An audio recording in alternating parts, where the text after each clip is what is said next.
point of no return. Something is calling me. It's in the air that I breathe. Bring me back to life again. Dancing with my fear, burning with desire. We gon' take it to the edge and come alive. Go to hell and back just to feel the fire. We gon' turn up in this place and come alive.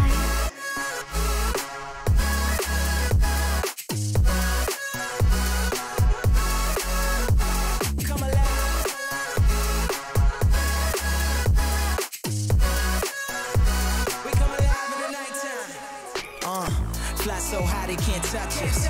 So top notch, none above us. We done came so far, now we up now. Had a vision, stuck to it, never back down. Never had much, now we own the whole thing. Spread it all around the world, watch it all change. Came alive, now they all see the greatness. Light shine so high they can't take it.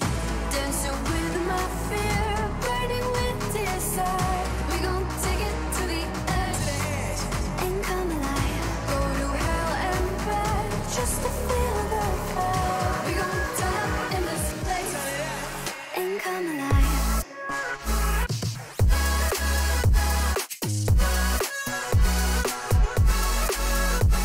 Come alive.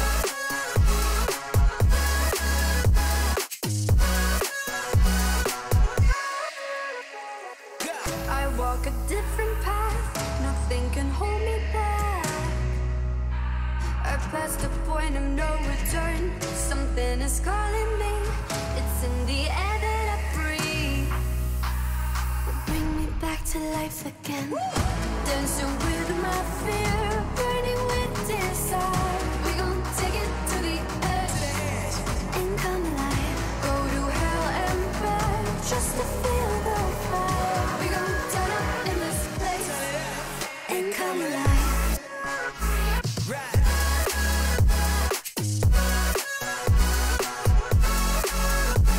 Come alive. Come alive. Come alive.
Gotham. They told me get one, so I got one. Stop saying you're a boss when you not one. You ain't sacrificed, nah, you ain't lost none. All over the gram like you got a bag. You ain't big dog, we ain't hearing none of that. I'm in the gym looking like a running back. How you know the flow, got him coming back. Who I was in the past, I'm unattached. Only focus in this moment is bringing the summer back. Oh, respect my grind, elevate souls and I spread good vibes. Young divine, you know I gotta shine. Raise your hands for a good time. Aight. Vibe until the morning, sleep until the noon. You said that you want it, so I got it for you. Let's all get together and show them how we move. We move, we move. 3, 2, bringing summer to you. Oh, ready, let's go. Cause you know how we roll. Let's take it round the world and back again. Ready, let's go. Cause you know like I know we'll take it round and round. Yo, hold up, let me switch my flow up. Back in high school, they were telling me I'll blow up. Doing talent shows and man, everyone will show up. Got in an accident and still made it for them to go nuts. You know what? I'm so what? I'm so That means I can't describe the way I vibe, the way I slide. And with the rhymes that make the dimes, I'll close their eyes and fantasize. I'm divine, calling their phone number. Yeah. No, you know I love you. What's up, babe? And you know me, I can't sleep without blazing beats on stages for their ones gracefully. And I got a smile that they hate to see. Young, black, successful, though life gets stressful. Though life gets stressful, go and vibe out with whoever you next to. Vibe until the morning, sleep until the noon. Yeah. You said that you want it, so I got it for you. Let's all get together and show them how we move. We move, we move. 3, 2, bringing summer to you. Oh, ready, let's go. Cause you know how we roll.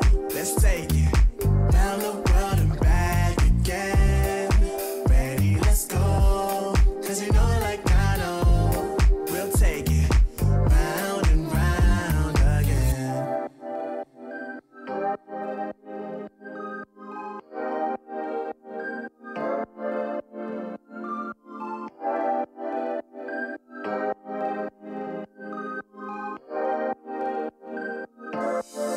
Oh, I see the signs and I see we're there. And I feel the lies and I feel the sand. Forever hold, no matter if we cast away. A fire in the dark. I know that you won't be where we know again.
on mine and it won't forget. But you bring me back from a darkness black as the soul in me and the heart I have for you. It bleeds for you, it beats again. Oh, you bring me to life. Oh, you bring me to life. Oh, you bring me to life. Oh, you bring me to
Chasing love in an empty bar.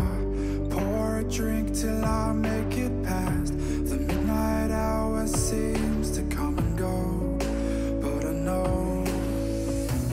Walk on up with a drink in hand, sipping mixes cause you can. And all the lights begin to switch off. You're chasing the light, holding on for life, feeling the high, chasing the light, chasing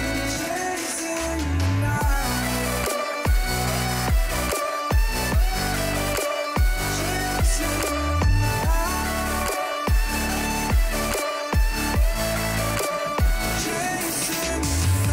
chasing the night, chasing the night, holding on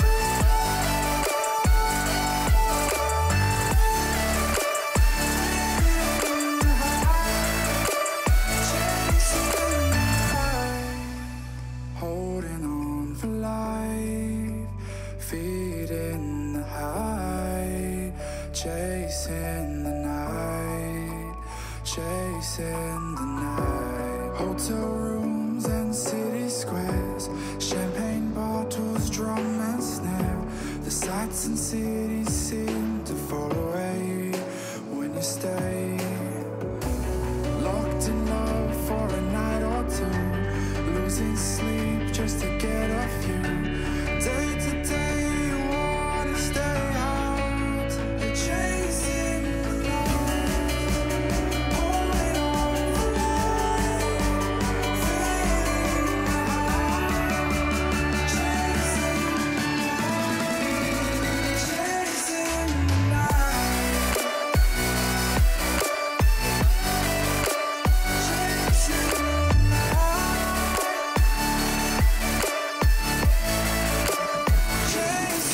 the night,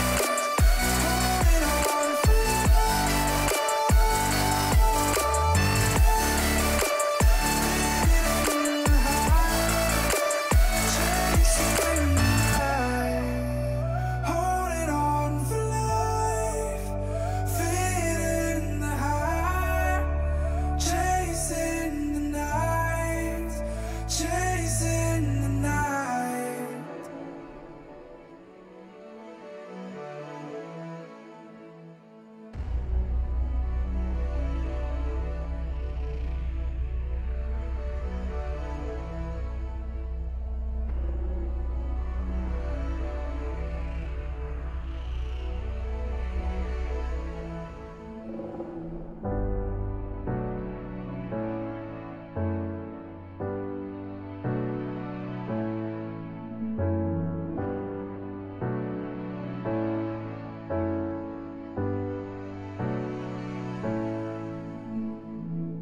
Seems like I can't get away from the hot sun.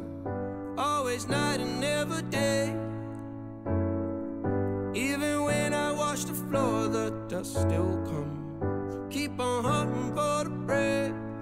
No matter how lost, need no light, no spark. I'm in line mode. With my eyes closed, I can see in the dark. I'm a quiet storm, far from calm. I know you feel me, brother.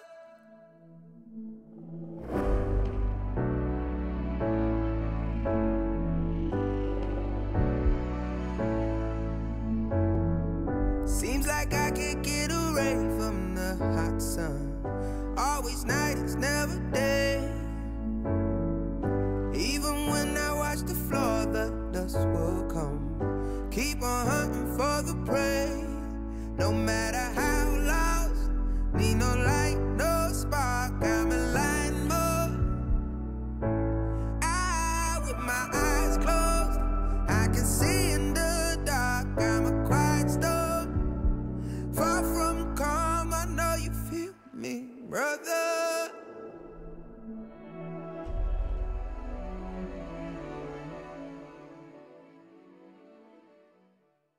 These are those moments I don't think anybody else is going to forget.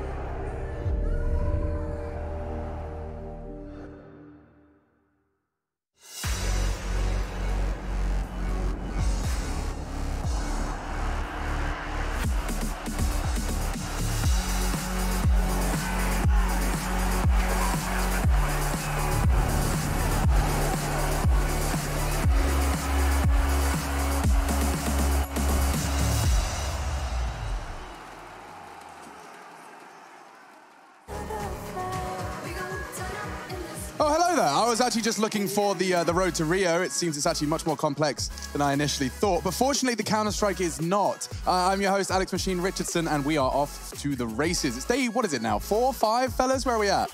5? Thanks, Chad. Yeah, we're getting off with day 5. It's all blurring into 1 as the Counter-Strike is a never-ending blast. Coming up on today's show on the main stream where I reside, you do have Mousesports taking on North to start off the day. And following that one, we get to see G2 versus FaZe, a hotly anticipated matchup for a multitude of different reasons. We'll talk about it later.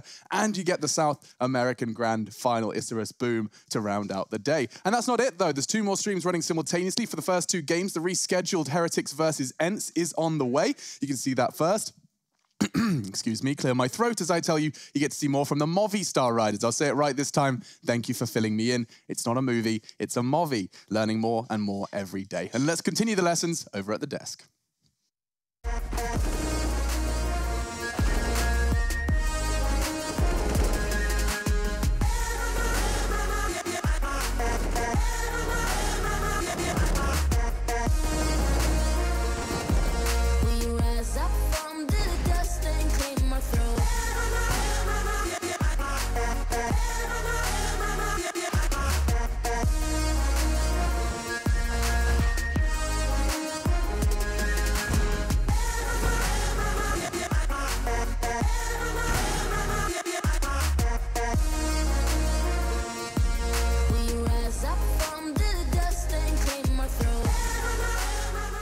Another day, another dollar. Henry Greer, Chad Birchall, and myself, Alex Richardson. Chad, did you know Alex was origami master? The way he's folding paper over there? Like, that was insane.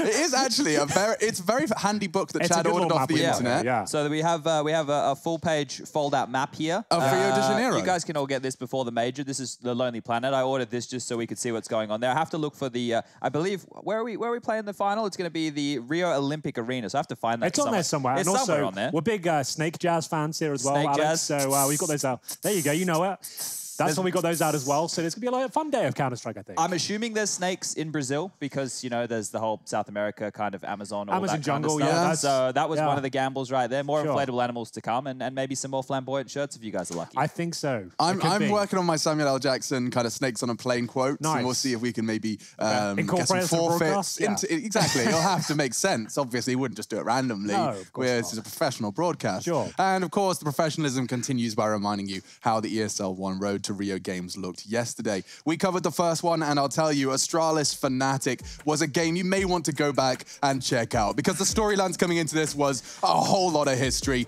and culminating in the server again today. I think this is one of the series of the year so far. This was excellent. Really showing up to be a great rivalry, I would say. Stylistic sabotage from Fnatic, for sure. That's a nice combination. You could see them actually making Astralis very uncomfortable throughout this series. To kick things off on Train and Golden, great performance throughout this series. Actually finished bottom in terms of the frags, but in terms of impact, I feel he got an ace in this pistol round to kick things off. Amazing performance from Fnatic in general, and Astralis sweating bullets there as they just looked uncomfortable. Yeah, and Fnatic probably should have even closed it in 2, realistically, right? You look at that Inferno game, Astralis battled all the way back there on Inferno, but the key takeaway is exactly Henry's point there. They forced Astralis to play Fnatic's game, and we had Flush in the post-game saying, well, that's been our game plan against him for the last 6 months, and it works. Yeah, and I saw JW take to Twitter as well, saying that's 2 victories against Astralis in a row. I could get used to this. I'm sure, you know, it's a feeling not many players have had where they actually have got a good statistical history up against Astralis. And the statistics continue for Game 2. Imperial Isurus, the South American playoffs. We got to see Mr. Numeritos once again, 1962, lifting, not the trophy, but at least the victory here against Imperial. It was overtime to kick things off in that first map. It was a great game, to be honest with you. I haven't cast many of these guys before, but I tuned into this game, and it's actually a lot of fun. Dust2 kicking off things off in overtime here. This is where Imperial picked up the first map, and then Isurus fighting back. A great series, and we got to see some of the lesser players we're not so sure of here. Yeah, so now Isurus will be playing off against Boom. You saw Alex talking all about that at the top of the show. That will be the grand final for the South American region, and these 2 teams obviously already played within the round robin, so you get that one again. Another matchup that'll be coming your way, and look, I'm not sure who's going to come out on top of that one, Alex. No, I'm uncertain, and I'm not ready to put a particular team name at the tip of my tongue. For this one, though, guys, we've got the conundrum that is MIBR, and they currently cannot seem to escape Inferno. It happened again. But they did actually look very promising in this series. Sure, it was 2-0 for Liquid. That doesn't tell the full story, I would say. MIBR managed to get double digits on both maps, 12 on Dust 2, 13 on Inferno, and as you said, Inferno, Chad, has been a map that's been a nightmare for them. Yeah. They're happy to play it still, but this is actually pretty promising. They were actually 13-11 up on their T side at one point. They actually looked like they could have taken it and actually taken this to a third, but overall, Liquid the better team, but promising signs from MIBR. Yeah, that's the thing with MIBR, right? They've really dropped off the radar, but anything that they can show as threatening or signs that they're getting back on the right track is huge, because we'll say it again, this major will be in Brazil, and if we don't get MIBR made in Brazil for the major, oh no, there might be a bit of a calamity going on. It certainly could, but now let's turn our attention to some of the games you're getting to see today, and the first one is Mouse Sports North, so why don't we take our time in the pre-show, when we do have a bit of extra time, to talk to a member of Mouse. Carrigan is joining us again in the studio. Hello, Carrigan. How you doing, mate? Hello, I'm getting used to see your beautiful faces. Yeah, you must get bored of us at this point, just constantly talking. It must be relentless. But for you, of course, I mean, I imagine it's been business as usual preparing for this road to Rio, a lot on the line. And North, how's that match up as an opponent between your two styles? How do you feel you blend when in the server? I mean, I feel we haven't had issues with North beside one best of 3 in last year. That was a star ladder. So obviously they're a great team. They're upcoming now with MSL playing really great CS again, I feel like. So I think it's going to be a really good match, especially how we played the other day. So hopefully we have a better level today, else it's going to be a not so good game for us. Yeah, Carrigan, I've got to ask you, we've got to get into that game. I know you don't want to necessarily, but against Movistar Riders, it looked like it was a team you were very confident going into it. Then you kind of realized that they maybe anti-strategy or had a firm read on what you were doing. Was there a reason on your head as to why that game fell apart? I feel like they actually found some good gaps in our defaults, which meant that we had to look back in the game and figure out how they could anti-strat so good. So our Inferno has been a weak point at the moment, something we've been working on slowly. But obviously all the matches we played in Pro League, we haven't had time to go deep into the match and fix our mistakes. So that's obviously an issue they abused yesterday. So all in all, I don't know about Train. So many retakes on B just went wrong. It was one of those days where it doesn't work for us, and we've seen that a few times in Pro League now, and anyway, we made it to the final of that, right? So hopefully we get a better start today and obviously qualify for the playoffs. Just a genuine question for me, Carrigan. I was watching Steele's POV in that Train game, and it felt like all he was doing was, as there was a top front main smoke, he would push by it, and he'd just catch you guys as you left sandwich on your aggressive pushes. He was getting like double kills, you and Chris J, you or Chris, almost always taking one of you down on your aggressive moves. When you caught that in the demo, was there anything he was doing special, or was it just a case of not many players take that sort of risk so early? I mean, I've been out that sandwich area for like... Yeah, everyone knows it's coming, right? I know which duels are coming. I think one of the rounds, Chris J made a big mistake, because when he's coming out late behind me, that angle they're taking in front of teammate is something you have to really preempt really good, and he didn't do it. Right. And obviously, when I get into CT quad, he should not even peek that angle, because I have free path there and we have a lot of map control. So we did some rookie mistakes, I would say. All in all, I think we had a good T side. C side was just some bad retakes. The 14-14 round really hurt us there. All in all, we have to do better today and not show the same day as yesterday. Quick one from me, Carrigan. I saw on your Instagram you went for a long walk this morning. Anything in particular that you were thinking about there, ready to go for this game, or just a leisurely stroll? I haven't been really outside the door for the last few weeks. Okay. So I thought it's time to go for a walk. And actually, I felt like it's mental resetting in that way that when you're home here, you wake up every morning, you're playing CS. It's not like a tournament situation. So I tried to replicate that. I talk with sports psychologists, how can we replicate that? I think just going these walks where you kind of zone in with some music, you're going walking alone, and just get mental ready for the match. And hopefully that works today. Nice. You're going up a few former teammates here today, Carrigan. Does it change things for you at all? Do you have to have a bit more fun, or is it business as usual? I think this business for users, it's not really a rivalry, like against Astralis or FaZe. It's old teammates in the way of KGB, obviously, still good friends with him. And they both live next to me, one to right and one to left. That's cool. AC and Cajun, so hopefully I didn't know that. It's a game of Copenhagen today. That's amazing. So hopefully we need to win this. It would have been even better if you saw Cajun B on your walk as well. Both of you with your headphones in, crossing eyes, staring at each other down before the match. Thank you, Carrigan, and good luck, man. Looking forward to it. This is going to be good. North and Mousesports is just around the corner. This pre-show draws to a close. I'll tell you now that with 3 best of 3s, I think the rest of your evening is clear. If you've got 2 screens, if you've got 3, you've got no excuse. Keep us on as we return with ESL 1 Road to Rio. Mousesports taking on North when we come back.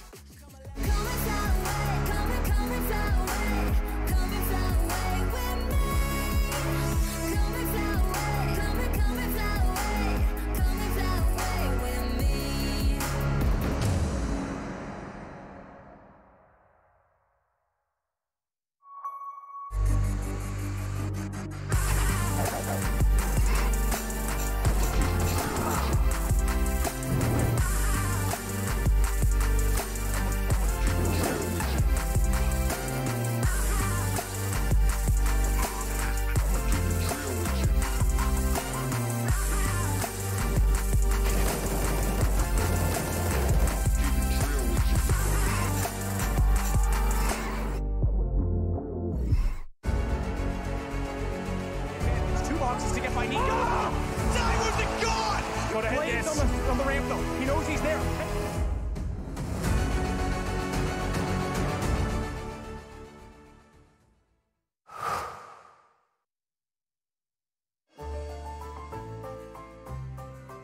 Son intelligence de jeu, même quand il avait 6-7 ans, c'était assez incroyable. Donc au début, on était meilleur que lui. Je pense qu'il a, c'est à partir de ses 14 ou 15 ans qu'il a commencé à être meilleur. Au début, quand il perdait, c'était un très mauvais perdant. Hein. Oui, je me souviens très bien qu'il cassait beaucoup de souris.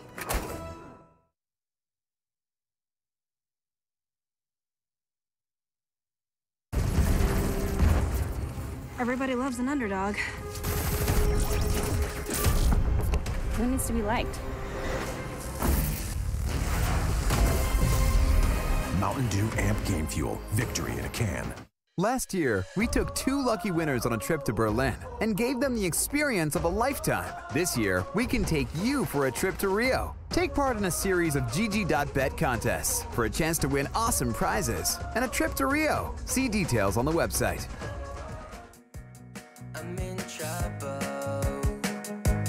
It's your eyes, I can't seem to focus. It doesn't matter 'cause you live a lie.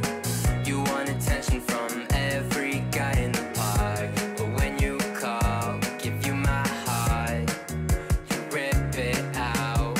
I can't pretend to like you. I hope you feel the same. I take a chance and not lose. I can't pretend to like you. I can't pretend to like you. I hope you feel the same.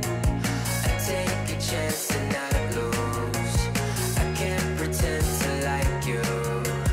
I can't pretend to like you. I hope you feel the same. I take a chance and not lose. I can't pretend to like you.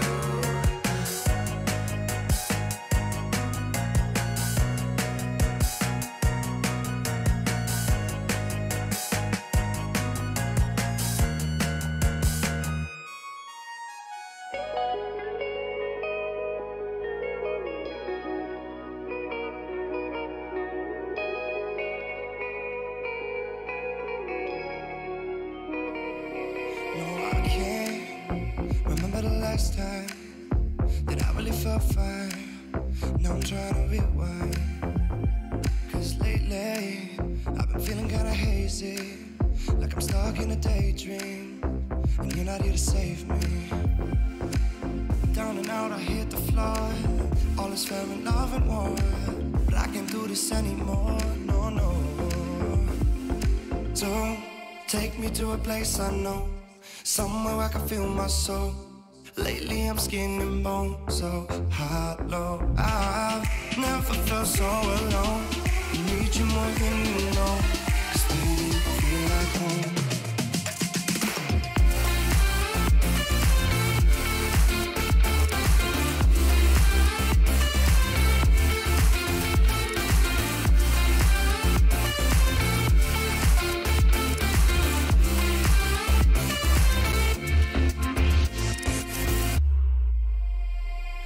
I've been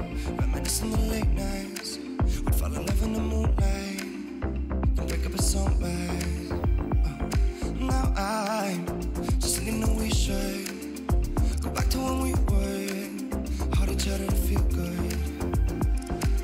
Down and out, I hit the floor. All is fair in love and war, but I can't do this anymore. No, no. Don't take me to a place I know, somewhere where I can feel my soul. Lately I'm skin and bone, so ESL 1 Road to Rio is brought to you in part by Intel, Mountain Dew Amp Game Fuel, and GGBet.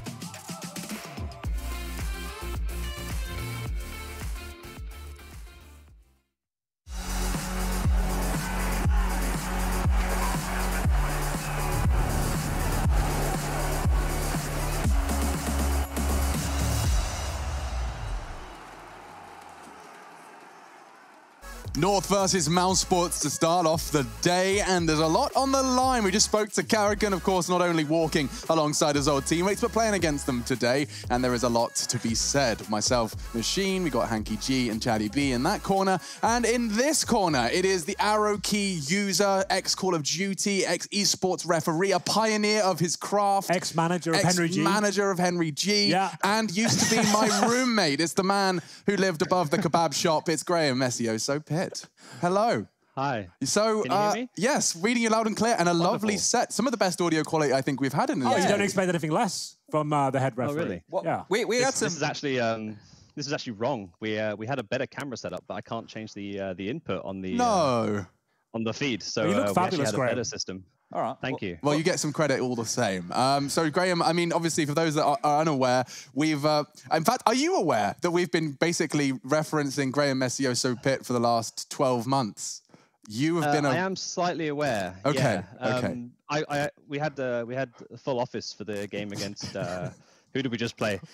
FaZe. Yeah. And I came back in halfway through, and they all said, yeah, they've been talking about you. I was like, oh, really? We do a lot, Graham. we do talk a lot about you, but we'll get the serious questions out of the way first, mate. First and foremost, here, you've come in, you've taken over from Wimp with this team here. Now, I wanted to know, because we don't normally talk to people in your kind of a position, we're normally with the coaches directly. When you've come in and taken over this role, how much, I guess... Jurisdiction? Yeah, do you have over the roster? Are you in control of the direction of the team? Do you have any say like that? Yeah, so a lot of things have changed since, I guess, the old management. The biggest change is that Wimp's role split into two roles primarily. So we have myself focusing more on the operational side of things and the sort of general overall sporting department. And then currently, specifically, at least with the Counter-Strike team, we have a new performance mentality coach, Christian Engel. And he's well known in at least the Danish side of things.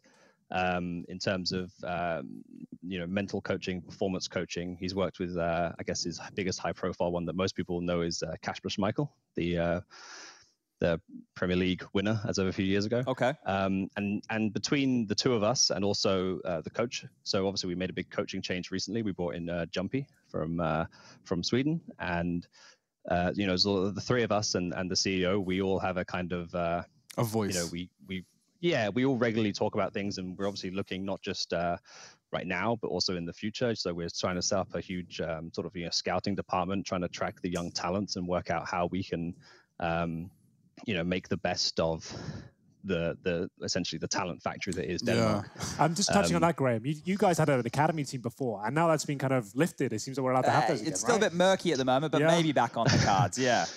Is that something you guys might consider? We certainly want to look into how we can tap into that sort of not academy team specifically. Obviously, there's lots of issues and unknowns surrounding that, and making a huge investment into that when you don't know if someone's going to just change their mind and on a whim, which is essentially what it seems like is happening right now. No offense to anyone. So without knowing whether the team like that can actually participate in tournaments and at least the ones that the main team is playing in, it's very hard to sort of commit and make an investment into that kind of system. Sure. But we are looking into figuring out different ways that we can get young talent into the sort of the North ecosystem without actually having, let's say, a specific academy team. All right, we're going to go on the tangents now, Graham, so bear with us here because we have some big questions for you, mate. We're going to need... You are basically the referee of our lives. Now, you don't know it, but we use you and your moral compass that we've all The learned. iron fist of Graham. Yeah. Iron fist. Now, we need to know, we're going to present you with a situation in the house because we live together at the moment with Harry, Hugo, and Trace. It's the 6 of us. Now, there's been a couple of things going on in the house. Harry has proven to be somewhat of a lazy individual. Now, he has left his clothes... Let's not lead the questions too much. I'm going to lead them as much as I'd like here, right? Now, there's been a clothes rack with clothes in the main bathroom that everybody showers in, drying from a Mr. Harry Russell for 5 days. 5. That's F-I-V-E. Is that a yellow card or a red card offence here, Graham? What are we looking at, mate? I'd say it's at least a yellow card. Okay. At least some sort of there has to be some kind of rule acknowledgement that the rule has been broken there. It does not take 5 days to dry your clothes. It takes 1 day. You know what? That's the delivery that the esports players, when you call the tactical timeout and you weren't supposed to, that's the tone that you delivered it with, Graham. That's what I'm looking for. I have one final question here, Graham. So you have kind of played along with our fun and games today, but I have a request. If you guys win today, will you do the next interview of us with the referee shirt on? Can we get a proper throwback to the ESL days? Oh, do you have it? Do you know what? I don't have my ESL referee shirt. We'll send you a referee shirt. We'll find one. I'm furious. And we'll get one for you. I tried to downsize a lot of my stuff when I moved to Denmark. So I actually I donated it all to a children's charity. Iconic. So somewhere in Cologne. It's gone forever. Somewhere in Cologne, there is a child walking around with an ESL referee shirt on. I can just imagine them. They walking into the supermarket. That's a thumbs down from me. Yeah, it's a big thumbs down. Yeah. Okay, Graham, we love you. We'll leave you. And one final thing. Can we leave this? We often, in our podcast, and when we talk about you in our light and jovial way, we say it's a thumbs up or a thumbs down from Graham Messioso Pitt. Can I have a thumbs up just to leave us with a thumbs up from yourself? You can have 2. Oh, a double thumbs up. That's the end. And that is, of course, General Manager of North, Graham Messioso Pitt. Thank you. Thank you.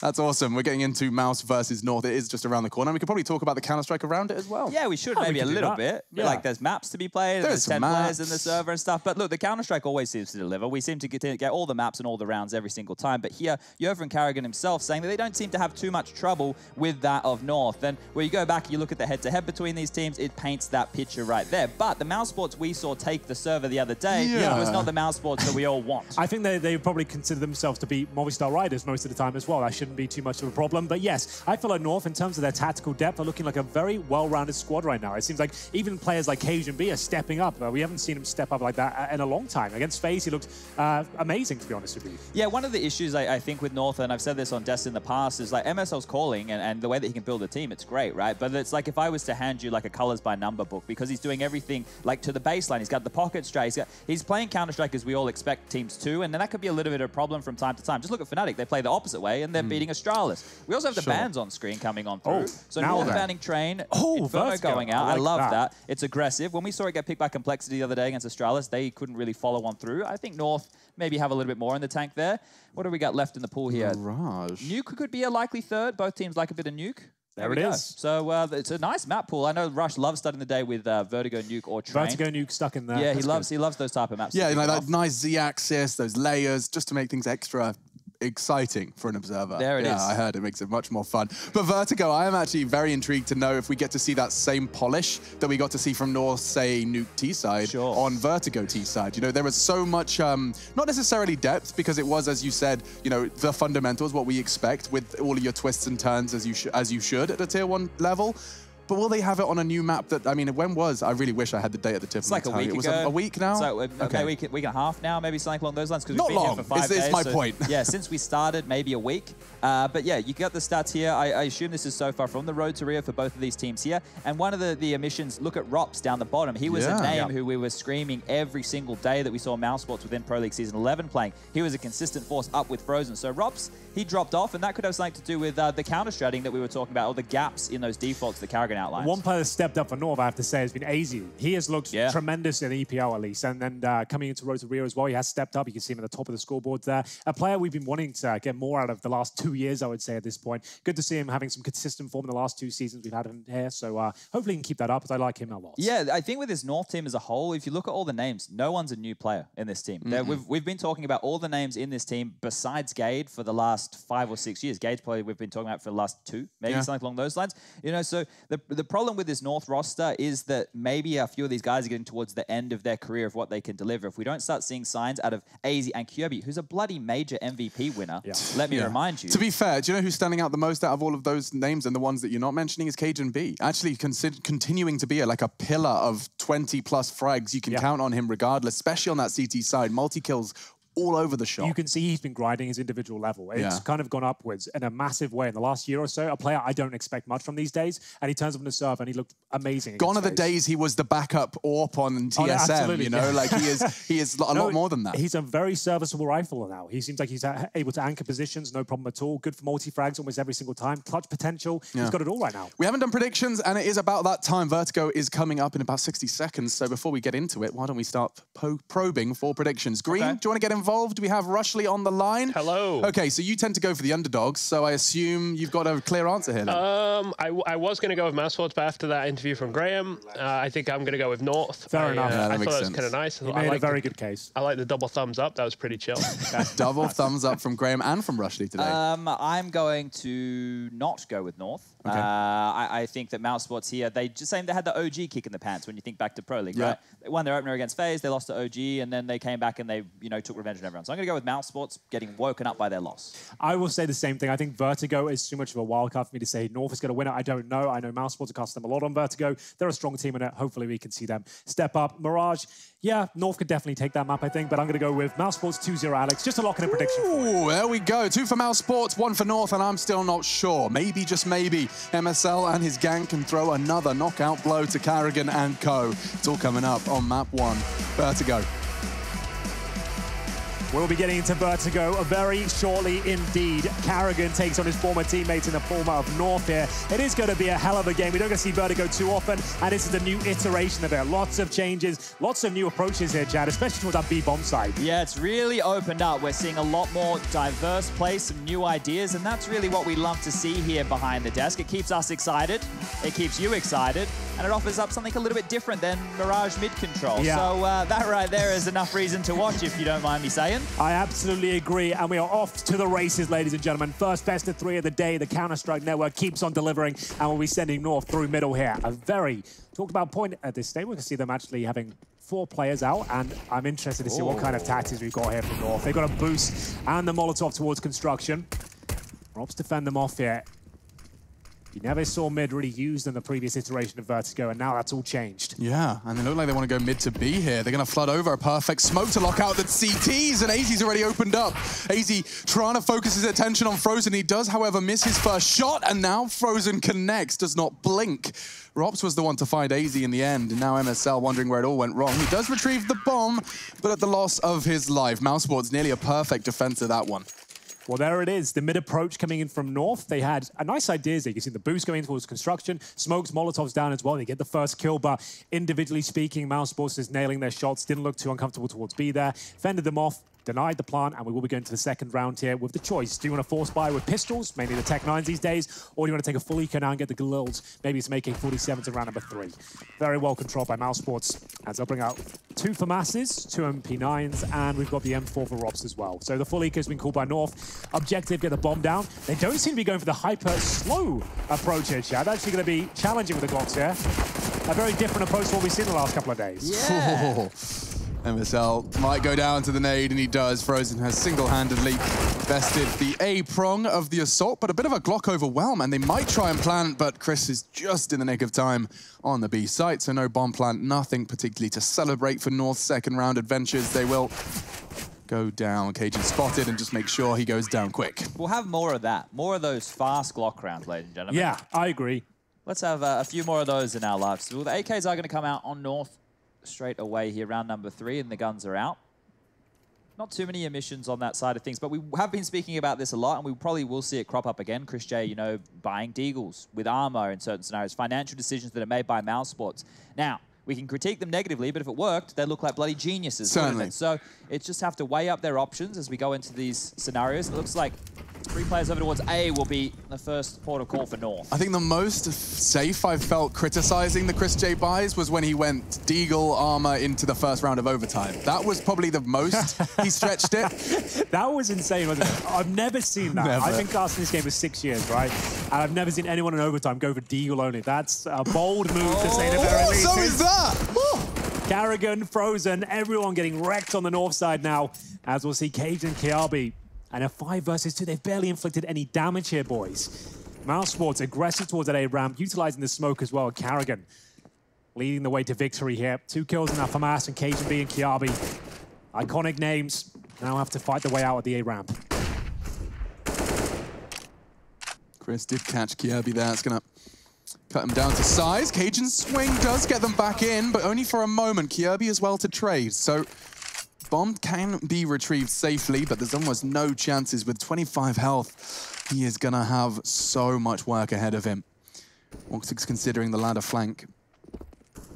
Kiabi's making it very clear, very loud that he's going towards B. No window this time, so that's probably a plan. Yeah, no window at all, so might be able to get the bomb down here. You can see that's the smoke I've been throwing recently. You don't need proper lined-up smokes anymore. They actually designed it so the B bombs are placed a bit more like Counter-Strike. You can throw things on the fly. Sure, there's still the option for set pieces, but generally speaking, you can just throw things as you go in.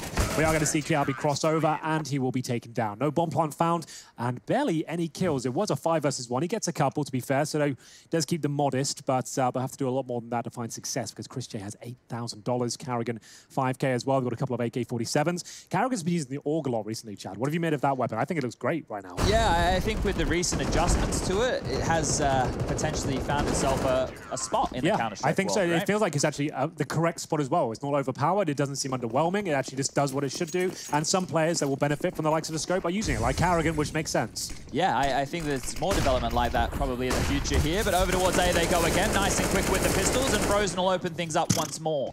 Chaos spraying down. No real science behind that one. He was just desperately trying not to get overwhelmed. If they can't get ramp control here for free without losing numbers time and time again, then whatever their game plan early was coming into this has already been unraveled by Mouse. So. I did steal a lovely smoke Molotov's A take from Cajun B, and here they are actually. Both of them flying through the sky now, heading straight towards the site. However, Frozen's gonna find the bomb. That's the round just there. Kiabi sitting idle, and look how many members of Mouse are gathered on the site. It's a party, and Woxic's the one to ensure the crashers don't get in. Well, well, well. Mousesports looking very different today. This is not the team that played against FaZe, let me tell you. Everyone's fired up. They're looking well-oiled as we make our way into round number 5 here. The money's starting to balance out for North. They've got the maximum loss bonus as of now. So AK-47s across the board. It's very rare to see an AWP on the T side of Vertigo, I've noticed now. Not many teams operating with that. And we will see a full buy. Is MSL going to show us one of those classic set pieces? We're going to see another fast A approach.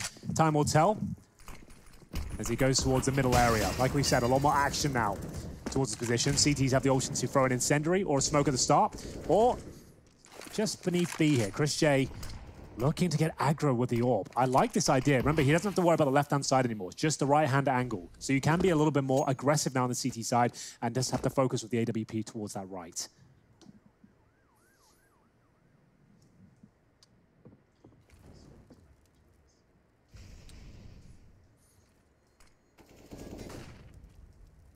Very slow round here, stalling on out, waiting out for any aggression from that of Mousesports, but they're happy just to sit and wait, and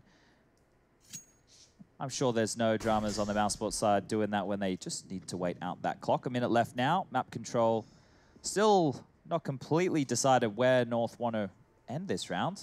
Looks like they've grabbed the bomb heading over towards A. The executes from here are very, very easy, right? We've seen these time and time again. At that sandbag right there, you can do the jump smoke to cover off the left-hand side of the site as you enter. And throwing one to cover off the right is relatively easy with grenades and Molotovs to fend off the defenders. So here's the jump. Throws smoke towards the bomb site itself. Molotov to follow up as well. And you can see them executing towards A now. As Chad mentioned, very easy to do. Just need a couple of smokes. Molotov towards the boost. Wait for the reaction. CTs will normally let the bomb go down and retake together. And Carrigan through the smoke. He didn't see that one coming. Now it's up to Frozen to defend. Yeah, and I don't know what he can do. Surely it's a death sentence if he tries to get on that box, but straight through the smoke.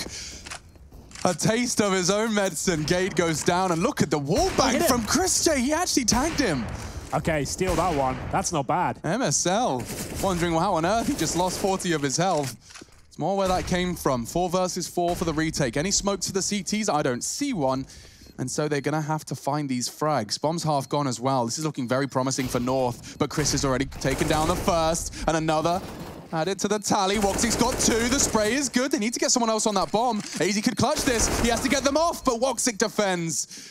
And we will see Mouse stabilize on the retake. That was very well done from Mouse Sports. Lucky they had the AWP. Chris J made things much easier. He could just hold the turret when they were touching the bomb there, baiting out the T's. And AZ towards sandbags. Yeah, sure, he got 1 kill, but you can see them using the human shield at that point, making sure the diffuser was covered. There was no way he was going to get that second frag. And Mouse Sports extend their lead 5-0 now. Like we said, maximum loss bonus and the bomb being planted in the previous round. They do have another buy. Here's Voxic getting it done with the M4. Chris J on the AWP for now. See if that is a permanent change on Vertigo. Perhaps it is. We've seen a lot of AWPers struggle on this particular map. They haven't really taken to it as we thought they would. Yeah, and Chris J is a very good secondary AWPer to be picking it up here. So if Woxic doesn't want to do it, he doesn't feel it, he can still be very potent with those rifles. It is potentially a necessary mix-up. I feel like it's one of those maps where it doesn't lend to the aggressive nature of most AWPers. Like on the CT side, sure, you can go for picks, but it's not really like, oh, like the A ramp is probably your best bet, right? That's been counted almost every single round at this point. Not going to get open kills. Yeah. It's definitely a tough one with all those smokes and nades going on down there in that part of the map. But if he can set it up to patrol and, well, I think before when we saw him go aggressive B, that's a type of move which we were monitoring from earlier stages of seeing at the new Vertigo teams, jumping straight down into the B lobby, trying to find a pick here. Yeah, that was a Chris J move, wasn't it? He jumped all the way down from B, land on the Jenny. As we'll get into the next round here, Frozen tries to get aggressive off the scaffolding area there, but AZ is waiting for it. Beautiful shot, read it well. And they might just continue with their approach towards the A bomb site, considering they've got a 5 and 4. No funny business, going to go straight into it, I think. Yeah, they just flash short and main at the same time and start to try and take some space. But Mouse, they're playing a very passive game here. I think they're trying to bait out a bit of utility at this point with the CT side. They know the retake potential's there. They've shown 2 players, a couple of flashes, make them feel uncomfortable, see if they'll deliver in grenades, but so far so good for Mouse. They hold on to the smokes, the incendiaries, and Chris J still got the AWP towards short. He's confirmed that's clear. Here's one of the biggest problems with flashing and trying to take areas on the map. If you don't leave someone around to hold on to that territory, look at this. Chris has pushed on back in, found himself in a dangerous position, put that Molotov down, and now denied them control, even though they've already used flashes to clear out this part of the map. So more utility now needing to be dumped by North, and well, they don't have a huge amount to deal with. Whoa, the smoke spray again. Nearly catching Carrigan, down to 45. He'll be playing around those boost boxes, and MSL does find him. Chris with some aggressive AWPing, he's got away. Back into elevators, he will cower. Bomb yet to go down, the spray from Woxic's a little awry. And with 2 versus 4, this is looking a tall order for Chris. Romps as well, going to be both backing away towards CT spawn and just trying to maintain those weapons. A nice AK and an AWP. Prized possessions for their campaign here on the CT side. Well, there we have it. The first round for North is found. It did take an opening pick from AZ due to the aggressive nature there from short, but still, they got a 5 versus 4. They did a little bait execution with the flashbangs there, waited for the CTs to address the issue, and then took them down 1 by 1. Excellent round from North there, their first. Hopefully have a few more. We do consider this to be a T-sided map right now, but it's still difficult to quantify that with this new version. We're not entirely sure. We've only, casted it, 3 or 4 times? Yeah, I think that execute onto the A bomb site there is the old one that everyone should be remembering, right? Yeah. Just the simple smokes and Molotovs. That's what you all remember from the old version. But one thing that that's doing, or one thing that the changes to the rest of the map has forced is less CTs on that A bomb site, right? You can't always be sending 3 individuals there. You need to have 2 players towards mid sometimes, 2 players towards B, because those newer areas are a lot more open, a lot more vast, and maybe potentially need your attention. So with that in mind, we were talking about this before we went into the NIP versus Dignitas game. We've been talking about how NIP, they were doing those retake smokes on the A bomb site. Yeah. That's something that we might see more and more teams picking up as an avenue of how to hold this. That was really, if you can pull it off and you can nail the timings, be disciplined enough for your smokes and grenades, then sure, why not? Chris J, quick scope. He doesn't connect. Lucky to be alive, to be honest with you. AZ was hot on his heels. And here comes the exchange of the grenades and the wall bangs now. You can see it's now iron board instead of wooden one, so it does slightly less damage. It's still worth a go. And I go for a cheeky little boost here as well. What have we got? How far does that get you? I guess the wide peak, okay. It's not bad. And it feels pretty safe for short as well. We'll take that one, boys. Getting wallbanged off it, though. That's going to change plans for Mousesports. Still 5 versus 5, and plenty of time.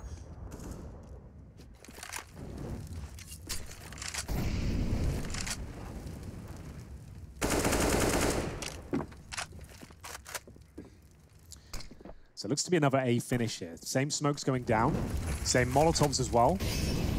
Frozen in position to defend this. They've got plenty of CT presence, but Chris J misses another shot, takes more damage, somehow still alive. Grenades being thrown into their position as well. They both connect, and it will be Carrigan removed here. Another 5-on-4 as they commit towards the A side. They're finding the picks. Just through a war of attrition, there's bullets through the... Again, Gade has found it. Doesn't matter if it's metal. He'll find it eventually. 2 frags now before they've committed to the site. North are playing this very well. Yeah, now you've got 2 choices for these future gun rounds for Mouse. But before we can even get there, North need to finish this one off. Taking down Woxic, that's a step in the right direction with Chris J low. Maybe another save. I think he might be right. Rops is going to explore the options for now. A chance now. 3 versus 2. One player sneaks towards the elevator room. And so much chaos right now. The smoke's making things very awkward on the CT side. And it looks like North have done enough here. It's just going to be Chris J already taken down to 12 points of health here. And they know exactly where he is. Kiabi guaranteeing that he'll be taken down. And there it is. 5-2.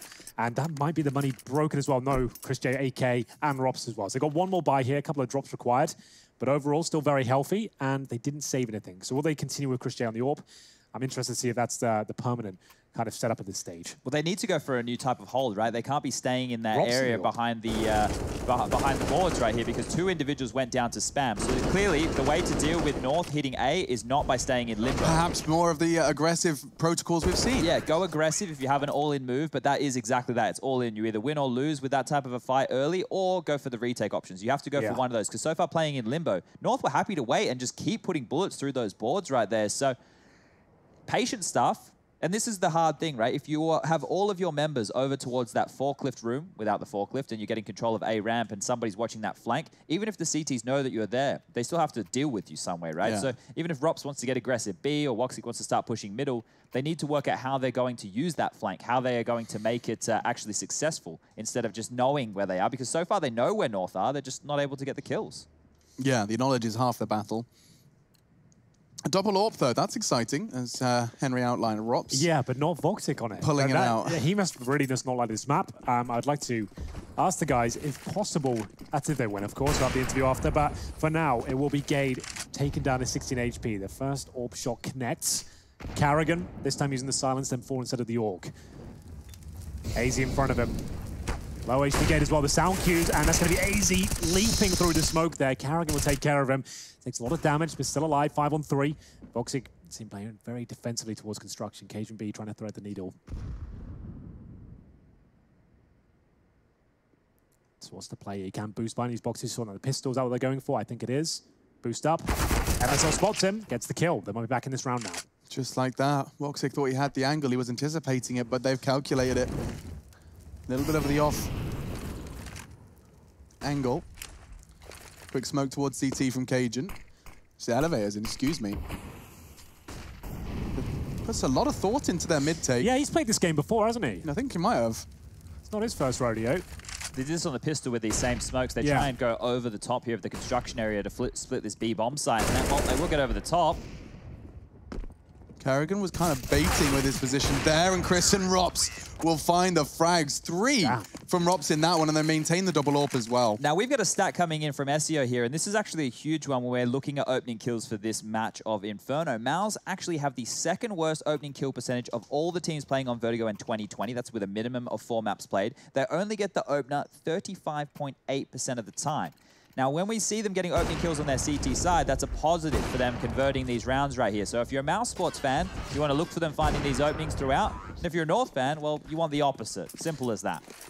Well, Voxic on the AWP now. So it looks like he has found the recipe that he wants to enter Vertigo with. He's gone towards middle for now. Remember, no toolbox there at this stage. You can hold this corner. He's still relatively safe. They have to fully commit and swing around. They can flash you first through the windows. So he's happy to hold for now as North approaching up towards short once again. This time, a lot less telegraphed. No battle of grenades to kick things off. It is going to be a pounce. One smoke down, flash goes through, and here comes the full commitment. They're going for the early plant. He's got the Molotov to stop it, and it's good time. MSL will play above the boxes. Carrigan's already caught AZ as well. Frozen, if he swings, he's likely going to go down, but As MSL pulls the pin, he was temporarily exposed, still on top of those boxes, and still hitting shots. Frozen, staring at the floorboards, does go down to 11. Carrigan brings a spot of aggression to get them the advantage. He's happy to go down 1 for 1, and there it is. through the box. MSL will not be planting just yet, and Woxic won the round. A quick double. Yeah, I like that a lot. Nice wallbang from Voxic coming in, denies the plant and the round. Kiabi left in a 4 versus 1. AK-47, full array of utility, but I'm not sure this is enough. I have to see that shaky aim come out once again, see whether he can find a couple of opening kills. 30 seconds remaining, and in terms of their cash, not great. Considering his utility, Chad, I would say probably to save the weapon. Yeah, the players these days, you can just see them constantly lurking around, see if they can find absolutely anything at all. It's more risk involved, but he's going for this one. Flash over Molotov as well, but this is a tall task here. 15 seconds. That's all the grenades gone now, so we'll be saving those. In we go. Gets one. That's something. And they were all grouped up. A trio waiting for his peak. 7 for Mousesports now. So, what's the call now? Kiabi with 3,500. Doesn't have the AK anymore. 3K on 2 other players. Looks like an eco to me. Maybe a little partial buy, some P250s. Nice shot from Voxic there. Call as you like. No pressure. And a different approach from North in general. They've been battering this A side time and time again. This is a different approach, though. Much faster. Got up towards short and a lot faster fashion. Faster fashion. Master fashion. Master fashion. That's all the hype these days. Ooh, it's another mid play here. We've already seen their utility a couple of times. The deep smoke over towards elevators and the deep Does CT. Woxic get out of this? Oh, okay. He's really not interested. So it's just that one flash they can do to get you off. Ideally, you want to get the smoke down the incendiary at the start, but I guess he's got the AWP, wants to get that first kill and invite them to swing around the corner. And they're boosting again. He's aware of it this time. Oh, surely they hear the AWP. They're going to want to just burst on that. Yeah, a single Molotov to buy them some space. But he can still watch the boost, and a great angle found by Woxic. AZ goes down. They know there's another minimum down there. Otherwise, the boost would have been impossible. And crossing, Rops has caught a tag to finish off his Frozen spray, and good control from Frozen. Actually nearly finds the third there as well. Be Rops to finish that job for them. But the Tech-9 armor has fallen flat for North. Kiabi's going to give it his best shot to try and take one of those AWPs away, and he's in the right place to do it, but through the smoke they do not connect. Fresh 18 bullets in the clip.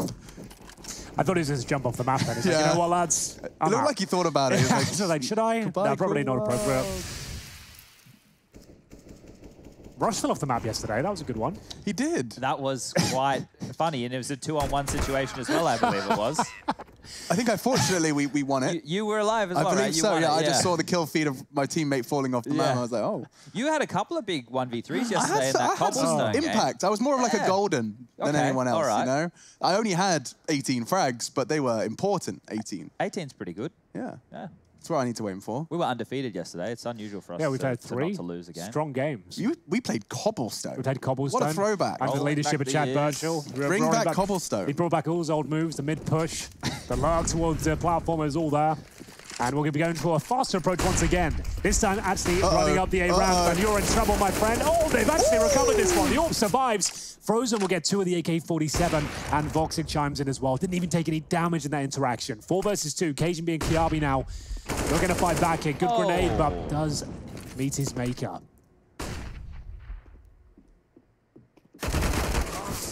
Gotta hit those. You gotta. He's definitely banging on the wall, so Cajun can hear that one because he's going to be frustrated.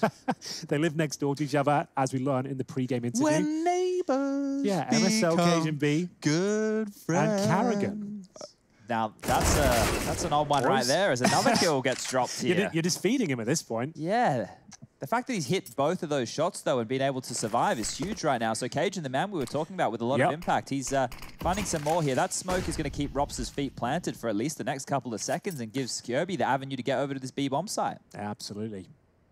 Like Bit of a dropped ball here, isn't it? I don't know why they keep challenging Cajun there. That's not a bomb site. That's a very tight choke point. He's got the AK, a superior weapon, and you've given him 2 kills. Rops does spot one. Did he not see him at all? I think because he turned around, He would have been reacting a bit more than this. And there's the bomb. At least he knows his B. But look how far away Cajun is right now. There is a chance right now if Rops gets his skates on.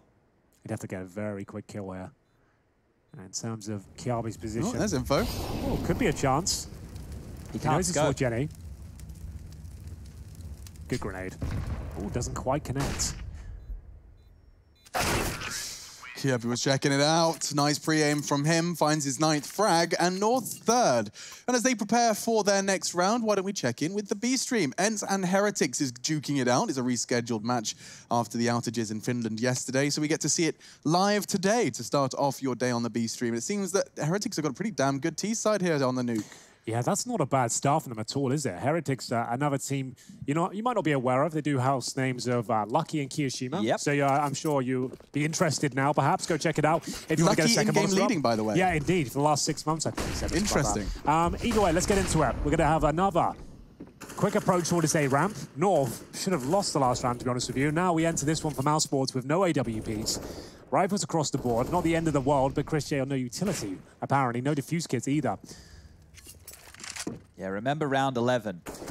That might be a big round right round here, 11. depending on how this half unfolds now. It's gone back to business as usual for North. Coming up the A ramp, spamming through the boards, doing as much damage as they can, making Mousesports put out their nades. Same old where they found their previous 2 rounds. So you can see the retake setup from Mousesports already being established. Very, very passive positions. Trying to jump to get the vision for the lined-up smoke there. So I'm bouncing off that gird up, lands on the bomb side towards the elevator position. And here we come again. MSL going for the quick plant here. I think he's done enough. They can't seem to challenge this, but MSL had to get off there. The flames are touching him, so that has bought some time for the rotations now. KRB with that first kill towards Voxy. They've smoked up elevators again. And KRB looking to get flashed in towards upper. There's the flash. Swings in. He has to check position. Yeah, and he's going to go down here. That's a big kill. Oh, they trade it. Oh, and he even doubles up. MSL, he's going to get a 3rd here. Monstrosity. That's the 4th just like that. Quick 3 kills from the in-game leader of North, and the Danes, they're poised to pick this one up cleanly. Chris J's going to try and make it as dirty as he can.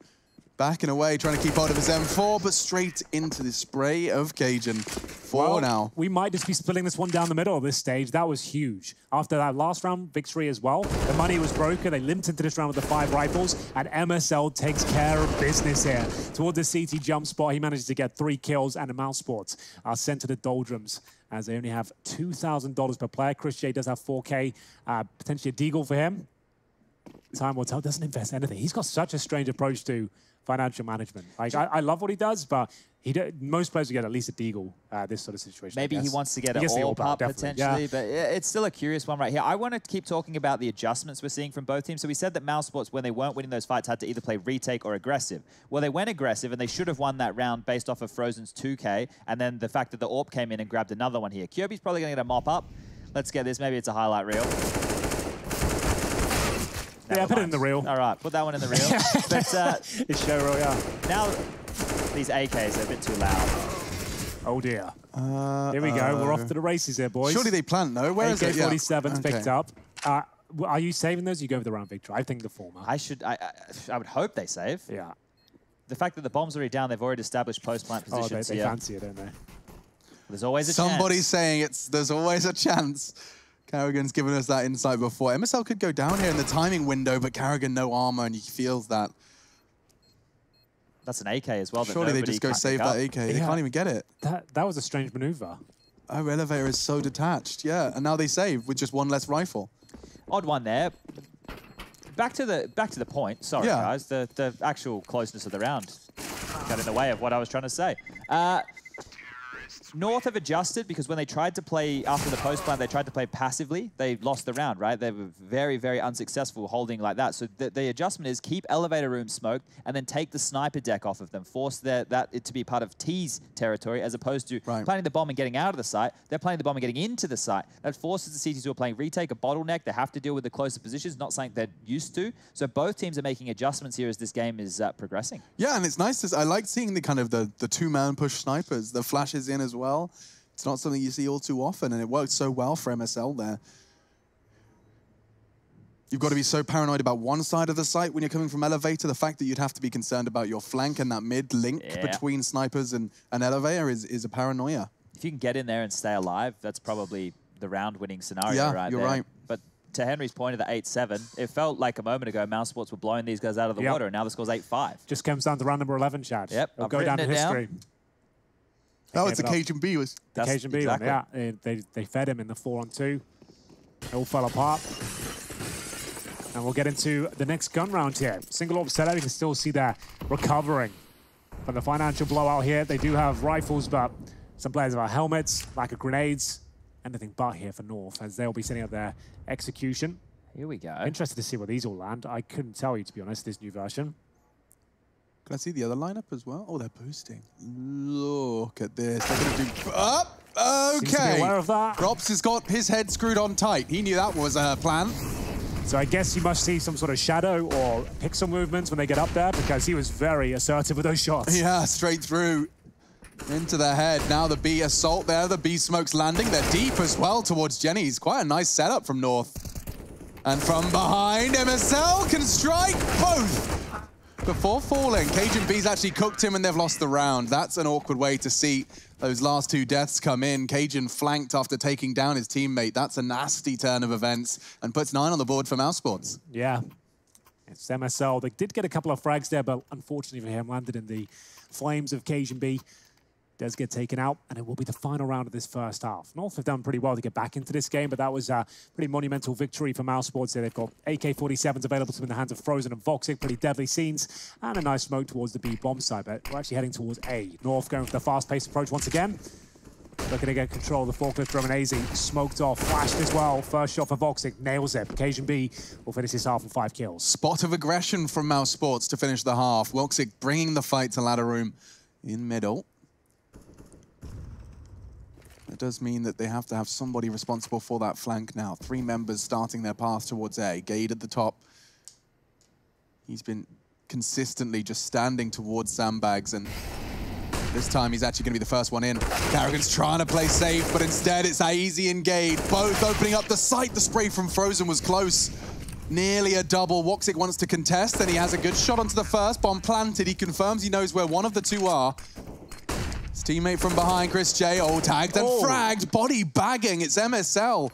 And now from Elevator, Chris J is likely going to go down here. One more bullet will do. Kirby confirms it.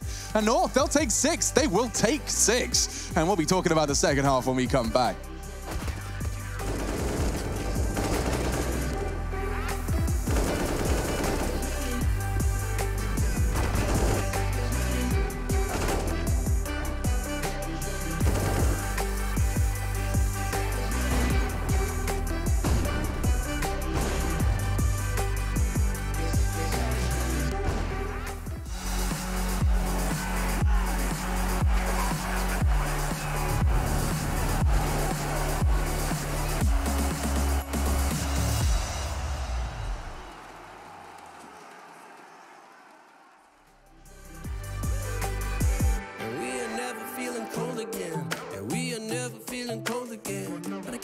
It's easy, it's hard to preach, cause I've been burning trees and watching fall. If we cannot be that, we go forward. Sure, I was searching for cure, fishing a little wildlife, and when I'm low on fuel, I'll still be running till my back broke. Halfway, lost hope and I checked it. Hard roads, I didn't think I'd come back fast, cause I was running roads so many nations. Even when it's so sweet, I ended up zero.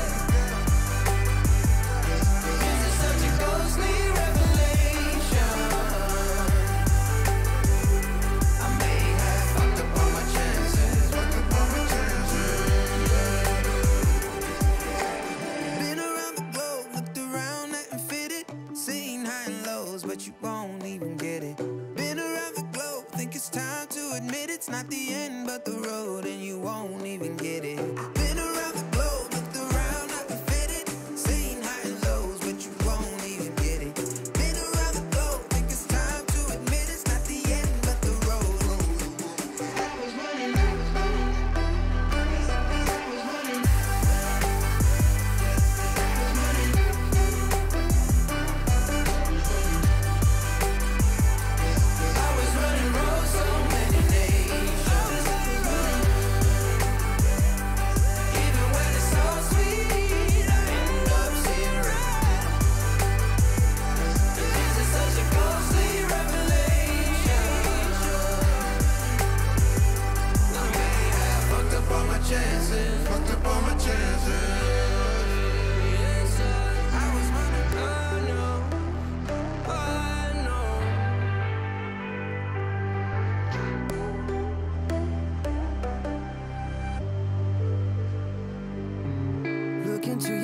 eyes, I see the colors of your soul, and I recognize every single line, every single roadblock. We are two hearts that beat in time, and the tide was looking down all night, blocking out the sun that we need.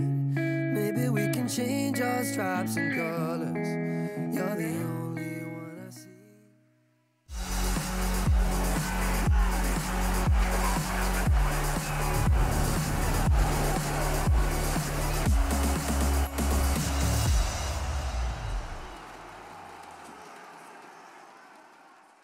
10 human beings that have dedicated their lives to the craft that is the mouse and keyboard. And now we're into the second half of Mousesports versus North. GG.bet, the bookkeepers of our road to Rio, are giving Mousesports the edge. And I think we did here at the caster desk as well. But the second half, it's time to see if that T-side starts as strong as it did for North. Mousesports now on the attack. And the pistol round didn't land for the Danes. Let's see if the international roster can do one better. They'll be going towards B, actually. So in terms of their setup, a couple of smokes here, assuming to land left and right at the bomb site. Molotov could be used for a post-plant situation, or they could go for a quad molly. And two are going up here. So let's have a look. Oh, we did spot the head. I'm not sure Gabe registered it, though. He did see the head of one. So there's the left and right smokes. Molotov to come through as well.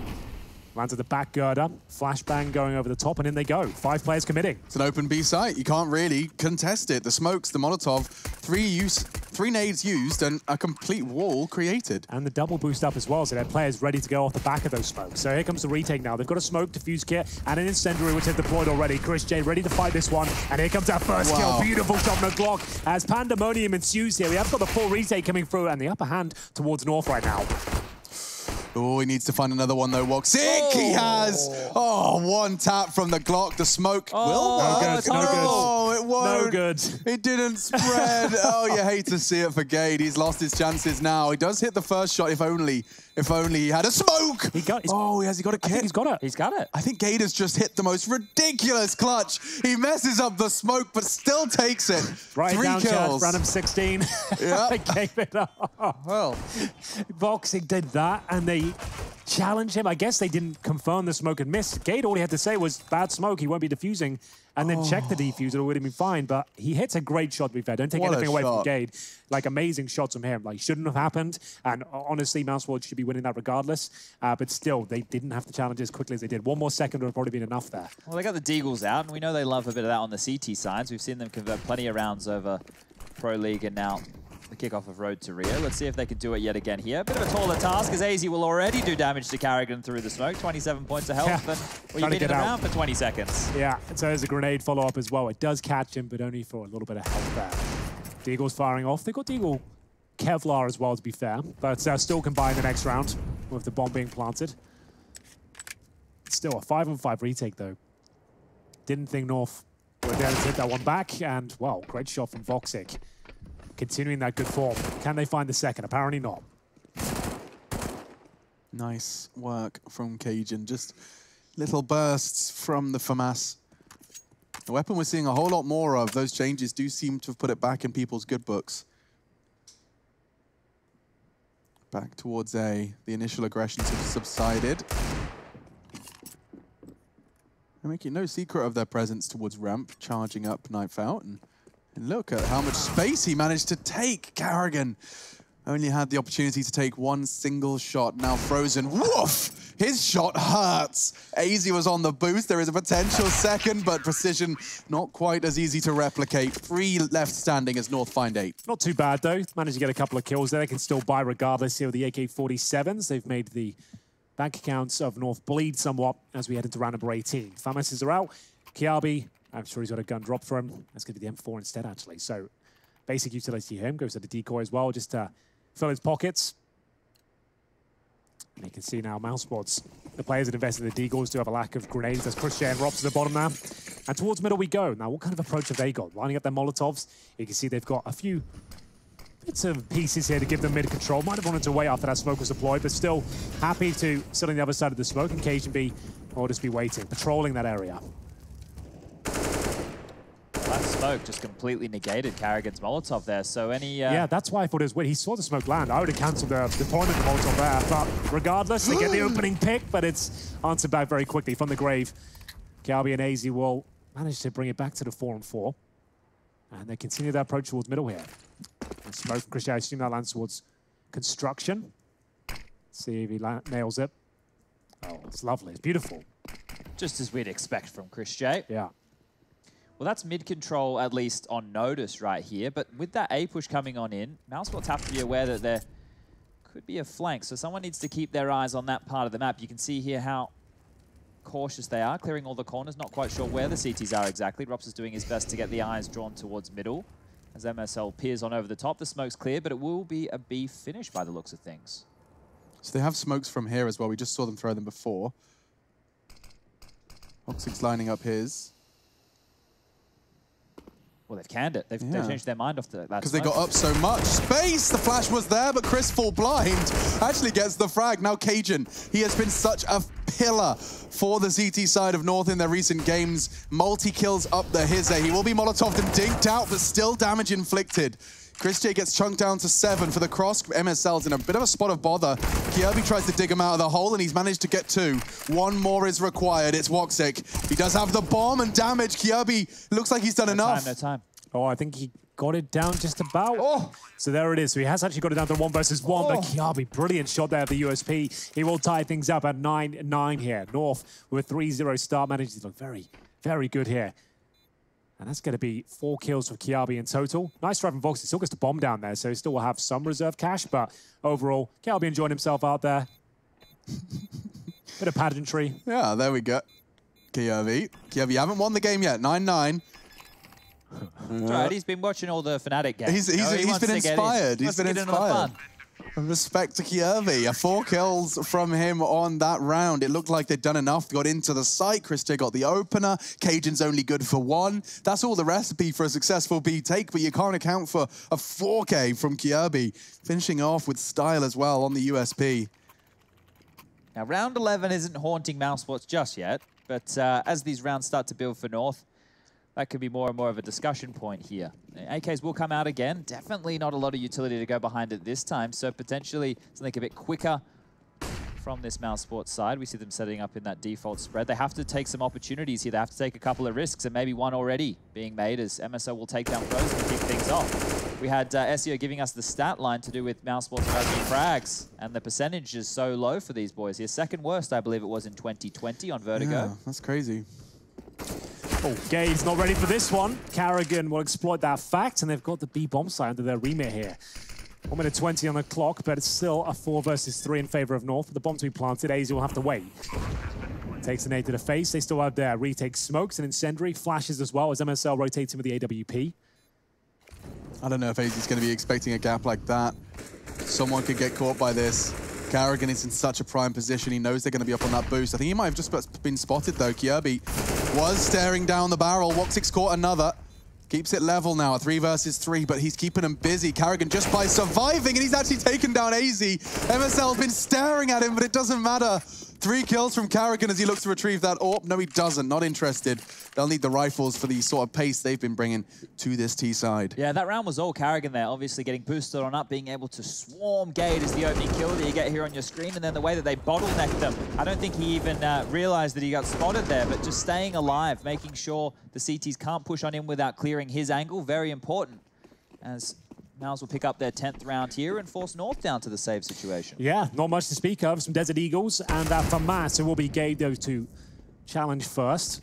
Takes considerable damage, besides the full back here. Could drop down with this Desert Eagle, which he will. Pushing the steps, looking to challenge that right-hand side. Vox, though, tucks himself into the corner. Flashbang is very effective, but as you can see, he's in a good position to fall back. No problem.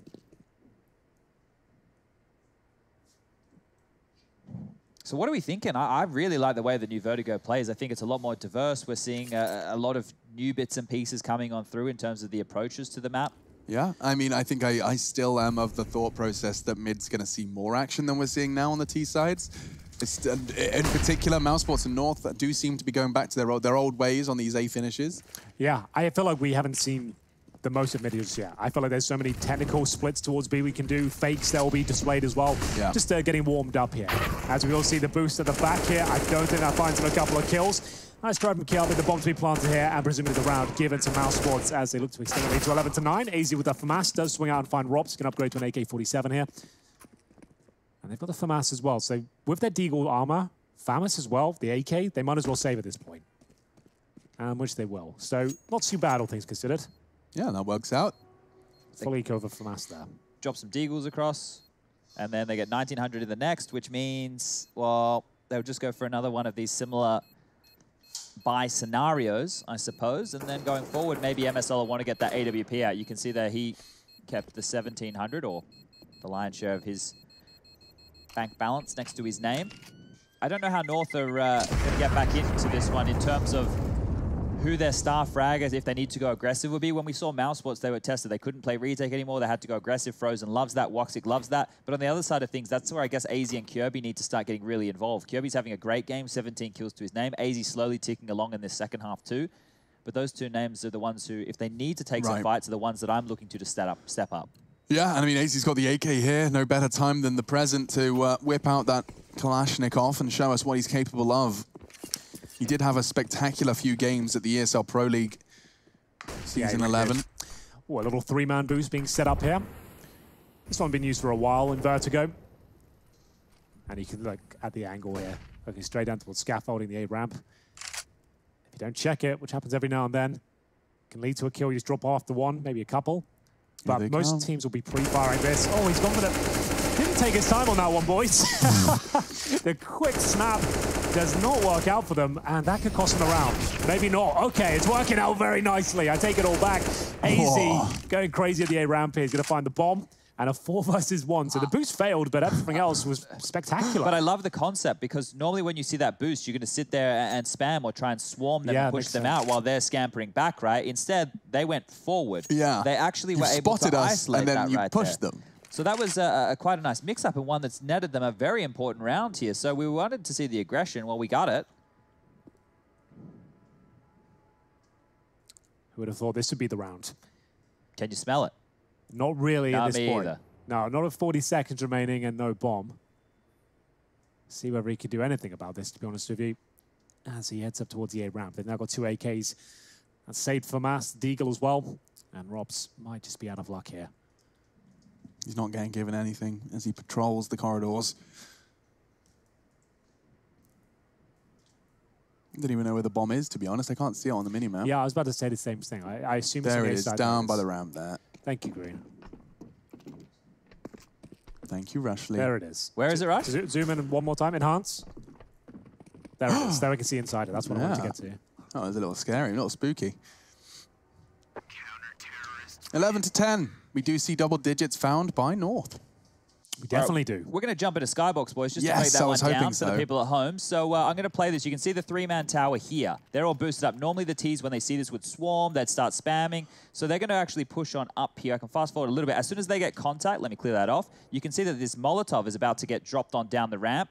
And that actually forces them in here. The Molly's going to get thrown from this position. That now forces them into the fight so they can't drop back. And great stuff from North there. Yeah, especially AZ as well. That saved AK-47. Well, if it's weight in gold, apparently. As we'll see KGB with the AK this time. Waiting to take a few more aggressive battles here towards the mid position. But the nice Molotov will send him packing. See, they're going for straight mid control here. Nice Molotov down towards the corner. And a smoke at the construction. Gate will be there.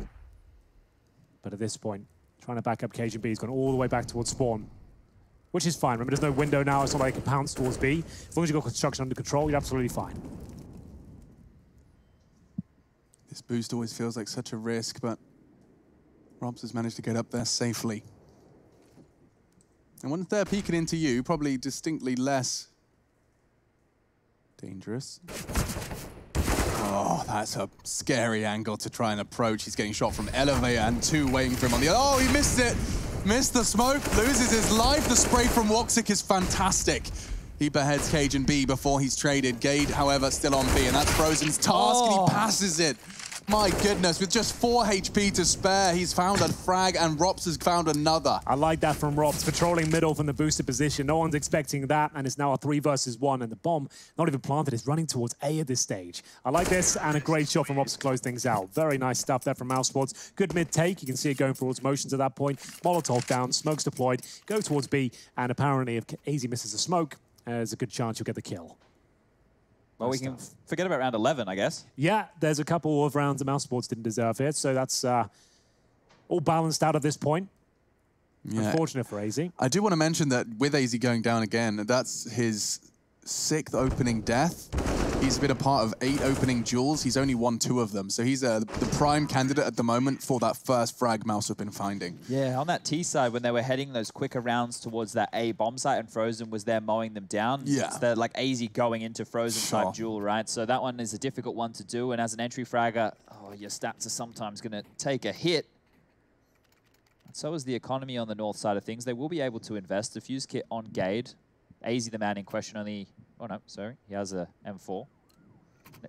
Cajun will take the CZ75. So they've worked it out. They've decided who they want to have what weaponry, and away we go. We are off. 2 players towards middle. We see a boost come forward. You can see AZ actually lined up with the smoke in hand, I believe. That's a great HE. Does a lot of damage towards the 2. Yeah, that works nicely. Yeah, this AK of his pretty deadly. You saw how precise he can be in the previous round, and they do go for a boost here now. Wants to play. So AZ gets himself up, just using the smoke as cover. I like this. Yeah, you can see he set this up himself, so this is by design. Timer on this, obviously. Yeah. Cajun has a smoke as well? Are they going to be mollying towards the boost box, or actually on the other side of it? Ah, okay, so you can't fall back, but they want to fight, and Cajun does manage to get one with the CZ. Kirby doesn't pull the trigger. He swung in. Now Gade's found a crucial frag. Chris J spotted as well. 3 versus 3. North have got a good stead here, and Kirby's extended their lead. It's just Chris J and Frozen. Bomb is nowhere near a sight. Chris J's trying to make this look like a B, but the smoke has done nothing. It bounced off a little unfortunately for him. He was hoping to be able to get across off this. Maybe the Molotov will enable him, but still Gade playing ahead of it. Ooh, burning down to 10. That was a huge risk. He could lose his life here. Chris has spotted him. Yeah, he knows exactly where he is. Molotov will go through. Gade has to reposition. He gets the kill. No, Chris. What a shot from Gade. He was tested and he is dealt with. Nice shot from Frozen. Rather robotic, and as he hangs off and hangs out, North will too. 11 for them. Well, well, well. Damn, damn, damn. That's great stuff from Gade there. The fact that he stayed alive and then he even got the last kill there. He did a really good job on that B bomb site. Those type of shots that he just hit on Woxic, they're never really easy shots to hit. You can only see the pixel ahead. It sounds like it should be easy, but they can also just see the tip of your head as well. And they have the more deadly rifle of that AK-47 there. So, it will be North closing the gap here. Just 1 round separates these 2 teams at this stage. Forced buy from Mousesports leads them to 3 AKs, a Deagle, and a MAC-10. A severe lack of utility. They've got 1 execution within their ranks here. That's going to be towards A by the looks of things. Could go ladder, would have to have been a call with a deep smoke middle like that. Cajun B does nestle his way into a potential late flank.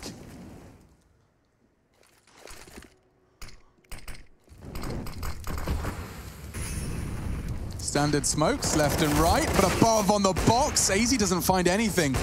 MSL's AWP does connect onto the first before the smoke's fully plumed, but now he's lost his vision. Rops has managed to equalize. Coming in from behind, he strikes. Chris deals with Kirby as well. That's the flank completely nullified, but Gade brings the fight, brings the flare. Down to a 2v1. MSL thrown into a clutch scenario. AWP on his back. Are they just hightailing it to the other bomb site? I think they are. Certainly looks that way. See you later, MSL. Voxic will be making his way towards the B bomb site. MSL reads it, though. There is a chance I think he can get there in time. Oh, they've gone for the double bluff. Oh. You don't... Oh, MSL's reading it. Where is he off to now? He's got the big brain, Henry. He does. Oh, my God. He knows. He's spotted him now. Back They're to making B. so many sound cues. Guys, think about this. What's the plan? Oh, no, exposed. 20 seconds, they have to commit. Woxic's half health. He's on the bomb. Or has the bomb, I should say. Has to plant. MSL's just holding the tight lines, and there's his second shot. Oh, no. A narrow miss, and Woxic, he'll profit. MSL with the Galaxy brain play there. He read the double fake well, but still, the 1 versus 1 eludes him. I just didn't have the information as to where Voxic was. He just snuck by with the walk there towards the bomb site. MSL misses the shot, and it will be the round landing in favor of Mousesports. Only 1 player survives, however. We knew that money was weak going for this round. They had 2 pistols and 3 AKs, so it's going to be more of the same. Then you get 32.50 per player for winning by virtue of kills, and you can see that's reflected there on the purchases. Carrigan with the MAC-10. Frozen and Voxic do have enough to buy here, and Rops as well, but he's got no grenades to speak of. So a tactical timeout. The second so far, looking to close out North's map pick of Vertigo.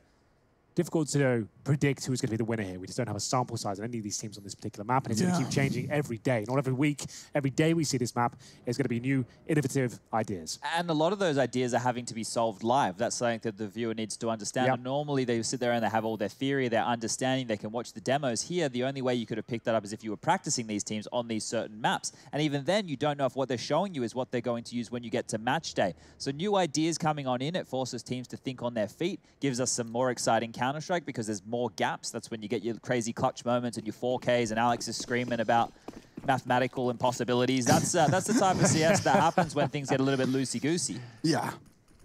And loosey-goosey we are. Double pushing middle, and it works. They get a rifle out of that one. Admittedly, 2 members of North now operating with under 20 health, but it's a start and a positive one for the Danes. Well, Robson will offer up an AK-47. He does substantial damage before he is taken down, but now the boost will come through. AZ taken up, they go for the double booster at the back. I like it, and AZ, he manages to get the first. Has he got anything left in the tank here? He got 3 kills in their previous eco round. He might be on for the same results here. Second connects, Voxit goes down, and they actually have the man advantage as Gade is going for a big backstab here. It might not even matter, as he's looking for a quad kill now. Yep, give AZ the rifle, and he will punish you for it. Just like that, they set him up for success. Make sure the healthiest member has the rifle. The healthiest member is boosted over the smoke. Yeah, I understand why Robs is doing that towards middle, but unfortunately for him, like, when you know the money's broken, the most common approach these days is pushing middle on the CT side, right? It's your best chance to have a close fight right off the get-go. And if you're Robs, you might want to wait behind Jenny at the start of the round. So if you do go down, they can't recover the AK straight away and start flanking the other team. But I think he wanted to show mid-presence there and actually fend them off, show that they were going to go towards middle, and then they'll just attack. They're doing it? Here we go. They're on boost. I'll give him a second chance. Hang on. He doesn't miss these. On the first jump, and whee! Oh, he's missed it! He's missed it! The falling Dutchman this time. No flight visible. We'll keep it on him. Let's see if he can stick the landing here as he makes his way down now. Going down to floor 4, and this is where things get a little bit difficult. Will he stick it? No, it's good. Not bad at all. 7 out of 10 from the judges now as Voxit with the Desert Eagle looking to answer back. Is there anything left to be said about this round? Time will tell. The run boost. Oh, and the team damage not looking too good for now. And they will have to fall back and recalculate their approach. It's wild that Voxit has 27 kills. That's a good one. I didn't even notice. He's been doing it with the rifle and the deagle as well. Exactly. The Star Orpa using everything but the AWP here to put damage down range, but still finding themselves, well, assuming this one goes the logical way, 13-13 all tied up here. It is a dangerous end to this map for Mousesports, coming in as the favorites, at least with the rankings. What are we calling the new little connector bit? It's like limbo between the 2 sites. Connector? New little connector bit. The new little connector bit. Yeah, we'll go with that. Yeah, it it's rolls nice, off the tongue nicely. Yeah, flows. Yeah, and then we've got Scaff over here, obviously. No. We had so many arguments about that. Frozen, however, is the last man standing and will be going down. Cajun confirms it. So we have an even keel at 13-13. But yes, don't you dare start saying scaffolding. I know it looks a bit scaffolding-y. A little bit. Well, a little scaffy. We can't call everything that has scaffolding scaffolding. That's scaffolding Thank you, right there. Great camera work. And we're calling the thing in middle construction. Yeah. Rush, what do you think? No, we know what Rush thinks. We played with him last night. Rush would not I think stop. It looks very much like scaffolding over here. That's Rush, how many construction sites have you been on in your time, mate? Quite a few, actually. I did go to university for that. Okay, so oh dear. Good response. They let you put on the high-vis shirt and go and check out how it looked, I guess, then. Yeah, exactly. All right, well, people who actually did some work on a construction site, I'll take jurisdiction on this one. Oh, Chris J was opening things up as these two are having a marital. 4v4 though, and MSL has missed his fair share of shots. Fortunately, Cajun B has not. Now he's connecting as well, and they're just throwing their bodies towards the stack of CTs to give them the 4th. They were saving their pennies, saving their schmeckles to invest into round 28. Mousesports starting to drop off significantly now. Money is balancing out, and it is considered, as used as the operative word, to be a T-sided map. So there's every chance they can pull this one back, but their money situation hasn't been fantastic on the T side. They have got buys, but there's always compromises to be made. Enough for the AKs and a basic array of utility here as they send players towards middle once again. Did they want to go quickly or use the same Molotov towards a corner? Looks to be the latter. Line up with the black smudge on the floor, and he got a jump throw here from the 4th plaster splatter as well, there, Alex. Remember that one? Okay, so the black smudge, 4th plaster splatter. Yeah, there you go. Easy. Future pros out there, hey, up in arms right now. All the secrets being revealed. Yeah, they're furious. But mid-control, this battle, the angles do seem very hit and miss. It's either you're exposed or is a tip of the CT's head showing. Very scary stuff when that smoke fades. They will Molotov and smoke both sides. This is actually the most mid-control we've seen from the T side yet. And oh, a missed shot. MSL's gonna have to fall back. And already he's lost his teammate. Won't make the same mistake, but already the flurry from Mousesports into the site has confirmed it. Can't afford to give this one up, boys. One more round for North will give them a map point on their pick. Mousesports looking to deny that. Great Molotov. That's going to call a save, I think, already. Like, he's just lost too much health. It gives him his position. He knows it. And they will be falling back. So that's the correct call. Had they gone for this money, it would have been a little bit questionable, actually. So the fact they're forced to save 2-on-4s, I actually prefer that, if I'm being honest. But Mousesports have done enough to get that 14-14 scoreline. Mid-approach again there, Chad. Almost every team we've seen so far in this version of Vertigo really focusing on that area. The execution there, a little bit different from Mousesports. They've got that nice set smoke from middle.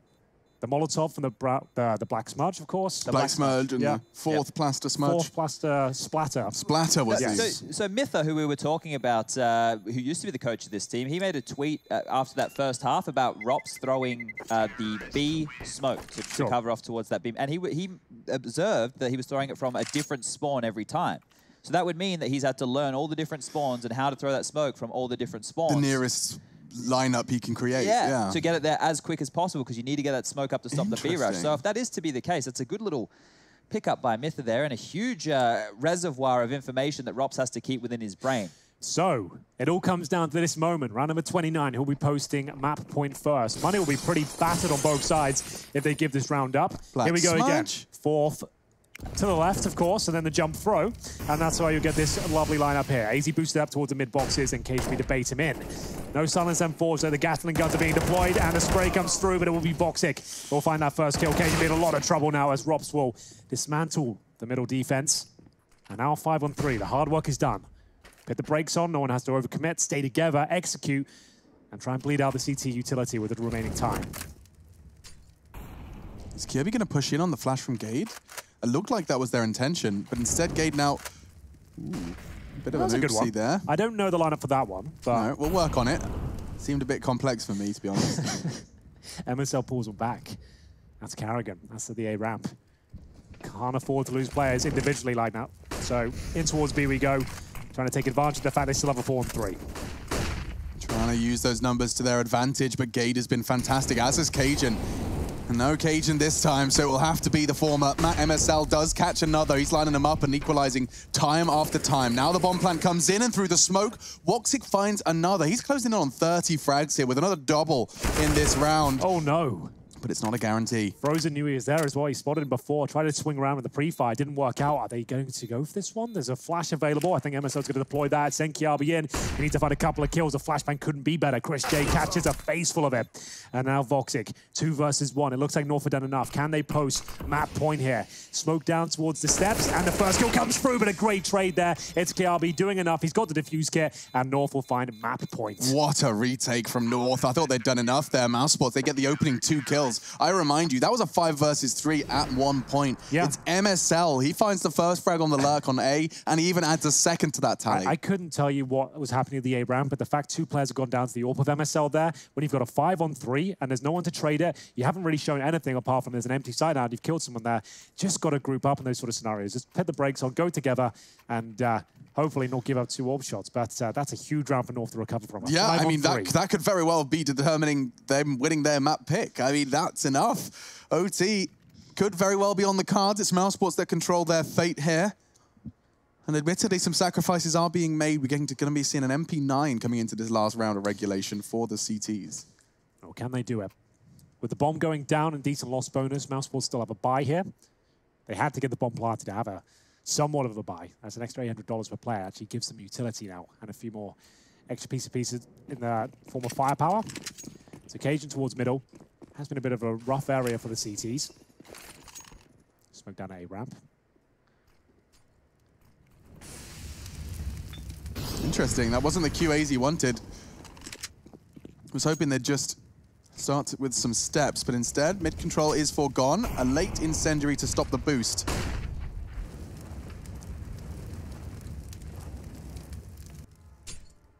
And a nade on top of that. We'll soften him up quite nicely. On the fly smoke does enable them to start taking some space towards construction. But this next fight is everything. Gage in the corner. Oh, Carrigan was checking it all. The frags are coming. They're all coming for North. They only need 2 more to take their map pick up against Mouse. Woxic and Frozen left to clutch. That bomb is on Frozen. Woxic has some mid control. Carrigan got some information, but that's all. There's 3 CTs around here. God, Woxic's got so much to worry about. This is not the space to be. Does get the first, but MSL continues to rack him up. He goes down to Frozen. MSL hits the shot, though. Takes him down to 32 points of health, and there's 35 seconds remaining. Frozen will go for the plant. Fakes it out. Trying to bait out anyone towards the Jennies at this stage. 2 versus 1.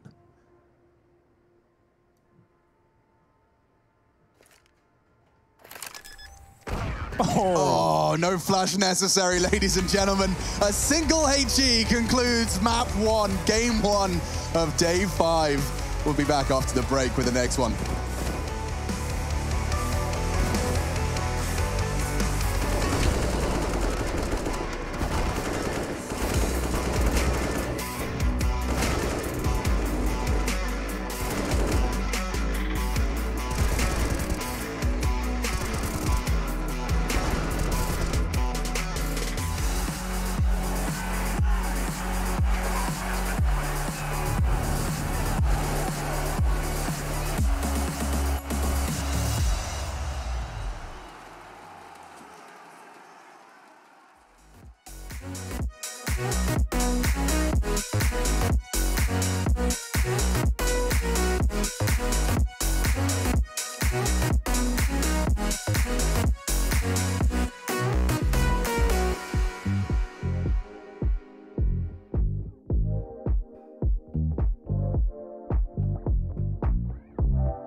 That means I can't describe the way I vibe, the way I slide, and with the rhymes that make the dimes all close their eyes and fantasize. Young Divine calling their phone number.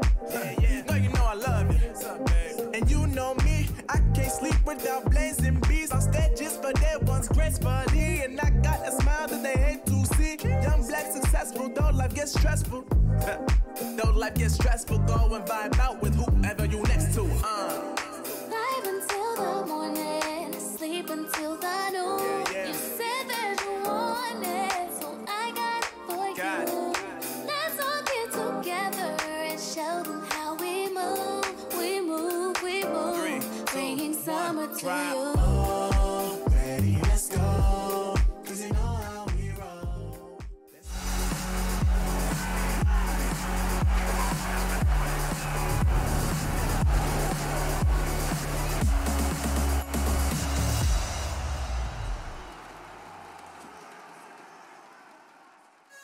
Without a doubt, that's a double thumbs up from Graham Messioso Peters. North take map number 1 here in the best of 3 against Mousesports on the road to Rio. Ladies and gentlemen, boys and girls, if you missed that one, it was a close affair, and we do love ourselves some Vertigo here at ESL 1. So let's talk about this one. Let's get stuck in. Let me bring up my round timeline. I love it. There's one round we're going to focus on, guys. It's round 11. You heard us say it in the broadcast, and there's a big reason for that. We went the distance. We went all the rounds. We had a full 30. You got what you paid for, but I want to really dive into this one. So let me just bring up the map overview here of Vertigo and talk through the flow of the game a little bit before we get stuck into the round in question. North had 2 rounds on the board. They were throwing deep smokes, landing in these positions here. They were molotoving behind it. They had just a very simple basic A execute. Now, what Mouse needed to do was opt for something all in, opt for something aggressive. So they put Frozen aggressive over here towards this scaffolding position, and they had an AWP player in Woxic aggressive on the ramp as well. They had to shut this down because they were playing in limbo, right? In these other rounds they lost, they're playing in limbo here. They were getting spammed. They had multiple players going on down. So the adjustment was go aggressive. The retake stuff wasn't quite working. So let me just scroll and grab you this round that we want to talk about here, being round number 11, where Cajun had a lot of impact. So we can start playing this one out. You're going to see what I was talking about here. Aggressive play coming on in from this side of the map from Frozen, and Woxic coming onto the ramp with the AWP in question. They get 3 nice kills here to kick things off. Frozen will grab the 2. Eventually, he's going to get taken down through the smoke. So that's going down just here. He's done more than enough with these 2 kills, and the fact he goes down through the smoke, that's not the end of the world. He grabs that. Frozen's going to push on, Woxic pushes on down, grabs another, takes MSL out of the equation, and then dips on back. Now, here's where the problems are. They're overstaying their welcome. Woxic has stayed in this position for too long. He gets taken down now by Kirby, and a round that was looking very good, a 4-on-2 situation, quickly becomes a 2v3. Now, we're going to keep this one going. Look at this aggression from Carrigan. Instead of playing the numbers, he wants to finish this round now. He pushes on in. He's going to get taken down by Cajun. So that's another kill from Cajun. Now we're finding ourselves in a 2-on-3 situation. So, a 2-on-2 situation. You've got Chris J pushing forward here. We're on this guy right now. Chris J coming. He wants to go for more information, more aggression, instead of just playing the bomb sites. He'll get taken down momentarily. And at that point, Cajun and Kirby, they've done more than enough. You can see Rops, he rotates over, he's stuck on the site. A smoke's going to come on in, it holds him, it plants him in position, and Kirby can take the bomb and just go to the other bomb site. So round 11, I want to bring back up the round timeline. Look what happened after that, guys. As soon as round 11 was won, it forced Mousesports Money into a weird position, and that's a string of rounds that were put on the board from North to give them a 9-6 half. That's a huge turnaround right there. These are the swing rounds that we're talking about. But that was map number 1. We've got map number 2 and Mirage coming up soon. Don't go anywhere. We'll be back after the break.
You love it, you wear it. What's your style? Get your merch at shop.eslgaming.com.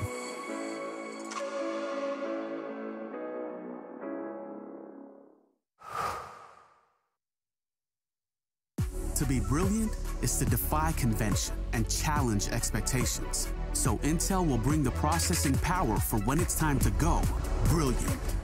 Frame rates that keep up with your reflexes. Brilliant. Fast clock speeds for when you're on the clock. Brilliant. It's what we do at Intel, powering you to master your potential. Will you rise? Intel. Unleash your brilliance. Last year, we took 2 lucky winners on a trip to Berlin and gave them the experience of a lifetime. This year, we can take you for a trip to Rio. Take part in a series of GG.bet contests for a chance to win awesome prizes and a trip to Rio. See details on the website. It beats again. Oh, you bring me to life. Oh, you bring me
ESL 1 Road to Rio is brought to you in part by Intel, Mountain Dew Amp Game Fuel, and GG Bet.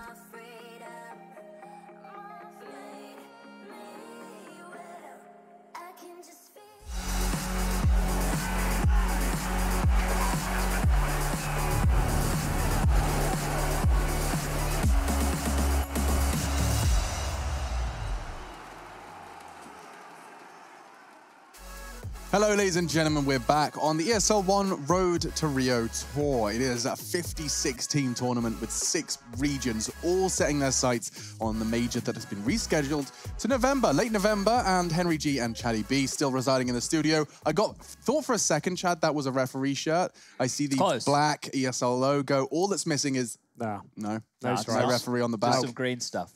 Some green stuff. Oh, still on brand, though, and I respect that. Guys, how on brand was that for Mouse Sports? Close but no cigar.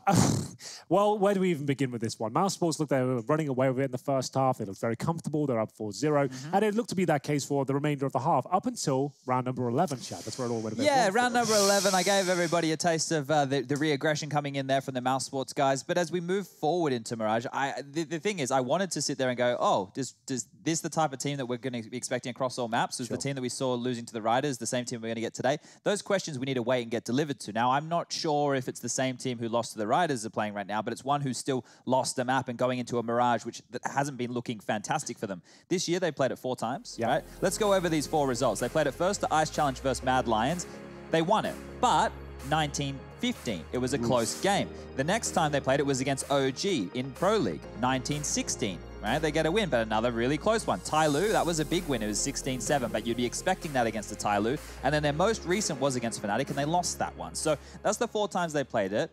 It's not It's great. not sunshine and rainbows, no. I will add the caveat that Fnatic's Mirage is one of the best in the world, as Mouse Sports used to hold that title so long ago, but I feel like that title has lost a lot of its sheer and shine over the last 6 months. Well, North is pretty bad as well, if we're going to be honest with you right here. So if we look at North in 2020, they beat Namiga, they beat Gambit Youngsters, but then the rest are losses. It's a loss to Mad Lions ×2. So maybe more as a targeted pick than it was Mouse Sports flexing their Mirage. So that's a curious one here, but if you are that of MSL & Co., you probably know that this is high on the list of priorities with you coming in and banning trains. So they're going to have done their homework, hopefully leading Mouse Sports in this direction so we can see the prep of North Sea, potentially more punishing in defaults that we heard from Carrigan that the Riders did to them just the other day, especially on that Inferno game. You had Steel versus Rops in alt mid a lot of times. Steel was getting the better of him time and time again. We need to see more scenes like that from North against Mouse if you want North to take this 2-0. If you want to see this one go the distance, then you should be feeling pretty comfortable that this is Mouse's playground or a home map for a lot of these players. So they should be able to shake this off. A 16-14 loss with players getting online, everybody having some moments. Woxic with 30+ kills, and we're into it.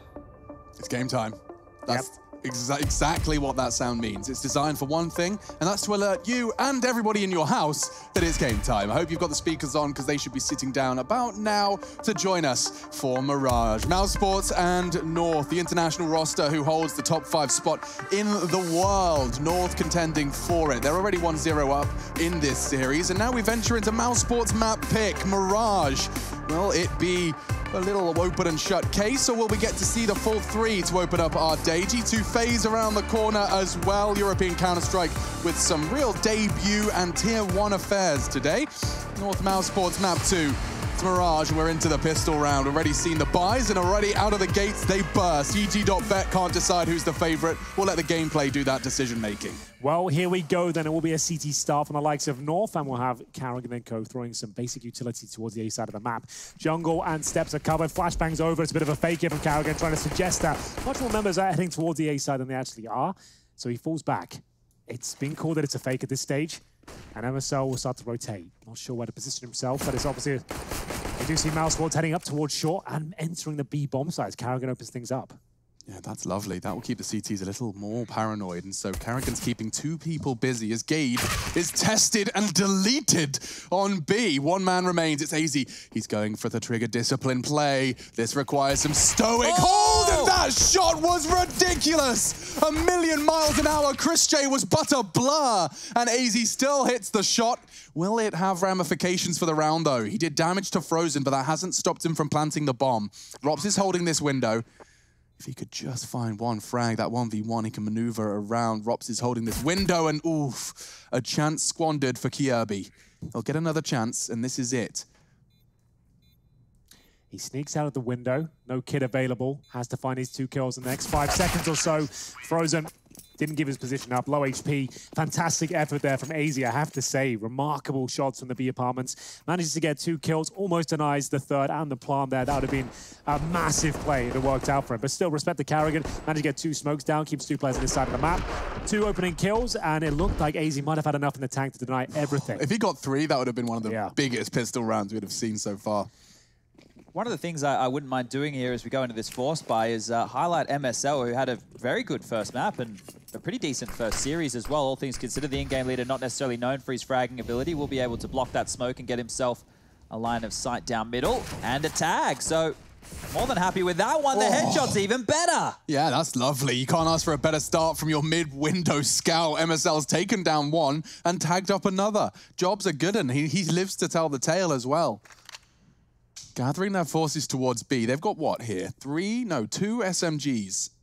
They'll be looking to get them set up at the front of this push. Woxic with a nade. It looks like a smoke to cover off those pillars. They've interesting. Chopping and changing given the HP. That makes sense. So it's Gage to defend. He was actually very good towards the B bomb site on vertical, I have to say. His aim looks pretty impeccable.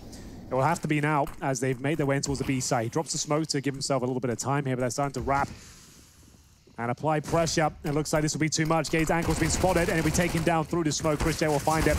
Damage done from that MP9, though. We're going to see Kiabi chiming in with the Desert Eagle as well. 3 versus 2, but not for long. Ross will bring it back to a even keel. And now the scout through the smoke. It looks like Mousesports have done enough here to recover this round. Certainly looks that way. No kits. Would have to be very quick fragging here from Cajun B. And he spots the head. Rops, body shots. 1 more will do. Oh, no, it won't. Into the thigh. It brings Rops down to 9. But his triple kill and swapping that AK to the Estonian is enough to bring home the second. Good test from the Force, though. Now, if it was everybody at home watching, you'd force buy again if you were North. But I have a feeling here that MSL and co might want to take a little bit of a save here. 2 close rounds back to back. Close but no cigar, if you would. But regardless, they have to take the responsible financial decision, just like we have to be responsible with our laundry and what we leave in the fridge, ladies and gentlemen. Yes. All right? We're human beings. We're not animals. Not anymore. We've been there, done that. We've got better now, we're adults. Yeah. Now, I'll let you guys at home tweet at Harry if you would. He still hasn't removed his lentils from the fridge. Harry gets dug out on this broadcast like 3 times a day. Mr. Russell. It's not that he's done... It's self-inflicted, it's sure. true. If he didn't do it, I wouldn't be saying anything. No, it's a good point. I'm not making it up. No. Well, here's Voxic. And this is the full eco. North became incredibly close in both opening rounds here. The pistol in the second round forced by, unfortunately, on the CT side. Unless that works out, you're probably not going to be buying going forward. Blind. And Carrigan is blind, but still on for maybe a kill or 2. MSL denies that fact, and it's going to be Chris J to pick up the pieces now as he farms that money. Nice effort with the USPs. A couple of kills found. And we will get into the next round here. 3-0 start for Mousesports on their pick. So what have we got? The AWP almost certainly coming out for MSL. Chris J has the option to do the same. Does drop an AWP. Gives it to Voxic. No deagle for him. We get into this first gun round now. Voxic, a master of Mirage. Yeah, he can take over games. He certainly can.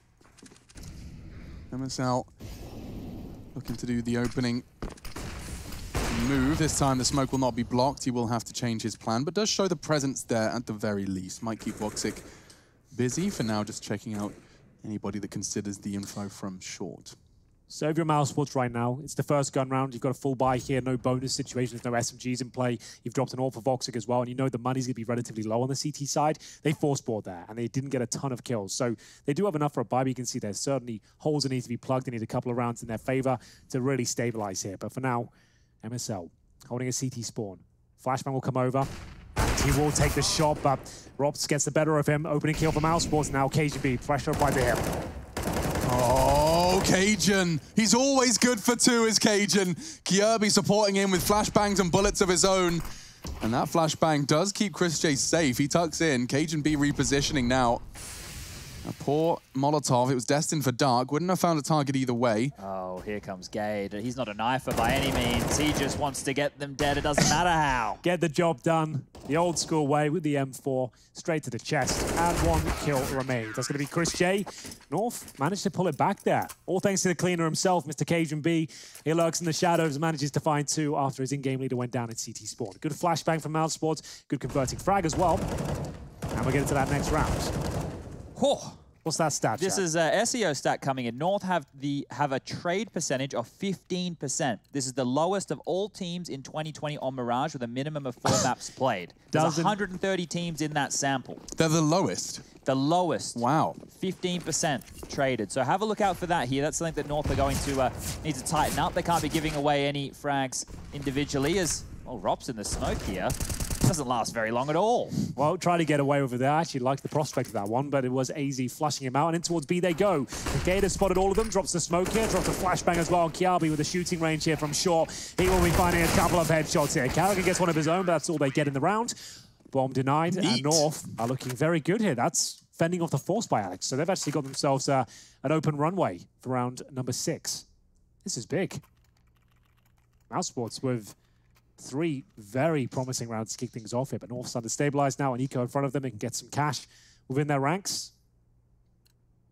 I think one of the problems for Mousesports is, right, you have to constantly, with all this Counter-Strike being played, and their CS, it's not their entire game, but parts of their game are individual moves or gimmicks, right? We've even had Carrigan label them as smoke gimmicks as an interview on the show, just so people don't think I'm being disrespectful. Sure. But those kind of plays, once you learn those tendencies and how they like to, the timings and the moves they go, then it becomes easier to look for those. So that could be a problem for Mousesports with all this CS on the agenda, as well, they have another problem on the A bomb site, but they will get that bomb down. The $800 for everybody will go into the back pocket as Cajun finds the last couple, will defuse the bomb, and away we go. Not the end of the world there. Sure, they got the bomb planted, he didn't lose anyone for it. They're going to buy up next round regardless, so sure, you let them get that down, but you're going to keep your own money strong. You should be focused on that mainly.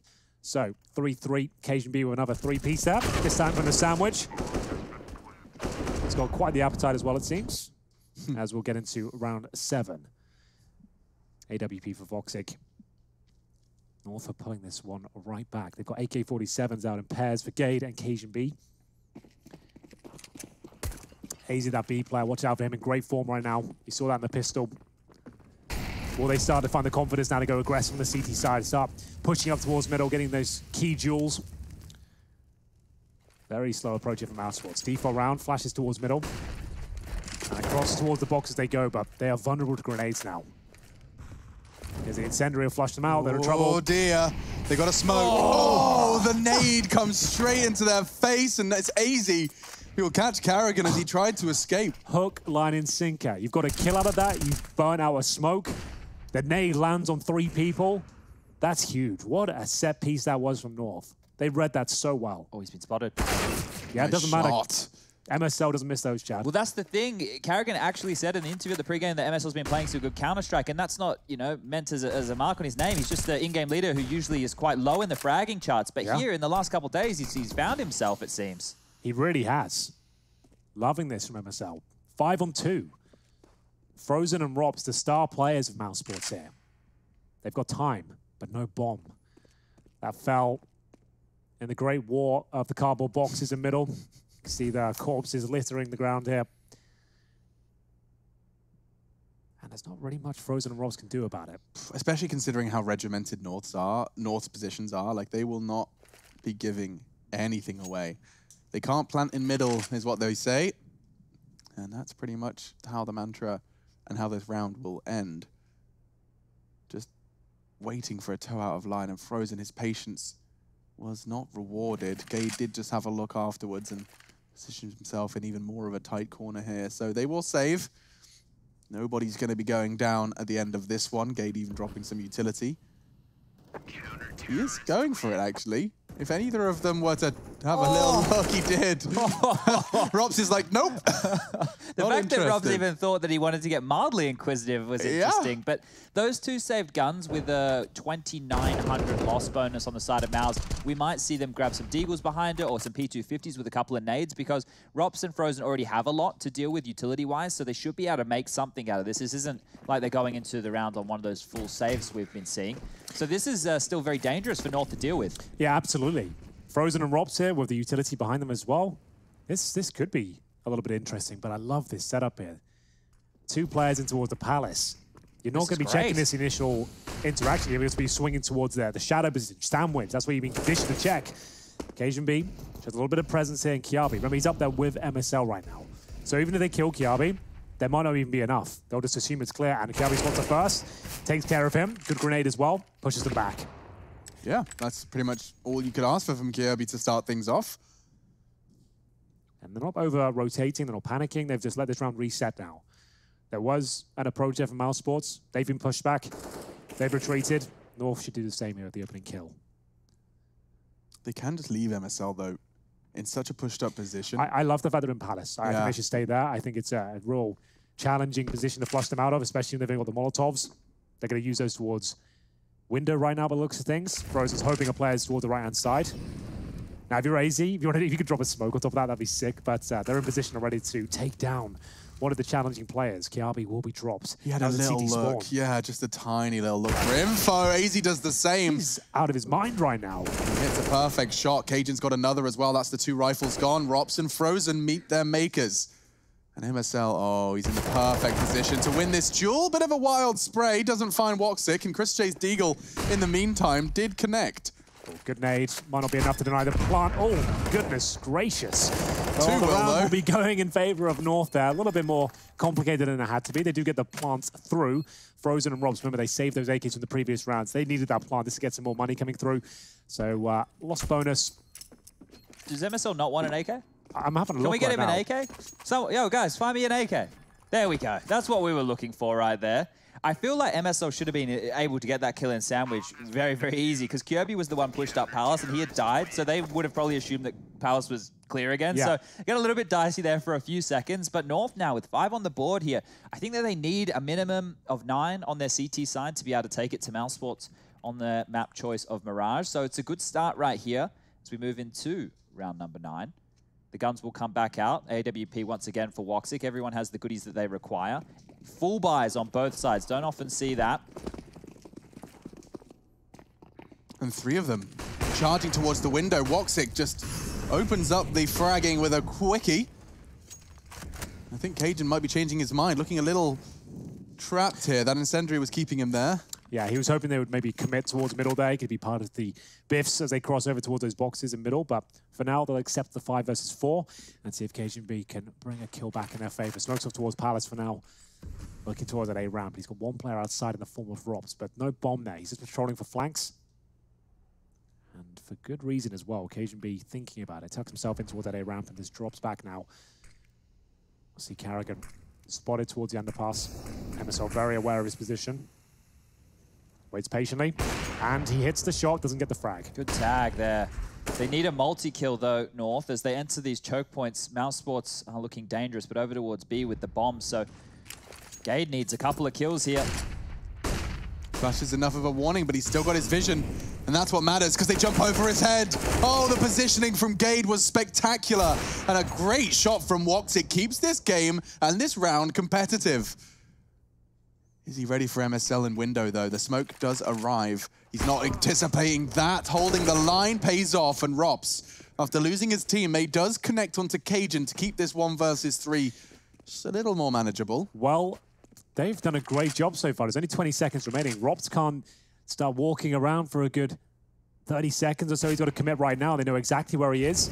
And he's up against the double orb short, so there is a chance he can pull this one back. The Molotov down towards the van is extinguished by that smoke. Now he has no time to plant. It will have to be by the frags. I think you might be right here. And MSL, challenging again, will take him down. He had no idea where he was positioned. You wouldn't assume he was in the same spot. And there we have it. It might be more partial by territory for Mouse Sports. So they're 6-3 down. They won the pistol, got the 3-0 conversion. Since then, MSL has been absolutely killing it with the orb. Yeah, he hasn't been too shabby at all. Pretty serviceable old MSL. We know that in terms of using it as a utility to lock down key choke points of the map, that he's proficient at that. But a shot like Woxic just hit there, that's not an MSL shot. That's a different ballpark. If we see MSL start hitting those, it's a different guy in the server. We might have to call on in and see if he's behind his PC, because I haven't seen him hit an AWP shot like that one. So years. Let's see if it becomes... Well, he wasn't even an AWPer, remember? This is how insane it is. Towards the A side we go. It's a very fast flash attack now, but one that might not work out. The first couple of kills landing in favor of North. Damage inflicted by Cajun B, but only damage here. And now this round might be given up. Frozen, Chris J finding 3 Deagle kills. Have actually got the man advantage here. There is a chance to deny the plan, but it will be going down. They've got an open Chris J. Nails a shot towards AZ. This is going to be their first rounds at the pistol. Yeah, but hold on. I don't think Chris J's anticipating this. Flank and Gade's right there. He should have this. And a second as well. Oh no, Mousesports, they've done so much heavy lifting, and now Frozen just has to find the last frag. Realizes survival is integral here.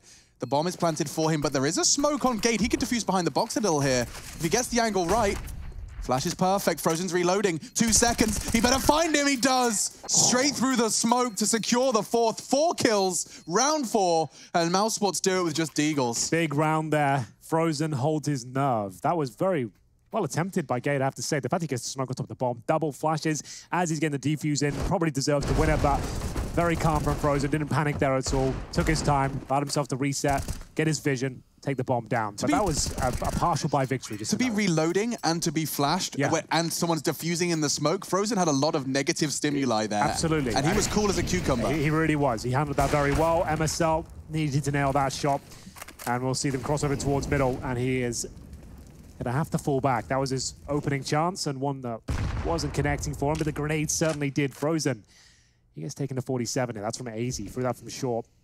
Voxic in position to try and challenge him here. He holds towards Delpan. They're boosting up as well. He flicks to this. He always nails this sort of shot. Oof, okay, he's got no helmet, right? So you can see the aim punch coming through. No chance to recover that. Yeah, and they're gonna burn him as well. Nothing he can do. Nades, Molotovs, and bullets, all used to flush him out of that corner.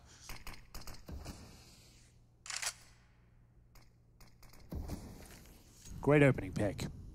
Yeah. Nice boost. You think Voxic was going to hit that with the flicks he's connected today, but he goes down to 4 and 10 right now. He's died every single round, if that makes it a little bit clearer for you. Good smoke from North there. Carrion's going through. Is he? Yeah, he won't respect this. Oh, God, I don't like it. Oh, single flash. Then they push through. AZ gets just 1. They know where he is. They want to try and close this gap. They really need this frag, and they found it. There's only 1 man now on the site. Will they check it? He's going to stay passive. This is really smart. You killed 2B. You'd pretty much assume that this is clear now, and with their backs turned, he plans to strike. Sees the boost. 1, Rox is burning. 2, Kjaerbye's done enough. He's done Kjaerbye lying in wait on B and collects a triple for the 7th for his Danish squad. Massive play there from Kjaerbye. You spotted it, Alex. As soon as those 2 players went down towards the B apartments, they assumed the B side was clear. They went for the plan without checking the key positions on the bomb side there, and that cost them the round. If 1 player gone towards the bench, sure, he might have gone down. Kjaerbye probably gets him, but he wouldn't get all 3. And sure, it was not like it's a huge mistake. That's a pretty educated guess. After 2 kills towards B, you would think it's clear.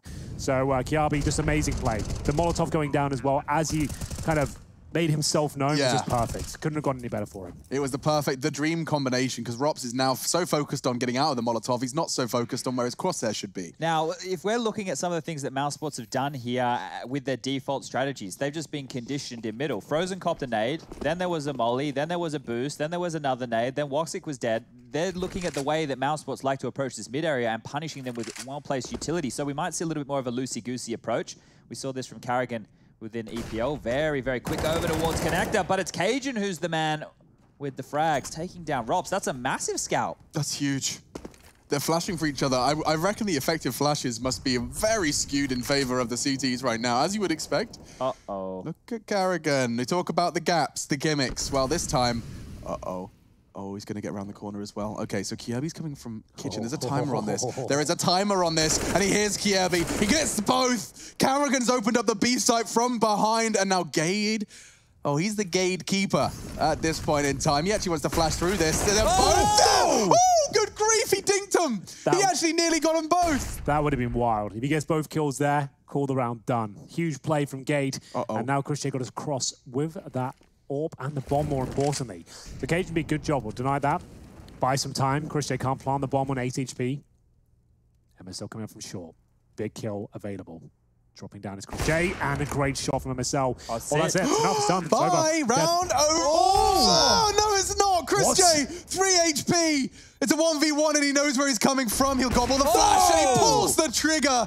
White screen, it doesn't matter. He finds the 5th. That's kind of wild. Mouse Sports, it looked like they had no chance there whatsoever. I thought the nade was it, man. The nade. It should have been 8 HP. It does 6 damage instead, and he survives.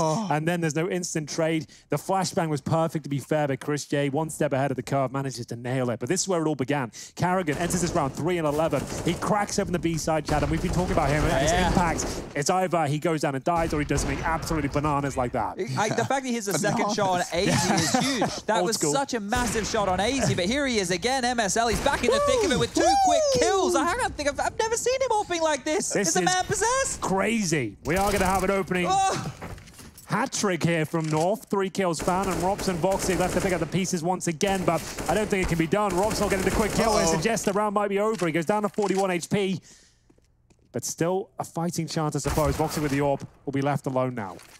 Smoke down towards the A ramp, trying to get that AK-47. AZ will get it successfully. And we put the brakes on again because Voxic will try his best to dissect this round, see what's available to him. He's still got 1 minute 15, the bomb on his back as well. If he can get a quick AWP kill towards B and take down Gade, there's a chance he gets the bomb down. If he gets a bomb planted in a 3 versus 1, he knows he can win it. I'm still not forgetting about the fact you just said bananas, Henry. Yeah, I know. It's an old school kind of like 60s term. Yeah, British. he's going bananas. Not sure how I got to that. It's so old school. I think it should be your thing. You know, Anders has got, are you kidding me? You should be the bananas guy. He's gone bananas, at banana. Yeah. Freiburg, are you kidding me? Oh, okay, that's the full line. Yeah, that's it. We can do that. That's the full paragraph. Freiburg's in this road to Rio. That's true. I'm sure Inferno we played at some point. Okay, we'll get the full banana line. All right. Well, Voxic will get a face full of lead, unfortunately for him. That's going to be Gade mowing him down, and a good recovery once again from North there. Brutal scenes, and here's MSL dishing out most of the damage here. 23 kills. Yeah, that was map number 1. That was, stats. I was about to say, he hasn't died 20 times yet. He's 9 kills so far here, but he's had some impact with that AWP. 23 for the previous map, which is not par for the course for him. It's he was playing a par 5, and he got it in, and it was a hole-in-one. It was a hole-in-one. An eagle. An eagle, a birdie, a hole-in-one. A hole-in-one for MSL. I did try and play golf for a little while. I think it's when you get to like your late 30s when you kind of you got a bit more time in your hands, you're a bit more relaxed. You're not doing Counter-Strike events every day of your life. Might be a good time. All right, I'll look into it then. Well, here we go then. A full A approach shut down here. North. After losing the pistol, bear in mind, that's all they've really given up so far. They are looking exceptional. A couple of blunders along the way. Of course, playing against Mouseboard, some of the most vicious Counter-Strike players in the entire game. They're going to find a couple of rounds. But generally speaking, going into this one, we didn't think North standing much of a chance. They're actually putting up a very solid shift here on the CT side after going down 0-3. Yeah. Like, I'm almost convinced. And remember, they're a very tactical team as well. They know how to play together. We saw an overpass a couple of days ago with FaZe, but I don't know. This is looking interesting. I like this a lot. 10 would be groovy, baby. Oh, Austin Powers. Yeah, we're just get as many references. Yeah, just as many references that no one at home will understand because they're probably too young. But it's still fun. It works out. This could be fun from MSL. He doesn't hit these flick shots. Surely. Yeah, he does. He has to slow it down a little bit. It's not as flashy, but he nails the shot. That's all that matters. And Cajun does not. Rops, however, he will stop that AWP from doing any more damage. And while full flashed, Cajun does it all. Flashes him and frags him. Chris J goes down, and now numbers, they favor North. The last round of the first half of our second map of our first series on our 5th day, and already we're seeing Kierby on that flank as well. Good flashbang coming through. Voxic needs a couple of kills here. Not going to happen. They're now in a 4 versus 2. But the bomb coming up to the halfway point. We've got Robs and Carrigan next to each other in the open, apparently. So Carrigan being very active here. Doesn't work out for a kill. Apparently not. Kiabi strikes in the Palace position. We've got Robs holding towards Shadow. I don't think it's enough, boys. And that's going to be it. The first half concludes. It's a resurgence from North after going down 0-3. Their gun rounds were just spectacular. They're going to have a strong double-digit scoreline as we move into the second half.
Hope you're having a lovely afternoon, you lovely ladies and gentlemen. Mousesports and North, well, certainly a lovely afternoon for North. They saw this guy called Carrigan having a walk in the sunshine this afternoon, and now they're beating him in the server. It's 10-5, map 2. I've got Henry G and Sponge with me as we watch Mousesports slowly shift down and down in GG.bet's odds. Let's see if they can close this one out, though. North, 1/2 and a double-digit lead. It's looking promising. The bomb's over towards B, so this is all a ruse now. These smokes towards A, this is actually the same approach Mousesports had, to be honest with you. 3 committing, though. They really want to sell this. Oh, the grenades! Oh, and it works! A stack nade towards CT. Oh, That's a pie. beautiful. Oh, and AZ's killed over the B player. There's only one guy cowering on the site. It's Carrigan. No armor either. He can do this. He has a kit as well. Gets the first, completely unannounced, but now the duel gets more interesting. He has the bomb, and he knows there's another around. He's sniffing for him. Kirby. Voxic heard the steps. Uh-oh. He heard another as well, and it gets Cajun B on the tail end, and so a 3 versus 2, and Kirby's still alive on this site. They're looking for him. It's been a 30-second stalemate, but he's lost all of his comrades. He's got 3 to find and a fresh clip now.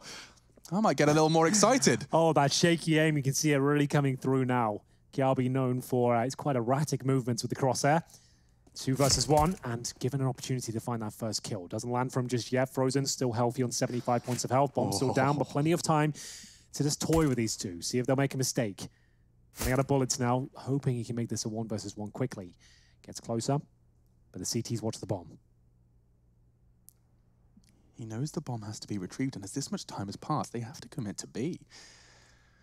2 bullets is all it requires. And that's Frozen who finds the shot.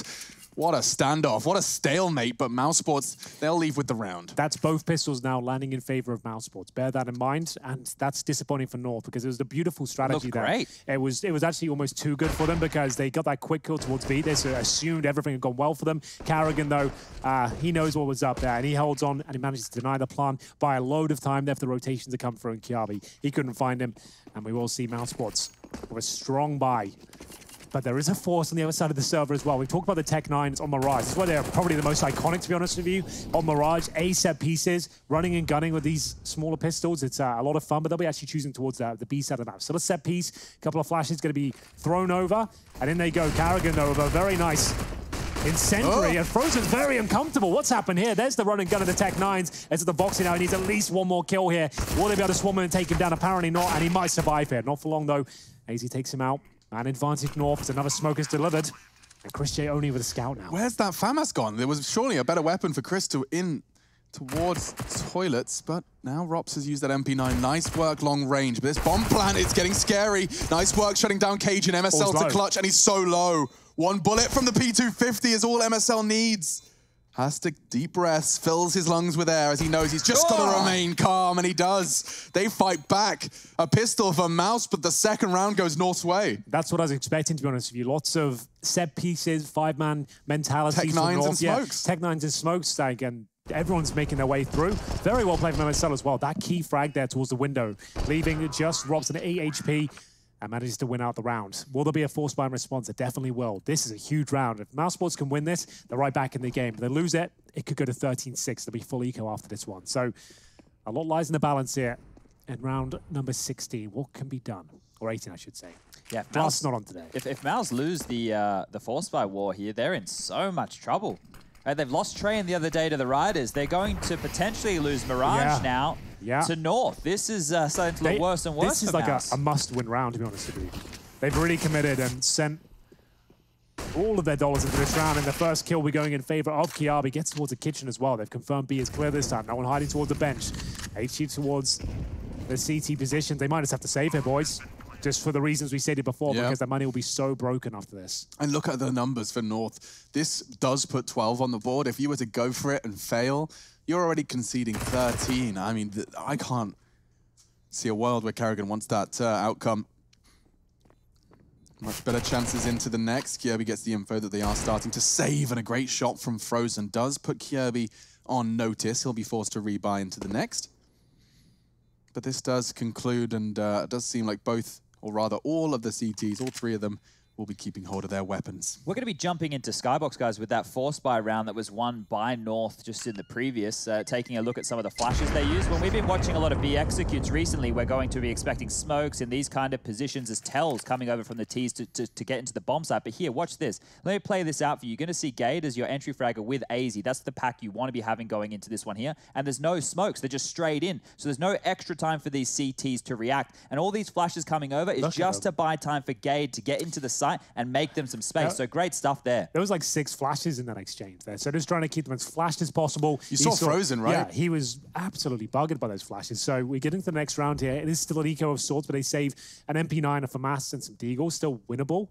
But a 5-man execution. These are the rounds I like to see. And these sort of rounds, it's perfect. You want to make sure everyone's together. No fakes required here. Just go in with the smokes, eradicate those risks, and pre-fire the positions that are uncovered. Yeah, and trying to take the fight is Frozen. He's Molotov'd out. He has to stand his ground. He hasn't got anywhere to hide, and it doesn't matter.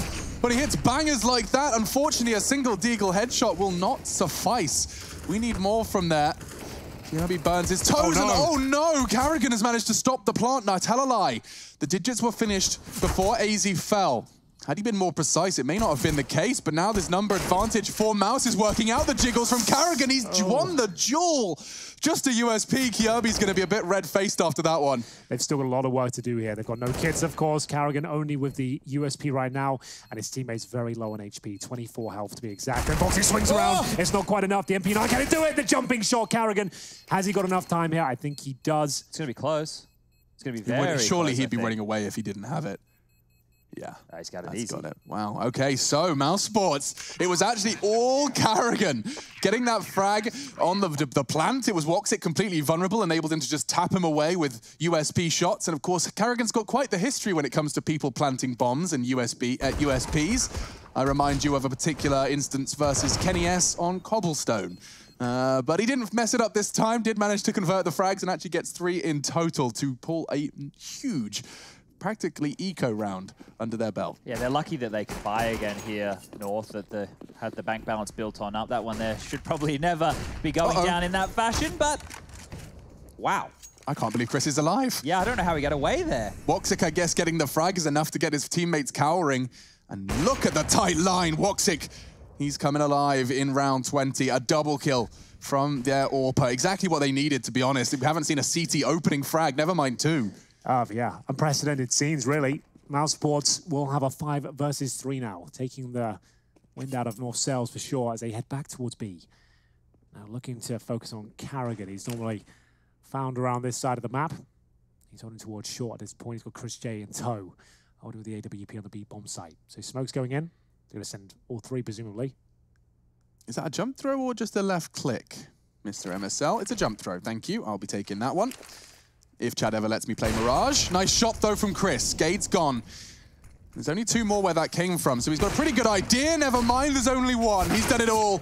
AZ's been thrust into a 1 versus 4, and Rops makes sure it does not get any further. So Mousesports, they string together 2 rounds, and Woxic was the one to really make that happen. Double AWPs does seem to be the answer so far. You would just go back to something that we saw before, either that A set piece or the B set piece with the Tech 9s. Something along those lines is great against double AWPs. A default is not, because you have to clear so many corners and try and condition them. You can see how these AWPs, they peek, they take a shot, they get out, they pick a new angle. Something a bit more as a pack, as a group, so you're not giving up those openings might be required here. But this game is dangerous now because Mousesports should be going up to 9. Yeah, almost certainly. They're up against, what, P250s and Glocks here, no armor, no nades. Just trying to get the bomb down. We saw Mousesports have this approach on their T side as well. They got the bomb down both times. So we'll see if that can be replicated. A couple of missed AWP shots suggest it might be able to, as Chris J plucks one of them from the air. That is the bomb carrier, but he is swarmed down. Now, is there a chance MSL just starts hitting shots now? Yes, he will. There is. Bomb plant. Cajun just narrowly surviving that grenade to enable the bomb plant. Now MSL with an AWP. He's going to have to hit some more shots, and Frozen's gone down. He's anticipating a second. Oh, no! That was it. That was the moment. MSL, he nearly did it all. I could feel the MSL ace. I was ready to rip my vocal cords a new one, but just didn't quite release the movement keys before taking the shot, and that gave him the inaccuracy that did enable Mouse to find another. Goodness gracious. I'd like to see that again if we can. I wonder if we cut away too quick on the replay. But yeah, so this is a great shot. And I don't get to see the miss, do I? There it is. No, we're going to cut away already. Yes, we do. Okay, great. So yeah, just so close to the shoulder of Frozen. Still, let's get this one back underway. Round 22, and Mousesports are forging quite the comeback. It certainly has a knock-on effect, regardless if they win the round or not. You can see now the CT finances incredibly affected there. They were looking very good up until that moment. But now, North will have the full buy. Couple of compromises. MSL with no grenades, but he has got his sniper rifle. You saw what he's capable of in that previous round. And an A execution looking likely here. Kiabi watching the B flanks. 4 of his teammates outside A deploying smokes now. Voxic just takes that flash as a cue for the peak. Works more often than not against these coordinated teams. And walking into the site, Chris J's happy to collect another. What's happened to the North rigidity? This looks a little loosey-goosey. They tried to punish some gaps there, right? Even though MSL went down getting Tetris control, there's no way that Voxic would have seen that. And see this, they're trying to play someone else's style of Counter-Strike right now, taking liberties when the opening kills are going down, seeing if they can find gaps on the map. That's the way that Mousesports like to play. The way that I remember North playing is very regimented. Now, I understand why they want to try and factor this into their game plan. You need to have as many different options as possible, but the double AWPs of Chris J and Voxic, I was about to say aren't missing. Yeah. Well, there it is. Only missed one shot, but you're dead on. The defaults aren't going to work here against these double AWPs. Voxic's just going to manhandle the squad. He'll take you down one by one, too fast, too furious at times. We'll see Cajun B with a bit of a freebie here. Oh, yeah, you're thinking about, should I knife him? Should I do that thing everyone else is doing right now? It's pretty cool these days, I heard. Yeah. Probably a better shout. Just nail the kill. And down he goes. Voxic will find him. And they've got double digits on the Mousesports side now. So 12 to 10. Money broken once more for North. And they just want to take another partial buy here. I think they do with the Tech 9s. We saw it work before. Can they replicate the success? Let's play counter flashbangs. This is when the Tech 9s set piece will be idyllic. You know you're up against double AWPs right now. B bomb side's already worked out for you. I would say just run that again. Same sort of execution, overwhelm the flashes, those 6 flashes we saw before. It looks to be the exact same approach, I would say. Let's have a look. In the last 3 rounds, 12 of the 15 kills have been with the AWPs. If that doesn't help put it in context for everybody at home, that's how potent Chris J and Voxic are being right now. Oh, we saw them. Carrigan, you can hear the steps. He's pre-firing madly, and it's working. 2 bullets into the apps. This force buy is going a very different direction. Mousesports, they're looking for the clean sweep. 5 hearts still beating for Mouse, and they will finish that way too. Perfect defense of the B all-in. I was a little bit worried for Carrigan there when he went with the preemptive spray, but he sticks to landing. 3 kills found, and he survives, so no problem there whatsoever. Mousesports, though, looking convincing to take us to nuke. Now you can see he gets flash, starts committing to it, doesn't let go of the trigger at this point, is chugging along with the AWP, and does close it out with that USP. Nice work. So, round 24 coming up. Another buy available for North. We have noticed their defaults starting to drop off somewhat. Mousesports pretty flawless so far. We need to see something from North here within these gun rounds. The only rounds we've seen them win is a Tech 9 buy on the B bomb site and then followed up against the low buy of Mousesports. They haven't been very threatening thus far in the T side here, and well, look at the hold they're going for. Chris is so exposed to underpass. Fortunately, he's smoked, and a missed shot from MSL enables the retreat. Oh, may not be without bloodshed though, because Gade does find one of the 2 AWPs already. Voxic's going to be forced to watch this one go down. Yeah, good awareness there from Gade. Checks up towards short. Executes Voxic there, and then with the smoke down towards connector from MSL, about to be deployed. His teammate's already in that.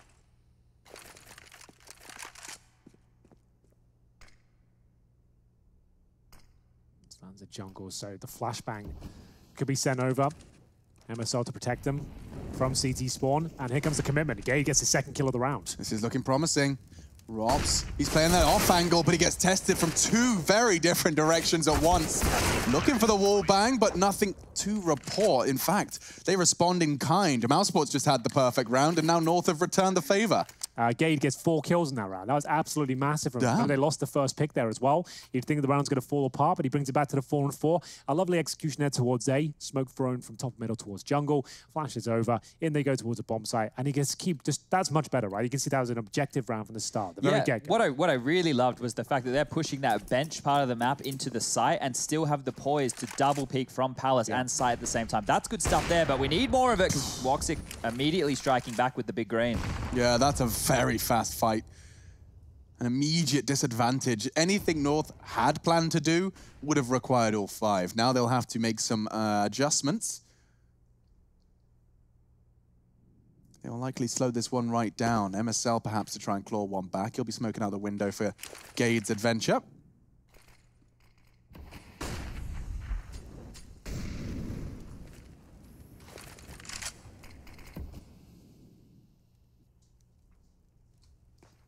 So plenty of mid presence. Yeah, looks to be the B split here. They got that connector smoke down on towards window as well.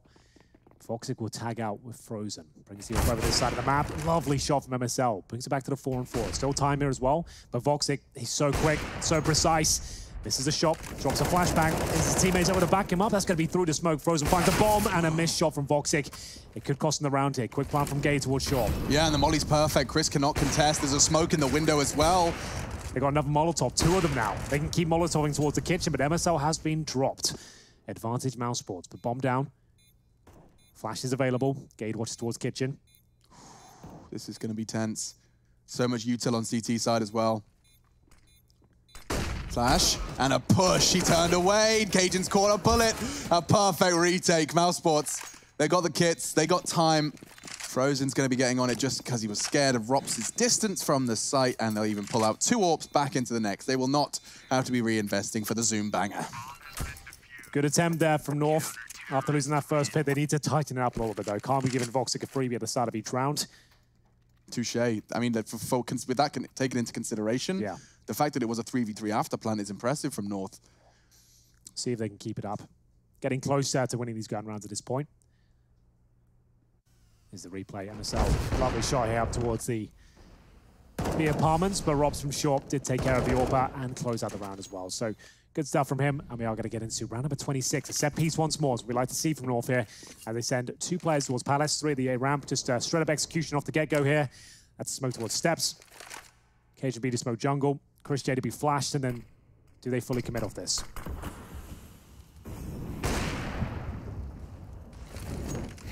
Chris J, you can see the thought process by dropping that incendiary, but it's a double pump. North haven't left A yet. 2 from Palace. The flash is how they exit. Lovely work. Both of them full blind. And they'll throw a smoke on top of that as well. They really want to corral them back into jungle. It may not work, though. Woxic, he's gone for the off angle. He plans to swing and catch a player off guard. Here it is. He's gray screened. And now Kirby spots him. Does find him with the wild spray. A flash from Cajun buys him time. Frozen's low as well. Rops is flanking. He is. And it could very well be the flag. Oh, Rops. That could cost them. And it will. Chris J's the last one standing. And all 5 members of North survive. Oh boy, I thought that was looking so good for Mouse. They had the mid control, they had Rops on the flank, they had everybody where they needed to be to defend the site, but the utility usage of North, it was picture perfect. They were able to push them back, as you were saying, Alex, and right here, that's round number 14 on the board. That's crazy. Look at the money right now. All They've got 5 players 1,400. survive. Like, I can't believe Gade got away with that one in the Palace position. Like, it looked like you said Rob's flank. I was like, right, I'll kill this first one, swing out, probably get 2 more kills. Then they might take him down. But some way, somehow, Gade survived, gets the kill. I swear he had his knife out when he first got shot at. And he jumps around the pillar. It's the perfect maneuver. And the money is wrecked. They save an AWP. They go for a second. But there's going to be compromises here. They'll get a buyout, but it's going to be difficult to make this work. You can see the grenades like the main problem. It's actually... That worked out nicely. Very well in the end with it. Like, distribute, they had to drop 2 weapons, but the point still stands. They give this one up, they won't have the loss bonus to carry them through. So this is maybe the game right here, right now. The series hangs in the balance of round 27. Few less risks going to be taken across the board for Mousesports. A lot determined by just 1 round of Counter-Strike. Ropsy stickers have gone floating, if you're wondering what you're looking at. Counter-Strike still has its fair share of woes. We're still trying to get the right glue for the stickers. Yeah, they just don't stick. They used some magical flubber stickers, and they just refuse to stay on. That's another great film. That's a film from the 90s starring Robin Williams. It was about green sludge, I suppose. Goo, yeah. Green goo, anthropomorphic at times. Did have a Started out a flying bit of car. personality. Yeah, Anthropomorphic goo. That should be the name of our band. That's actually not a bad name. I like that. So yeah, check it out. It's a classic. Remember watching it when I was about 10 years old in the school hall? I remember they wheeled the TV into exactly. the hall back in our day. When the teachers didn't want to do any work, so that was the old school way of deciding, let's watch this. Yeah, there you go. An hour. It's flubber. It's science. Science, like, you can learn a lot from chemistry. But let's move away from that, because at this point, as we highlighted, with 30 seconds left, the reason a minute has just rot off the clock is because of what's at stake in this round. No one wants to be the first to die, but someone has to, and it's MSL. The Puppet Master can still pull the strings from the back seat, though. And he's been sent there now. So a 4v4 as they take A. Woxic going to be tested, and I love that from Gade over the box. Even if Woxic was ready, he could have got caught out, and Gade's got another.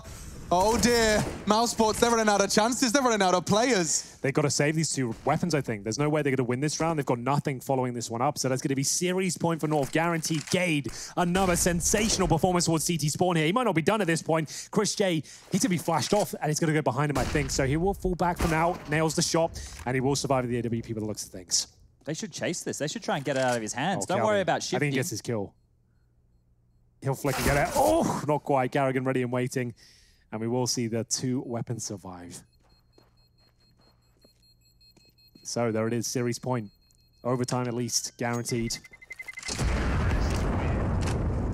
North have done it. One more round will do. And look what Mousesports are bringing into the next. I saw a 1600, a 2200. It's not pretty. This was the fragging from Gade, but yeah, you can see that this is what Hank was talking about. We said the series was being battled for in round 27. Well, Mousesports, they have to go against the odds now if they want to stay competitive, or will we really see Mousesports go 0-2 on their road to Rio? A top 5 team. Not only 0-2, but 0-4. They've been blown out. This is 2-0s back-to-back, potentially on the line right here. A execution to potentially close things out up against Deagles, MP9s, a scout. And there is the saved M4 and AWP. Chris J needs to find multiple kills. There's only one player in CT spawn right now. We have got Frozen in towards Shadow. I'm calling it now. Mousesports win this round. I don't know how, but I'm looking forward to finding out why. My instinct tells me Mouse have got a little more in the tank. Frozen, he stands his ground with the M4A1. He's got so many angles to worry about. Overwhelmed. Kjerby will get out of Palace, and they have got access to the A site. Carrigan's MP9 goes awry. And now a 3 versus 4. They've got the advantage they were looking for. North, they're not rushing this plan. They're not at all. Scout from Voxic now, trying to open things up. Chris J will land a shot towards Azer. The bomb has been planted now. Advantage, Mousesports. We'll see whether they can retake this one. Smokes available, kits as well. And time ticking away, hoping that someone steps out of line here. What's the Mousesports mantra? There's always a chance. I like this position for Kjerby as well. Is it good for a kill?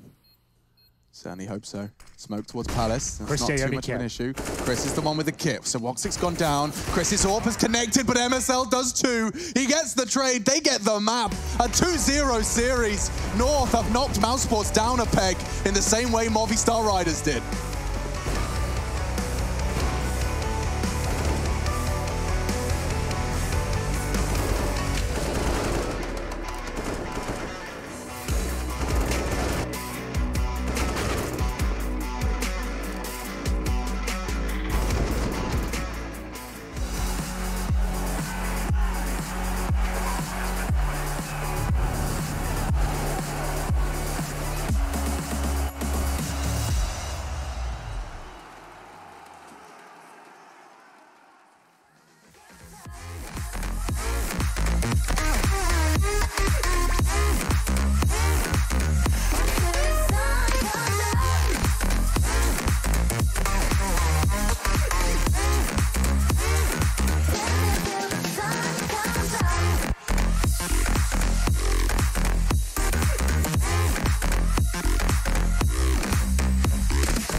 Chasing love in an empty bar. Pour a drink till I make it past. The midnight hour seems to come and go, but I know. Walk on up with a drink in hand, sipping mixers 'cause you can. And all the lights begin to switch off. You're chasing the light, holding on for life, feeling the high, chasing the light, chasing the night,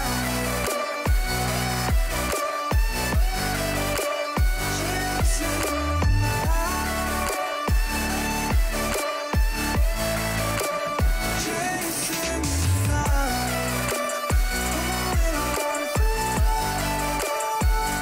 chasing the night,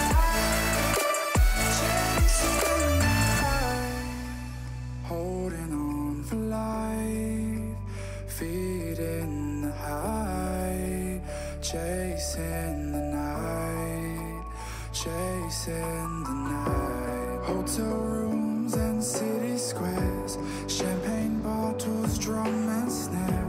The sights and cities seem to fall away when you stay. Locked in love for a night or two, losing sleep just to get off you. Day to day you wanna stay out. You're chasing the light, holding on for life, feeling the high, chasing the light, chasing the night, chasing the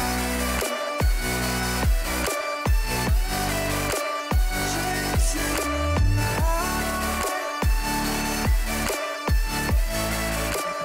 chasing the night,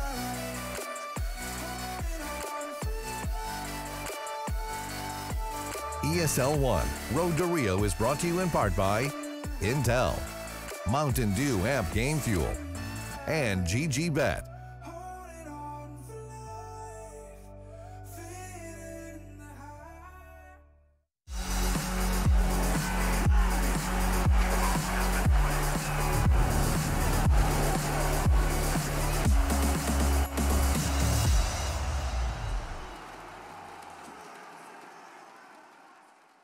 Your Mountain Dew Amp Game Fuel post-match is here, and so are North in a very big way. We get to see the Danes fly out of the gate on their road to ESL 1 Rio, and they manage to do it in style. This is Mousesport's second loss to start their journey, and North have done it in a 2-0 fashion, the same way that Ents managed to pick up their victory versus Mouse. So what do we talk about first? Mousesports, the North tightening everything up and converting? I think what we should do with Mouse is we know they can be up and down, right? Sure. So what we should do is just assume that they were playing in standard Mouse form. What we should do is probably just give credit to the teams that have beaten them because of the preparation they've done. We saw clear signs of prep in terms of the defaults that they've been doing. The utility usage right there was much better from the side of North than it was of Mousesports, for sure. The executes were better. The way they were conditioning Mouse on their T side, you could see they were throwing some good nades to their default positions. When they push on up, Woxic got that boost in his face. There was lots of good little details from North, so they've clearly done their homework here. And to pick out this victory today, it's huge. It's a massive win. I feel like Gade needs a massive shout-out. He's a player we don't often talk about too much. We always say he's the star that should be at this point. He really played like a star today, and especially on Mirage. He looked fantastic, getting them through some very crucial rounds with some impeccable shots. Yeah,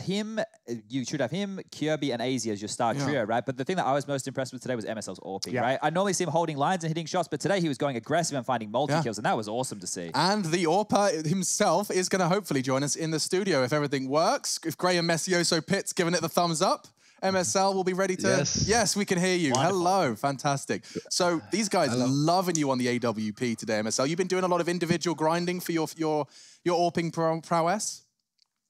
Yeah, I have played more than I have done in the last 5 years, so I have grinded a lot. We could see that in the server. We really could. We spoke to Carrigan before this one. We didn't realize you guys actually lived like next door to each other there at MSL. So are you kind of like banging on the door, making sure that he knew what was going on every round you were winning?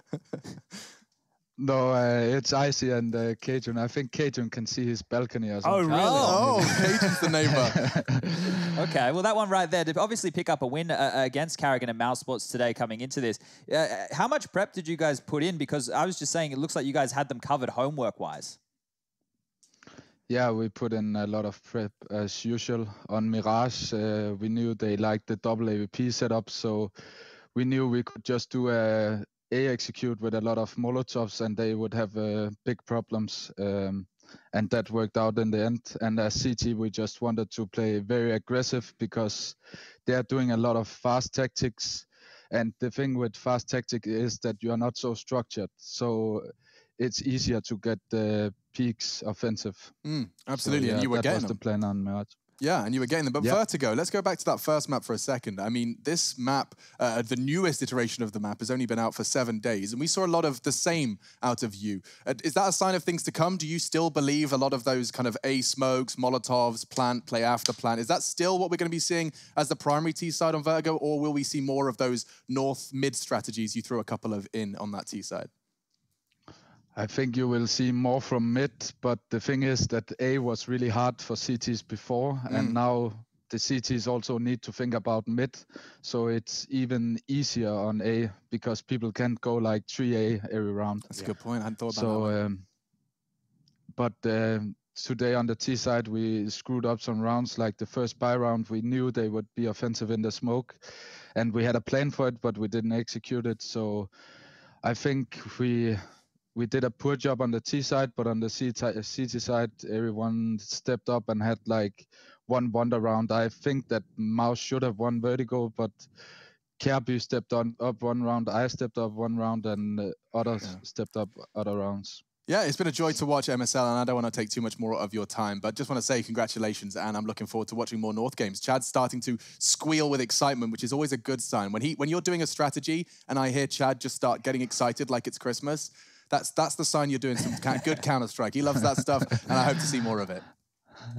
Yeah, thanks. Thanks, mate. Good luck in your next game. That's North, and they just picked up a huge victory. That's a 2-0 out of the gate. Now, to reflect just a moment on what he just said there. Mousesports should have won Vertigo, but it was the hero plays. We don't often find ourselves attributing North victories to hero plays. Especially when from like Kiabi as well. He's a player who's dropped off the last year and a half or so like that. So it's good to see him having a really strong performance on Vertigo. AZ as well. I think he was pretty impeccable throughout that series. Yeah, and round number 11. I don't think Mousesports will be forgetting that one. You wrote that one down, I wrote it down. That's the one we broke down after Vertigo. I think that right there was a 2-on-4 situation. So they're going to have to go and Cajun got fed a couple of kills there. Kirby found a couple in the mix, and then Rox got left in a 1v2 situation. There's obviously the B stream going on, ladies and gentlemen, but the game over there has finished actually. You would check it out. Could be fun anyway. You wouldn't believe the scoreline in both those games. It was Heretics versus Ents. I don't know if you guys caught it. It wasn't a close game at all. Not close in a little bit. Okay, drop the numbers on me, Chad. It was Nuke and Inferno. Yeah, cover your ears if you care. Yeah, Heretics picked Nuke. They won 16-5. But then we moved on to Inferno, which was Ents' pick. Ents lost 16-6. But they just beat Mousesports. I thought it was on the up and up. I can't tell you. I don't know what. Maybe, look, I'm checking out the stat lines right here because we obviously didn't watch this game. Maka was top frag. He's probably one of the names that least familiar for people in the Heretics roster.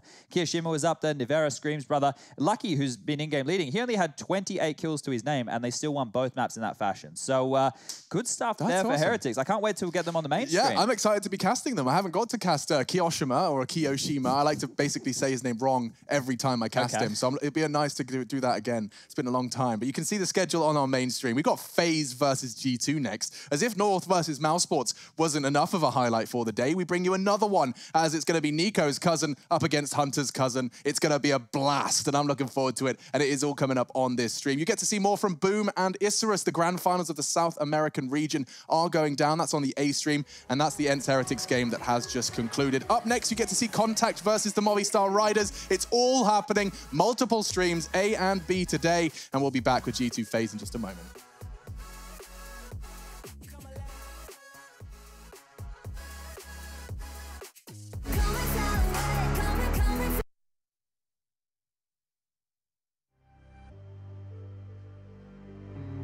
Look into your eyes. Come and fly away with me. Come and fly away. Come and fly away. Come and fly away with me.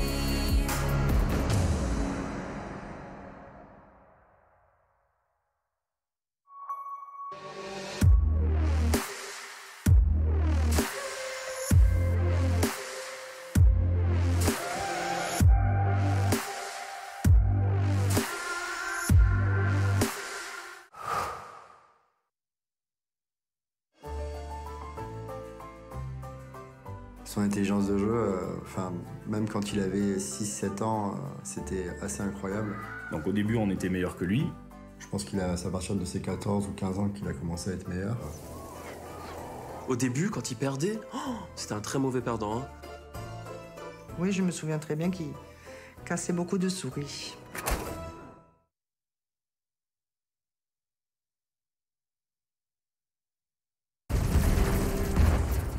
Everybody loves an underdog. Who needs to be liked? Mountain Dew Amp Game Fuel. Victory in a can.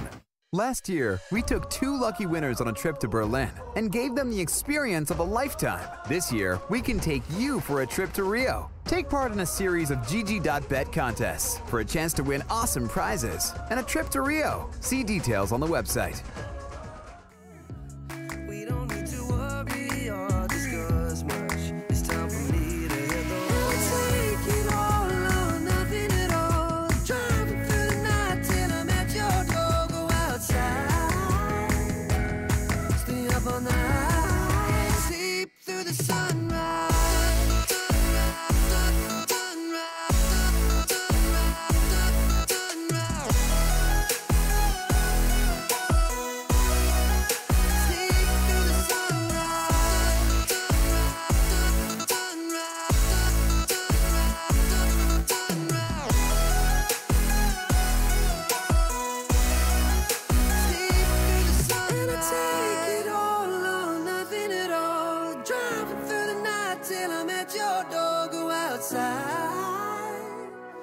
Stay up all night. And I take it all or nothing at all. Driving through the night till I'm at your door. Go outside. Stay up all night. Sleep through the sunrise.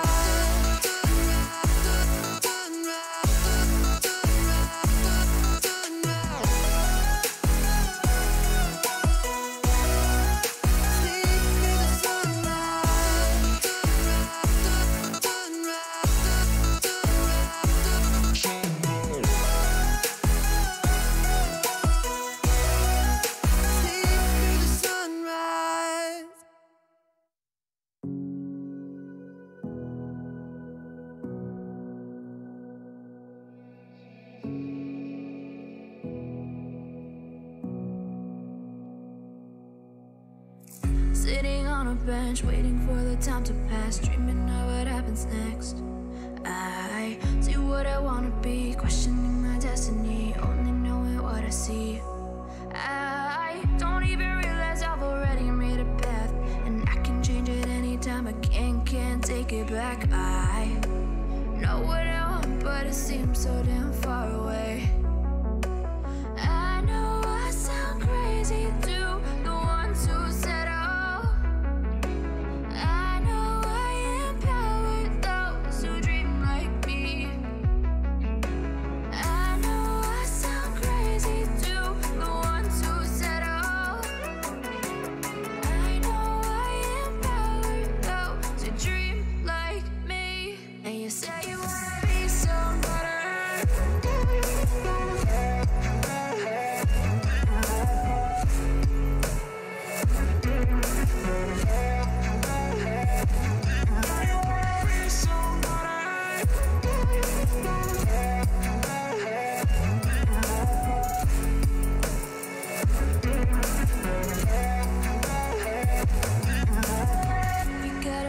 then you better use it. Tell yourself day after day it's time to prove it. No days off, keep the hustle moving. Wanna see you be what you wanted to be, prove it. I know I sound crazy to the ones who said oh. I know I empower those who dream like me. I know I sound crazy to the ones who said oh. I know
pretend to like you.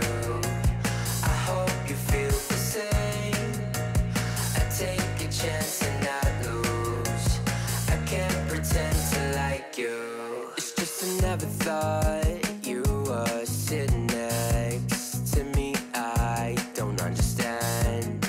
It's just I never seen you smile. You wanna make out, give me a second. It's just you never talk, I never listen. When do we fall in love? Make up your mind, honey, 'cause I can't pretend to like you. I hope you feel the same. I take a chance and not lose. I can't pretend to like you. I can't pretend to like you. I hope you feel the same. I take a chance and not lose. I can't pretend to like you.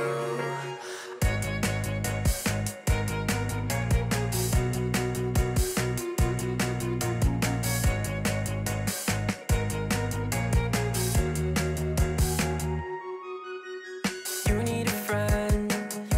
I can't help this time. I'm in trouble.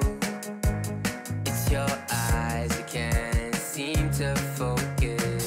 It doesn't matter 'cause you live a lie. You want attention from every guy in the park, but when you call, give you my heart, you rip it out. I can't pretend to like you. I hope you feel the same. I take a chance and not lose. I can't pretend to like you. I can't pretend to like you. I hope you feel the same. I take a chance and not lose. I can't pretend to like you. I can't pretend to like you. I hope you feel the same. I take a chance and not take a chance and I can't pretend to like you.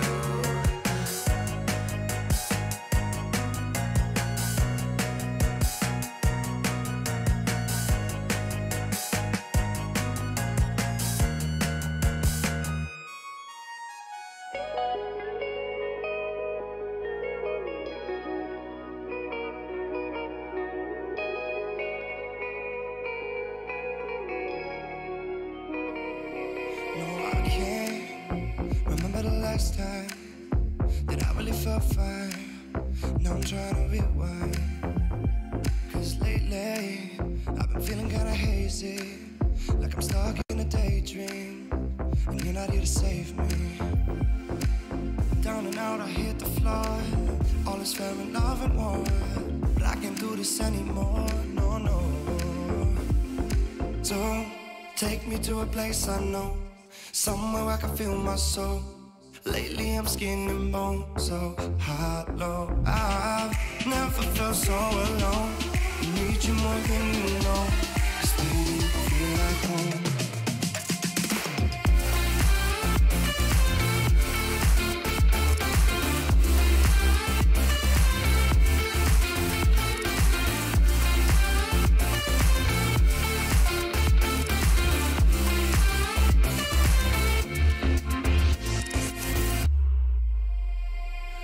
I've been reminiscing the late nights. We'd fall in love in the moonlight and wake up at sunrise. Now I'm just thinking that we should go back to when we were, hold each other to feel good. Down and out, I hit the floor. All is fair in love and war, but I can't do this anymore. No, no. So take me to a place I know, somewhere I can feel my soul. Lately I'm skin and bone, so hollow. I've never felt so alone. I need you more than you know, 'cause baby, you feel like home.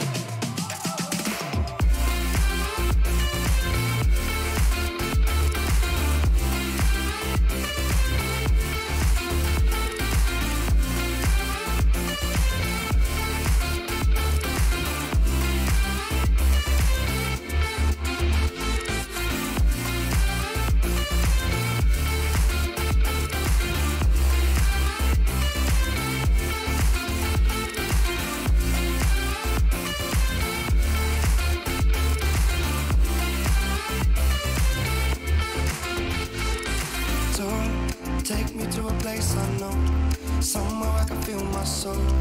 Lately I'm skin and bone, so hollow. I've never felt so alone.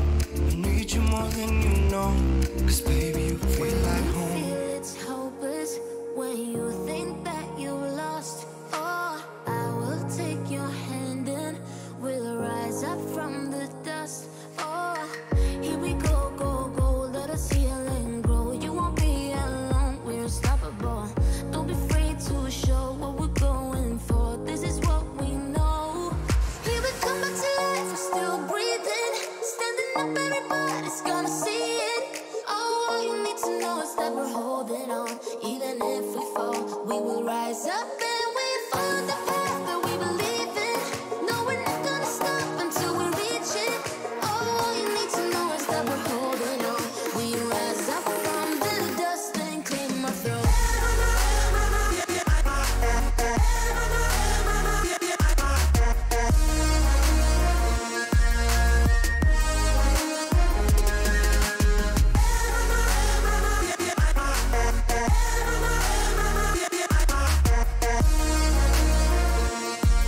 We rise up from the dust and claim our throne. We all have our reasons why we are on this track. Oh, we all have our burdens, yeah, but we just keep on fighting and we never look back. Here we go, go, go, let us heal and grow. You won't be alone, we're unstoppable. Don't be afraid to show what we're going for. This is what we know. Here we come back to life, we're still breathing. Standing up, everybody's gonna see it. Oh, all you need to know is that we're holding on. Even if we fall, we will rise up and we follow the path that we believe in. No, we're not gonna stop until we reach it. Oh, all you need to know is that we're holding on. We rise up from the dust and claim our throne.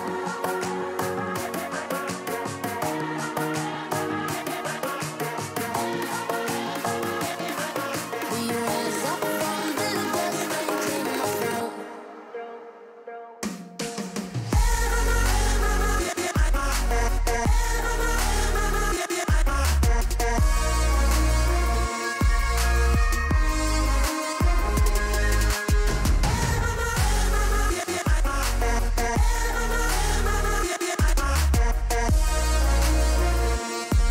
We rise up from the dust and claim our throne.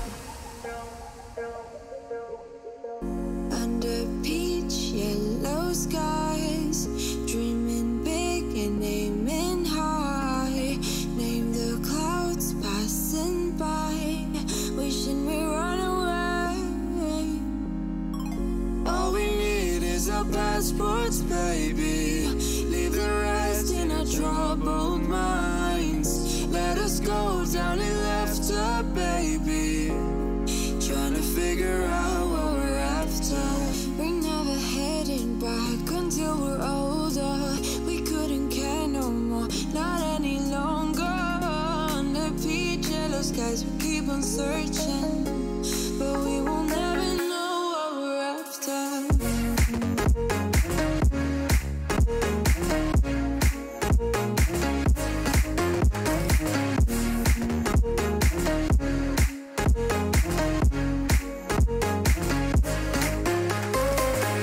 Book a plane, fly away.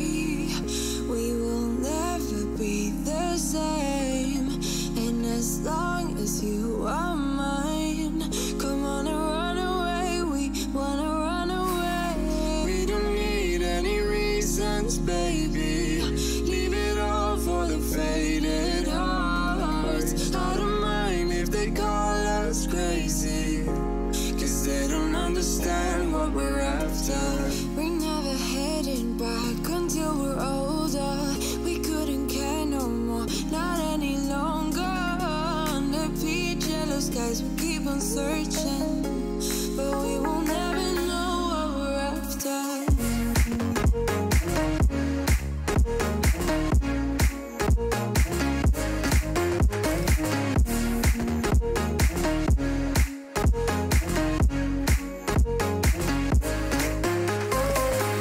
We're no kids no more. I need to feel alive in this I'm running out of time, and as long as you're mine, I wanna run away. We're never heading back until we're older. We couldn't care no more, not any longer. Under beach yellow skies, we keep on searching, but we will never know what we're after.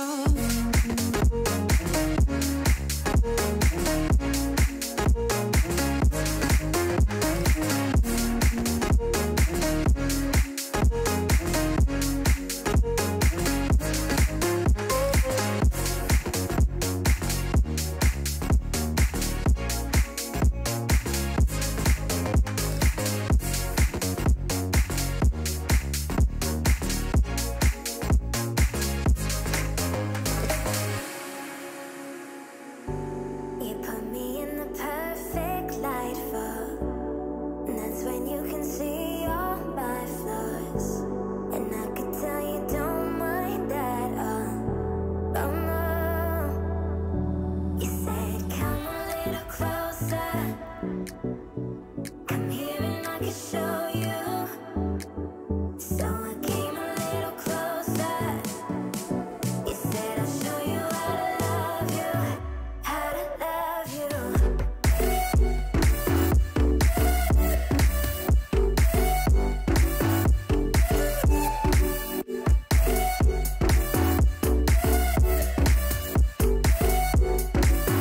How to love you.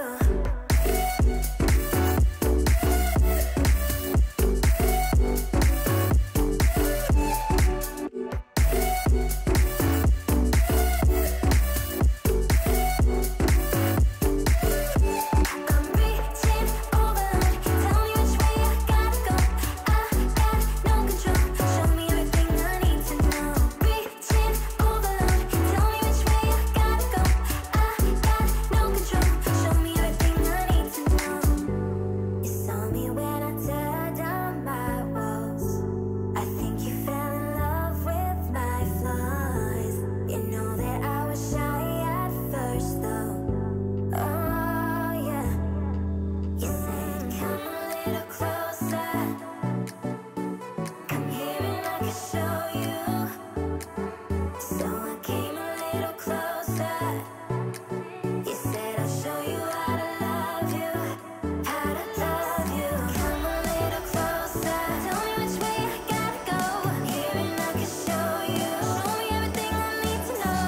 Came a little closer, tell me which way I gotta go. I'll show you how to love you, how to love you,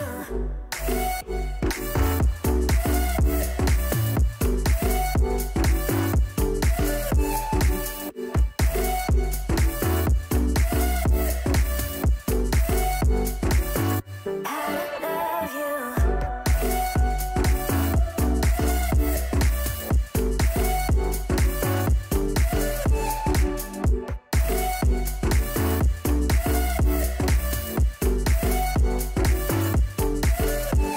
I'm reaching over, tell me which way I gotta go. I got no control, show me everything I need to know. Reaching over, tell me which way I gotta go. I got no control, show me everything I need to know.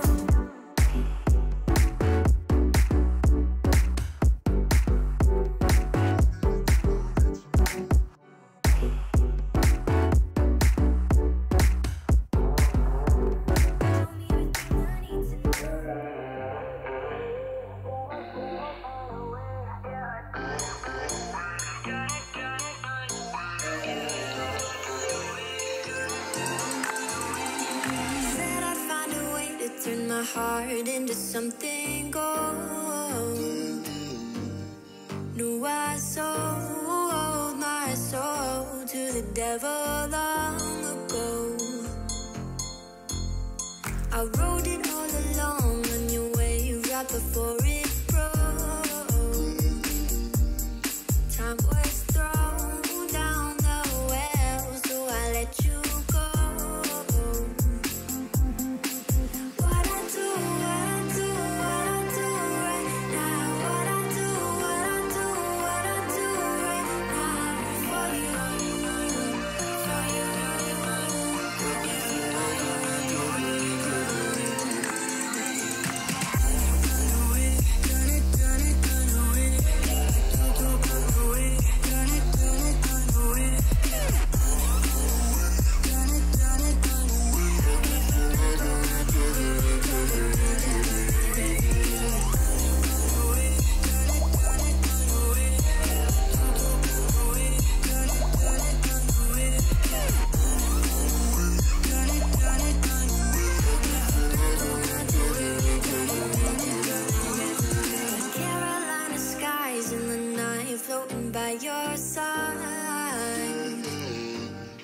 I fed up when you fell down, but we stayed in flight.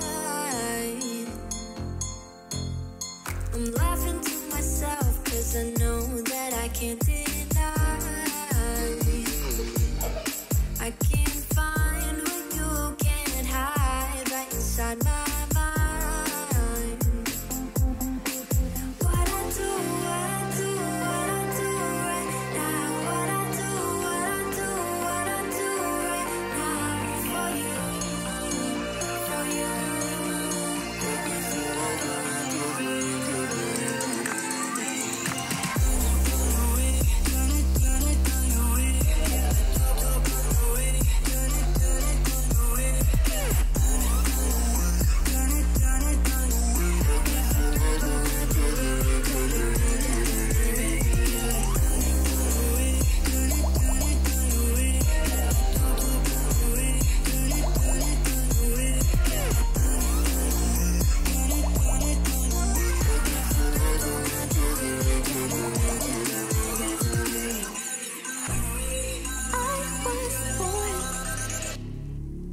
Like a fire in the eye of a hurricane. Always told, stay in line, be alright, better play it safe. I walk a different path, nothing can hold me back. I've passed the point of no return, something is calling me. It's in the air that I breathe. Bring me back to life again. Let's get it. Dancing with my fear, burning with desire. We gon' take it to the edge and come alive. Go to hell and back just to feel the fire. We gon' turn up in this place and come alive.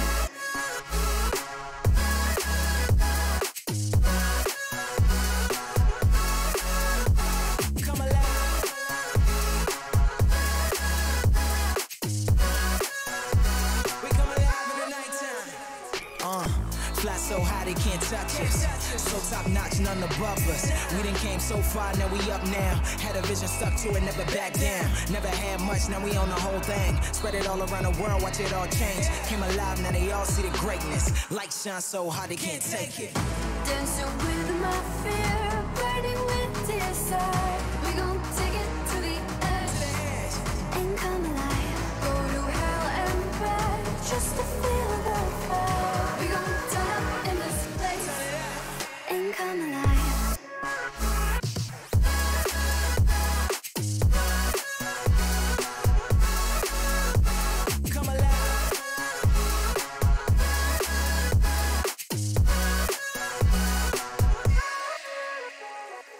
I walk a different path, nothing can hold me back.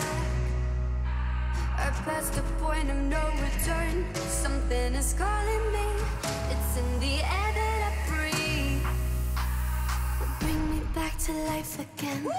Dancing with my fear, burning with desire. We gon' take it to the edge and come alive. Go to hell and back just to feel the fire. We gon' turn up in this place and come alive.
Show them how we move.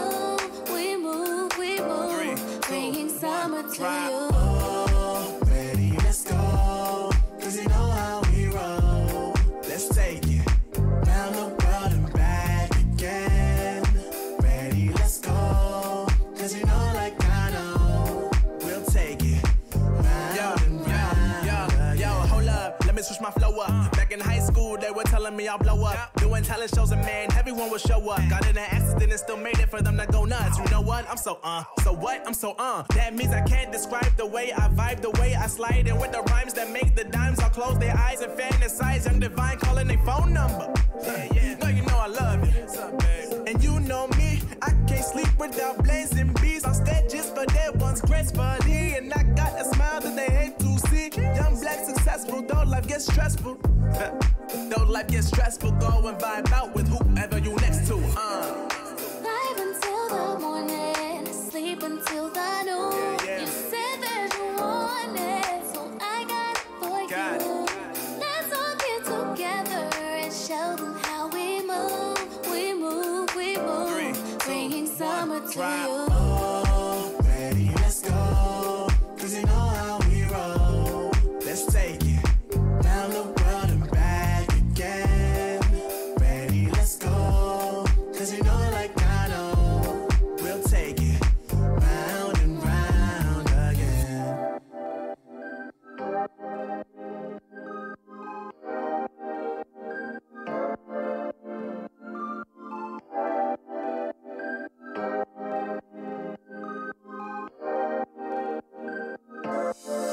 Oh, I see the signs and I see we're there.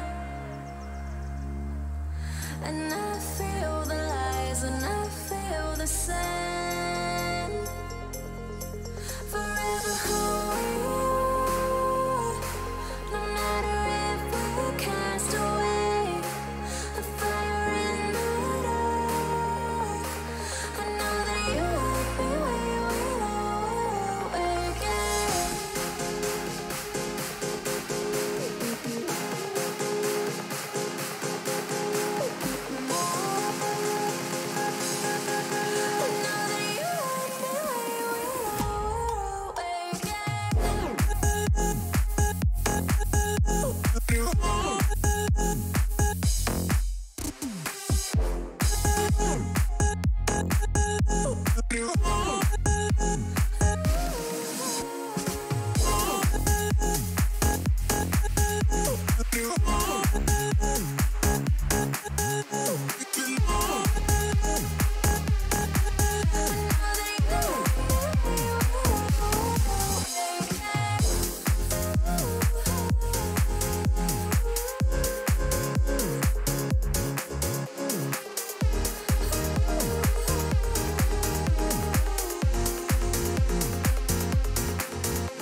Right from the start, I see the end.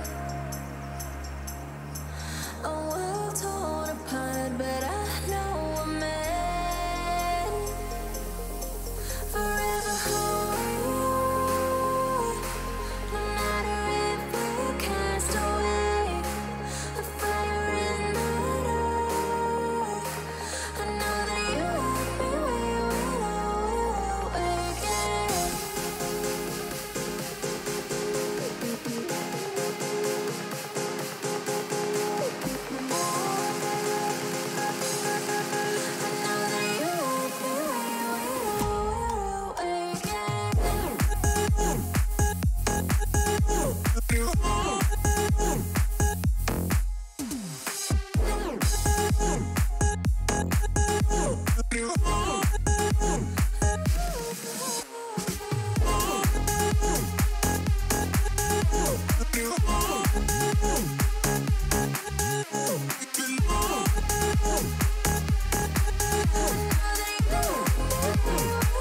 No pulse and all alone. Time's not kind and it won't let go. No thoughts left in my head. My mind's not mine and it won't forget. But you bring me back from my darkness black. Cause the soul in me and the heart I have for you. It bleeds for you, it beats again. Oh, you bring me to life.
body leveled on my own. I can just feel it, no way to stop it. The sounds of the music so through my bones. I can just taste it, no need to fight it, 'cause I'm out here staying. It's life to my soul. 'Cause lightning and thunderstorms are never stopping me before. This night is never over, not until I leave the floor. So there's a passion, baby, I can never get enough. So don't you try and stop me, dance until the sun comes up.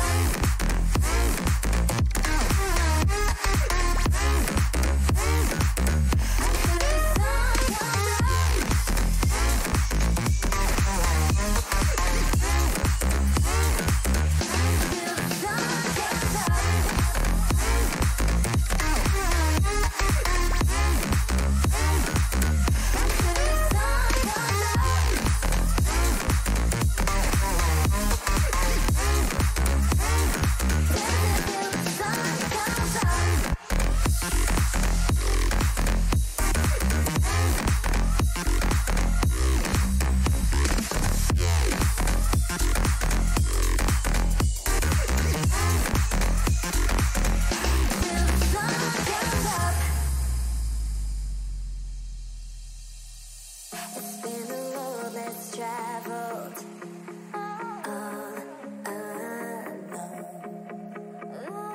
Feeling my body leveled on my own.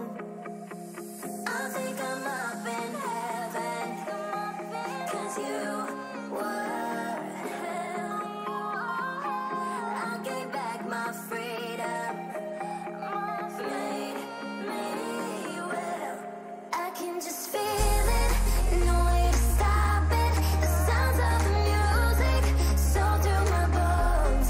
I can just taste it, no need to fight it, 'cause I'm out here staying. It's back to my soul. 'Cause lightning and thunderstorms are never stopping me before. This night is never over, not until I leave the floor. So there's a passion, baby, I can never get enough. So don't you try and stop me, dance until the sun comes up.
Chasing love in an empty bar.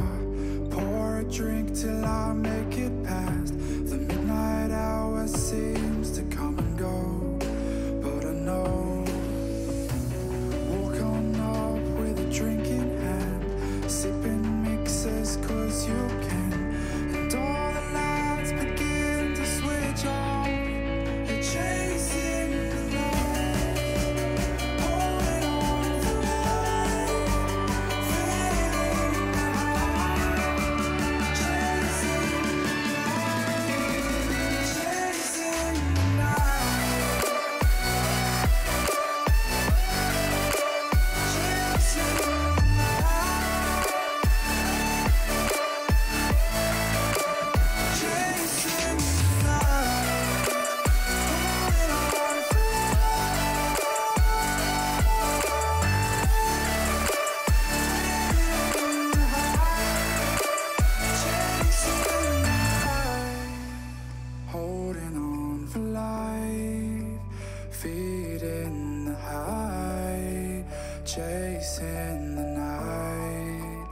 chasing the night. Hotel rooms and city squares, champagne bottles, drum and snare.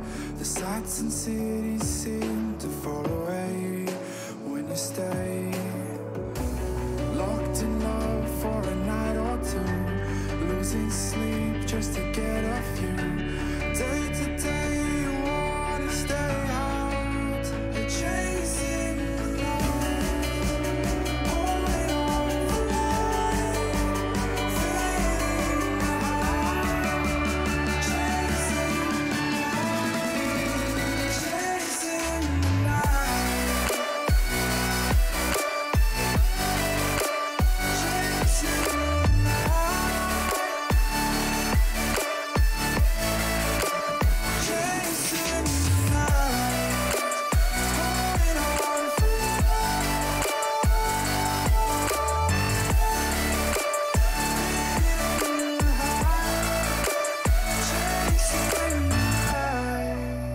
holding on for life, feeling the high, chasing the night, chasing the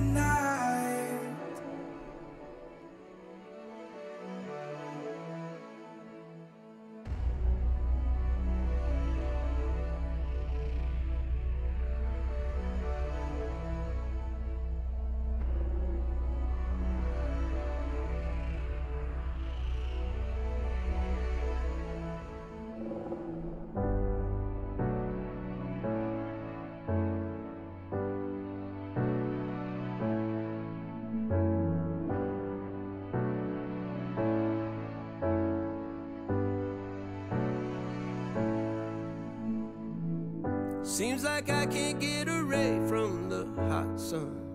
Always night and never day.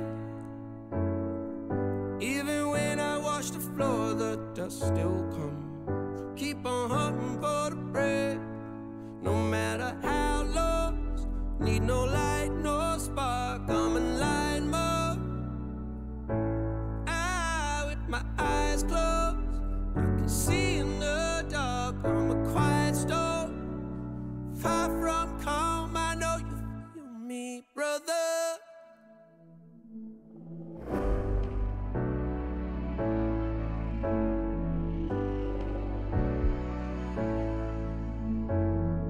Seems like I can't get away from the hot sun. Always night, it's never day. Even when I watch the floor, the dust will come. Keep on hunting for the prey. No matter how lost, need no light, no spark. I'm in line mode.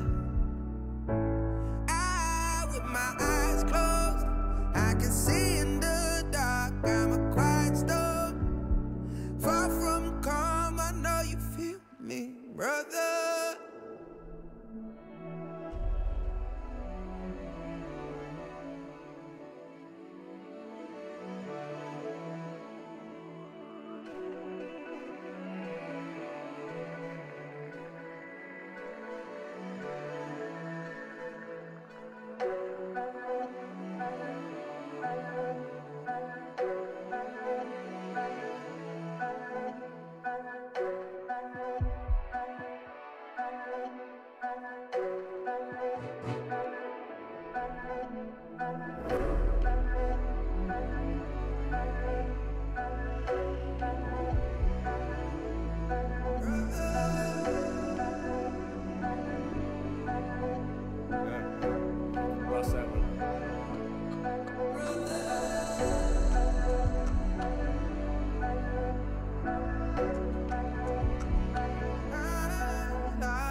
I was running road so many nations. Even when it's so sweet, I end up seeing red. Is it such a ghostly revelation? I may have fucked up all my chances. ain't sleeping on the floor again. We never sleeping on the floor again. For the ones who didn't make it out, for the ones that didn't see the life, for the ones that never cared, never gave a thought, found no happiness in that brand new car or the house you bought. I see you talking about the love you lost, and it was gone like way before you ever thought it was. Yeah, I took my time, no quick ones, quick run, quick guys to get back there. Hot roads, I didn't think I'd come back fast, cause I was running roads so many nations. Even when it's so sweet, I end up seeing red. Is it such a ghostly revelation? I may have fucked up all my chances. Fucked up all my chances.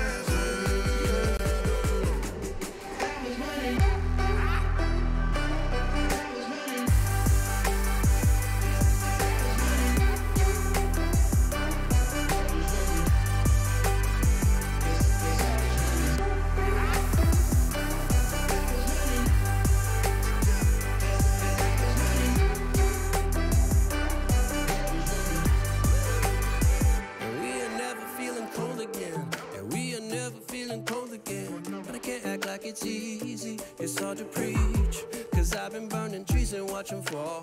If we cannot breathe out, we go forward. Sure, I was searching for cure, fishing a little wildlife, and when I'm low on fuel, I'll still be running till my back broke. Halfway, lost hope and I checked it. Hard roads, I didn't think I'd come back fast, cause I was running roads so many nations. Even when it's so sweet, I ended up seeing red. Ghostly revelation. I may have fucked up all my chances. Fucked up all my chances. Been around the globe, looked around and fitted, seen high and lows, but you won't even get it. Been around the globe, think it's time to admit it's not the end, but the road, and you won't even get it. Been around the globe, looked around and fitted, seen high and lows, but you won't.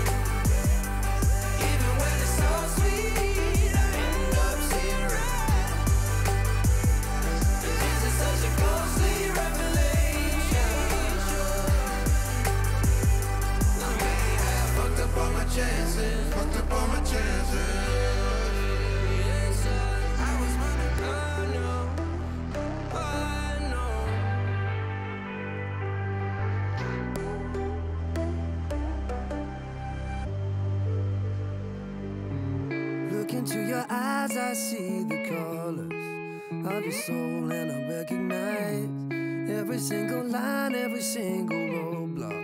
We are two hearts that beat in time. In the towers, looking down all night, blocking out the sun that we need. Maybe we can change our stripes and colors. You're the only one I see. And I take it all or nothing at all. Driving through the night till I'm at your door. Go outside, stay up all night.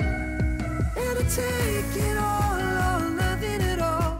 Driving through the night till I'm at your door. Go outside, stay up all night. Sleep through the sunrise.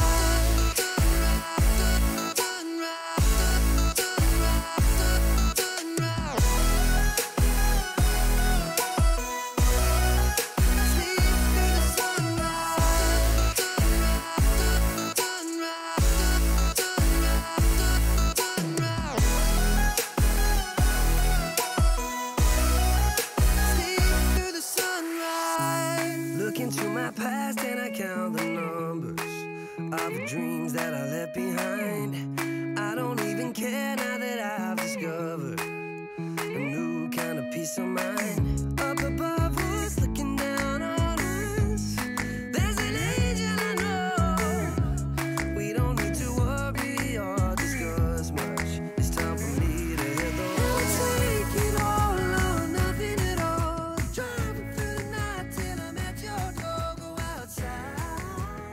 ESL 1 Road to Rio is brought to you in part by Intel, Mountain Dew Amp Game Fuel, and GGBet.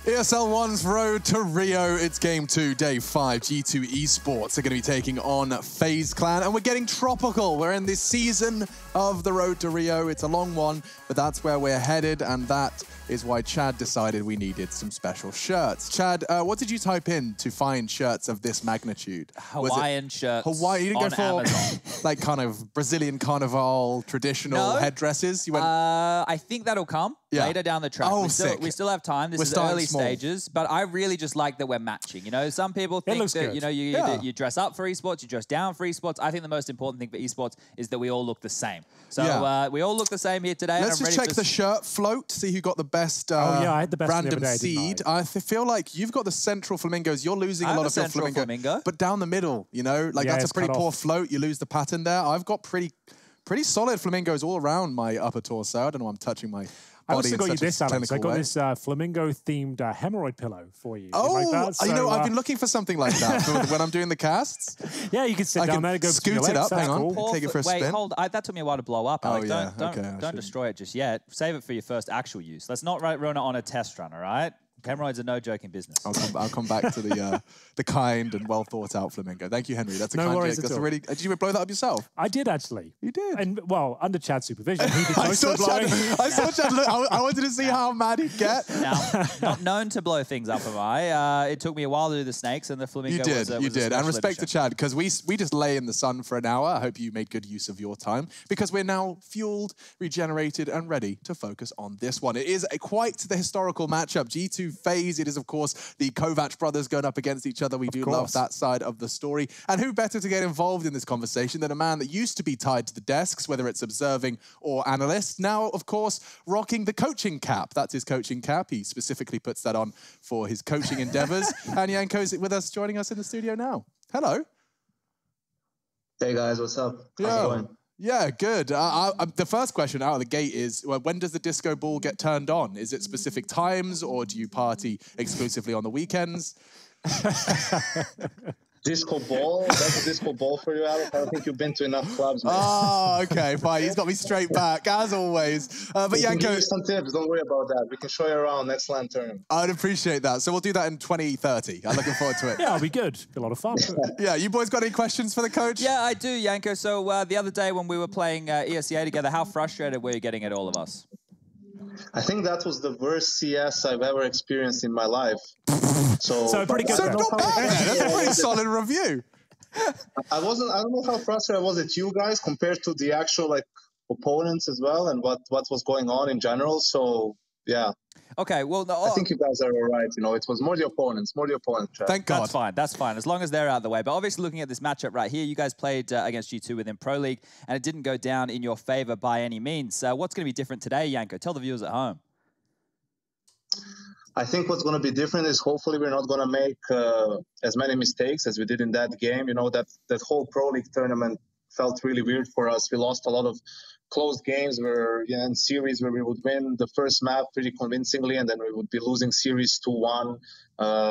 Even if we had leads on second or the third map or something like that, it was just kind of sometimes loss of focus, sometimes a bit too much chaos in communication. So that's what we've been trying to iron out in this week we had between the tournaments, just refreshing our strategies a little bit, adding new things, and just working on our communication and some situational Counter-Strike to maybe be a little bit more calm in those scenarios. How are you dealing with the global situation, as it were, Yanko? You're obviously not with the boys right now, and you're having to prepare all the strategies and show them what's coming up. Can you give us a bit of insight as to how you're doing that and how you're giving the information out to the boys? Well, that was one of the things we struggled with actually in the Pro League tournament. You know, we felt that maybe our preparation wasn't as good as it usually is in LAN tournaments and so forth. So I got a premium Zoom account for the major tournament. So I'm doing video conference with them. I'm sharing them my screen and showing them things instead of just kind of describing it to them with me talking.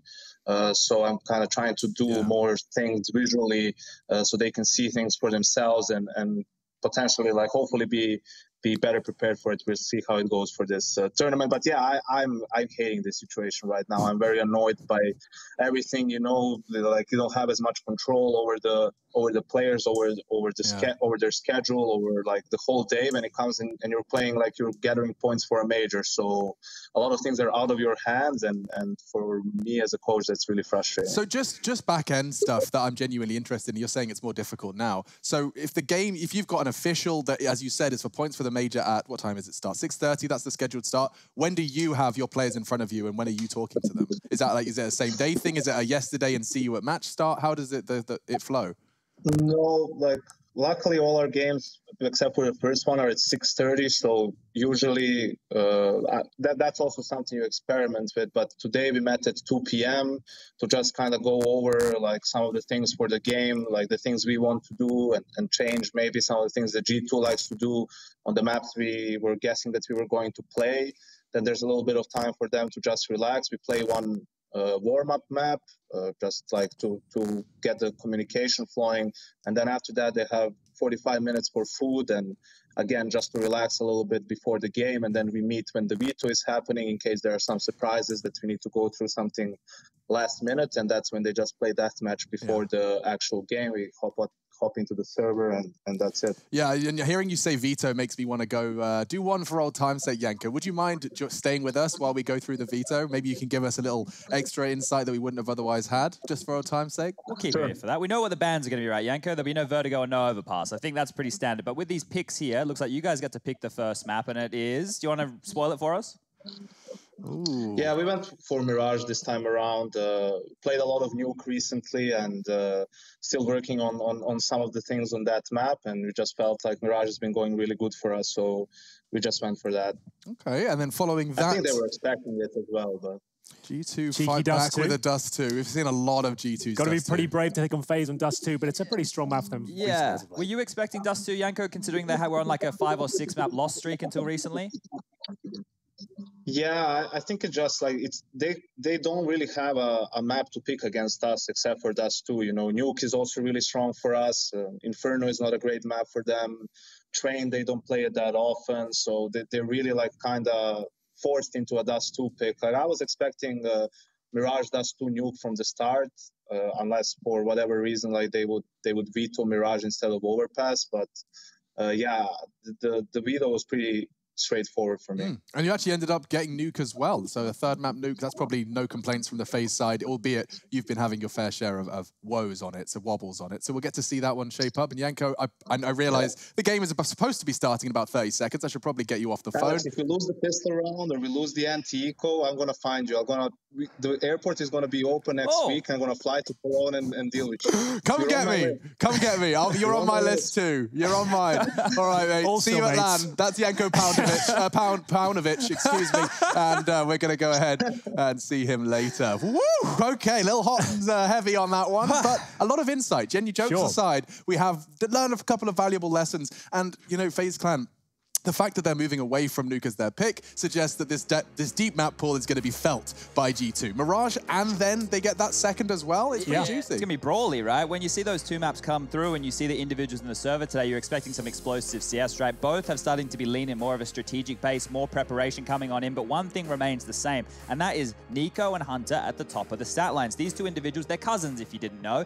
Hunter's actually the older one, but Nico's name you maybe heard a few more times. This is the team right here. There's another name you might remember. That's Kenny S. Him on the AWP is looking absolutely monstrous. You got Jax there as a bit of a blunt object used to lock down parts of the map on the CT side or to entry frag. And Nexa, well, he does it all, right? This is another in-game leader who likes to get his hands dirty, get involved in the rounds, really start Glaive-esque, right, in terms of his contributions for the team. But this man right here, you check out his aim, right? We'll have a look at Hunter throughout, and then compare that to Nico, who'll be on the other side of the server. These two, there's something in their blood, I think. Yeah, right. So when you look at, you know, we use Rez, Brolin as these young, mechanically gifted CSGO purists. We use them as an example of how good aim can look.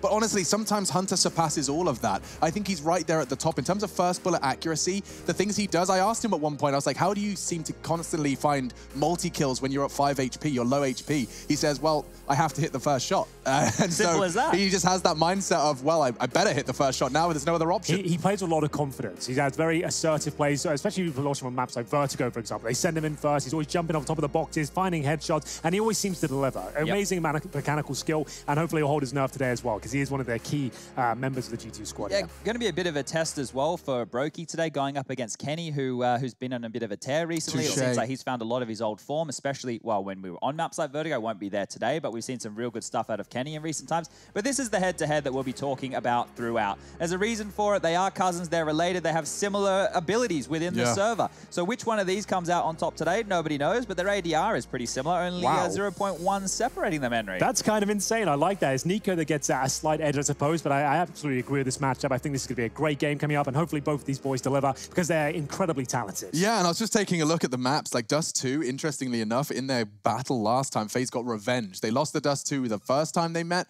came back with the victory versus them the second. So it's really not clear at all who holds their favorite card on Dust 2. No, and I think with both of these teams and their levels of preparation, right, depending on what game plan they've decided to at the start, it could be the difference maker. And we don't know what their game plans are going to be until we get into the server. That's what that means. There it is. Yes, indeed. We are just around the corner from getting our second series started at day 5 of ESL 1's Road to Rio. It is Hunter versus Nico. It is G2 versus FaZe Clan. And if you're not watching, I don't know how on earth you'd hear me tell you to get watching. Go ahead and tell your friends, though, because this is our second series. We have Isurus Boom to round out the day with the grand final of the South American region.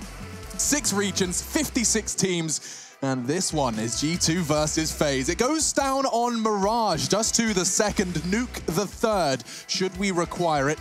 And we haven't done predictions, but that's because these two teams do seem inseparable. The server is where we will find out who has the edge. Well, we'll get into the matchup right away here. Will be a T-sided start for FaZe Clan on their map pick of Mirage here, and they're sending 5 players towards the A side of the map. Only 1 smoke available. I'd assume they'll be used towards the CT spawn position, but over it goes towards jungle. And here we go, Jax to be tested, and so many Glocks in front of him. He will be taken out. Up to Nexa and Hunter now as they lie in wait. Okay, First Blood does make things a bit more difficult for the CTs. You can see the passive stance and quite the opposite for FaZe. They're ready to dance the dance, but look at Hunter. Backs are turned. Oh no, the precision. He couldn't maintain it for Brokey.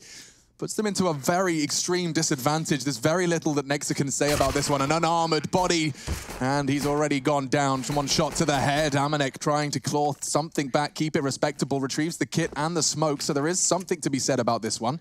We'll see what he can do with it.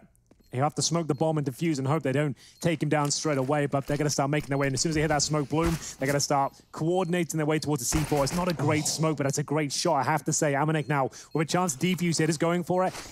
Takes himself off the bomb, and it will be ready to close things out. But there it is, FaZe with just 1 smoke, a single flashbang there, sending all 5 players towards A, smoking towards that connector position and managing to break things open here. Brokey on for 4 kills in this particular round, managed to absolutely blow them out of the water at jungle.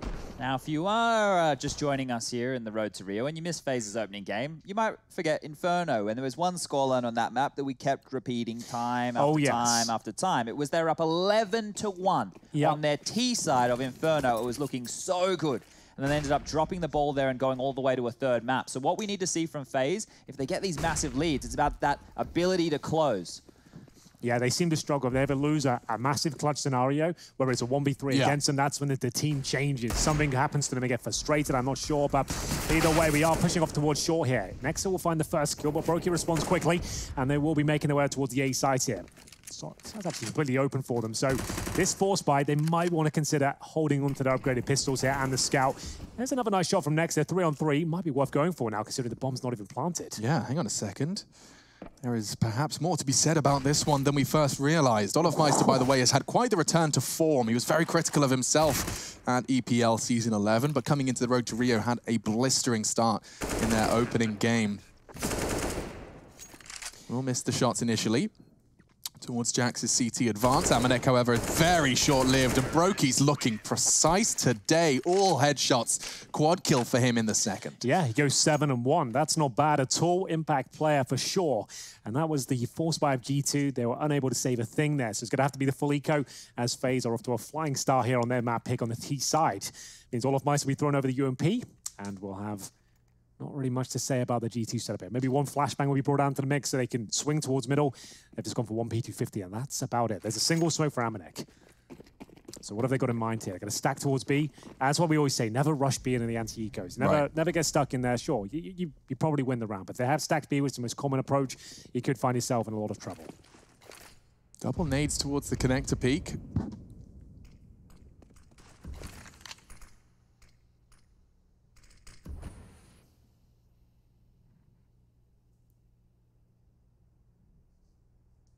And this stack might get a little inquisitive. It seems like Nexa wants to join Hunter for a little look mid.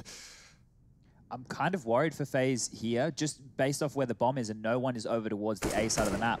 They've spotted one towards Cat now, but they don't have any presence Palace or a ramp. They are inquiring as to what's going on towards B. So Olaf with that UMP, if he goes down and doesn't see anything but one player, that's bad information and a terrible result. But Brokey, he's going to steal back some of his own. And I think now they'll corral themselves through the connector towards A. Yeah.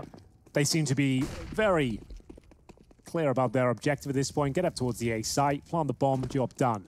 4 players wait towards the B bomb site here, and G2 might even just want to hold on to the pistols. Otherwise, you're going to farm a lot of money here for Olaf Meister. They're going to swing off towards short. He doesn't spot them until now. I'll get more than he bargained for as Nico, Coldzera all start to chime in and spray them down, keep the sheet very clean indeed. 5 players survive as we go into the first gun round here. Kenny S has got enough of the AWP, and I'm sure they'll be brought out nice and early. So, I kind of forgot when I was coming into this game that FaZe Clan have been having some ridiculously good-looking leads. Like, they've been having 11-4 T-halves where they look like they're hitting every shot possible to hit, and then they've conceded or been pushed to a full 30 rounds. That's the recent state of affairs. Well, just to know this, we've got a double AWP set up on Amanek. He's got no armor, so he really wanted to get his secondary AWP out here. He'll be holding towards B, which enables him to have one player on this side of the map. He can hold a aggressive line, but remember, no armor makes it very squishy indeed. If Coldzera gets a bullet near him, he won't be able to recover. Already towards Kitchen, Coldzera has broken through, so holding this aggressive line. Does it allow Hunter to push? That's the question. There wouldn't be a flash. He's going to do this drive. And Coldzera goes down. Big frag. He loves pushing towards those B apartments. He does this so much, and this time just reels it in, gets the opening kill, realizes they've got a 5-on-4, and just decides to fall back. Great stuff. Exactly what G2 needed. That to me looks like they're taking advantage a little bit of the way that FaZe Clan want to approach their default rounds here.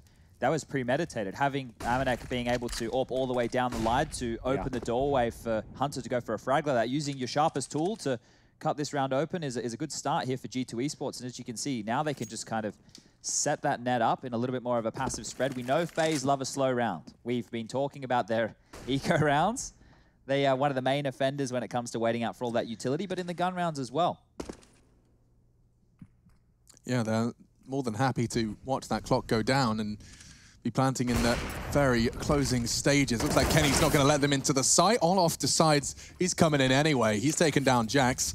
A flash looks positive, but Rain, he gets shut down by Nex. So the trades do continue, and that puts favor for FaZe. At least if that bomb could go down. Brokey might give it a go, but he's going to get hunted down. Kenny finds his second of the round, and the double AWPs are maintained as well as finding G2's first. Yeah, that's huge. Amanek with no armor in the previous round now recovers the AWP, got $3,400 to spend as well, so we can drop an M4 over, and doesn't get armor, unfortunately, because of that fact. But still, we saw it work before. Glass Cannon can work once again. Yeah. Glass Cannoning for 2 rounds in a row, though, it does feel odd. Probably not very many rounds Amanek's had to go back-to-back Glass Cannon. There was a G2 game, boys. I don't even remember the opponent, but we were very critical of the double AWP setup on Mirage Amanek. I remember him not finding many kills. They kept investing in it time and time again. So let's see if they're able to change that this time round. Yeah, it seemed like they wanted to do it every single time they had the money for it. And this is no different, but of course he had the drop-on weapon, so we'll see how it transpires as time goes on. Flashbang towards Connector for now. Next out receives it fully, but he's got the smoke to protect him. Nico just exploring his options towards the window and of course towards CPL. The vent shot out, and Hunter waits on the other side. Oh, he's got it. Oh, he gets him. Hunter v Nico. That's 1 for his tally. I'm sure they'll be keeping an internal tally throughout this game. But 5 versus 4, and the frag does go the way of Nico's cousin. They just tried to use the Hunter boost against Hunter. They That's a really good point. But that's the go-to strategy that Crazy in the past would use with Hunter to be able to get a lot of access. Molotovs will burn him down a little bit, but the smoke will save the day. But Olaf will find the gap right now, and the vent not being broken, you heard us talking about this. It's the early warning system. And he can get Jax. There's nothing Hunter can do other than try and hold the line. Olaf's taking the jewel, does good damage. And now Nexa, unchecked, but Brokey with the reaction shot. He's got another. He's keeping FaZe in this. That's huge from Brokey. He is having one hell of a performance so far. Is it enough, though? Need to get that bomb down if possible. Olaf, very low HP indeed. Same story for Brokey as well. They hold towards the window room, and the bomb will be planted. So, FaZe Clan have managed to worm their way back into this one. A freebie for Olaf Meister, and that's going to be one of the AWPs removed now. Kenny S towards CPL.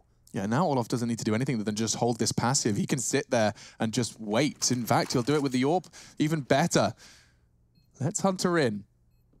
Doesn't want to contest too early. You can play from CT should he need to with that AWP, and I think, yeah. With their money so broken here, they just can't really justify it. The fact they've got an AWP in Kenny S, he's got 3K as well. He can actually drop an M4 going into the next round, and Kenny S with an AWP, even with USPs around him, is enough to win around. So, sure, it's not the sexiest way of approaching this situation, but certainly the most logical. And Brokey, another blistering start. Worth mentioning, he's on 12 frags 5 rounds into the game. So, at the moment, the newest addition is doing more than enough for FaZe Clan. We'll get to see his highlights here. Cracking into the A site. That shot mid-air as he descends. Nexa losing his mind, and that was a lovely double. Was very flashed. He just recovered at that moment, but still, he wasn't expecting that around the corner. Neither was I, to be honest. A lot of guaranteed kill for him. It did. It looked perfect. So there's the drops. Oh, are they going to drop the M4? It was available to them, so they're not going to go for it. So Kenny S keeping his money strong. But like I said, it could be enough to win the round on its own. So with $1,200 invested into round 6, G2 are going to give it a go. And Kenny's AWP has already found its first target. Doesn't quite take him down. It was through the corner of the wall. Rain, he's fine to operate at 68.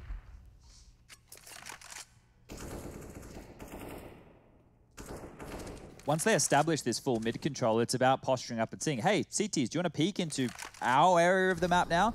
And if nothing, it's inquisitive. That's when they'll start to move on forward here. Knowing they are up against that saved AWP and rifle, it's about identifying where they've moved to. We know where they started, but where are they now? And that's the biggest question on FaZe's mind as they will push themselves up through into the connector.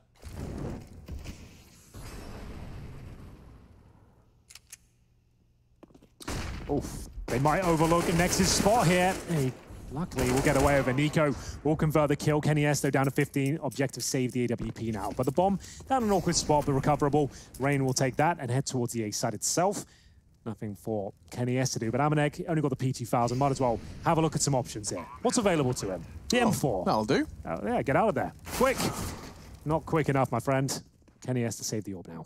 Yeah, he should, right? Why is he taking this jewel? He's so low. One stray bullet from Nico.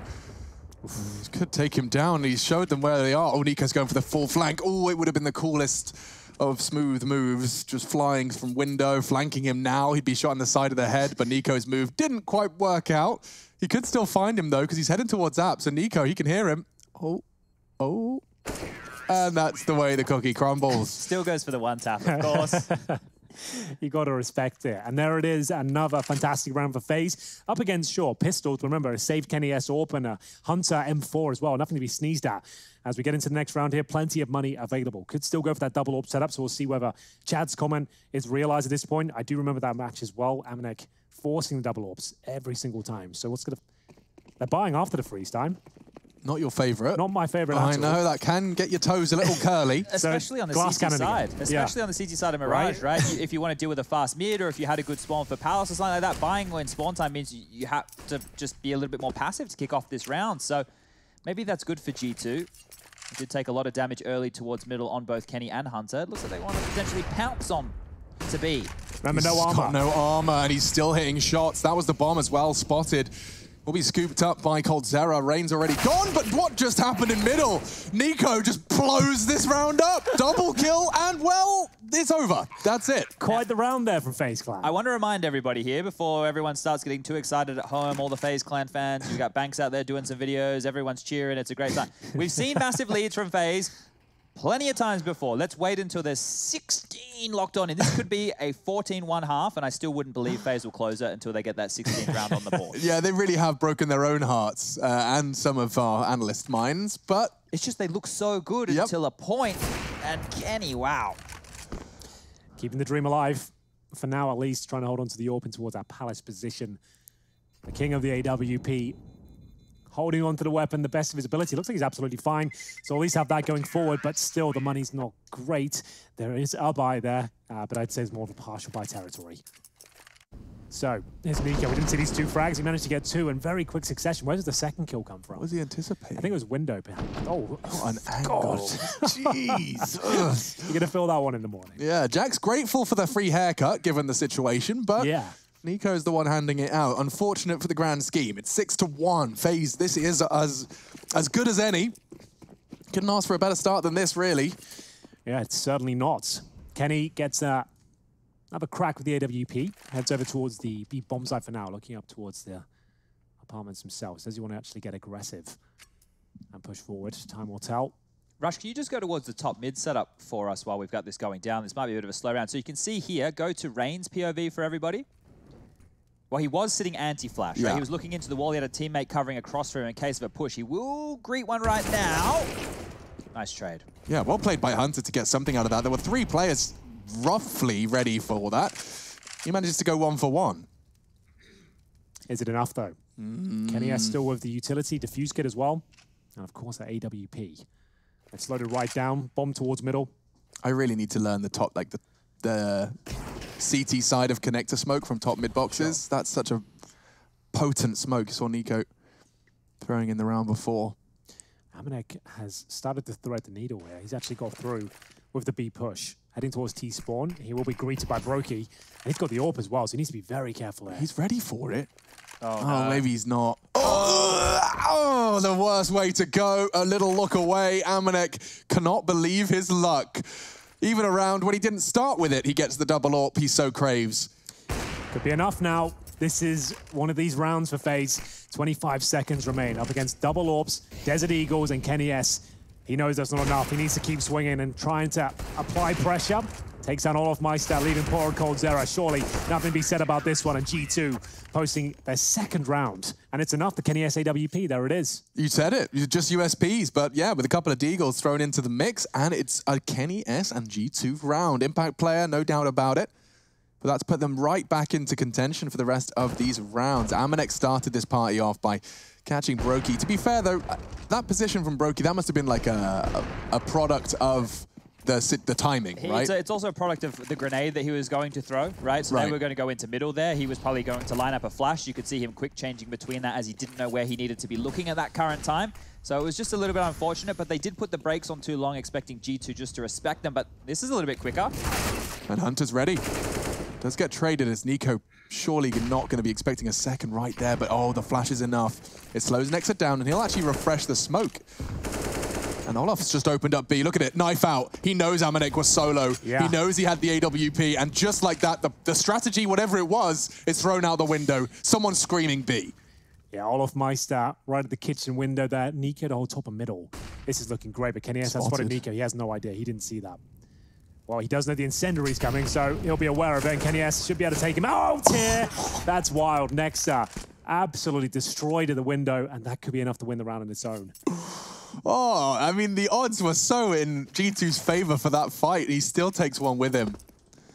Had they got that frag cleanly, they might have gone for it. I think they probably would. Damn.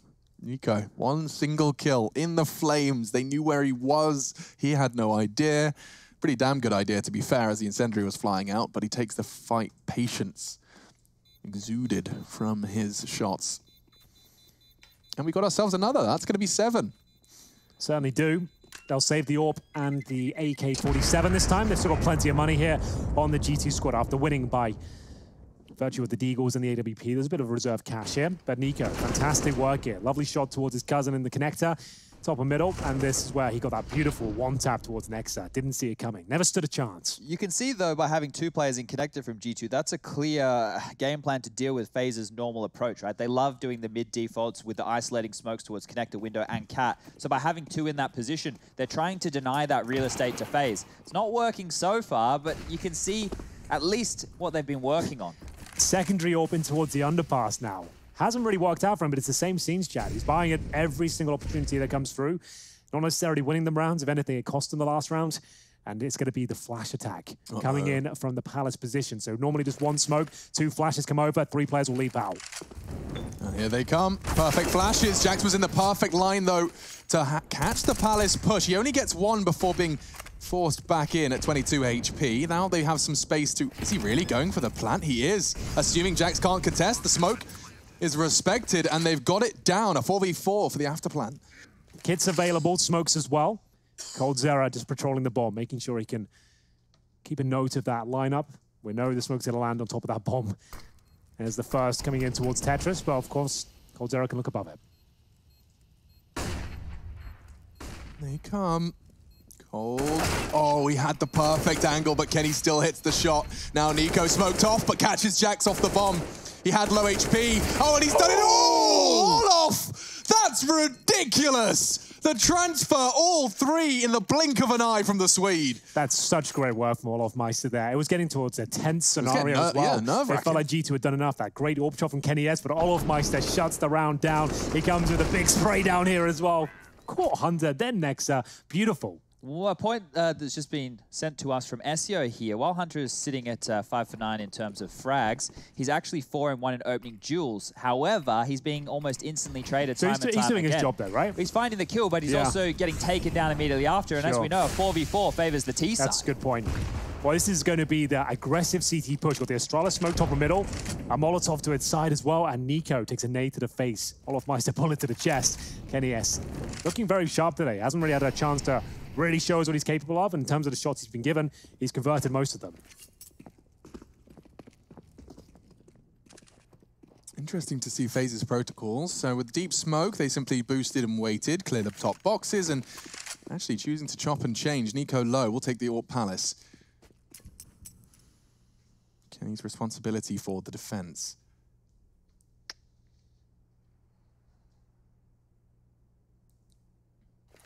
So there's clearly not going to be too much of a warning for this one, since there's 3 in Palace. No smokes flying over, more of a contact play. Yeah, the super works out for them. They could actually, they're close to the A ramp, they're inside it. If they retreat with their knives out, they could be in a lot of trouble here. Both CTs waiting at A ramp, but it's going to work out quite nicely. Nexa and Jax chiming in, but it is going to be a 3-on-2. Rain finds a bit of wiggle room here.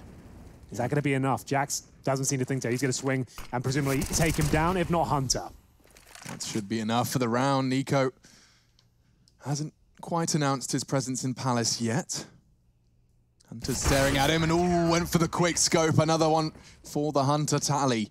And you even take a warp into the next as well. We know that's a hot prospect for the G2 CT side, and it's all Hunter. You can see the head-to-head for them now. It's the opening kills that do highlight Hunter's prowess, as Chad talked about just in the opening stages of that round. We saw him rushing up mid with 5-7, going 1 for 1. We've seen it multiple times. There is evidence to back that stat up for sure. Well, FaZe Clan will call their first tactical timeout. We heard it from Yanko in the pregame. He's not been that satisfied, per se, with the preparation. And we've also got a B stream going on as well. So we've got Contact Gaming thinking on Movistar Riders. Those boys actually doing a pretty good job on their T side of Nuke so far. They just got a... Was that nade kill just through the skylights? That would have been really cool. I think you might be right, yeah. Damn. Might have to go and watch Let's that one later. not forget the Movistar Riders did just manage to pick up a huge victory to start off their run. So keep your eyes on that. Mousesports fell. Indeed they did. Here's the replay of Rain. A couple of kills for him. How crispy were they? Well, second was pretty special, I have to say, but Hunter getting the job done here. Denying the plant, taking down NiKo towards a Palace position, and we do have a buy for FaZe Clan. Not the best. You can see NiKo Glock armor right now. There's the AK. There he is. So coldzera down to the Galil. Haven't said as much a whole bunch yet. We'll see whether he can start to step up now. Double orb set up. Not coming through, actually, on the CT side. They've lent away from it. It's double connector play again. It puts a lot of pressure on Jax on that side in case somebody does want to walk out. This here is the key jewel of potentially the remainder of this first half.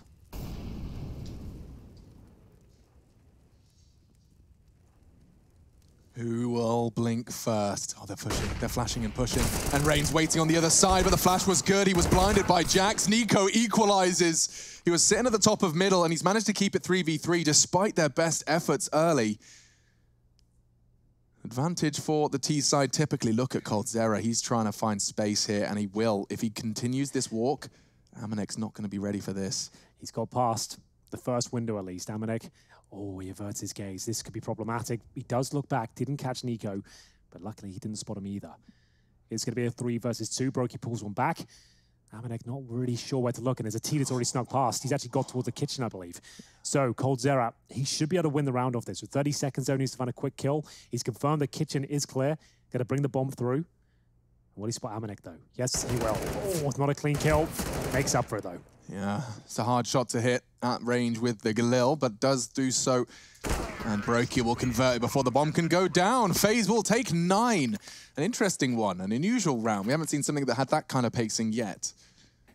Certainly not. I really like that from G2 there. You can see how assertive they wanted to be towards middle. They had an idea of if they hadn't pushed through the smoke yet, we know that they're going to be close. And Rain's gone down first yet again. So as we're continuing to look at opening kill stats, Rain's currently sitting 1 for 6. So out of his 7 opening duels so far, he's gone down 6 times. He's only been successful once. They're not capitalizing rounds off of it, and FaZe are getting trades. So that stat right there can be backed up. Be rushed, boys. We're getting stuck in. Oh, we are Flashes. just charging in. The smokes are down. Nico to try and open things up. You can see Hunter's vision removed, but his aims remains. He will be taking down Nico, and it's looking very good for G2 so far to get the opening kills here. But Rain will answer back, and the bomb will be planted. Double AWPs on the retake here, lads. This could be a difficult one. It really could. That does make the AWP feel a little less than useful. They push in. Dear. Oh, no. Rain's been having a nightmare. Got caught in transition again, but he lives to tell the tale. And he has managed to find one and another before he goes down. Brokey to clutch. He's capable, but he has not got the dream weapon. Jax has an MP9 close range. He'll cut through him like butter, but doesn't pull the trigger. Brokey, quick on his. Amazing performance from Brokey so far. 17 kills, only died 4 times there. And we said Rain was having a difficult time. He actually gets 3 kills on round. Sure, there were scrappy ones, but he only had the Galil Bearer. Yeah. They still won this round, even with a missed smoke. Check this out, boys. So it's the hard B, normally with the 2 pillar smokes coming on through. There's a smoke that's just on the roof back here. Not good then enough. They dropped that, and they were still able to get into the site and close that one out. So FaZe, they're lucky. It cost Nico his initial life. Because I wondered why he was so cavalier. Exactly. So they thought both smokes would be down. You just assume they are. And at that point, it's not. He obviously, it happens every now and then, but just they still win the round, so it's all good, I suppose. Here's the smoke for you, Alex. Yeah, so you crouch, and then it's a bit too specific. Crouch there for I don't somewhere. have to crouch. That's the first step. Somewhere in the palm tree. There's a palm tree, and there's some leaves. And yeah. Yeah. I don't even know how Nico lines any of his smokes up. I've seen his crosshair. It's tiny. Well, we saw FaZe lose a round like this before. It did have a Kenny as AWP behind it. That's True. not so potent this time, but we do have a Jax Deagle, a Nexa Deagle, and a Kenny's Eagle, who could potentially put out some 1 digs right here.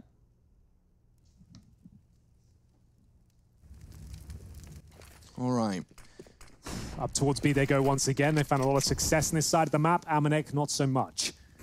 We'll have the CZ, though, and a cheeky smoke going down, but can they flush him out? The smoke does beg the question as to whether he remains within the bomb there's site. so many players looking for him. I feel like he gets a kill, though. Oh, Nico, way too sharp today. This is insane to watch. And they're looking for that 11th round, and I think they might have it. I think you might be onto something there, Hank. Just going to be an armored Deagle and an armored 5-7, hoping to find an exit and a weapon for the final round of play. Not much more you can ask for. I'll just sit back, relax, and so can you for the time of this bomb. You've got about a 40-second drinks break. Hydrate. What's your favorite drink, Alex? For a gaming session? For a gaming session, I'll dabble in a game fuel or 2. There you That's go. probably my favorite. That's my favorite too. I'm glad you said that. Yeah. What's your favorite flavor? I should specify, that's the Mountain Dew Amp game fuel. Yeah, Okay. well, of course. Yeah. What other would there be? Hydration stations. It's 2 liters a day. So if you're watching this and you're thinking, you know what, I could have a drink, maybe you should. 2 liters of water a day keeps the sanity present. And get yourself a hydration buddy, you know? Yeah? Just message one of your Hydro, friends. bro. Are you drinking? Just make Yeah. sure that You had a glass of water recently? they get an H2O in them. Chad was the pioneer of this movement in the Counter-Strike talent scene. He kept just throwing bottles of water at me, saying, you haven't drunk enough. It worked. Yeah, well, because I know that I definitely am not drinking enough water, so I know the rest of you aren't. We've got to make sure we look out for each other here. Well, it's going to be the final round of this first half, boys. A double AWP setup again. Now, at 6 and 11, if I saw my secondary AWP not really delivering the B-bomb side, he was going down quite consistently, I'd probably say, let's stop that. We know you can use the rifle. Let's get one frag, be a little bit more nimble on the bomb side. They're not really falling for the AWP. But still, G2 will make the first on the primary work out quite nice. That's Nico going down, looking for this final round of the first half. He's been contributing a lot in middle, so no longer going to be seeing any of those frags come in this round. Final round, first half.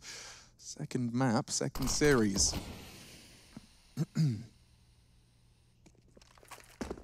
So it will be the A finish here. You can see them getting ready outside the A ramp. Bomb's going to be there as well. Olofmeister is sneaking through connector here. They've got absolutely no idea this has happened. And Jax under a lot of pressure and receives a lot of lead, but still not the cleanest of kills. Olofmeister will be dropped. Okay. Would have hoped for a bit more out of Olof's position. And I think he would too. You could see the trigger discipline. He was aware that he could have had the element of surprise on towards CT, but here comes the go. Missed shot from Kenny. Colt's trying to jiggle. He knows leaving Palace is not easy when Kenny's on the AWP. The jiggle is working out. Nades now forced out of Kenny S. 45 seconds. There's absolutely no rush here, but ooh, nice. He evades the Molotov and actually catches Brokey. Kenny's doing it all. 3 kills from the French Jobber, 4. He wants the ace. Rain refuses, and now he's got a clutch of his own invention. He can't find it. 11-4. Kenny S secures the 4th for his squad. G2, though, they're on notice. FaZe Clan, they only need a few on their defense.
Chasing love in an empty bar.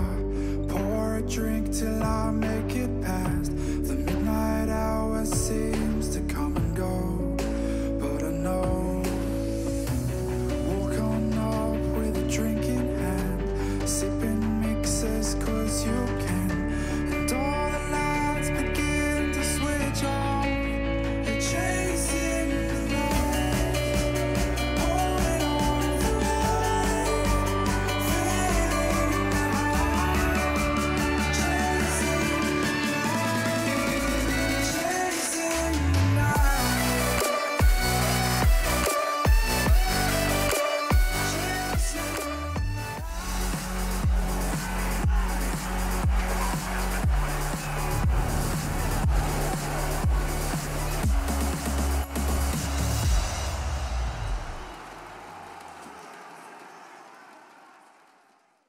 We're back, ladies and gentlemen, an 11-4 half has put FaZe Clan in the driving seat, but as I say that, I'm joined by Chad Sponge Birchall, who has been telling me for this last week that the most deceptive scoreline in Counter-Strike is 11-4. According to Zonic, and probably the greatest coach we have in Counter-Strike at the moment. So I'll take his word as gospel on that one right there. And look, there's been plenty of scorelines that we've seen. Halves of 11-4. It's looked like pure domination, and then Kenny S goes and gets a 4K to fire up the team for pistol round, and they turn this one around. So don't think this one's over just yet, ladies and gentlemen. Certainly not. Got the comparison for you, keeping track of that one throughout the series, as always. They're nothing but support for each other, but when it gets to the server, of course, they want to win. No one's more competitive when it's family members involved. I'm sure we can all recall that from personal experience. Well, you know. 2.98. Okay, so FaZe Clan given a heavy edge by GG.bet, but we're off to see two smokes flying through the sky on the T-pistol. Yeah, they've smoked towards the CT connector from T-spawn. And also the window as well. So they're going for a fast B split here. Two players ready and waiting. That's coldzera at the USP. He'll be joined by Olof Meister, who's got the defuse kit, hiding in the van right now. Lovely shots. He's making this work. Yeah, just sitting and taking his time with the shots as well. He took an extra second to adjust his aim, and Olof Cole does it as well. Between the two of them, that's all they need. B site defended, 12 secured. Just sitting right back there. It was a lovely execution for G2. I love the smoke from T-spawn. Set them up for the B split quite nicely. They managed to get up towards short and towards the B apartments position. But of course, coldzera set up nicely by the bench/kitchen. Manages to absolutely rock their world and find the victory. Let's have a look at it from his POV. First shot was pretty beautiful. Second, no different. This is a pretty wild stat line. Team opening duels is currently sitting at 11-5 in favor of G2, but the multi-kills are well and truly in the favor of FaZe, 18-6. So even though G2 were getting the openings, they were losing multi-kills after that. And now that they're on the T side, it gets even harder, right? The CT, they're not all stuck together all the time, right? You might take down one, but to get that multi-kill, you need to find him somewhere else on the map. So right here, with this full eco coming on through, it is a chance for FaZe to take a breath. This should be a guaranteed 13th. And if they can keep it clean, that's absolutely perfect right here. In pursuit of a clean anti-eco. Brokey's responsible for anyone that tries to cross short. Rain's got his back. Yeah. And they're coming straight towards that scout. It's not the best weapon to be dealing with Glocks, but a body shot would do. Doesn't find it on the first, nor the second. Brokey, he's being toyed with a little bit, and that has drawn coldzera out of his hidey hole. Speaking of, does actually connect his first. He's going to get overwhelmed here. Could get the double dink, and he does. Now an MP9, a perfect weapon for the job.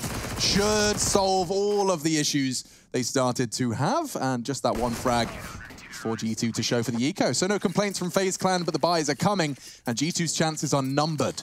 So only one player goes down. They don't want to get another M4 out here. Olof Meister could drop one over to coldzera just to boost their chances. Had an MP9 in the mix before. Brokey will still be on the scout, and there is the M4 drop. So coldzera with a nice full buy. For Master Olof Meister, very selfless. Take it back. Well, maybe not the nice guy I thought he was. We saw that conversation live in the server. So here we go then, Brokey. He'll hold towards middle for now. He's got his smoke, or incendio I should say, lined up. Throws that towards the boxes, connects. Galil for Hunter. 4 AKs otherwise. Ooh, great jiggle from Nico. Saw the toes and drops the smoke. Oh, this boost could be interesting. Will they see him? He's got a suspicion. They fire some bullets and push right through. Kenny S takes some initiative, and there's two opening frags. Amanek from Palace, he's about to get very, very hot and bothered. It's cold, but back's turned. Nexa, he adjusts accordingly. Brokey's scout's not going to get him far either, and this quote-unquote bonus round of sorts is going awry. Good frag from Olof to keep the numbers level. They haven't planted yet. There's still a chance they can actually win this round. Olof Meister under 44. You can see Nexa looking quite cagey there on the A site. Brokey and his movement suggest it will be a save eventually, as the A side's wide open. Bomb to go down, and they're not going to challenge this at all. The money's quite fragile on the FaZe side, so they still have a buy. They save these two weapons, but it still will be a little bit disjointed. I don't want to see... Okay, this is a really tough one to try and describe because I want to see the teams play, fundamentally sound Counter-Strike. They have to take risks eventually. But if FaZe do what they normally do, which is go by the book until life gets scary, right? That's too late. I think they pull the trigger too late on throwing in the X Factor round. And that's why I think all these comebacks happen, is because they keep going by the book until it's like, wait, the score's 13-10. We need to pull something out. Let's do a pace change. Let's do one of our pocket strats. Pull them out early. Yeah. Right? Try and throw that at them early and see if you can just snowball. If you let them build an economy, you let them get some confidence back, all those things keep happening to FaZe. And on the CT side, more often than not as well. Yeah, it's a good point. Remember, they were 11-1 up on their T side of Inferno just a couple of days ago. So we all see them have the Galil and M4 saved from the previous round. So Brokey was able to upgrade his scouts to a rifle at least. Not the best setup still. You can see a FAMAS being thrown over to Olofmeister this time. And Nico... Is he going to take the scout from Brokey? No, he saved a Galil, that's right. So not too bad. Not the best, but they can certainly make this work. All right, go to spray down. No shots connecting as they cross over now. The grenade might be able to do some damage. Not even that.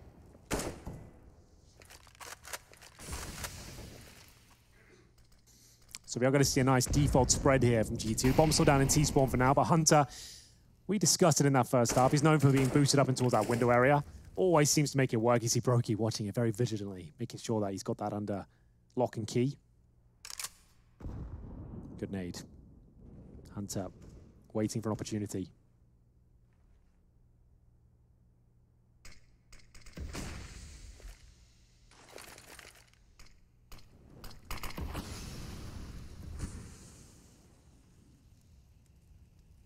Very similar to how FaZe was starting off their mid-control.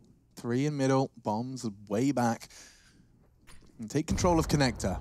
Have done so with 2 players. A re-smoke from Brokey could buy them the necessary time, though. As long as there's no gaps, that's perfect. C-Jax is already looking elsewhere. 40 seconds on the clock. So this does look to be, if Hunter gets the pick, the push towards A. Brokey and Nico have the crossfire. They're flashed, but he can still start pulling the trigger. 1, 2, maybe even a third. Rain's the one to take it.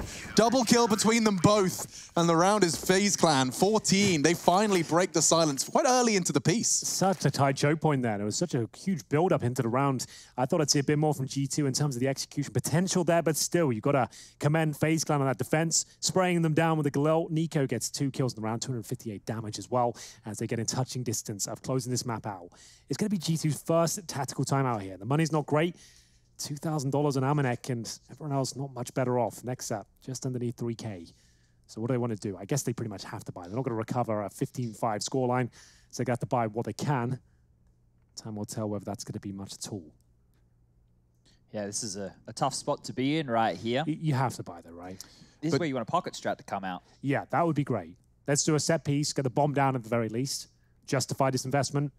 Default, probably not the most interesting approach here. Here's Nico, though, getting it done. They run through the smoke 1 by 1. Wasn't ideal. Rain managed to get that 3rd kill, but the damage had already been inflicted.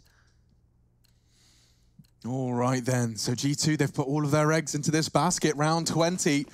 It hangs in the balance. This was FaZe Clan's pick, and already so very close to closing it out in these first 5 rounds of the second half. Walking towards B, and to be fair to them, that wouldn't be the bad call. Cold Zera playing the off angle. They flash. Oh, he knows. What can he find? They line up! Double kill! Nearly the triple as well. Not bad at all. Olof, he's going to flash for Brokey to try and take a fight. Survival integral here. The bomb's yet to be planted. They don't have to rush this. The utility minimal. Jack's the only smoke. Yeah, it's a very good point. Nice work from Olofmeister. Let them plant the bomb. You've got a 4 versus 3 here. We know the money's low already. And we're just going to recalibrate. Wait for everyone to arrive and take this bomb site together. It's only just gone down. Nice boost there on the bomb site itself. That's going to be in favor of Jax, but it's very commonly checked these days, especially in the scrappier rounds. And Olaf returning from where he was spotted. He's going to be a 2-pronged assault. And Amonek's made sure that Olaf's eliminated. Upgrade for Nico, though, as he continues his advance. Brokey Zorp's actually found one on the retake. Jack standing his ground. Molotov down. There's so little time. They need to get onto the site now. Nico's trying. Held at bay by Nexa. And they've done it. G2, with just pistols, will take this round. You wouldn't believe it. It's worked out for them. The bomb will go off, though, and Nexa will not be saving their AWP. Money, though, shattered for FaZe Clan as they are denied map point. It's their pick. Plenty of chances left, but the money, not so much. Nico at 1,400 suggests they might as well force buy into this, and he'll confirm that with the Desert Eagle. And looks like they're just going for it. I don't think they'll fully invest. Like Rain with 2,500 wants to get his money at about 1,500 if he can. And Jack saving the day. We said that boost spot can be good for a couple. Next, making the P250 work as well. Managed to get his last kill on Brokey. So there we have it. They stay alive. Could it be enough? Surely it couldn't be. I'm not there yet. I'm still of the belief that FaZe will not fall into the same traps they have previous. Just for my friend Yanko's sake, This actually. would be the last time that you're allowed to do that if there's another comeback. This surely must sell you. Even with Yanko being a good mate of ours, if this turns out to be a game that is double digits, right? If we're getting into 12 or 13 rounds for that G2 side of things, it's the same woes for FaZe. Yeah, It's the inability to close. Yeah. And that's a problem. And this looks like a team of closers. I mean, historically... Maybe in the clubs, Alex, but I'm not quite sure about in this club. Damn it. Oh, I set you up for that. The layup and a perfect dunk from Chad Sponge Birchill there. But we do have Kevlar Vests and Deagles. This is similar to Astralis, that magical 500 residual. Yeah, that's a good point. A lot of teams opting for that approach these days with the new money system. And, well, Jax, he doesn't subscribe to that. He just wants to go for pure headshots. And that's quite an effective approach as well, if you don't mind me saying. Yeah, when you're hitting everything that comes your way, that certainly is one way to win the game. Just like that, this strategy comes tumbling down for the defense. Jax charging up middle, exploiting the gaps in the low buy. He looks set for another one here. Nico's walking straight towards him. It's going to have to be a reaction shot, and he reacts so fast. Yeah. You called him a blunt object, and I actually thought that was a really interesting way to summarize him. I know it's in jest at times, but you know, Jax, he is just the kind of you pull him back and then you let him go. One of those mechanical cars used to get in the crackers. Yeah, his aim's really good. His Yeah. aim is very good. And in terms of individuals who are great at playing off angles, that's something else. He has a string in his bow there, but he's the type of guy who, I'm not going to say he's going to be winning the most clutches. He's going to be getting a bunch of headshots, right? So that's the type of player that you're dealing with in this kind of regard here. If we just take stock a little bit, Coldzera, 9 kills at the bottom there. Now, he didn't have a busy first half. He didn't really need to with the scoreline. But on the CT side, now with him doing a lot of this B anchoring situation with Olaf aggressive cat that we're seeing right now, he's going to have to make sure that he is getting double kills every single time they enter that site if they do try and test him there. Because he used to have Taco for all those years as the B anchor, and Cole got to float around a bit more, right? So now he's the first point of contact on that site, at least from what we've seen here in the early stages. Yeah, FaZe historically had Carrigan as well. There's always a problem with MRI. It felt like that was an area that was sometimes focused on at points. You see if Coldzera can step up. Jax certainly can again, but the eco shots are coming back in favor. A couple of kills found. There was a challenge for a third as well. Next, though, down to 40 points of health. We go 14-8 now. FaZe, money's still not amazing for them. There is a buy there. Olaf might still have to drop the AWP over. Yeah, but if they lose this... Yeah, then we start to open the door of conversation. Yeah, I'll keep the conversation door closed for now. And I'm going to get myself stood up and really close to the screen so I can fully embrace and understand what is coming into round 23. It's the first map of the series, second series of the day. FaZe's pick, and they did so much work on their T side. They were left with very little to add to the tally to convert here on the defense, but so far it has been a tough task. Smoke and aggression again from Jax. This time they're met and prepared. Double kill, in fact. Kenny was behind him. They wanted to get that AWP straight up the catwalk. Well, I'm afraid this fashion show is a bust. Well, Nico should be taken out regardless. Hunter has found some footing in the round. He can say that again. Back to a 3-on-3 we go. He does it all. They're going to join him. They're coming through underpass. With the bomb, he's got the wide open A site. He could even stop the rotate entirely if Brokey fancies it. No one's at A at all with the CT side. This is hell. Oh, wow. Hunter's just... I mean, it's a Nico-esque round. I guess it's a Hunter combo. Now they can walk into the site. Surely the CTs would start getting a wiggle on to rotate. Okay, Brokey does go CT, but he's got no one with him. They've still got some ground to cover. How does this round fall apart in that sort of fashion? Amazing work from Hunter. They've actually got the advantage here, I dare say, with the AWP and the retake as well. Are they saving? Yeah, they're going to save because they don't want to go for risks right now because they're playing by the book. They're not playing as FaZe, who are the rock stars would play. They're playing by the FaZe guys who put the glasses on. They're at the front row of class every morning. Calculators are out. That's the type of FaZe that are playing here. Yeah. The problem is the FaZe that I want to see right now, when they're only 2 rounds away from this, are the ones who are the rock stars. Nico go kill. The closers. Yeah. You can't be scared of the number 16. Number 13, I can understand. Maybe a little bit superstitious. But 16, that's one right there that you have to embrace. And I want them just to do it. I'm sure that round's going to come when it is a multi-kill, right? It'll be like someone getting a sick 3K or something along those lines. Yeah, you'd think, though, a 5-on-3 at the start of the round would be enough for FaZe to convert, but apparently not. Hunter racking up the kills now as we switch over to the second half. We'll see if he can keep it up, though. His T-side play has been impressive so far. Always seems to be behind enemy lines. And G2 taking another tactical timeout here. We get to check in with Contact Gaming and Movistar Riders. Oh, they're taking one too. Everyone's having a little bit of a timeout, so you can as well, as we fill you in on the both streams. Looks like Steel's continuing with his fragging. I was very impressed by his contributions in their game versus Mouse Sports, and Movistar Riders have managed to close the gap a little bit after Contact's CT side start. Well, there you have it. Timeouts on both streams. Scoreline very close in either as well. G2 starting to come back online. They're starting to get close to double digits. One more round will do it. They've still got the nice full buy here. And this is a replay from Hunter. Managed to get through that smoke. Find Nico. Brilliant shot towards Rain. Single-handedly wins the round there. That was a full A defense shutdown in a couple of moments. So, P250 for Olofmeister. And now the AWP. So they got 2 orbs going into this one. Kenny S looking for the cross, but grenades land. And they managed to get close towards this A-ramp position. So they want to get any further forward. Kenny does. He doesn't miss. Rain, another early casualty for FaZe Clan.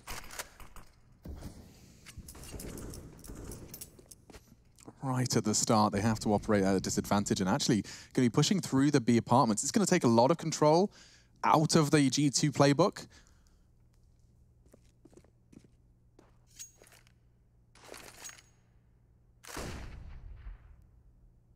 A smoke window as well. Looks like it might have failed. It did. So no mid-window smoke. Does that slow down Kenny? It's unlikely to slow down the push. I can see the bomb is gathering towards a ramp and will be held at bay for another 7 seconds. 1 minute remaining. G2 with 4 players outside this A bomb site. Have to get past Brokey first. You can see he's not really sure where to position himself. Waiting towards CD spawn. Doesn't nail the first shot. Jax will take care of that. And Nico needs at least 2. Not going to get anything. G2 have guaranteed the round. That's over. Oh, very simple approach, but very effective. Very, very simple. Ends on A. The frags come in. Kenny getting that opener as well was just the start.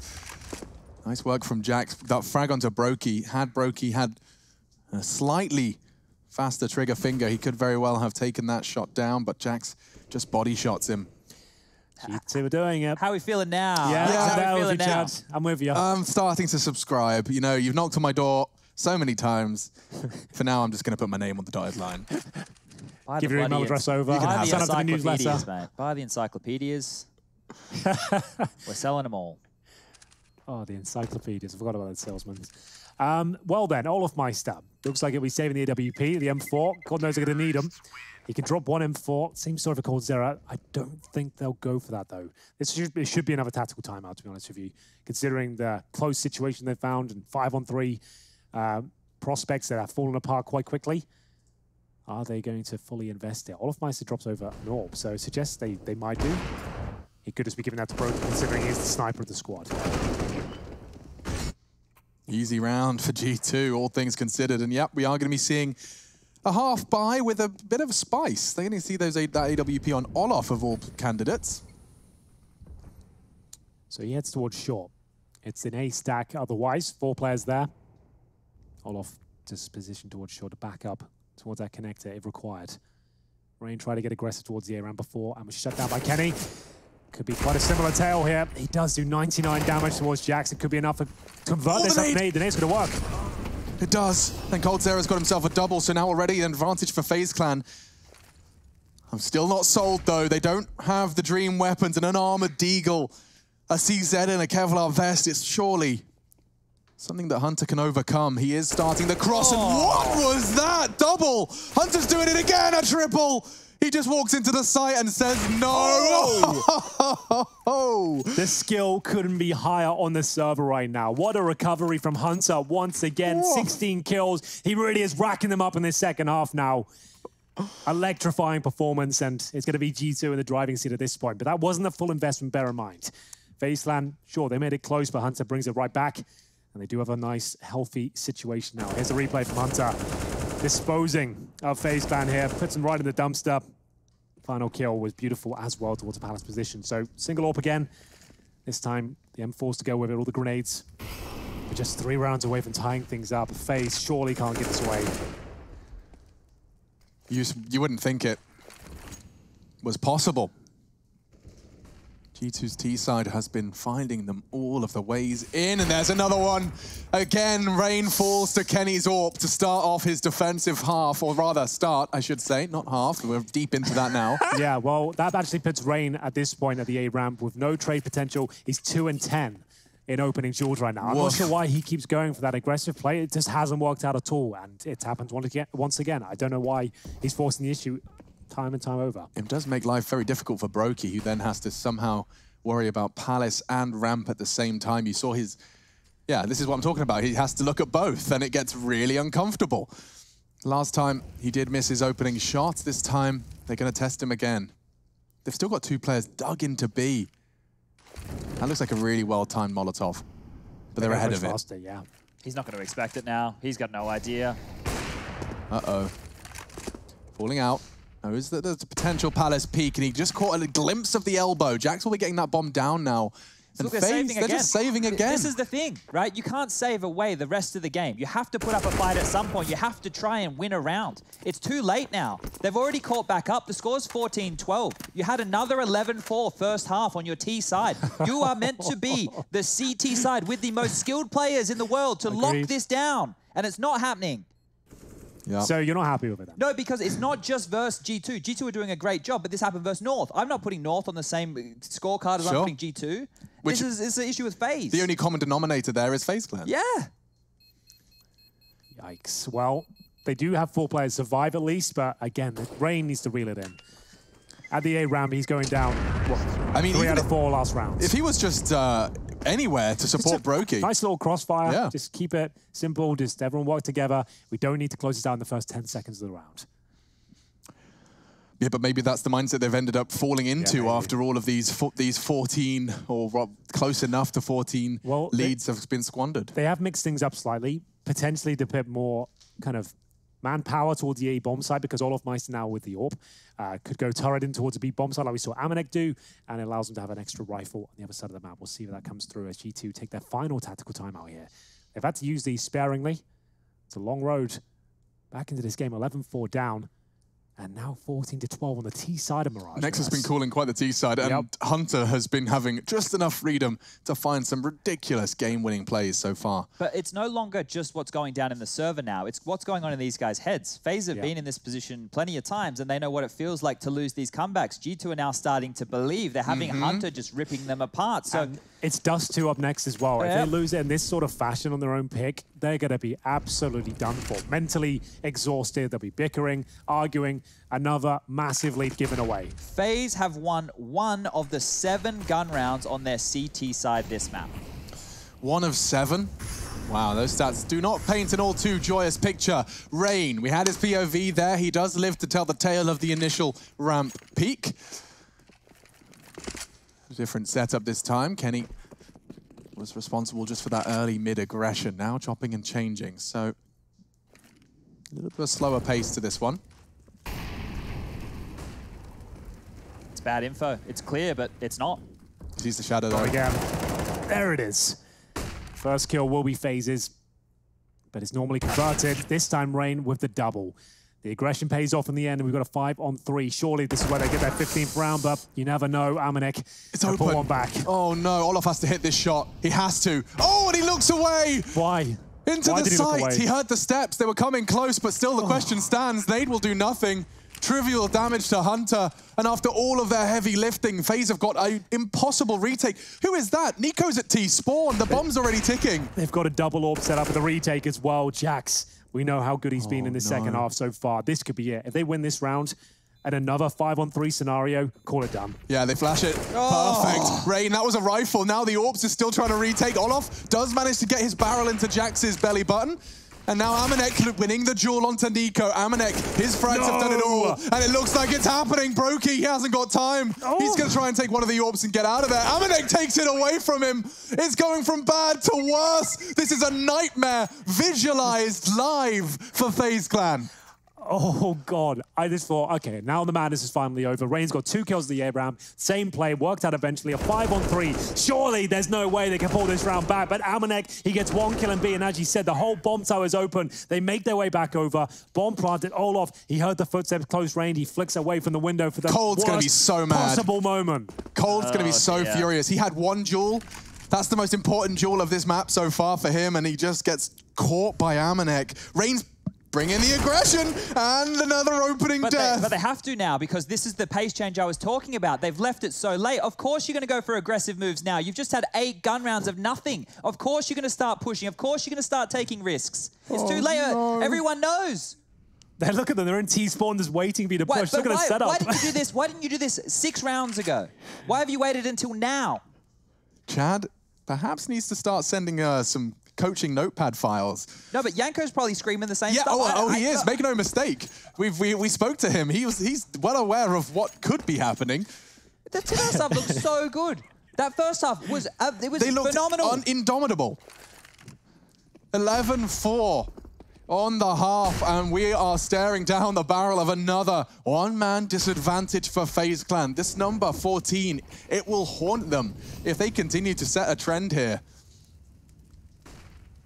Perfect flash. Perfect You just flash. like, please don't challenge. Oh, and then there's a bottle of flame. And then, oh, Kenny, bye-bye.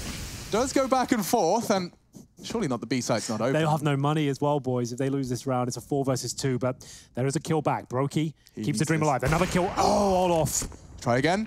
Gets away with it. 2-on-2. There's a world. Certainly is, but Brokey's looking a little uncomfortable in this transition. I think he realizes A is their target. Jax is hunting him down. Close quarter Zorping. Nerve-wracking stuff. And he does take the bomb down, but Jax still standing. Olaf connects, and FaZe Clan break their silence off the back of the Swede on the AWP. Woo. Brokey is the bloody hero here. 24 kills to his name. I swear within the first 4 or 5 rounds of the game, he had 12. He had 12 at round 7. So he cooled off for a little while there, but he was a big factor of them getting into this game, and now he looks like a big factor in them closing this out. But the money... Yep, it's woeful, Chad. That's what I was about to point out, because they only get 32.50 for that one. It comes down to 1 versus 1. The money was already broken entering that round. So bear that information in mind. It looks like overtime is written all over this one. They're going to have to take a tactical time and discuss their options. As we're checking with the Movistar Riders here, looking to close out their game on Nuke, it seems. Their first map between Contact Gaming. And it's a full buy, so another huge round going down on that side of things as well. That's on the B stream. Go check it out if you're a fan of either of those teams. And we are going to see them limp in. I saw an MP9 purchased and an AWP. Here are the scores so far. Hunter looking sensational out there. Just some crazy rounds. His second half's been lights out. He was actually kind of right middle of the pack, and he's managed to catch up with everyone else. So bear in mind, I will say this now, if G2 win this, we're going to overtime. This round is where it's decided. And they've got Deagles, an AWP, and an MP9 after winning the last round. Isn't that, I don't think I've ever seen that before in my entire life. That's insane. You're actually on the eco after winning a big round. They win and they eco. Well, I've never seen this. An AWP and an MP9. Sure.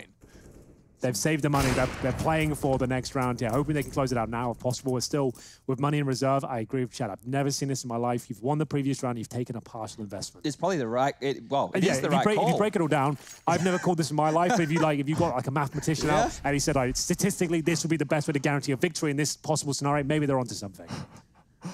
Yeah, the FaZe mathematicians. It's a new one for the... At least at this time, they get 2 bites of the cherry, right? Because they've got an AWP and Deagles. They can definitely still win that round. But they've saved enough money to have a full gun round for number 30. That's the most important one. They'd rather have 2 goes with a weaker buy and then a full buy and lose it in that sense instead of 2 really weak buys being brought out. Kenny is just picking apart the A side. The fight he took on Rain was absurd. And he's only gone and got a second one now as well. So this could be Brokey's chance.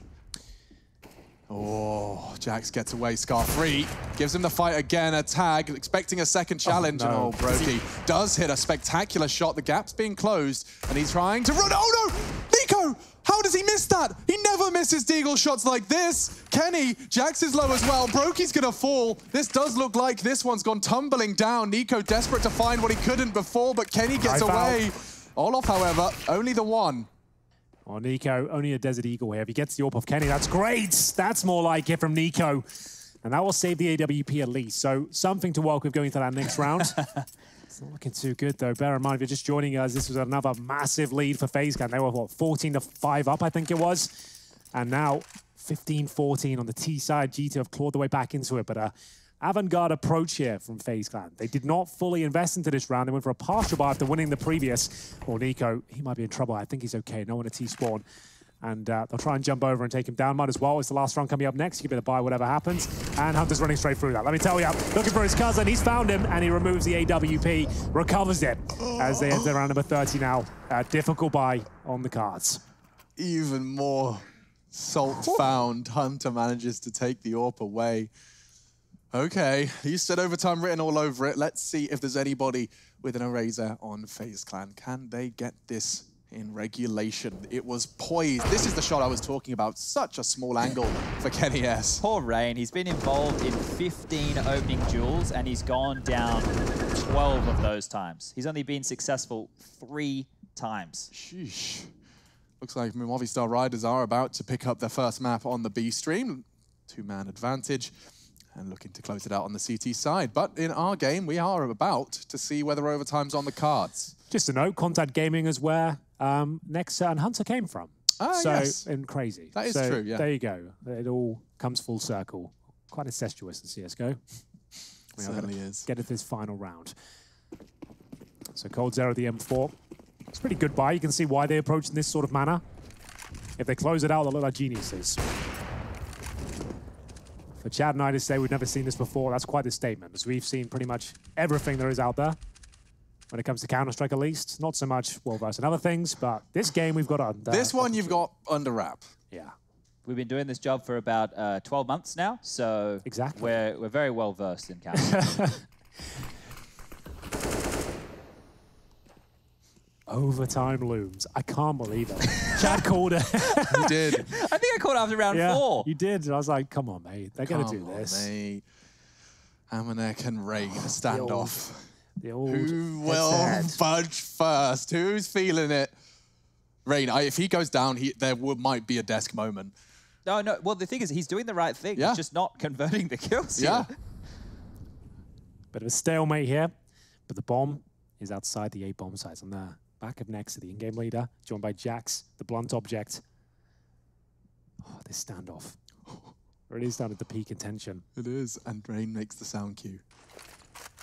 They go through that. Jax might try, and he gets the frag. No! Rain's gone, but Brokey keeps it level. Brokey's gone, though, because Jax hasn't let go of W, and Amanek's got another OT. Cold Zera, he maybe wants to finish this one in regulation. Just the first. They still can, Alex. In a 3 versus 2, the bomb's not down yet. He's beating the utility towards connected. They might not be aware of his presence towards the steps right now. They do have kits. They have a smoke as well, but they need to find at least 1 kill before they can start the sequence of the retake. It's kind of hinging on Cold Zera, but Jax is playing this so passive. Jiggle does find 1. Flashes and all of that utility pulled out of them. Kit on Cold. Olaf closing the gap. The flash isn't bad, and Olaf wins the first duel. Now they've got to solve this puzzle quick. Nexa's in a position to stop that defuse. In the smoke. Nexa can just play around it, using that smoke to his advantage. Bullets are connecting, but Nexa's the one to take us to overtime. From a lead of magnificent proportions, FaZe Clan have let it slip away. They really have, Alex, and now everything's reset. That massive lead they had, the 11-4 first half, the 14-5 second situation as well. It means nothing. We're all reset here, and the morale will be very high on the G2 side of things. What an amazing comeback. They had to work so hard for it. So many epic rounds, 5-on-3s. Hunter with his 3Ks. Yeah, it was unbelievable. And FaZe are going to be so low right now. They give this one up, I feel like they could be done for. I'm worried about Dust too. Yeah, me too. Look at the ADR dropped off for Nico as well. He was doing so well in the first half. I think he was close to 100. It's definitely a 92, I think. So Hunter continues that strong form. Nico's starting to drop off somewhat. Well, both teams have had clear, well, in the early stages of their halves, focus on their CT sides of shutting down these connector plays, right? But when we look at the way that G2 were able to manhandle FaZe there, FaZe had a lot more gun round attempts, right? Because they were saving so much more than what G2 were. Fair. They were trying to give themselves as many chances, as many rounds as possible, and were still unable to look dangerous. It didn't feel like there were many dangerous rounds. There were a couple, there were definitely a few in the mix, but it was always seemed like Rain was going down first, or Kenny would find an AWP kill in transition. Something along those lines would go on down here. And as we look to get into overtime, this is now where we have 10K, ladies and gentlemen, just so you know, we are on the road to Rio, which is a major, so it will be 10K for this version of the overtime. Teams have to be a little bit more frugal. You expect the risks to come out, but it's already, like, once again, because you know that, the FaZe are going to have to play their default style, but their default style hasn't been working at all, so what do they do? So does G2 want to change the pacing completely here in the first round of overtime? They're the ones in the driving seat now. They'll be controlling the pace of the game. And in overtime, you've learned each other's tendencies, you've downloaded all the information, you're aware of what kind of game plan they're putting down, and this is where the more interesting strategies are deployed. Certainly. The more kind of experimental approaches. Yes. Once the playbook has seen 30 rounds of play, it's pretty tattered at that point. Pretty common knowledge. FaZe Clan and G2 have both got each other's games on their Kindle at that point.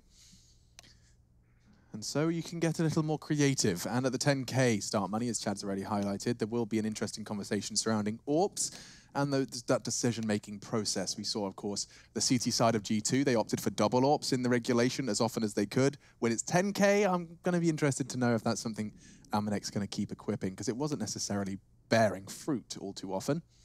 I'm hearing quite the conversation going on over there. Rushley, have you got an eye on it? Is it all? Yes, I'm reading through it at the moment. There is a TeamSpeak issue for Hunter, I believe. They've swapped TS, I think, but I think it should be sorted very soon, I'm hoping. If they need a TS, they could always use yours. Yeah, exactly. I'd say the IP, but I can't remember it, so... We have that problem every day, Yeah, Rush. we do. When we were swapping around PCs when we first got to this house, it was like, hey, can someone send me the IP? Why don't you just get it tattooed on your body, Rush? I don't know. At one point, it was Rushley123456.com, and you could just connect directly to it through that. But yeah, I don't know what's going on with that anymore. So Well, it's probably good that's not a thing, because now maybe hundreds of thousands of people might try and join your TeamSpeak, Rush. Yeah, well, that's fine. More the merry. Okay. All right, Rush is going to be hosting a party, an after-night I'm on party. there all the time. I've got like 7 days straight. Yeah. Idle time. I'm one of the greatest subscribers you've got, I think, Rush. Henry stays on there. You are a Rushley Ranger now. I gave you the little tag. Yeah, so what does that mean? Oh, it's just a Rushley fan, you know. So. Did I get the Rushley Ranger status? If you want it, I'll give it to you tonight. Oh, How I about see. that? Priorities are being adapted here, Rush. Yeah, well, yeah. I understand. I'm I'll not include offended. everybody. The Rushley Rangers is a big family. We welcome all Makes into me it. feel less special, to be honest. But anyway, thank you so much for stopping by, Rush. No worries. Hope you enjoy We overtime. might have him for a while here. Oh, really? Because we're not looking like we're getting back underway anytime soon. I thought that was it. We were wrapping it up. They were good to go. Oh, okay. Well, never mind. Let's go. I've just received word from Graham Pitt. I've got both thumbs up. We're about 20 seconds away from getting Double this one live. thumbs up. Exactly what the Counter-Strike community needs right now. And it's delivered by Graham Pitt. We're getting back into the action. It's the first round of overtime here. We're going to remain on the CT side for FaZe, of course. 10K start money means a double AWPs. Not so likely, but we have got one for FaZe to kick things off. If you lose that first round and all 5 go down, it's going to be difficult to recover and get that setup going once again. Got 3 kits. They don't need to buy any more. No helmets as well. Just know that money is a big issue in 10K overtime. Here we go. Let's see if FaZe have anything at all. All right, folks. Overtime. If you just joined us, G2 Esports have just forged a miraculous comeback. Kenny's taken a chance there. Wanted to start with a bang, get under their skin. And Rain immediately demands control of the ramp room. With Nico in support, they confirm no initial aggressions, and Olof's going to be doing the same thing towards apartments. Interesting. Partnering up and going for some rather aggressive moves. This is the same play we saw Amanek and Hunter do. Yeah. Yeah, you're right. Pretty much carbon copy. This is what Hunter would proceed towards T-spawn usually. But he is the one normally doing that, and he's patrolling the perimeter right now. Cold Zera nails the shot. Nexa goes down. Can he chill now? Just fall out, right? That's enough. They've been losing a lot of 5-on-3s, so a 5-on-4 certainly not a guarantee yet.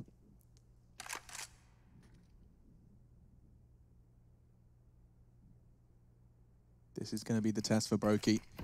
26 frags from the Latvian. It's impressive, to say the very least.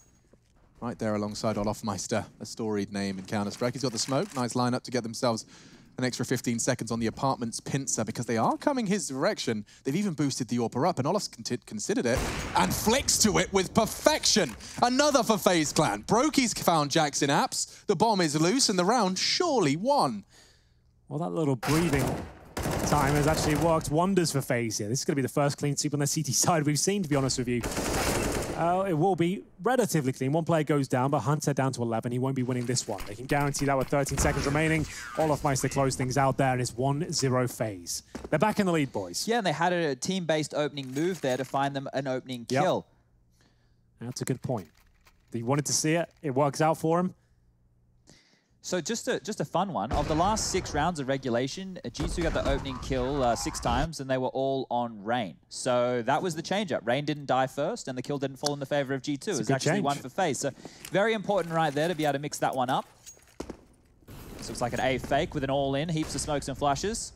Yeah, 3 of them down as well. Look how where they land. That's all from They throw them so fast. Yeah, it's crazy. But it does look like coldzera is aware of it. He's dropped the smoke over towards B in response after seeing that all towards the A bomb side. So he's aware they're going to try and pounce on it. Olof goes in towards underpass as well. He's feeling himself. Oh, he saw the head. The next up makes him dead. Now flashing into the B site. coldzera, he's got a lot to do here, and he's missed his first shots. Rain's clawed one back, but this duel is important. coldzera continuing to be traded out. 2 versus 3, and there's no access for Brokey. He's got 3 Molotovs carpeting the kitchen. He can't even hold the line he was. What do you do with this one? Rain will be coming in from kitchen. Brokey trying to get himself over to short and manages to do so with grace. He needs to find Amanek here. That's his objective, and we'll fire off a shot. Yeah. Finished by Rain, and another from Rain. Next is gone, a smoke on the bomb. Only a Molotov. Hunter can win this, and he will look very easily set to do so. 1 and 2. Hunter is a robot. 22 kills, 2 in the round, and equalizing in overtime. Big moves from Hunter once again there. Delivers in the 2 versus 1.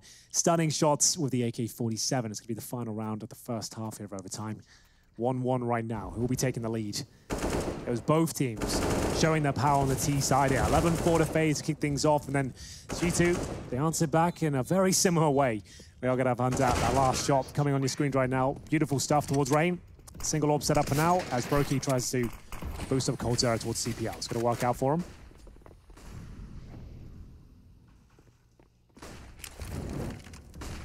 Ooh, Nico wants to fight, and he doesn't even get a single frag. He thought he had it. So did I, to be fair. Jax and Hunter keeping each other safe. And Hunter's even found another one. They're getting absolutely manhandled right now, boys. This is almost too much. 5-on-2, Brokey, Olofmeister.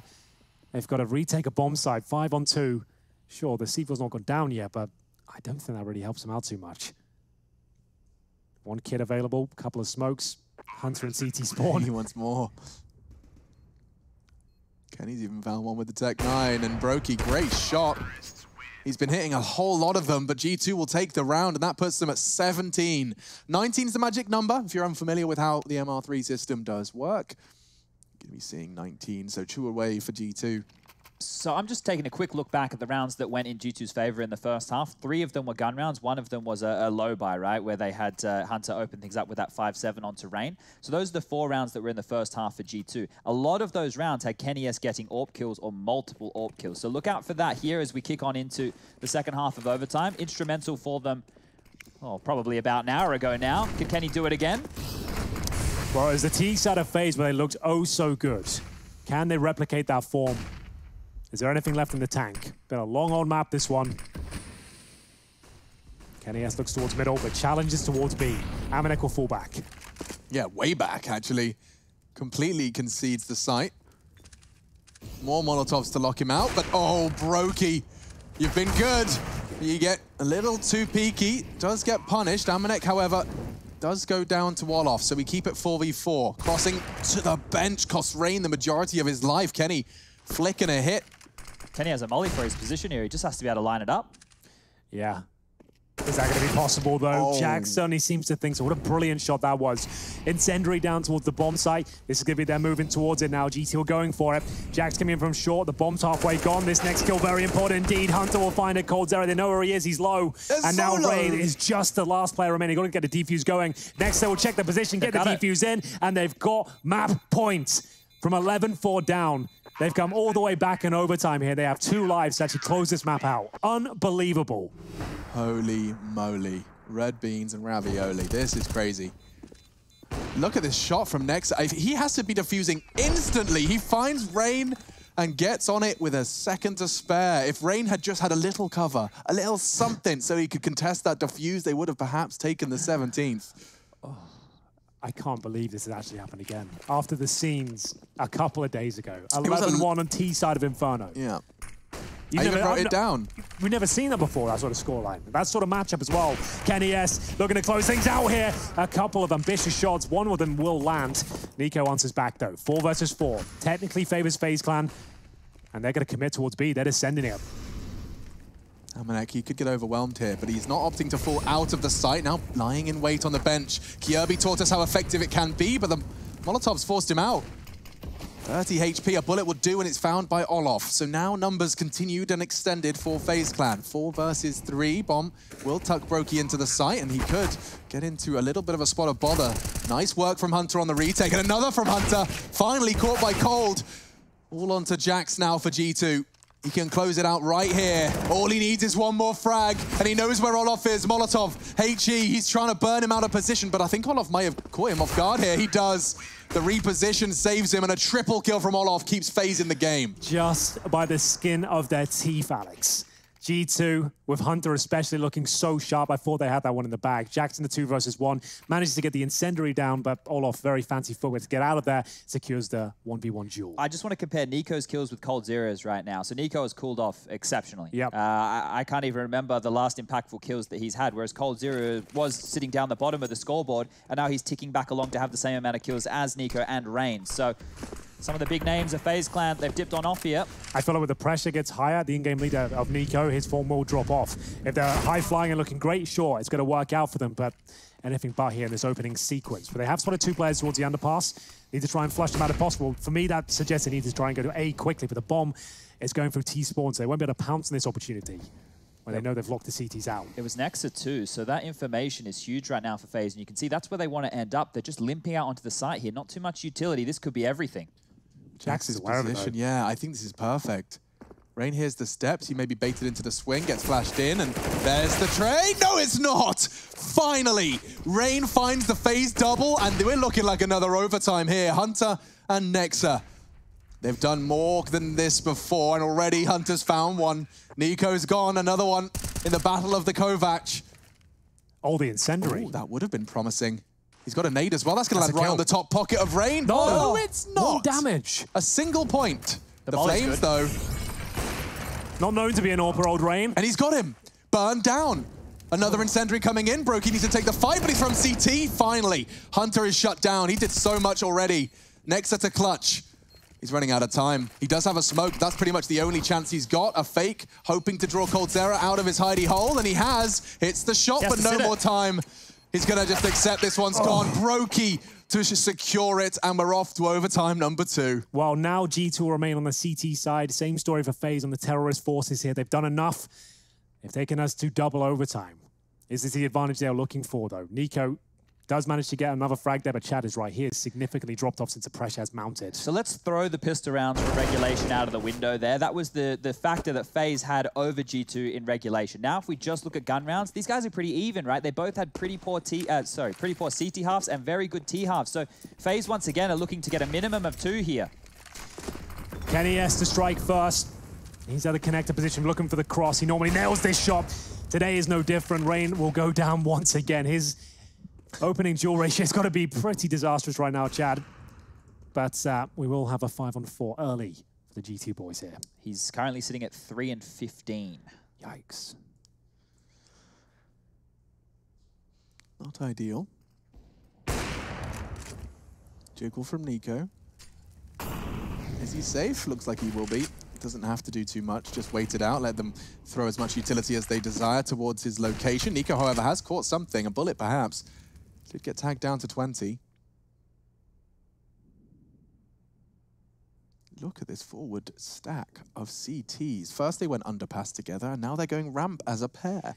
Well, they've got the opening advantage here. Brokey with the AWP might not be ready for this one. I take it back. He's more than ready. And now he has to deal with the low HP in front of him. Down to 88, and he has got a lot of problems here. He's got the bomb on his back. He'll have to just reposition. come in from a different avenue, because if he loses the bomb there, the round's over. Yeah, Nico... Oh, he's got through. He's made the sound cue. He wants them to get paranoid, and Olaf walks straight into the line of Amanek. That is surely enough said. Well, 25 seconds. Time will tell, though. Head towards B. Making a lot of footsteps here, but Nico has found the opening. 3 versus 2. He was running as well. They've got a plan here. They could very well take this. Gonna have to set Brokey up for success. It's not easy. Oh, it's a nice duel towards short. It is, but up close is the real threat, and he will acknowledge that. Clears it, and now he can focus his attention on short. That does eliminate Kenny S. So a 2v2, and perhaps even a 2v1 as Nexa walks straight into the crosshairs. It's just Hunter. Recovered kit. Could be a part of this one, but another shot hitting. Brokey hasn't missed much over the course of this Mirage as he continues to line them up. He's on 3. This could be the 4th. Jumped and exposed, however, no time.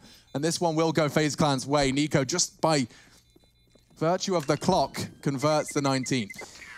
Well, there it is. It is going to be the round for FaZe, and they managed to go towards the B bomb site. 1 kill was required to get that bomb planted. Brokey had the step of the AWP, and my God, did he deliver. Great shots towards Kenny and Nexa. No time remaining there, and it will be Hunter saving the M4. And we get into the next round. No timeouts remaining on both sides, I think, unless this is technical. It might be. So it gives us a chance to look at the overall complexity of G2. Do they want to force a double orb setup again? I'm not sure it was really working out on their CT side. Kenny did find the opening kill there, and that was one of the win conditions that we were giving for them on some of their CT rounds. However, it was just the one. You know, we need a, unfortunately for Kenny, one isn't good enough right now. He needs to find that second. So freeze time starts ticking on down. We get back underway, and, well, FaZe, the T side's good.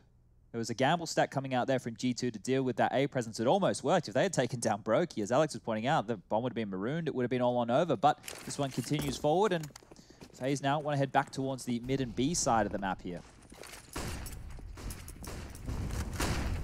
Usual battle for mid control, but this time there's 4 members of FaZe behind this battle, and they are not slowing down. They're going quick, and look at this reaction. Interesting from G2. They fall out of the A site. It may have just been a miscall, because for now, Kenny returns to his roost. I was going to say he might want to climb up on towards CT, but he's showing a bit more of an aggressive stance, sweeping all the way and actually catching Olofmeister. Nico, he couldn't cover it because of the smoke, and now he returns to focus his attention on stairs. Kenny, you said he needs a double. He's already found 1.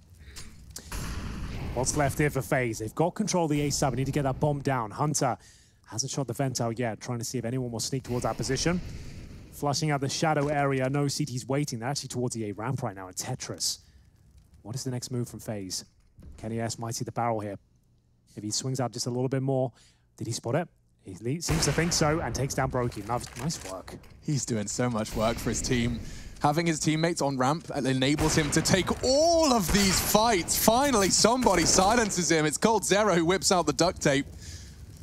3 versus 2. Next up, he should have Cold dead to rights here, but he's been spotted.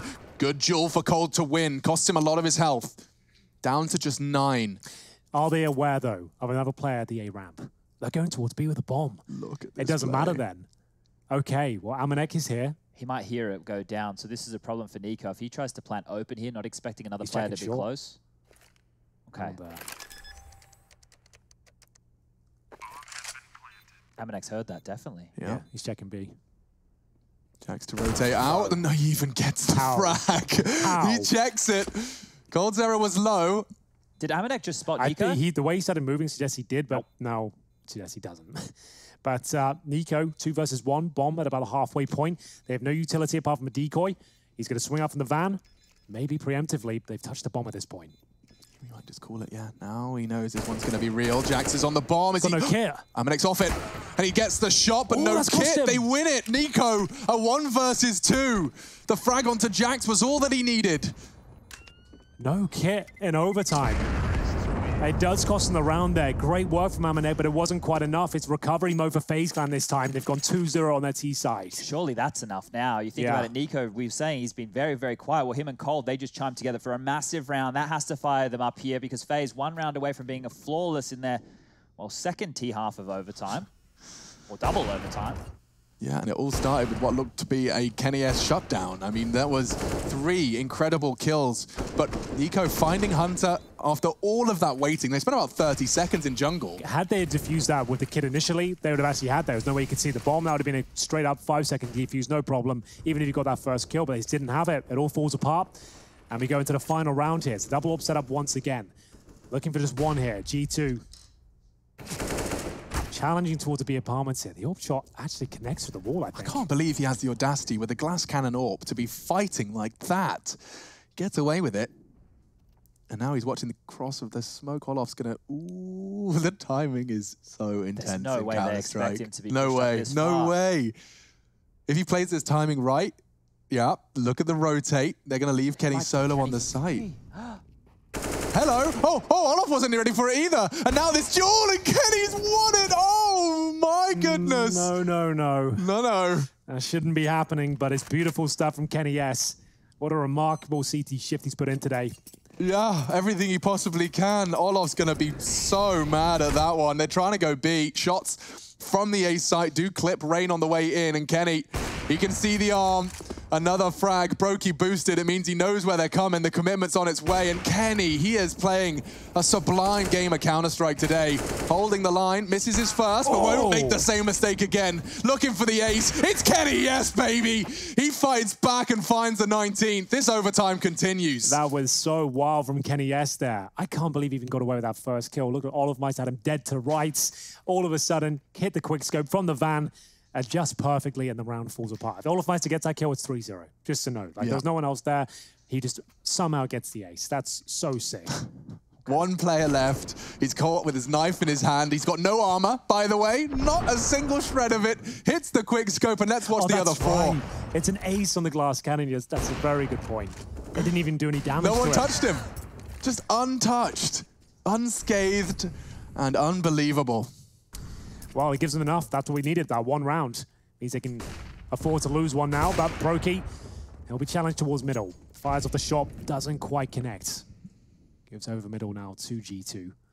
Kenny S. If Kenny kills Rain again from this aggressive jiggle, wrecks them. He's hitting it all. I just want one day where I can hit shots like this. Just to back up the Kenny stuff, Kenny has 9 kills in the second overtime alone, and he's got all 3 opening kills as per the first half. So if he gets the opening here in the second half, he'd be flawless so far. That's quite the stat. So every round has started with a Kenny S frag so far. Can he complete the set? Nobody's dropped just yet. The leg shot would have kept the perfect record into round 4. Hunter, I think he's safe. He is. Doesn't have to move. No sound cue, no issue. Oh, it touched him. It did. And he's going to get finished off for it. Punished as the last second spread. Nico makes him dead. Well, they're hunting for map points here. FaZe just need one more, and Rain tucks himself in. Good for 1, but still a 4 versus 3 in favor of FaZe here. Yeah, it's quite the scalp to take. That's Kenny S. No more of his funny business into round 4. But with 25 seconds, who's going to get that bomb down? It's the job of Nexa. Jax to defend it. Look at FaZe. They're actually going to try and go back through window. Interesting.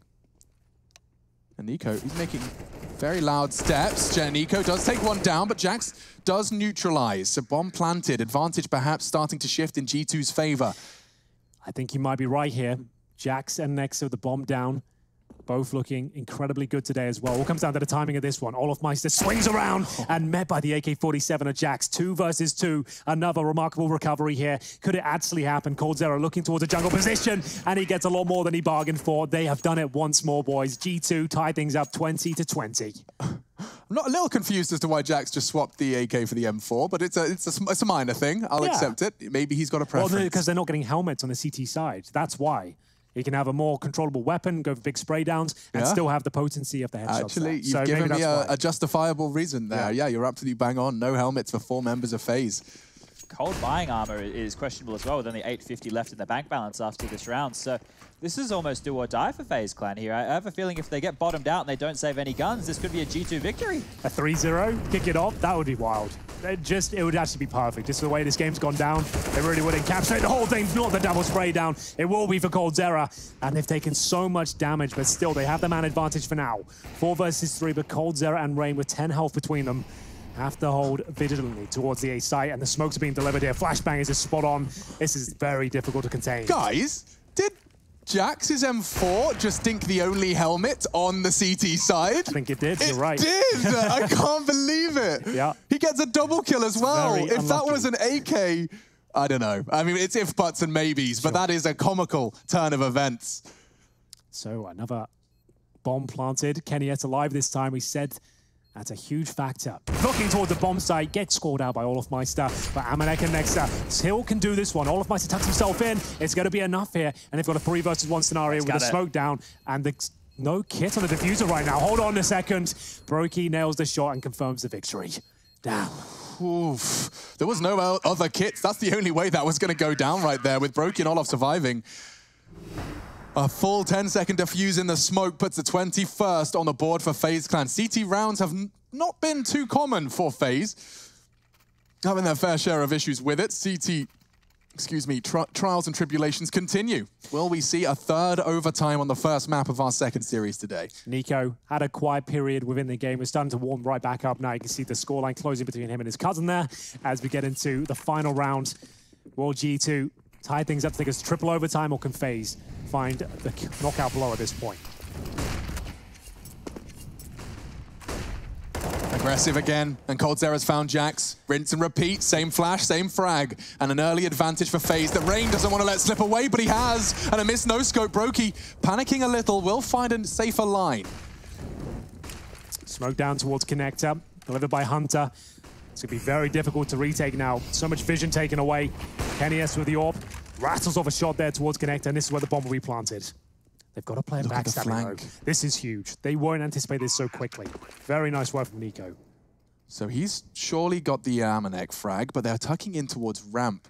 It's a plant for them, and one's going around the world. Hunter's going for the big play. That could be a big part of this round still. So, but keep your eye on the Kovac brothers, or cousins. Pushing in. Amanek spotted and eliminated. Nico needs more though, and it's traded. Nexa was hiding. Olof's got one. Keep your mind on Hunter. No one's defusing. Cold's got one, and Hunter, he gets the first, but doesn't get away. Has he got a kit? Picks it up. Has he got time? He's got up. And ladies and gentlemen, a long, brutal journey, but FaZe Clan, they complete Mirage. 22 in the end, but they avoid the triple overtime and take their map pick.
Look into your eyes, I see the colors of your soul, and I recognize every single line, every single roadblock. We are two hearts that beat in time. And the tide was looking down all night, blocking out the sun that we need. Maybe we can change our stripes and colors. You're the only one I see. And I take it all or nothing at all. Driving through the night till I'm at your door. Go outside, stay up all night. And I take it all or nothing at all. Driving through the night till I'm at all night, sleep through the sunrise.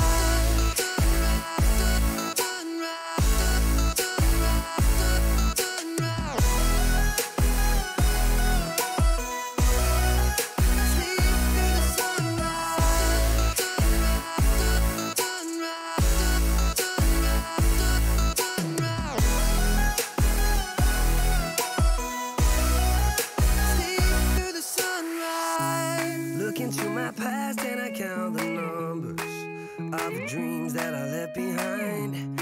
I don't even care now that I've discovered a new kind of peace of mind. Up above us, looking down on us, there's an angel I know. We don't need to worry or discuss much. It's time for me to hit the road. Take it all or nothing at all. Driving through the night till I'm at your door. Go outside,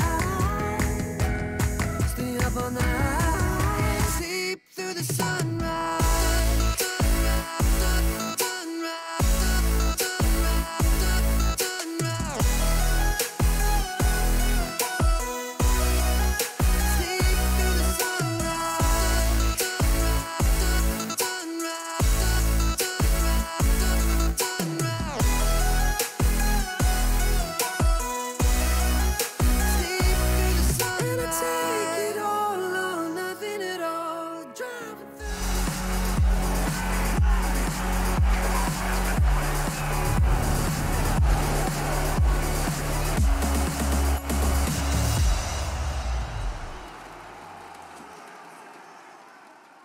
Well, what a game of Counter-Strike that one was. It had everything, double overtime, the bonus rounds. We know you love it at home. But that game of CS actually delivered. I know I was very critical there of FaZe not being able to close, but that comes after seeing them have the same calamity go down against North just a couple of days ago. That inability right there to get the victory in regulation may come back to haunt them as this series progresses. But what I loved was the details, the preparation, and how these two teams tried to counter-strat each other throughout. So let's take a look. A lot of the fights were around this mid area, and they love a good connector duel. So let's see how both teams decided to deal with it in this occasion. We're going to start off with FaZe Clan on their CT side and how they were dealing with some of these mid plays coming on in from that of G2. Now, this is just a standard round. You've got Jax top mid throwing the default utility, Brokey overseeing in window here. But we want to fast forward it to about halfway through the round. And what I want you to notice is, first of all, I've made the floor red so you guys can distinguish the walkable floor from everything else. Now, Hunter in the underpass here, he's throwing this smoke out towards the connector. You can see Nico on the other side. That's pretty standard. We saw that a lot throughout this series. Now, this is the default kind of play. This has been denied for Hunter. He's topped a nade to the face. He's copped some utility coming out of window from Brokey. But what I want to note here is they know that they're going to come into this connector position. And you can see Brokey in this window right here. He still has a smoke in his hand. As Hunter's smoke is about to clear, he dumps another one on here. This is at about 40 seconds, roughly. So at this point, the clock is now the biggest enemy for G2. Now they want to peel through this smoke and see if they can get some trades on either side going in towards jungle or the stair position. But unfortunately, Nico has himself a Galil, has a bunch of bullets to put down range. And as we pause this, look how many people are in the area. Range there, Nico's on the stairs, Brokey towards window. You got a player over in the vent room. Mid is completely locked down. So FaZe were very aware of these connector plays, but we can say the same for G2. Let's play out their round right here. I found this one very interesting as well. So we know that Rain likes to push down mid and get close behind the connector smoke that FaZe or the CTs tend to throw in this position. You can see early how many players. There's 3 individuals. You've got Hunter, Nexa, and Kenny all in the connector position with the AWP. And as this round progresses, you're going to see Rain do what he normally does and lurk down close behind this mid smoke. Once again, we'll change the color of the floor for you. But what I want to show you is this next move. You can see here, the camera will pan out in a moment to show where Jax is on the A bomb site. He has a flash in his hand. Let me pause this right here. So Jax is all the way back here with a flash. You can see the two of them in connector, and Kenny can still swing out of the window room right here. They know that Rain likes to make this play. They're going to push on this flash and peel out ready to make these trades. So let's play this one forward. We'll zoom back in towards this middle fight as the flash is coming on over the wall any second now. And you can see that they peel on through with protocols to clear this out. It was a fantastic way to deal with Rain. Unfortunately, Nico gets a double kill, and he made it look too easy. We have another map coming up. It is Dust 2. We will be back momentarily. Don't go anywhere. Henry and Alex will be joining me, and we will look at Dust 2. See you soon.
What's your style?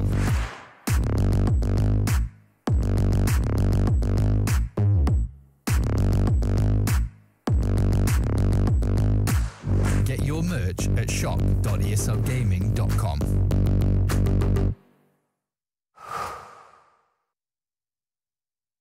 To be brilliant is to defy convention and challenge expectations. So Intel will bring the processing power for when it's time to go brilliant. Frame rates that keep up with your reflexes. Brilliant. Fast clock speeds for when you're on the clock. Brilliant. It's what we do at Intel, powering you to master your potential. Will you rise? Intel. Unleash your brilliance. Last year, we took 2 lucky winners on a trip to Berlin and gave them the experience of a lifetime. This year, we can take you for a trip to Rio. Take part in a series of GG.bet contests for a chance to win awesome prizes and a trip to Rio. See details on the website. You need a friend, I can't help this time. I'm in trouble. It's your eyes, I can't seem to focus. It doesn't matter cause you live a lie. You want attention from every guy in the park, but when you call, I give you my heart. You rip it out. I can't pretend to like you. I hope you feel the same. I take a chance and not lose. I can't pretend to like you. I can't pretend to like you. I hope you feel the same. I take a chance and not lose. I can't pretend to like you. I can't pretend to like you. I hope you feel the same. I take a chance and not take a chance and I can't pretend to like you.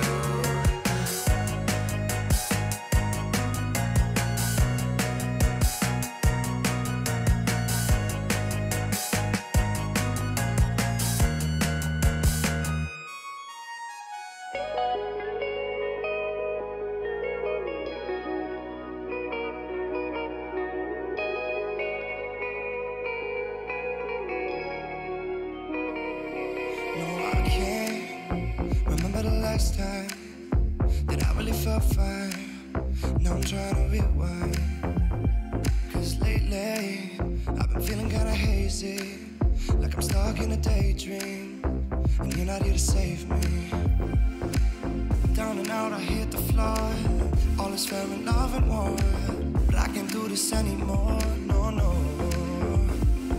So, take me to a place I know, somewhere I can feel my soul. Lately I'm skin and bone, so hollow. I've never felt so alone. I need you more than you know, 'cause baby you feel like home.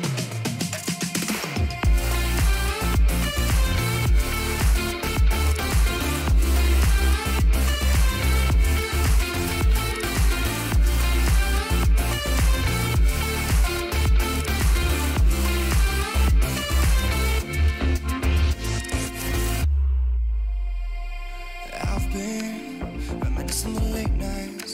We'd fall in love in the moonlight, then wake up at sunrise.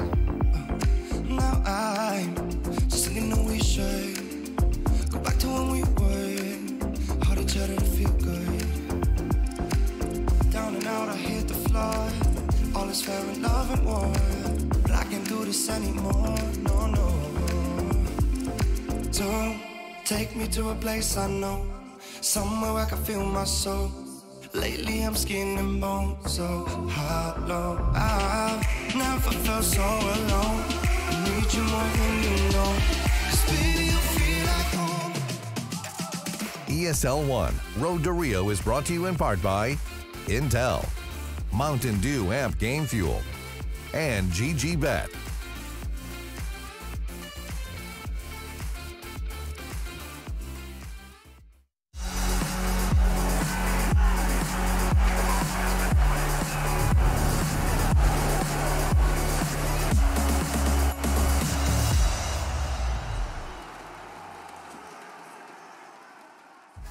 Welcome back, ladies and gentlemen. G2 Esports and FaZe Clan. They meet in the server tonight, and it was quite the battle. My goodness, we start off with... I got confused for a second. It was a bit much. They got me. They got me good. They got you? Hi, we're back, and I'm just using my peripheral vision to gauge which camera I'm supposed to look at. So if we could not do that, that would be great. But you don't like being trolled? I mean, I don't mind it. It's just I'm in hard mode already. Oh, normally, okay. you know, people that do this professionally normally have like a red light and they just follow it like a fish. I just have to do it with my... We can get you some red lights. We'll turn them all on at the same time for you, though. I can't guarantee... I could get a remote, or I get a laser pointer for you. The laser pointer sounds like fun. With some dogs and cats before, that's quite fun. They do enjoy a bit of that right there. Did you enjoy that first map? I mean it was stressful, but it was entertaining. It's cold in here and I'm sweating, so you know that's how into that game I was just there. And I think, you know, one of the key things that a lot of viewers who, if they don't watch every single game of FaZe, they might not have seen how difficult some of their games to close have been in recent times. I'm going to reiterate it for everybody at home. The other day on Inferno versus North, they were on the T side. Their map choice, they were up 11-1.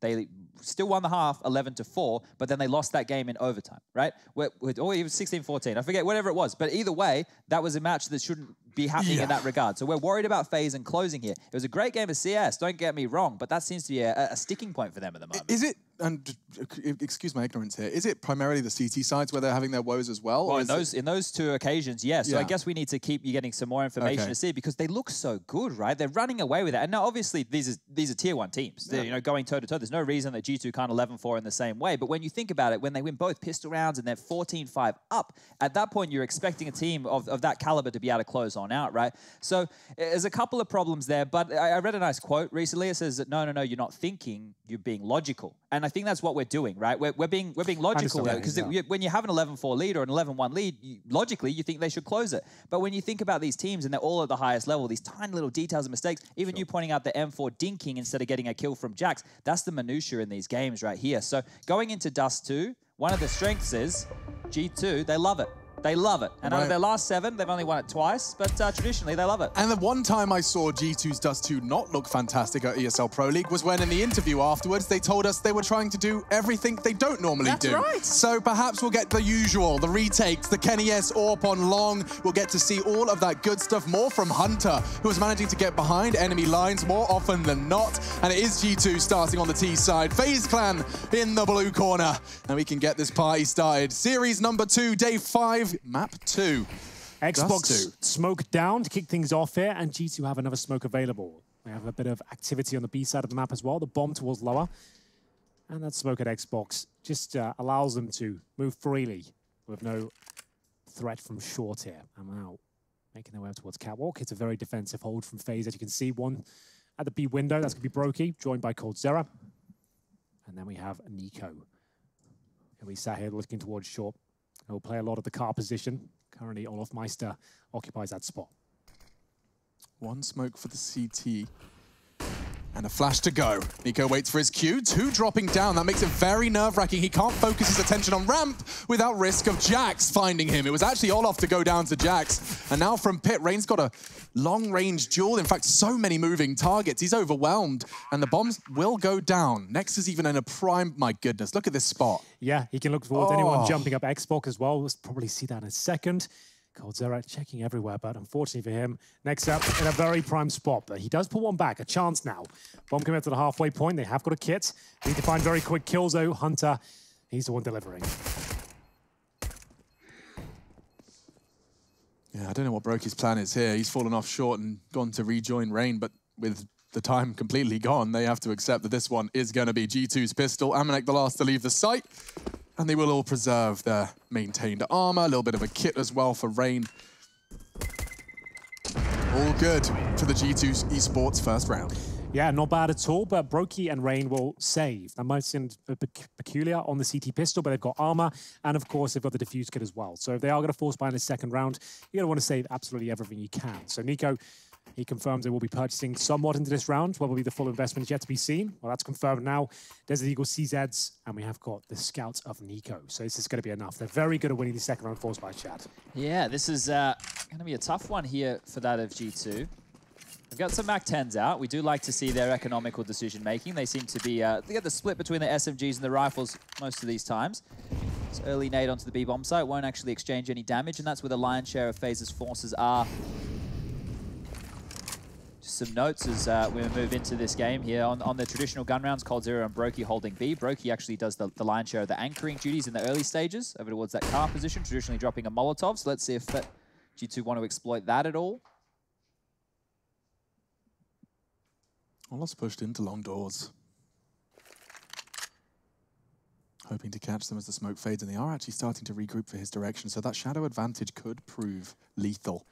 Yeah, but time will tell. He's still got a smoke as well. If he spots one, he can just lock them out by dropping this smoke, but he's in trouble now. Gets the dink off on Nexa, but he nails the headshot with a MAC-10. Here comes the scout, though. Perfect player to pick out there, the low HP Nexa. If he confirms it with a headshot, Nico now will be dropped. Didn't realize they were already through the doors, and this could cost them the round. Yeah, it looks like it might. They're all regrouping, and actually, with quite the pace. This is quite exciting. 2 HEs. Yeah, he's going to make it to the side here. Could deny the plan, I suppose. This could. Oh, they go Goose. Oh, one missed, and it could have very well taken down Kenny. He took 51 damage from that one. The maths checks out, but unfortunately, so do FaZe. Not interested in round 2. Certainly not. It all falls apart. And Nico gets one impressive scout shot, but it was already the low HP. And Olofmeister, how do you drop the smoke there just as they came through? Could have been something there, but the shadow advantage never was realized. And we are going to have Rain. Desert Eagle does catch Kenny again, down to 21 now. Jax with a MAC-10 towards middle, just trying to make sure that no one can save anything here. Every kill he gets is $600 as well. And he's happy with that. Can't blame him. 4 players still standing. You've got your extra bonus SMGs. You've got an extra 1,200 bucks on Jax thanks to his MAC-10 work in round 2. It's a perfect start for G2. And I mean, take a look at what the CTs are working with. They are in a spot of bother. This Force Buy has dug them into it. It's just one shot from the scout. Yeah, for sure. So they're going to have to take the eco now. Still have the diffuse kit, the smoke. coldzera and Brokey will save their deagles, but that's about it. Rain will invest likely in an HE grenade. Just a couple of things for the people at home to think about here. When these guys played against each other in Pro League, season number 11, Dust2 was won by that of FaZe Clan. They picked it up 16-11. It was first kills going in favor of 14-13. The clutches, all the 1vx's went in FaZe's favor, 3-0. So that's quite a big piece of information right there. But they kept G2 to 5 rounds on their T side. So let's see if they can do better than that this time round. Yeah. Keep them to 5. FaZe probably quite grateful that they're starting on their defense given their recent CT-sided woes. Yeah, see what they've got to beat. Yeah, see what the mark is. Well, Rain still has the HE. G2 being very coordinated in their approach here. Don't want to give anything up. Hunting for a bit of information here. Molotov outside the middle double doors just to see if they can find a sound cue. But it's a bit of a B stack going on. You see 4 players on that side of the map. Well, Brokey here. Currently positioned in CT spawn, I believe. So, see whether he can make anything of this. I doubt it. Not the most promising spot. Look at those smokes. Yeah, they've got the perfect trio. Taking no chances here, G2. They will use every tool within their arsenal to not lose a single weapon. Jax heard some USP bullets through the smoke, but no one home. And now this is an interesting conundrum for FaZe. Do you want to go down to those MAC-10s, or would you rather just lie and wait, hope to catch a lovely AK-47 on the way out? They want exits on Cat here. That is quite clear, but the problem is I think Amanek heard a lot of them running in middle, and you can see that reflected in the radar right now. 4 individuals going to be over towards that long area.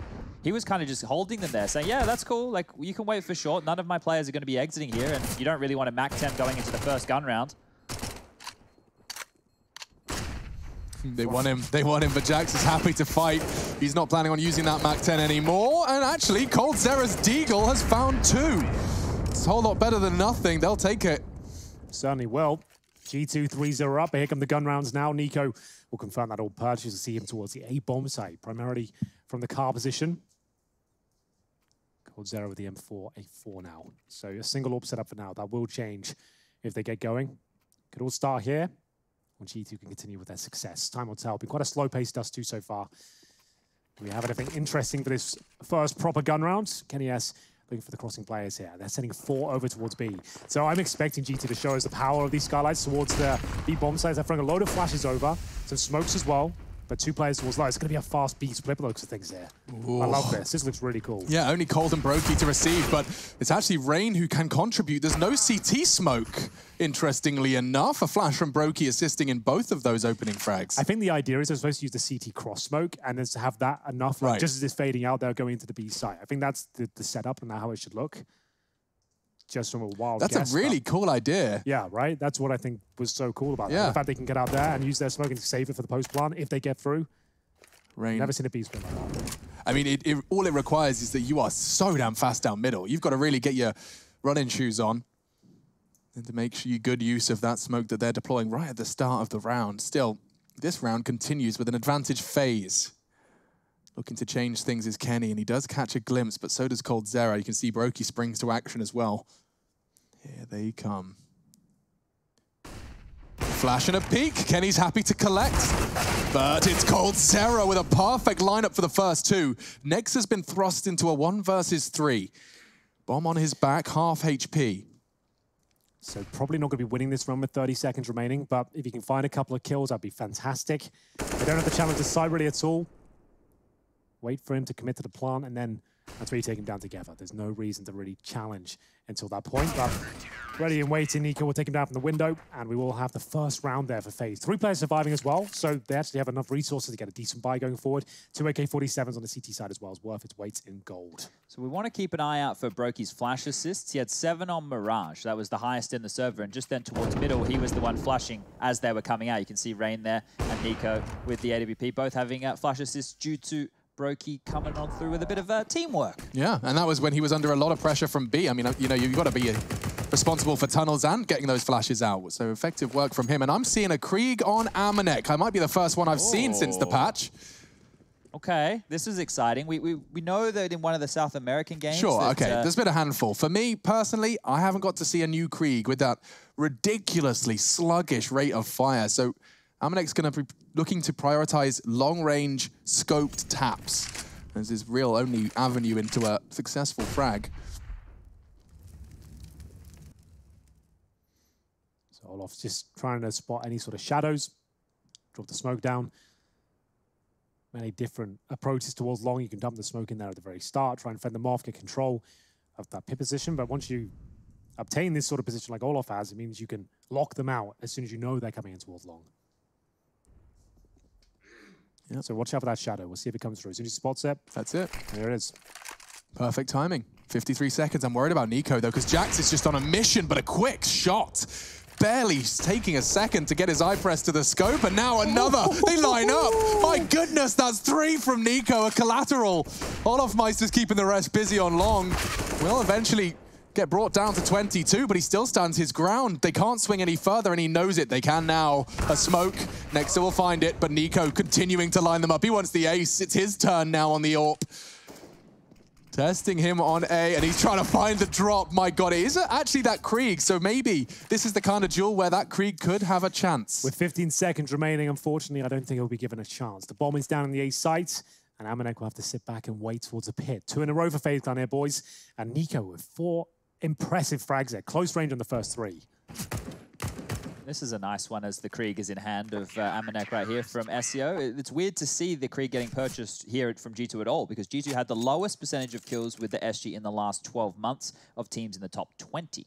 Yeah, that is a bit odd, isn't it? So potentially something which he's been playing in with the DMs, or he's tested in aimbots or something along those lines, and he thinks it could be applicable. Yeah, just to be clear, the gun still works. It's still a one-tap headshot. It's just a slower rate of fire, a little bit more difficult to control. But if you're tapping away at headshots and you play the gun the way it's intended to be used, trying to pop those heads, it should be absolutely fine. I'm interested to see where he can have any sort of impact with it. Yeah, the fact that he saved on the T side as well means that he's really committed to it now. Yeah, that's a good point. He gets no money, so he'll have to sit back and wait for now. His teammates have P250s, Glocks. That's about it. He's got a smoke available to him, so what can he really do here? Trying to bait out some utility towards the B side. Drops a contact smoke. Doesn't really bait anything out of FaZe just yet.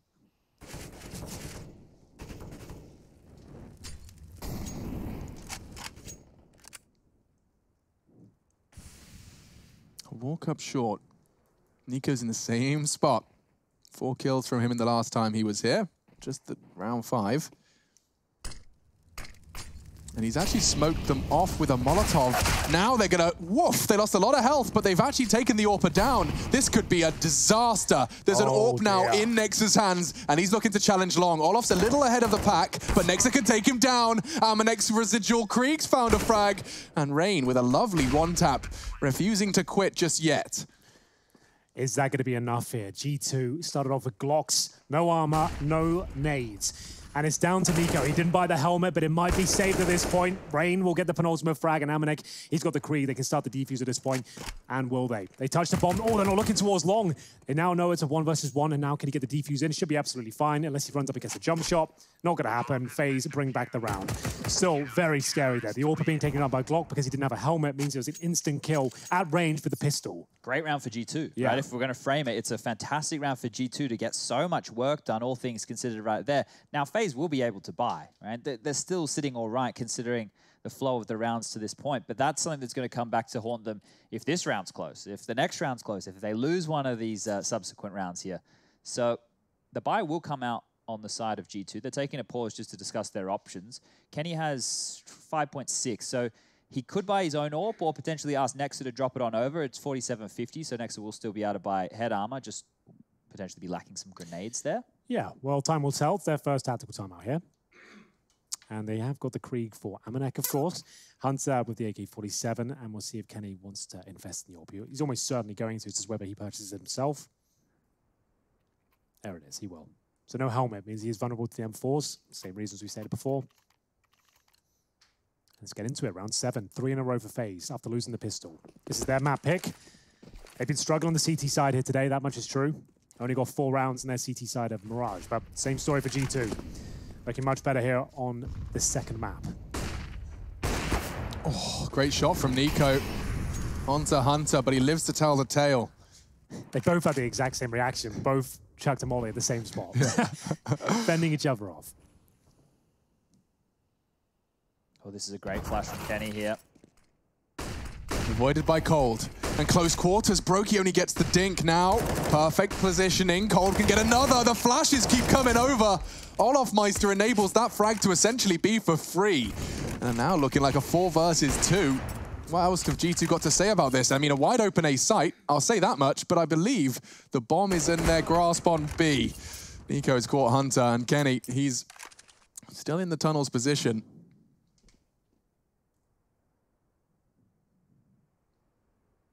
You can't really unscope now. Yeah, that's a good point, because they'll hear him in that corner.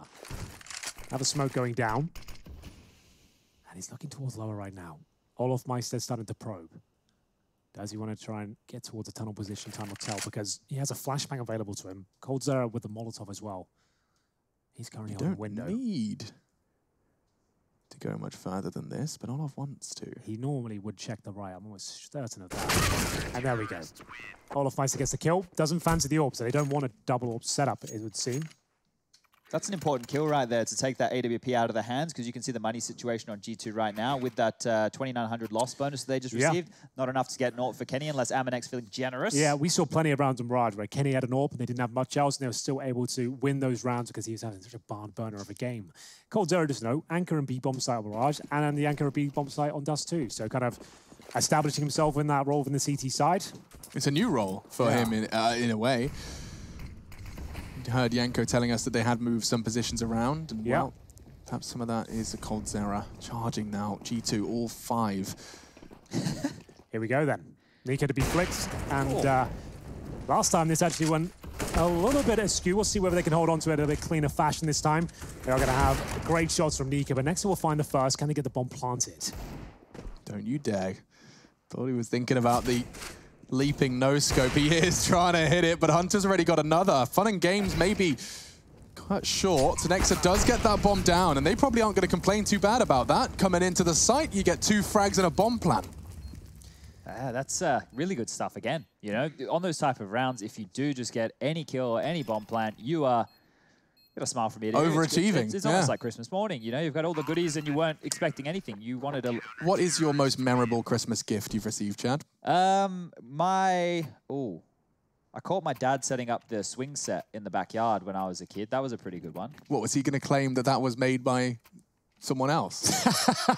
Well, the thing is, I think it was meant to be a surprise, Alex. Wow, look at this.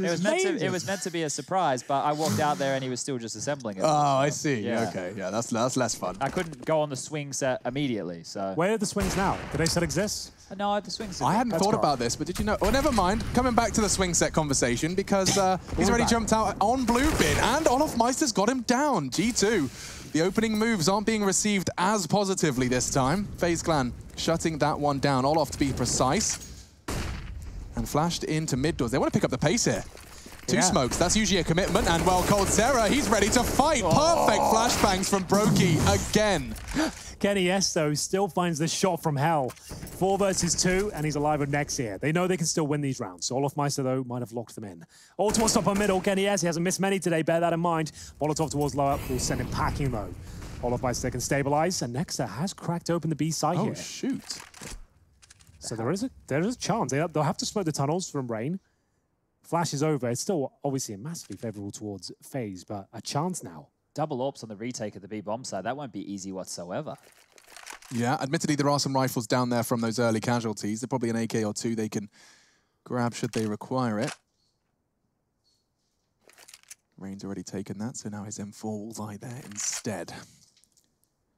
39 seconds. It's interesting they've hit pause on this for so long, and just as Kenny went to check the tunnels, now Rain's flank is about to kick in. Looking for the plant. Nexus close on those barrels, but Kenny, his days are numbered. He's going for the safest plant in that corner, and it is completely obscured from tons. Nico, he's going to push on this flashbang. Kenny's blind, Nexus blind, Nexus gone, and Kenny, he has to hit a no-scope. Nico, he gets that shot just before the trigger can be pulled.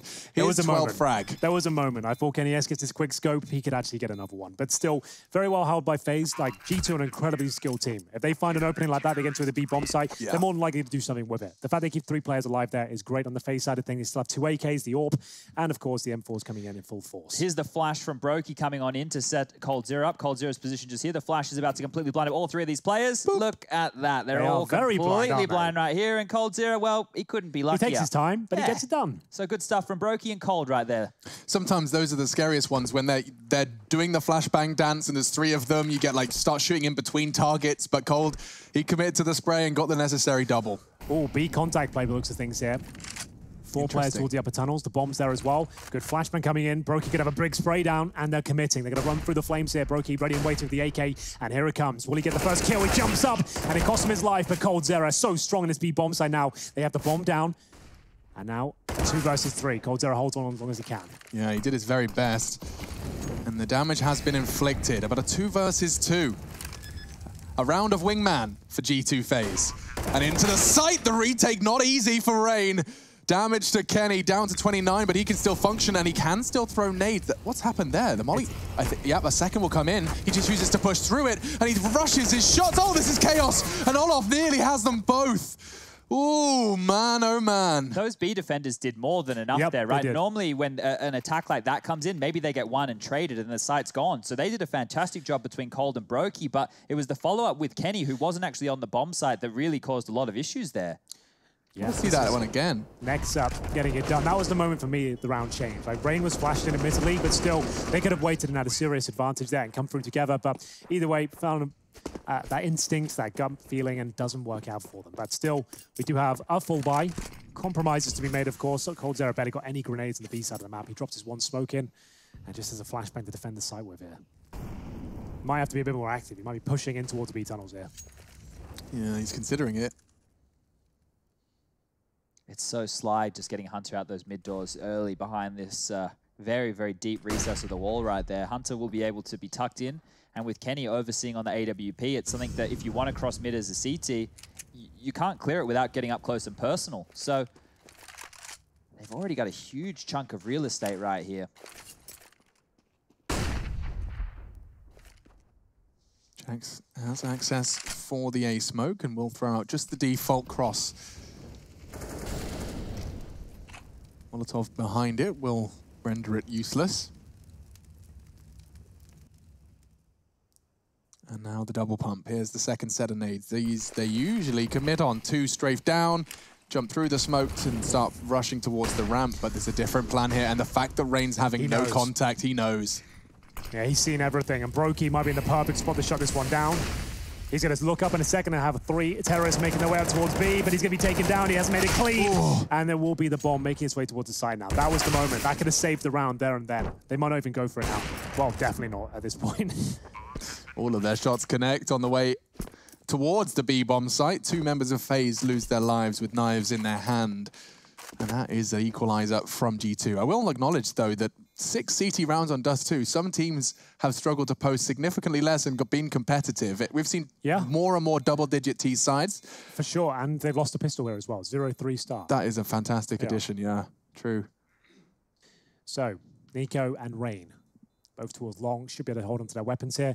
Very decent round from G2. I like the position from Brokey. I feel like he committed to his spray a bit too much there. It was a very hectic spot. He was flashed, Molotovs beneath him as well, and they turned around. As soon as he didn't get that second kill quickly, it felt like Nexa had him. It's the damage output from the AK alone could just discombobulate him. Yeah.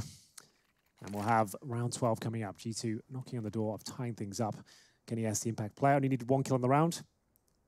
So we're looking at 2,400 in the next round for FaZe. That's enough for most people to get a buy-ish. But the question is, do they want to force behind the save guns? No, they don't. That's been answered right now. And while we'll get this one underway, Kenny very aggressive down mid with the AWP. Not worried about the one that's saved in Nico's hands right there. He's on his own once again. So they're putting a lot of... Okay, that was quick. Yep, Nico lucky to be able to tell the story. Down to 16. Brokey's going on walkabouts, and Amanek could not be in a better corner to collect. Uno. Maybe just DOS. Rain would be the third. Instead, with his preserved rifle, he'll be tucking into the site, but the bomb's going elsewhere. They're going to be walking into Nico's domain. But is he going to be ready for this? I'm not sure. Amanek will just limp it towards B, hoping to show a bit of distraction here. And, well, he does a lot more than that. Might even just confirm the round victory. As Nico will be spotted towards long, his objective now is to stay alive. With 16 points of health, desperately wants his all for the next round as they send the bomb towards B. And the manhunt begins. They're not going to let him take this up to the next. Nope, I'm seeing flashbangs up towards middle already. And Kenny's waiting. All too predictable, read like a book. 6-6, keeping it level. And what's that? FaZe do still have the perfect, comfortable buy. Do you remember that move we saw FaZe doing back within Pro League when the new teams were barreling down mid like this? Cold Zero would actually just lob a flash through the doors and then peek because they're running down super quickly. We're seeing the same thing out of G2, right? Hunter and Kenny in certain rounds running straight down middle, getting control of mid doors. Maybe that could be the change up for FaZe Clan. They know they need to take the fight to G2 at this point. Won't be this round.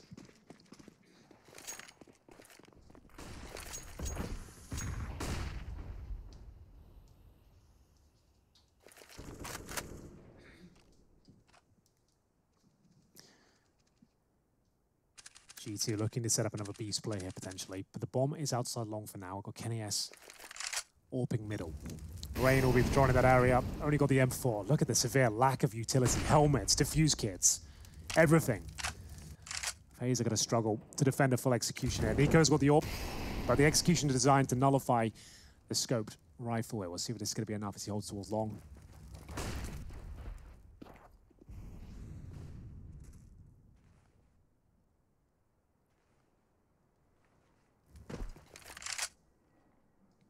So rather similar to the round before. Amanek will be lurking in those tons and having his duel with the 2 of them, slowly dropping their utility as the seconds tick away. But as you said, that full execute still on the cards.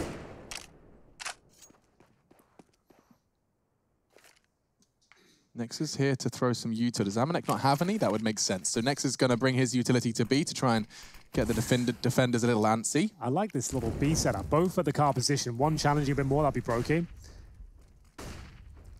Expected the second as well. The bomb's going up towards A, just to note that. So this is a bit of a ruse towards B. Lots of action about to go down. Yeah, poor old Rush has to make a choice, and he's got one. Nico does catch his cousin. Cold onto Nexa as well, and Cold's done it all. The B fake is now going to be the real B push. No 8 seconds. They can't even plant. it's over. Just like that, Jax and Kenny forced to keep hold of their weapons. They tried to panic and scarper away after the first frag from Nico, but Cold was the other one. It was a rock and a hard place scenario. Cold's doing a great job on that B-bomb side. I have to say, like, he keeps delivering. It makes sense. Having a player of his caliber on the B-bomb side, you usually see like the support player there, someone who's good for one frag. You got someone who's super rock solid, and almost every team on Dust 2 CD side will struggle on the B-bomb side. They're very vulnerable to B splits. You got your weakest player in there usually, and we're seeing him to step up, and this is maybe a great role for him. Something that was touched on right at the introduction of Brokey was that one of their intentions was to pair him up with Coldzera. Yeah. And I think that we're seeing more and more products of that pairing on B-Dust 2, for example. Yeah, absolutely. So, other game going on here. Movistar Riders take on Contact Gaming. As you can see, they have split the difference on maps going into their third and final one here. Movistar Riders managed to take down Mouse Sports the other day on train. So look out for them. I'm sure they'll be the favorites for sure. We did just also have the head-to-head up between Nico and Hunter. It was kind of the same thing within just that map of Mirage, right? Nico was leading for the majority of that, and then Hunter, when we flipped into the second half, he really came alive and then was on top of Nico for a lot of that game. Now, we'll see if the same thing can be said for Dust 2, but we're going to get this one underway with round number 14 here. They do indeed have the ult for Kenny. He's been very potent. Only has 8 kills, but it just feels like he's had impact in the rounds that they've been winning. You know, he's finding a kill here, there, everywhere to make things a little bit more difficult for the CTs. Amanek's going to make his way out long. Molotov is going to land. Extinguishing that is a must, but at least now they know he's towards the blue bin. Well, Amanek, he's now committed to this one. He's not alone, but his teammate's smoked out for now, and Olofmeister tucks himself in towards the blue bin. Amanek has a lot to do here, and his teammates making their way pulled short. Nico hasn't been show-stopping with the AWP so far. Will there be a trade from Olof? Apparently not. Oh, Amanek was ready for it all. And just with a quick burst of frags, we see Brokey and Cold thinking about how they plan to save on B. This is the way it can go down here on Dust 2. Yeah, well, the final round coming up next, they're going to have to find something in terms of the buy. So this is really their only option. Coldzera is jumping for information, have to smoke the doors eventually. They are going to be coming hunting here. Final round coming up. It makes sense. He'll be winning the half, though. As Alex already mentioned, this is considered to be a T-sided map for sure. You normally see double digits on the T side. The fact FaZe can still win this half is pretty remarkable and sets them up quite nicely for a 2-0. It really does. And I'm very intrigued to know how these last few rounds shape up. So G2, they're happy to collect this one. That'll keep us level all the way. But who will get that minor edge coming into the second half of Dust 2? A flash. They can get him. Yeah, Brokey does go down. Cold will keep hold of his rifle, but that is one significantly less powerful rifle for the final round. Let's see Amanek again. The fact he just sits and waits for Olofmeister to walk in. Yeah. I don't think he made any announcement of Olof's position. No, he didn't. He wasn't waiting for Olof. He was just watching the corner, right? It was just a very happy coincidence. He's obviously in the same line of sight. He swings out and he's got to pull the trigger in the same way. So very, very well positioned, I suppose. Yeah. Accounts for both positions there. And we'll get into the final round of this first half. Kenny has a good long spawn. No one there to challenge, though. They're actually on a very weak buy. Understandably so. They've got one AK-47, some SMGs. Could have to throw caution to the wind here and see if Coldzera can find that opening kill. And if he gets Jax, that's the bomb. Oh, the timings. I feel like that was almost deliberate. He like paused. He wants to go for more. Calls that there could be action long. Olof goes and gives them the fight. So Kenny, he'll happily take the first opening frag. Now next to lining up for a CT smoke. How's that flank going? Coldzera finally announces his presence and he wants to lock him in. A smoke perfectly plumes, and now the bomb is committed to long. They have no other choice if Cold survives. He has kind of locked them in there, hasn't he? Oh, there's a chance of another CT kill. It does come through, but it cost them rain. Nico now.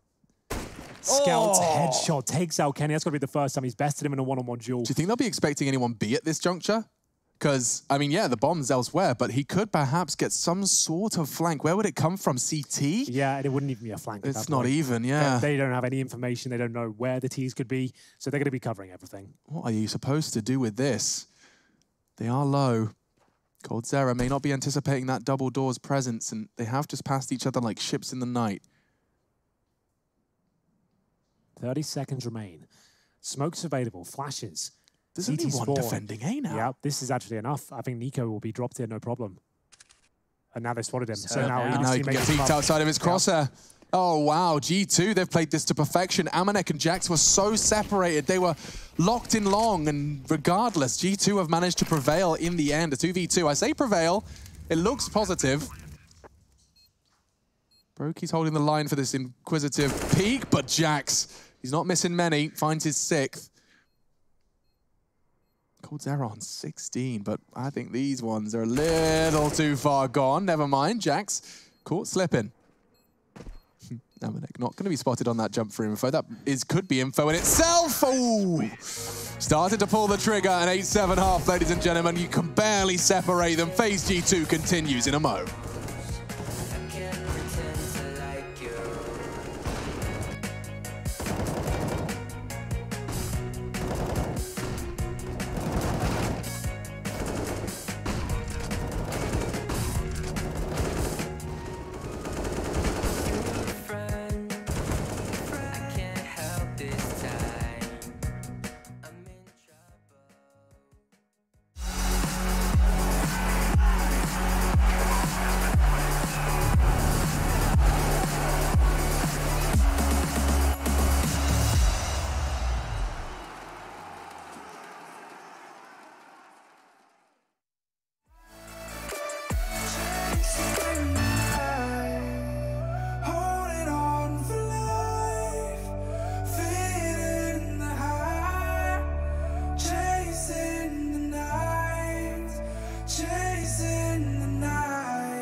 Seems like I can't get away from the hot sun.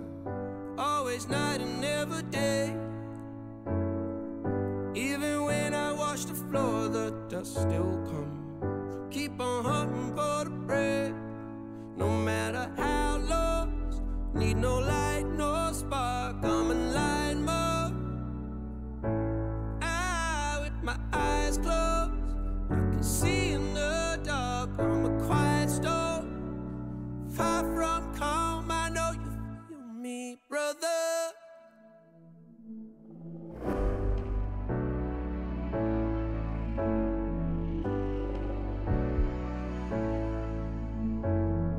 Seems like I can't get away from the hot sun. Always night, it's never day. Even when I watch the floor, the dust will come. Keep on hunting for the prey. No matter how lost, need no light, no spark. I'm in line mode. With my eyes closed, I can see in the dark. I'm a quiet storm. Far from calm, I know you feel me, brother.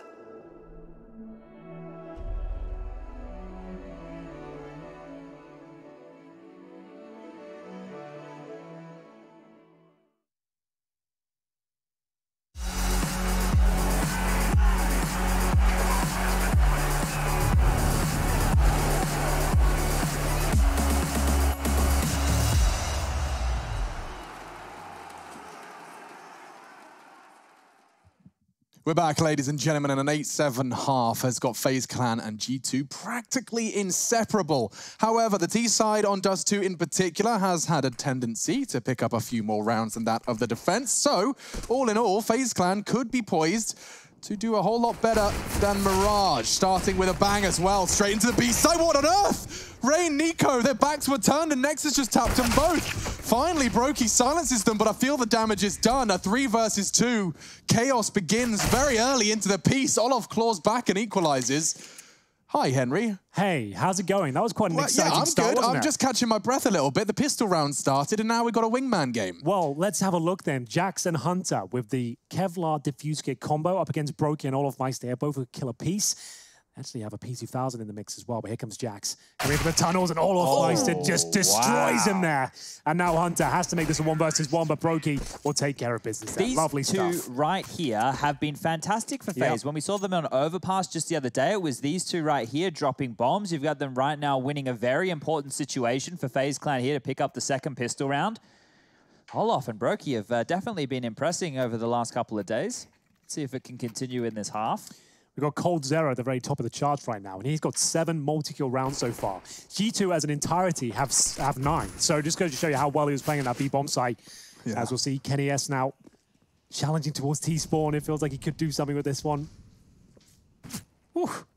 It's close. Brokey bails out, though. I think that's probably for the best. Yeah, probably for everyone involved. Maybe not Kenny. I'm sure he would... Is Amanek going glass cannon UMP? Now, wow, yeah, he is. So these decisions, I understand why he's doing it, because if they were going for an all-in B commitment and it's a dribble smoke, your only power is not your armor, it's your element of surprise. You're still going to probably get that one and done, you would have. And an otherwise impossible weapon for him to purchase. So interesting. I will operate under the assumption that that is not a mistake. Yeah, for sure. Like, for the reason you just stated, right? Even if an AK does come in and face check him there, his armor or not, he's going down. It's not going to be the difference maker. And the armor penetration of the UMP is quite nice, so that's probably one reason why he decided to go for that weapon. But we know Amanek's a little bit off meta, right? He has always been that way. He loves the quirky He was rocking guns. the MAC-10 way before everyone was pulling out the MAC-10. So much so you can check out his Star Ladder Berlin major sticker. He renamed himself to Amanek 10. Oh, he did, didn't he?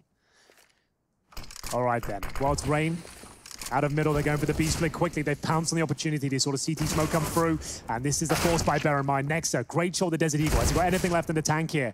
He has managed to stay alive a decent amount of time, but that shot had to connect here. Ooh. Jax will do a very good job towards Nico. They've got a 3 versus 3. Remember, no kits, no armor on Jax, with the bombs we planted. Yeah. Smoke for coldzera. There's a flash. There's a flash in Jax's hands. This is definitely possible. Especially if Rain's staring at that window, he might gobble that flash up. What's Jax's plan with it, though? He's actually choosing to go save. Okay.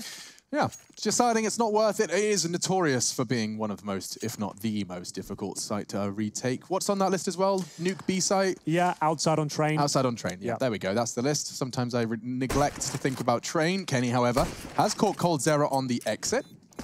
Well, this looks even better for them now, right? Because if you look at this, they will be able to drop the Deagle that Jax has as a sidearm across to Nexa or Amanek. Well, Brokey, I don't think you've survived 69, surely. Probably. 1 HP. Okay, now we know. It's 68 damage in the corner. So as long as you're a meme or above, you're good to go. You are indeed. Good shot from Jax, but not enough to win the round. But sure, some nice financial damage done. As the impact player of the round, Mr. Rain himself. Get into number 18 here. Still a very close game. And another chance with the Scout and Galil combo. Desert Eagle and a 5-7 thrown into mix as well. And an Incendiary, so not too bad, actually. Gave the Galil to Hunter. That's an interesting one right there. I guess he's the rifle specialist on the team. I guess so. Makes sense. Could be good, too. Look at this. 4 on the other side of this wall. He's been baited in by Jax as well, who'll just like keep firing his Eagle. Okay. After getting a beautiful headshot, I suppose, and now Hunter's on for 2 here. They're going to be focusing on that Look at them. Look how many CTs are springing to action. Amanek's on the corner. Kenny's keeping Amanek safe. Hunter, clean kill onto the first. And Nico, he could go down 2.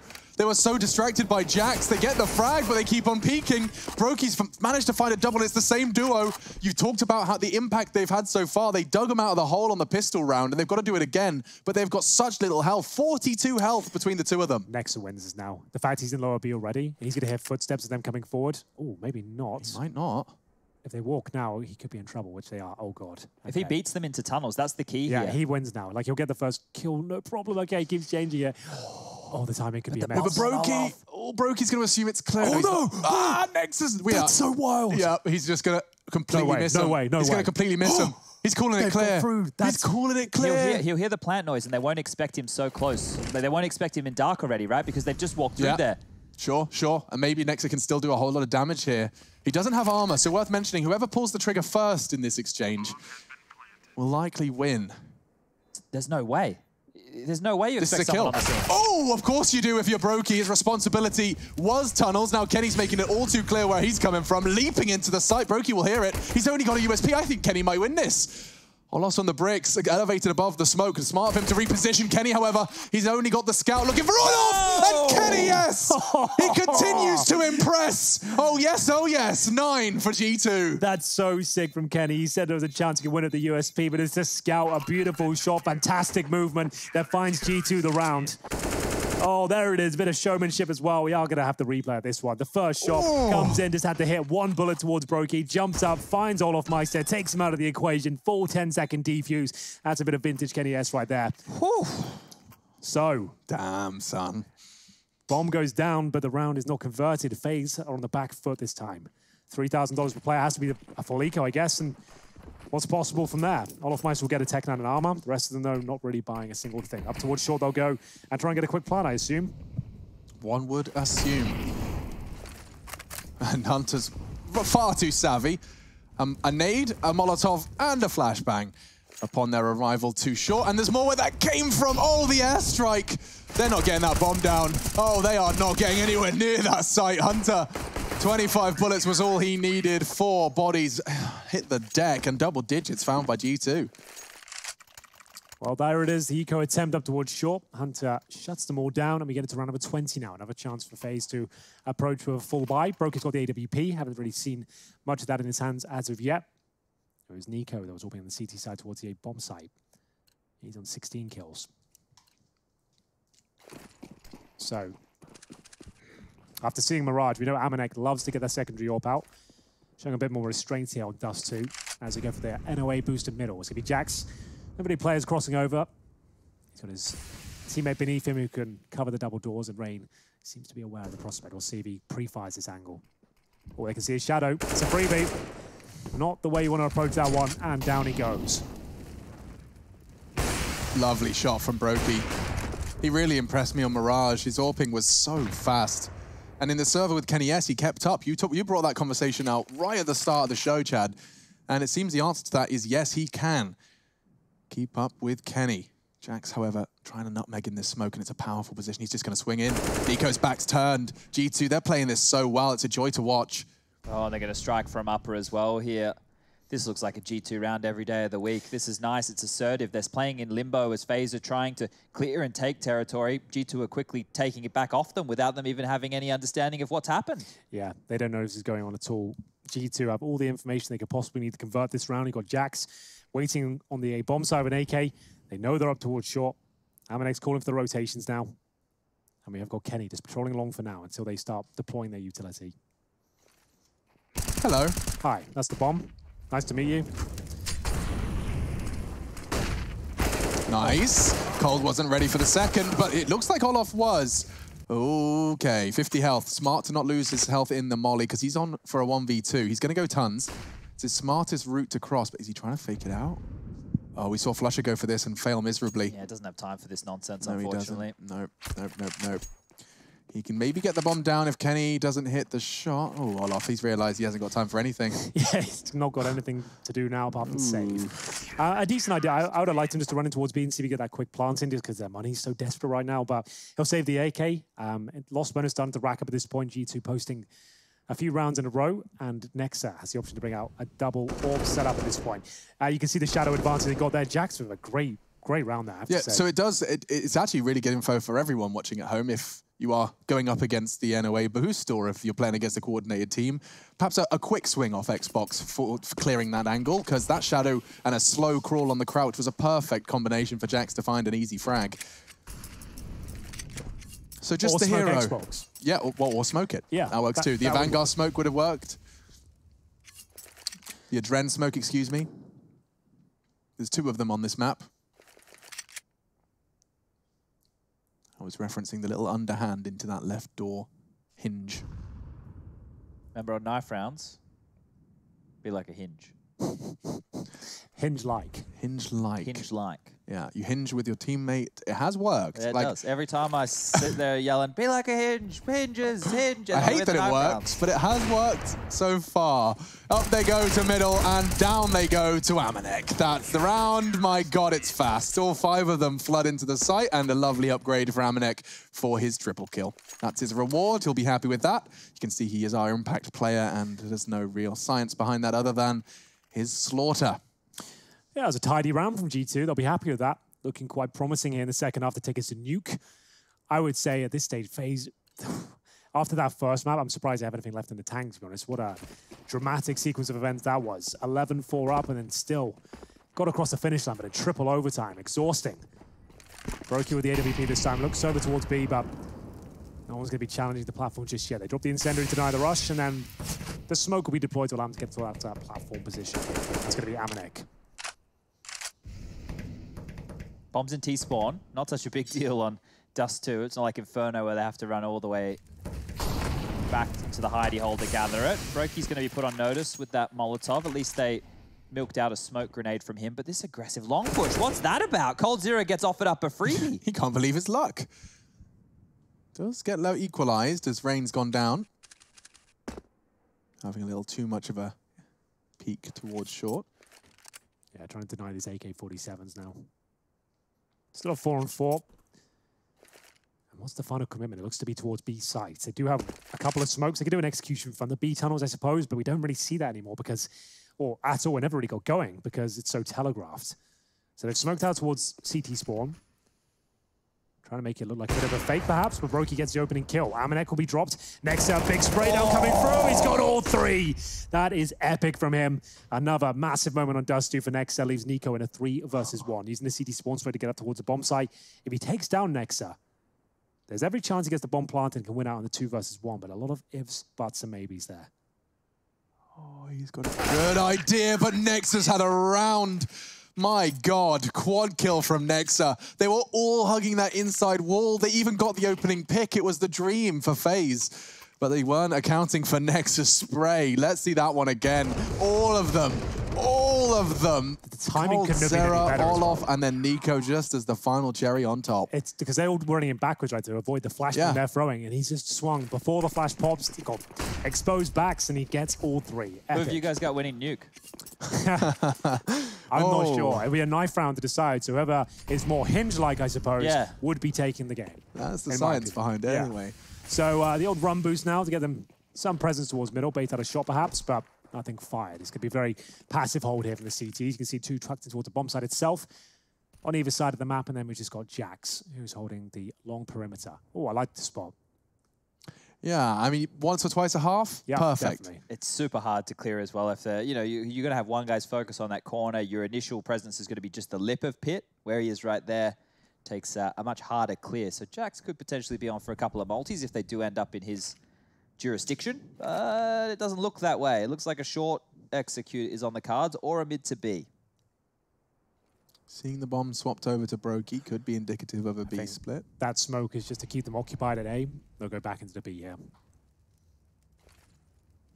I have to get the skates on, though, because that smoke will soon dissipate, and they've got a whole other kettle of fish to deal with at that point. Smoke down towards CT spawn. It will be the B play, but with Desert Eagles and Tech 9s, I don't know, not really feeling it. We'll see what happens. Interesting smoke chosen to be thrown by Nico that enables them to get past the window position. No one challenging just yet. Amanek now spotted, and oh, what a shot from coldzera. One more of those, and they've got the B site. Hello, FaZe Clan. With just Deagles, B site is theirs. They'll take the AKs. They'll likely take the round. Look at G2, they're cowering. This is what happens when you successfully take the B site. Yeah, that's remarkable. Like I said, I didn't think they'd be able to do much of that whatsoever, but coldzera's Deagle and the nice little set piece there. That one smoke behind him, a couple of flashbangs just before he commits through the window. He is excellent with that pistol. Manages to take down the first player. Then they swarm, and it's a clean sweep as well from FaZe. So They're going to keep all 5 up, and of course, G2 will have to save at this point, but their money's incredibly strong. They don't want to risk giving any AWPs away. They know it's just a low buy for FaZe. It'll get them to double digits, but it happens every now and then. I do want to... Sorry, please, Chad. Yeah, I was going to say we're going to bring up Skybox to go over that smoke from Nico. That's exactly what I was about to talk This is what about. we're going to look at. That's going to fall right here. You're going to see that drop. Now, I want to show you why this comes into play. We'll move to the camera angle here. If this boost was in play, they'd be able to see over the top of this smoke as they got window. But as you can see with this smoke right here, they're unable to see that and they get free access. They don't have to go doors. They get to go through window for free, and that was the key to success in that round right there, Alex. Thank you very much, Chad. You answered the question before I asked it. That smoke grenade, we saw the flash as well. He had a perfect flash to force the window player off. The way it bounced off was a very high, elevated, and perfect pop flash for that window player. So with those small pieces of utility from Nico combined, they managed to make Deagles and Armor pull home the 10th. That's impressive. What have they got for us into the next? Roki looking for the opening pick straight into B. If any member of the CT squads gets a little too interested, they'll be met by the bullet of the AWP. I was corrected, by the way. It's not a 50 caliber bullet with the AWP. What the is Desert it? Eagle is. It's a 7.62 round in the AWP. So 7.62. Does that mean all your casting the last 2 years is just wrong? It's just wrong. Yeah. It's just wrong. I'm gonna say something potentially controversial and unpopular opinion. I don't care about the real life. No, and saying 50 caliber just sounds really cool. Yeah. I just like saying it. I'm going to be honest. Yeah. It reminds me of the Barrett 50 cal, which is in Call of Duty, had this ridiculous sound echoed across the whole map. Guns are pretty scary. Guns can be scary. Certainly in the hands of the 10 in the server today. Virtual weaponry. Now looking to ply them towards the A short. Kenny. We saw him. Drops off. Rain does not want to be another opening death. He's had plenty of them on Mirage. He has been having his fair share of woes, actually, versus G2. Yeah, we haven't really seen him kind of step it up in the 5th gear. He's not considered to be one of the best performers of Dust 2, actually, historically. And so, difficult to watch him struggle, but down he goes towards CT spawn. Needs his teammates to really convert that kill. Oh, which they will. Will they ever? Cold Zero, 2 headshots on M4A1S. Proki through the smoke will find Hunter. This is much better from FaZe now. 2 back-to-back successful rounds with an objective, no flat defaults. You can see how that works out for them very nicely indeed. How many saves have we seen from G2 this half? Actually, I've got that fancy round recap. I can tell you. Here we are. 1, 2, 3. No, that's not how maths works, Alex. Okay, it's not as clear as it is to Chad with his magical brain. That's all right. I can work it out for you. One moment. Let me bring it up. Chad's on my coming in. well. There's victories and then there's saves. Yeah. So what you want to do, I can talk you through this round timeline, Alex. So on the rounds that they've lost, which would be round 17 and round 18, they saved with 3 weapons both times. Wow, now I can sound smart. Are we looking at the same thing right now? FaZe Clan G2 Esports round recap. Yeah. You guys got different screens on right now. Have we really? hit F5, Alex. I did. You know what? I'll get over it. I'll move on. I don't really care that much. Cold Zera's double kill was exclusively how they found that round. 2 kills and an 11th. FaZe happy for that. No shadow of a doubt there. And look at G2. They've got so much cash to splash, at least on the majority. Amanex down to 2. But they've called the timeout regardless, just I assume to calculate the distribution, or perhaps to work out what's going wrong in B and mid. That's been 2 rounds in a row. I don't think it's anything going wrong for them necessarily, just everything going right for FaZe Clan. Like the fact they've dropped that lovely set piece, the smoke Chad described as well, just very intellectual calls and just making sure they eradicate risks behind them. We saw Brokey in that position before. It's very difficult. We do get a lot of vision. Someone who's in great form and potentially get 2 or 3 kills from that spot. So it is great to see them adapting on the fly and showing us what they've been working on. 13-11. G2 will have another full buy here, but the money is starting to be drained. Kenny has $3,000 residual. Same story for Hunter. And another B focus here from FaZe to kick things off. If it ain't broke, Henry, don't try and fix it. Don't you dare. Oh, B. Quick one. Flash play. Oh, you're going to catch Nexa with the smoke in his hand here. Good nade. And a good follow-up from Nexa. It's going to be the first kill. That's his. Now Hunter. So good today. Always seems to find multiple kills out of nowhere. Doesn't catch Nico on the cross, gives up his position. Nico, very low HP. That nade's going to catch him. He's dead. Yep, that's a dead Nico. Perfect. And they just contest. They want to fight right now. They will not let you set up. But Brokey, he nearly keeps them at bay. The Wolf, however, prevails. And with a huff and a puff, Kenny finds the final frag. 14 for G2. I love that they just do not let any rest, not even a moment's respite between that bomb being planted and 2 CTs flooding into the B site. Well, it takes 3.5 seconds for the bomb to be planted, right? As soon as you got someone and you hear that bomb queue coming through, flash is over. You know they're going to be discombobulated as you come in, and there's so much frantic energy going on as they come through the windows, the double doors, and it's great stuff from Brokey. The fact he managed to get the bomb down, get 1 kill before he's dropped. There was a chance for the second as well. Had he got that, could have been a different story, but coldzera didn't have quite enough left there. As they get into round number 26, G2, they're going to take us a nuke. Let's see if G2 can get hung up on 14 in the same way FaZe could. I don't know if that's going to happen, but Rain flashing himself hasn't had the best showing today. Not looking like Rain, I'll be honest. When they won last time, Rain was actually one of the best players in the server for FaZe, so might need him to come online here. Yeah, and he's a record holder, or at least he was for many years, with regulation frags on Dust 2. I think it was an absurd number. Over 30, nearly 40.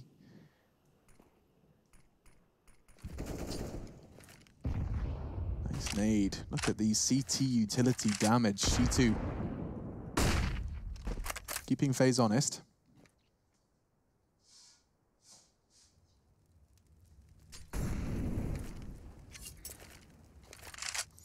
One minute left on the clock here. Nothing really given away by FaZe. You still have 4 smokes. Majority have flashes as well, but in terms of map control, they've left B open. Now we have seen G2 inquiring about that particular area of the map. Shadow advantage for Jax, but coldzera aware of it now. He does push forward. Jax has been very impressive, actually, holding them off in this sort of spot. Up towards short they go, and coldzera has been let off the leash. Jax jumping for the info. He does spot the bomb on that jump, so now the CTs, they know exactly what's going down. Molotoved and fragged. Okay, step 1 complete. Kenny now has to deal with a lot here, and a missed shot could come back to haunt him. They're going to catch him through the smoke. Now Hunter, as it fades, oh, Cold's got another. Nexus, they're responsible for the cross, but with a strong arm, they throw it across. This is a save call right here. Another one? Yeah, the money's not in a position where you can be going for this right now. Yeah, absolutely not. How you get, it's just no avenues into this, so they'll do their best to hold on to these guns here, but the same can be said for FaZe. They don't necessarily need to chase. Rain, he wants to. Shouldn't necessarily. Well, I know where Nexa is at least, so they can all turn their attention towards CT spawn and see if they can take this AK-47 out of his hands. He's done well to get up in this spot, though. You wouldn't necessarily actually think of him to be up there, but Nico confirms his death, I would say. Apparently not. Nexa still will go down here. It's just Brokey that has to do the job. Pulls the trigger, finds him, and these are all very important frags. Amanek saving the AWP is huge. If he gives that to Kenny in that next round, Walk use it himself. Could be a good idea as well. Great shot. And that was looking like to be the clean sweep from FaZe. Actually ended up losing 3 players there, so an expensive one. Kenny not just ideal. shy of an AWP as well. He's at like 4,400, I think it was, so they will drop it across to him. Are they going to buy any further, though? They don't have to. I think it would be a bad call to buy into this. It could be the beginning of that comeback of sorts. Well, next round's 1,900 loss bonus. So with that in play... You get the Amanek UMP, and there's the AWP. It's Brokey to remove it, and the first open. 3 seconds. A is fully open. So will they just be saving that AWP now, or going to try and hunt for the round by pushing middle? It looks to be the latter. Next to 24 kills, he certainly can make this work. But 5 players towards long, they haven't done anything with it. Na'Vi style. We see a boost up towards short. So FaZe didn't capitalize upon this early success. And they do eventually boost player. They're taking so long on this one. I guess it makes sense. Hunter knows the shadow advantage is there, so it doesn't overstep the mark. I think he might have just got I'm not sure what FaZe are up to here. I think he has. Oh, nope, spotted. They know they're locked in. FaZe seem in no rush whatsoever to commit to this. And it makes me nervous because there's an AWP in play. That's what's scary. I feel like Nex is getting 3 kills. Yeah, as the smoke fades, you're all sitting ducks for the AWP. Jumps for info. Now, as they get across, their chances get more and more slim. Nexa, he's running out of space. The Molotov is perfect. He only gets the 1. FaZe, they played that well. That Molotov towards Gandalf was it's something I see all too often, actually. They could feel them encroaching in their position. And at this point, Jackson, the P2000, does very well to get another kill there. They haven't had necessarily the cleanest rounds in FaZe, but they're getting the job done with 3 players surviving each time. Rain, poor old Rain, gets taken down with a pistol there, 1919.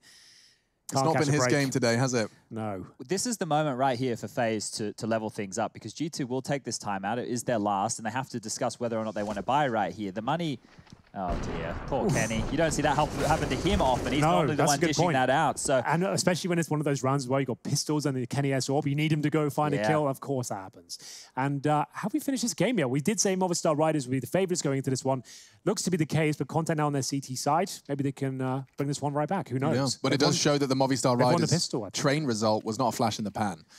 Of course, taking train off Mouse Sports, everyone was very impressed by that, suggesting a lot of anti-stratting. Well, if they're doing it again, replicating that success, maybe a map to keep your eyes on in the Movi run through the round robin. It's the partial here, so they want to not give 14 to FaZe. They're going to do their best to try and defend it here, but they don't want to fully invest with all their weaponry and all their dollary dues. Keeping themselves enough to get a buy in the next is when they will get 2,400. So Scout out and about. Kenny, yes, they're showing us those quick shots through the double doors, nothing connecting, luckily for FaZe. And all off my step, one to fall out. He doesn't need any kills here to stay alive.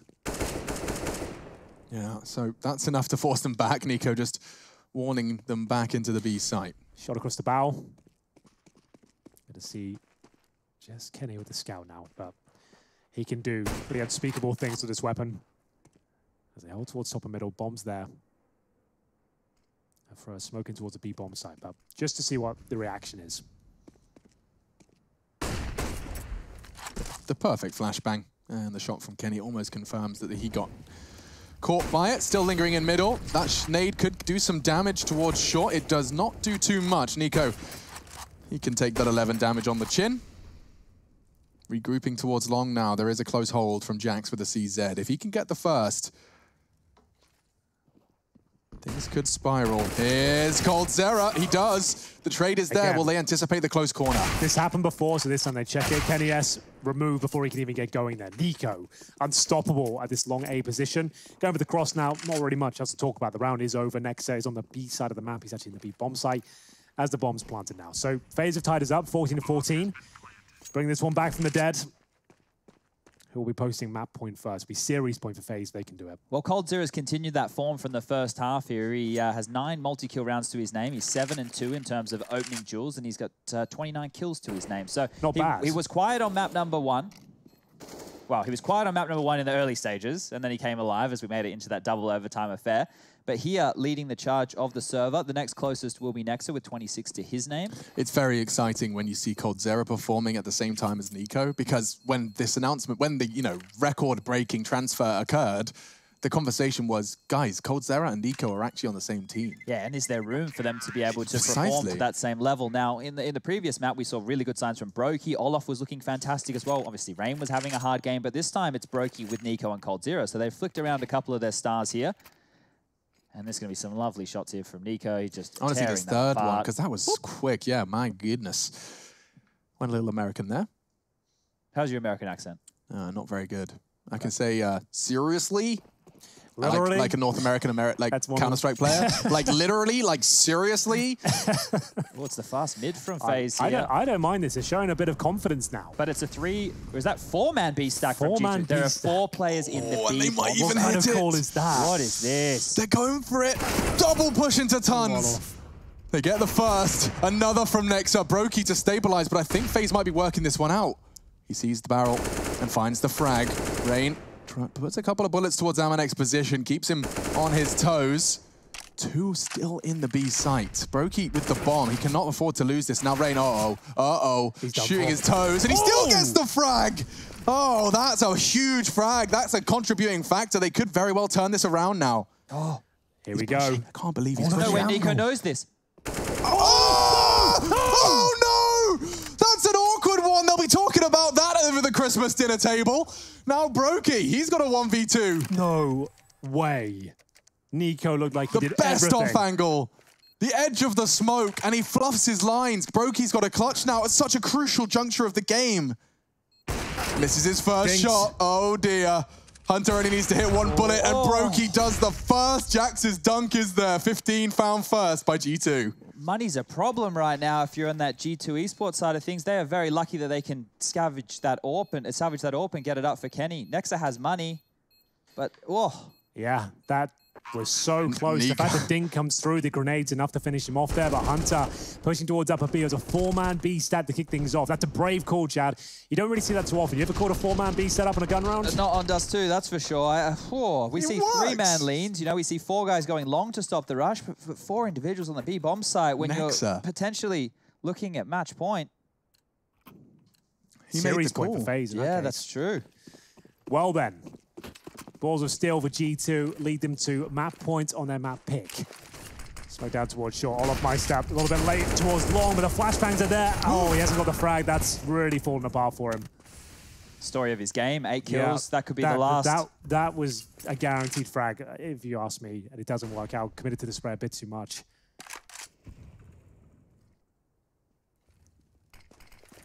Same mid smokes. Perfect flash. They're looking to hit this site again, and coldzera's already found Amanek, so Hunter has to be the hero. And the spray's not there, coldzera. That's his dirty 30 plus 1 as Hunter goes down. Nico, however, will be forced to watch as this final round of regulation does play out. It's a forced retake. They've got no other option.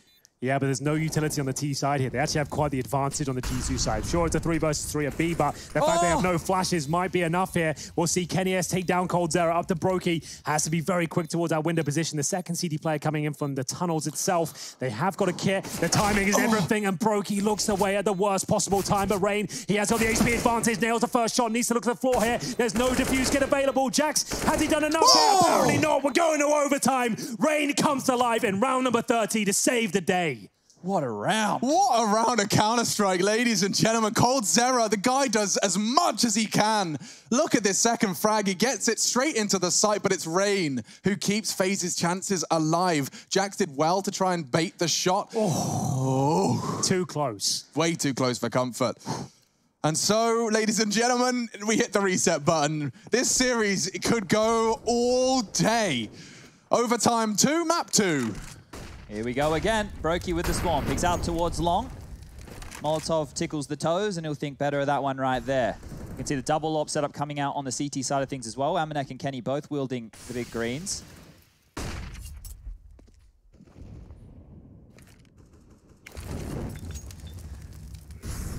So, here we are again. Second map, second overtime. Double op setup for Kenny S and Amanek. Default path for FaZe Clan. They show some very calls in their T-set. It does too. Change of pace. Ooh, very impressive. Nico, I'm not sure he spotted the cross, but it seems to be ready for it. Nexa wants to play spoiler. Sorry, Hunter wants to play spoiler here. He's very close mid-doors. So when an execute comes on in, expect to see him pushing and going for something a little bit aggressive. Normally you see the molly onto Hunter's position. Has it already been? Yeah, it's already gone through. He went dropped back to CT, and now he's dipped on back towards the closed door. So I'm not sure if they'll be expecting him so forward. Sure. Very slow from FaZe's first here. But Olaf falling off of the tons after showing presence will keep Amanek scoped in and passive.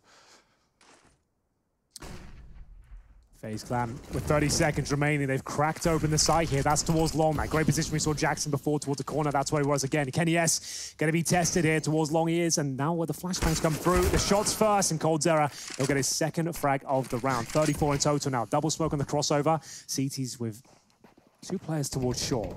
They've got kits, basic utility, but a 5-on-3. Do they fancy it? They must be so sick of saving at this point. Yeah, good point. Now Nexa, he's proving exactly that. He decides to take matters into his own hands. Hunter can find an easy duel here. Nico, lucky to be alive, inflicting equal damage to one another. Rain's finished the job, and there's another around the corner. Hunter's low. Nice work. Amanek's the last to fall, and FaZe, their first round on the T side, no less, and they leave with a triple kill on Cold. This man is possessed right now. I don't know how he took down Jax again. I was just taking a look at the radar before that frag came on through, and I think Jax was in that position up on the same platform. Corner. Here yeah, it is. There, top right. Yeah. So he was there, and he came in pre-fire. I honestly didn't know you could tuck yourself in that little slither of the wall there. Yeah, that's a really cool spot. I used to play that way back in the day. I didn't know that is still viable. That's a really cool little position. But we're going to see, as coldzera, the best long spawn. He doesn't go for the AWP. He actually gets given the AK-47. He gets that. The flashbangs are very good. That's more like it. That's what we need to see for Olaf before. coldzera nails it this time. Very confident in his spray. He's feeling himself. What's he up to now? 36 kills. The Yeah, man's he's been a killing it. monster here today, especially on this Dust 2. The upper dark push gets shut down. That's more Olaf like finding it. some frags. 9 in 22, that's much better. Great. He's even ready for... Oh, did he hear Hunter? He did. Oh, maybe not. Let's have a look. Yeah. He's trying to fake it. That's a very wise and informed decision, my friend. I like that. That's Counter-Strike. Yeah, that is Counter-Strike. Oh, I love it when we see Counter-Strike. Okay. Well, now they have to try and save. I know you said, Alex, before G2 they didn't want to, right? Yeah. Surely they don't want to save again. Well, they don't want to save, but here they have to. They don't really have a choice in the matter right now. Because we're operating with 10K as the overtime start money on the CT side. We talk about incendiaries. They cost a little bit more. The defuse kit, it's 400. Yeah. Your M4 costs more money. Just your cost of living as a CT is way higher. You don't love it. That's a fun way to You get taxed a bit it. more. I'm remembering that. Cost of living. Just simply trying to play around a Counter-Strike costs a whole lot more for the CTs. But let me frame it this way for a second. FaZe Clan have won this round, right? It's in the bag. They Yes. shouldn't be losing this. I'm But not arguing that. when you've got the net, you haven't even planted the bomb yet. Start spreading it early. Start getting your individuals in places up close and personal to take these guns away. That is one surefire way of giving yourself a guaranteed free. Hey, And there Kenny. it is. What's going on, my friend? Jax, you're next. It's going to be Rain to finish the job off there. FaZe are looking fantastic. They found the 2-0 start. Look at the money as well, boys. You talk about that 10K start. You buy AWPs, you're going to find yourself in this spot here. You've got Amanek down to $2,000. Hunter, same story. No one can really buy here. Jax could drop an AWP, but he wouldn't have any armor or grenades himself. This is a nightmare, but honestly, it's the sort of round they'd probably win, to be honest We with just you. got an update of coldzera's stats overall again. 11 multi-kill rounds. Now he's 9 and 2. When we checked in last time, he was 7 and 2, I believe, in opening duels. And 36 and 20 Here we as go. the Dak come out. It's 2020. You love to see it. Out and about, showing us the damage you can do. Absolutely nothing, but still, beautiful sound. You need to get over the auto sniper already. I think it's more of a CT-sided weapon. Yeah, Jokes okay. aside, You're right. I do think The scar. Yeah, I think that's where you'll see the most of it, if it ever comes in. Nico, look at the space he's taking here so early into the There's only final one player in round. B. That's going to be Amanek with a UMP. If they just go for a B split head, it's done. It's 3-0. There's zero conversation. What's his cue he's waiting for here? A headshot. Someone to drop into his line of sight. Now Rain in support. I think the round's already over before a kill's even begun, because if Nico just walks in here, it's a guaranteed frag. Yep. And the bomb's already positioning in tons. And there we have it. That's an 18 and 15 scoreline, unless this most miraculous of retakes happen. It would take FaZe throwing it now. Everyone getting really happy, celebrating prematurely. And Taking running their around hands the off the mouse and Yeah, keyboard. that's what it would take with this sort of scenario. Let's see. First. And the second. Cold, not missing much today. 38 frags. Oh, and Brokey. I thought it was Rain for a second.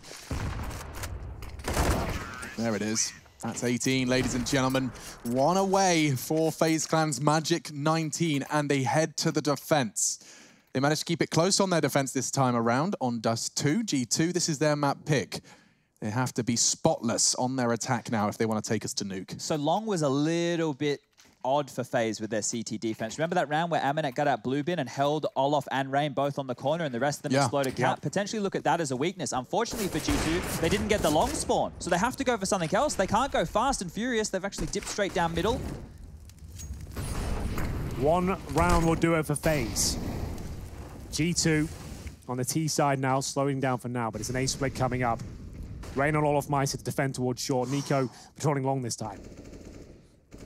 He's going to be flashed completely, fires off a shot. I don't know if he gets away with this. It's close.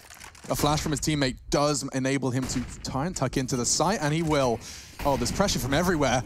G2, they plan to go for the 3-2 split. They've got themselves up short. They've got long.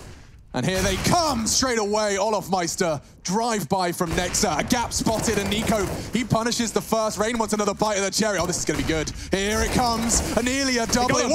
He gets both. It should be done here, Alex. 1 minute remaining. No. 3 versus 1, and Kenny S just the sniper here. FaZe Clan, it's been a long and difficult path, but they've managed to battle their way back into this one on both maps. It should be confirmed any second now. I have a sneaking suspicion Kenny's got a few more words to contribute to this conversation. 1 versus 3.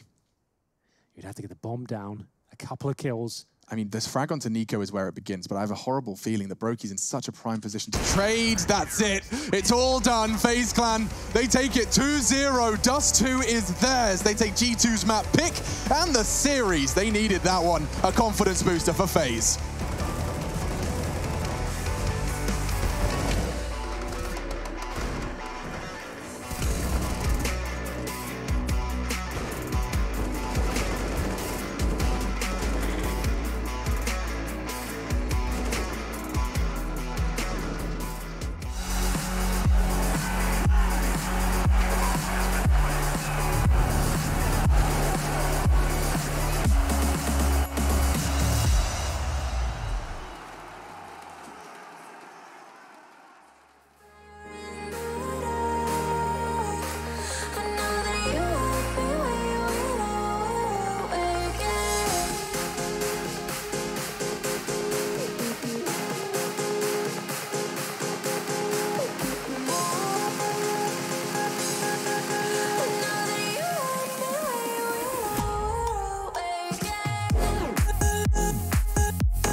Ladies and gentlemen, the Mountain Dew Amp Game Fuel post-match back again, and so are FaZe. They overcome all of the adversity of Mirage, and then in Dust 2, a little less intense for their heartbeat, but I mean, I'm still wiping sweat off my brow. It's character building, Alex. Those sort of experiences, you just learn and grow from them. As Chad always says, that's not a problem at all. That's all fine. I'm not sure if they're going to learn and grow from them. They're definitely going to take something on board, but I'm sure frustration is going to be one of the main things, especially, again, with such a massive lead. Now, we've covered this many a times. It's more that the FaZe as a whole, in general, with the closing situation is the problem. But in this game right here, if we just look at the Counter-Strike for what it was, these were two fantastic maps. When you have two games going back-to-back overtimes, it's always going to be exciting. And I think what stands out to me is when you see the star potential in both teams manifesting at the same time. Yeah. You know, Hunter was winning rounds worming his way behind the back lines, and then you get to see the same coldzera with a performance like we haven't seen. He got 38 kills. And I want to specify, this is all eye test, by the way. Okay. But I've typically had coldzera in my head as a multi-kill fragger, certainly on the defense. I always see coldzera as like big plays in my mind. It's like it's an M4 and it's a triple kill spray down. It's not so much an AK walking out long, triple killing and winning the round on his own. He was doing that as well. Yeah, he does his best T-side stuff historically on Inferno, right? Okay, when he used to put those massive 30 hauls to get MIBR or SK where they were at the time across the line, right? So when you think about that, yeah, you don't traditionally think of him as a T-side player, especially when you have Rain, who's like a very good entry fragger. You have Nico, who's just one-tapping everybody. And then Brokey, obviously, with the AWP, who is part of that trio when they're entering into site. So, yeah, coldzera necessarily not going to be in the action too much. No, but Nico is, because he's joining us in the studio now. Congratulations, dude. You kind of calmed down a little bit after that one. That was bloody ridiculous. Thank you, guys. Yeah, it was really intense match. I don't remember last time you won such a close game, honestly, so it just feels good that you managed to close it out this time. Yeah. If you lost another game like this... right? Oh, no. I can't imagine. I can't imagine the atmosphere with Yanko on the team speak as well. He's had to talk the entire time. When it went to overtime in the first, was it jovial scene still? Were things okay at that point? Or was it very high tension? No, it was okay. We were like way more calmer on Dust 2 than we were on Mirage, because on Mirage they came back from a big lead, or like we managed to, like, I don't know, just throw the city half away. So it was a bit chaotic towards the overtime, but I'm happy it's just like we managed to win some rounds, like due to our experience as well, just playing off the rotation. So yeah, that was great to see. They played some crazy stacks as well, and you managed to prevail in some of those rounds. They had a 4-man gun round stack B. It was like I just kept like hoping that they just kept doing the same. Like I was just hoping the Hunter, because Hunter was like kind of the rotation. He was like always like on Mirage they were like 4A, on Dust they were 4A. Like, and I wasn't sure anymore if I can just keep calling to go on the opposite side, because I don't know if they're gonna switch it up and go like 3B, for example. So it was very like kind of frustrating game for me, because it was just hard to read. Like, it was very hard to predict, but it worked out good in the end. Nico, I got to ask you a question here, mate. You had that round where you and coldzera went out mid to B with the pistols. It was probably the turning point of the second half for you guys there. Now, Azar, because we broke it down here, and I saw you threw that smoke and the flash. Now, he says that you threw your nades in the wrong order. Is that the case? Because I made it seem like it was awesome, mate. You should see what I made it look like you just did. Yeah, it was the wrong order, because I was explaining to everyone what to do, and then I just didn't look like which nail I had in my hand. And I was like, after I throw those nails, I was like, oh, fuck. Oh, wait, that smoke wasn't intentional? So the one that we pointed it out. So Chad broke it down on the broadcast and everything. It was brilliant. Nico, the way I made it look was, right, I showed it that you were intentionally throwing it so that the player on the boost box in CT spawn couldn't see you guys as you ran up towards window. I made it look like... He was on the boost? No, he wasn't. But if he was, that's why I thought you threw it. I was like, yeah, maybe he's throwing it because of this reason. They want to enter through window. It worked out for you, so maybe throw that one again. Skybox and everything to explain that point. We brought up Skybox. We're like, I've never seen that smoke before. Let's break that one down. What's Nico got for it? Okay, well, I'm glad we have an answer from the man himself. And Nico, I'm sure you're just grateful that you managed to overcome what was a ridiculously intense game, one of the closest in your own words, and you pick up the victory. So congratulations, dude. You're on the road to Rio. Thank you, guys. Thank you, mate. That's fun. A joy to watch. That could be our catchphrase. You're on the road to Rio. I like that. I'm stealing it from myself. And then you can rip the shirt off at the same time. And then I just tense. You wouldn't have to tense very hard on that thing, maybe. You'd be fine. It's unbelievably uncomfortable. I'm losing circulation every time I'm sorry. I did ask you what size you wanted. I know, and I thought with the weight loss, I'm like, I can live my L life now. I'm an L life now. I'm an L guy. I was like, I'm an L. I feel that shirt could be a tiger. Very Have you seen the XL I've got at home? That creepy face one? Oh, that's true. That's like a bin bag on me. So now I'm in limbo. I'm an L+. That's what I am. Anyway, sizes of shirts aside, we really do go on tangents here. We've got more Counter-Strike coming up. Tristan Sorrenthus is going to be steering this shit with Harry and Hugo, and they're going to be talking all about the South American Grand Final, a rematch. Isurus, boom, coming up next. And on the B stream, you get to see more from Contact as they continue their battle over against the Movistar Riders. It's all happening right now, and we're on our road to Rio as well. We're going to get on the road home, and we'll let Trace take the reins from here.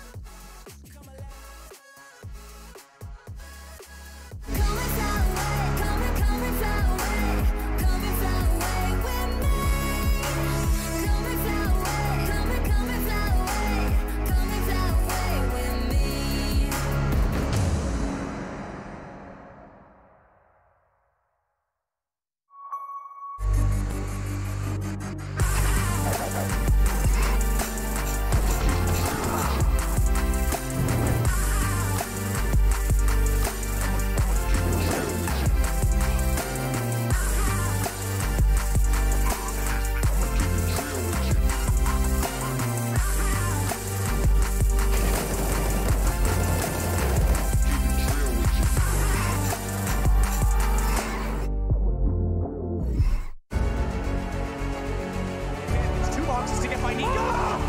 Where's it gone? Go to hit this. On the ramp though. He knows he's there.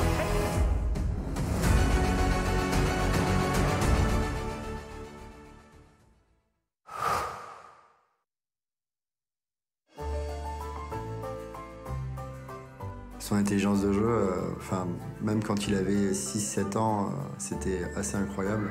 Donc au début, on était meilleur que lui. Je pense c'est à partir de ses 14 ou 15 ans qu'il a commencé à être meilleur. Au début, quand il perdait, c'était un très mauvais perdant. Hein. Oui, je me souviens très bien qu'il cassait beaucoup de souris.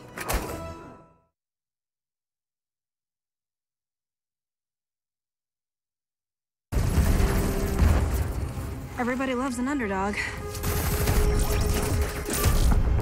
Who needs to be liked? Mountain Dew Amp Game Fuel. Victory in a can. Last year, we took 2 lucky winners on a trip to Berlin and gave them the experience of a lifetime. This year, we can take you for a trip to Rio. Take part in a series of GG.bet contests for a chance to win awesome prizes and a trip to Rio. See details on the website. Locked in love for a night or two, losing sleep just to get off you. Day to day, you wanna stay out. You're chasing the light, holding on for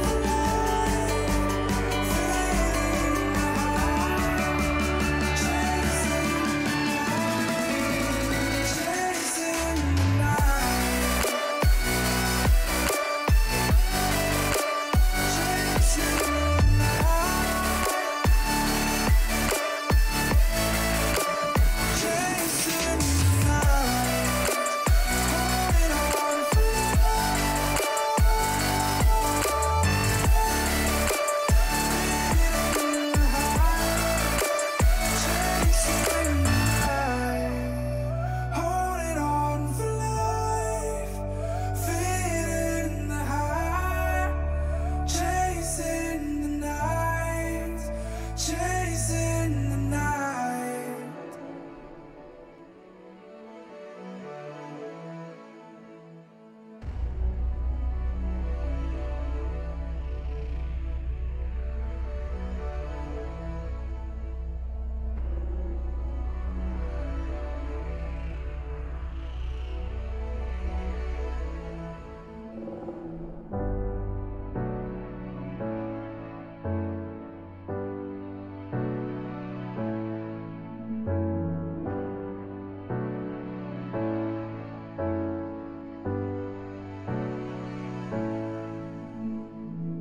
Seems like I can't get away from the hot sun.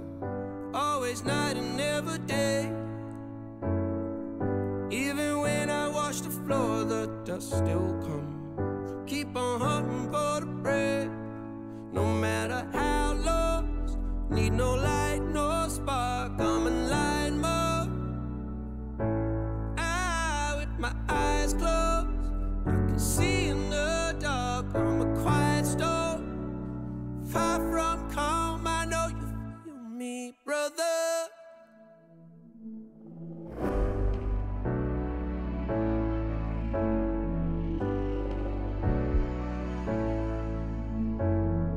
Seems like I can't get away from the hot sun.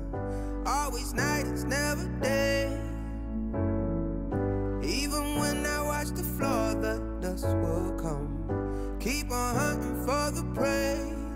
No matter how lost, need no light, no spark. I'm in line mode. With my eyes closed, I can see in the dark. I'm a quiet storm. Far from calm, I know you feel me, brother.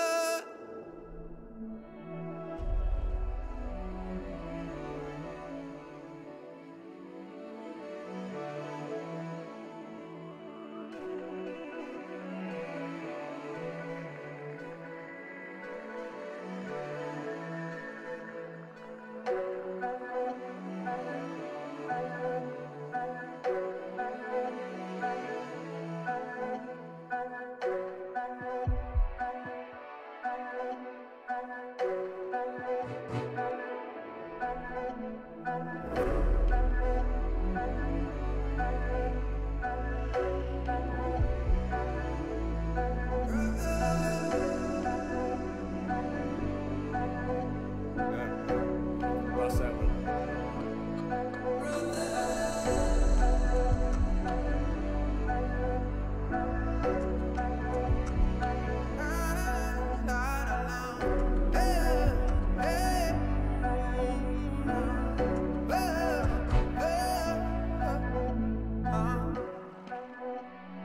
ESL 1 Road to Rio is brought to you in part by Intel, Mountain Dew Amp Game Fuel, and GGBet.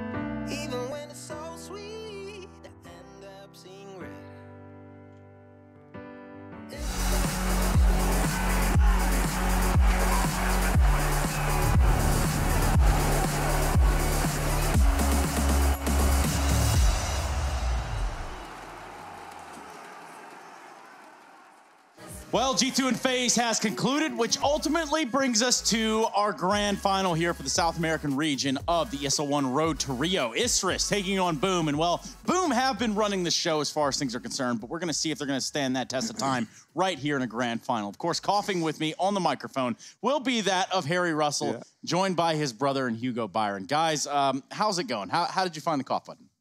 Yeah, you know, I've been trying to phase that out, Trace, as we just saw there. You know, I kind of completely forgot what was going on. I had a little cough, but we're all good. Yeah, we're ready to get into this. Obviously, I'm excited for today's game. I think, you know, from the South American region, now we have the two teams that have risen to the top, obviously going to go head-to-head in this grand final. And it's a chance for Isurus to get some revenge versus Boom, who have been topping the group thus far, looking real good. I think they've only dropped one map thus far the entire time, and that's to Red Canids. So they also finished bottom of the group. So it's a bit of a weird one. But yeah, you know, Boom looking good. And Isurus, they impressed me yesterday, Trace. What about you, Hugo? You're usually a man of many opinions and many words. So what do you have for this? I'm super excited for this. I mean, Boom have been such a good pickup, or this team at least has been such a good pickup for Boom as an organization. I mean, since you know, bringing over Phelps from MIBR and of course the INTZ boys that you see on your screen, this team has had great success. They lost their opening matchup in the close qualifier for Rio, of course, but since that point they haven't lost a single series. Like Harry said, dropping one map here in the second stage of the Road to Rio, and that was against Red Canids. It didn't matter. They won the series. They're on a 7-map win streak. They are on an 80% win streak since forming this roster, and things are going really, really well for them right now, looking to really rise through the ranks and get to Rio. I think they can, Trace. I'm liking what I'm seeing from Boom. Well, yeah, the face that they've given us here is one of promise going forward, right? When we start to talk about Boom, we dive into what Isurus is. We can begin to talk about these sharks over on one side and what is going to be a rather bit of a bloodbath. If you think about it, Isurus have had to take the longer path to get here. We're talking about through the semifinals to now play against Boom. And all we've ever talked about, all we've ever heard about Boom is that they are running the show here from South America's Road to Rio. So is that going to hold any weight in here? Is there a chance here for this to go the other way? Well, you know, I think Boom are coming into this as the huge favourites. I don't really think there's much denying it. But Isurus, you know, they really impressed me yesterday in that Imperial matchup. You know, it went all 3 maps, admittedly, but the first one, that was as close as it gets, right? We saw an overtime come out there, and then it all culminates over towards Nuke, where it becomes a lot more dominant for the Isurus side. And, you know, I think there's a good chance maybe we see Nuke crop up again in this series as a result. You know, it's a map that they've looked good on. I think it's one that they would happily go toe-to-toe versus Boom on.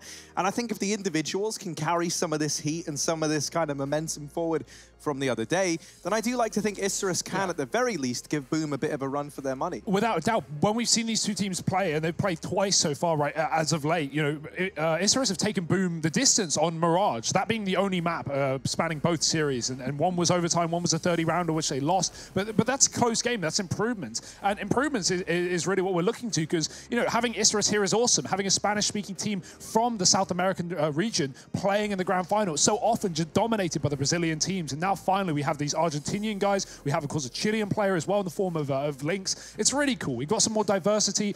We're seeing more and more skilled players rise through the ranks. Mayan is a great example of someone in that Argentinian scene who has found success in MIBR. So maybe, just maybe, the rest of Isurus could, you know, find the success where, you know, with their own roster, even without Mayan still in the ranks. So let's compare and contrast this one to yesterday. Obviously, when we saw that of Isurus Isurus coming into the server yesterday. They've got their feet wet in that semifinal.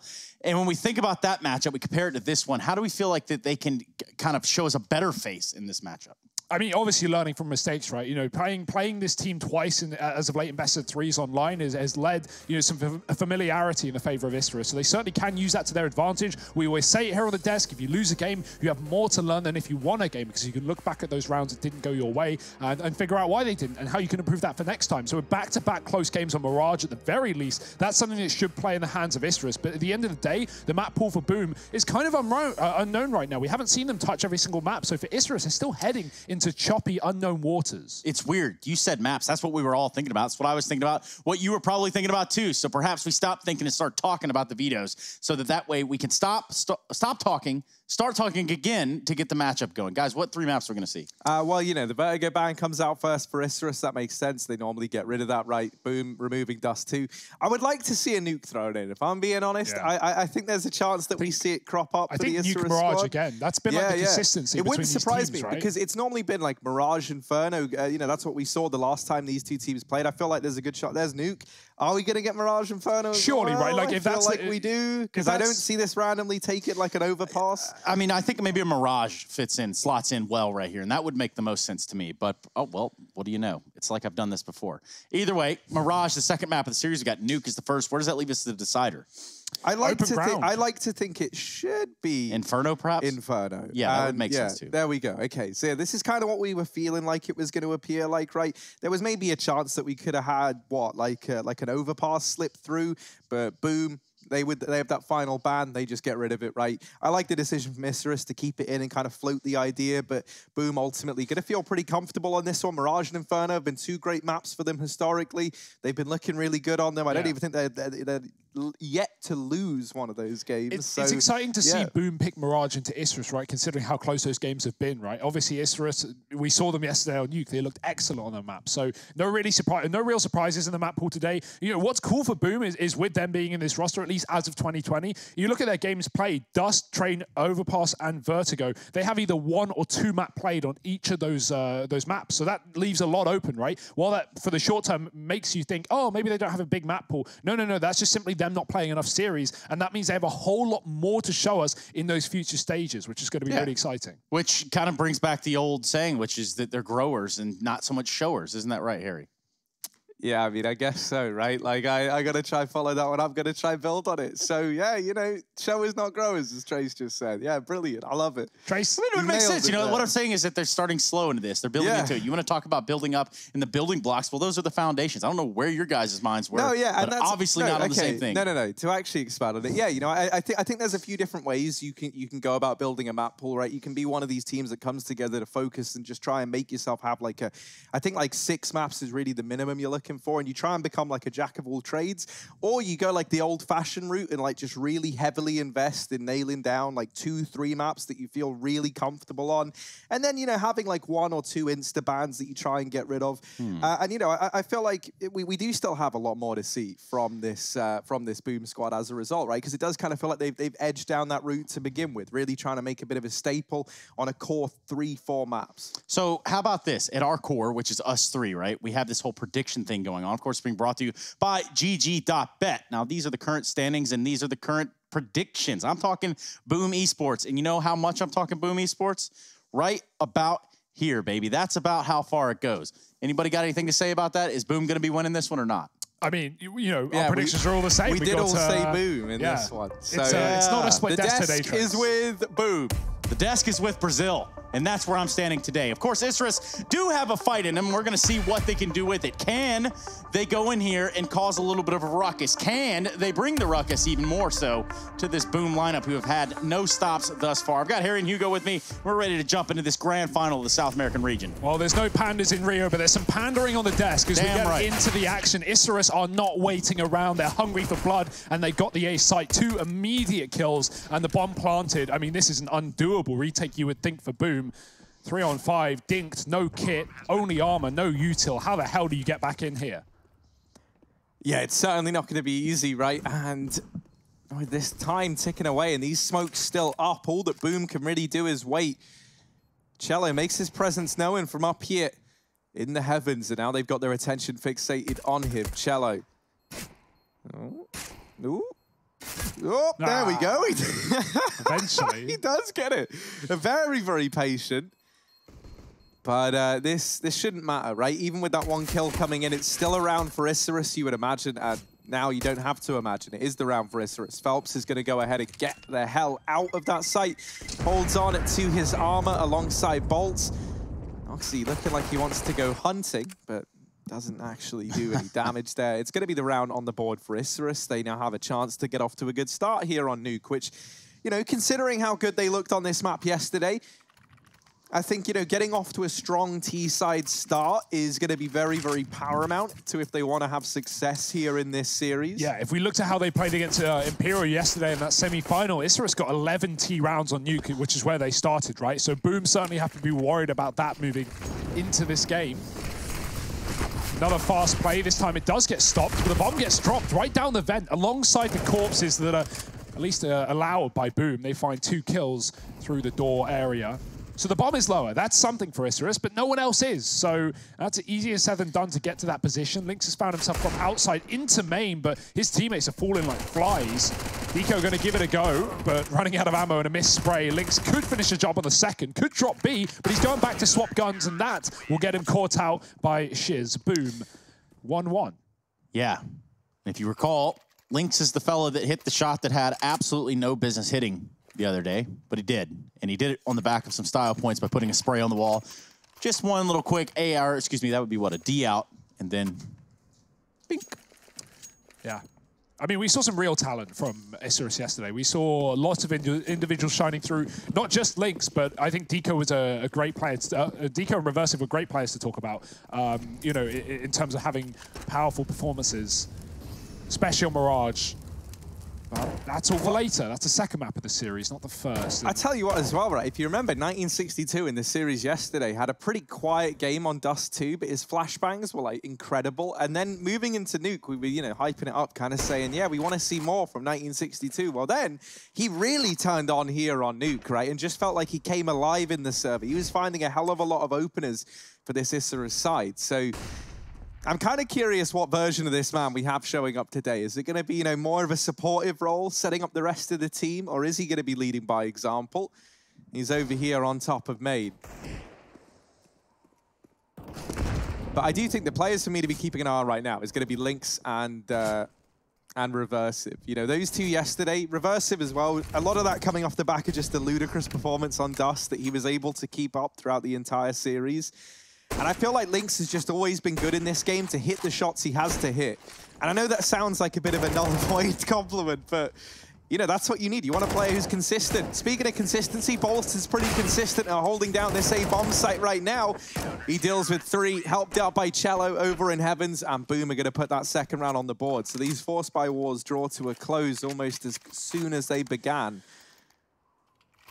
And while consistency is one large talking point, I think another one is experience. And that's something that Boom have, you know, in waves over the likes of Isurus, especially at the top level. These players have been out and about. They've been to Tier 1 European lands, under LG, under INTS, under MIBR. You know, they've been around the block. So that's certainly going to play in the hands of Boom in this grand final. We'll see if Isurus, the young plucky underdogs that could, but we'll see if they can. Glocks in this round, though, should just be a clean sweep for Boom, who are armed to the teeth and dangerous while doing so. M4's out and already dealing with the first couple of contact plays. Isurus just throwing themselves into the firing line, as you would imagine. Not much else to do, just business as usual. Boom starts strong on the first map, and now Isurus come back in with guns.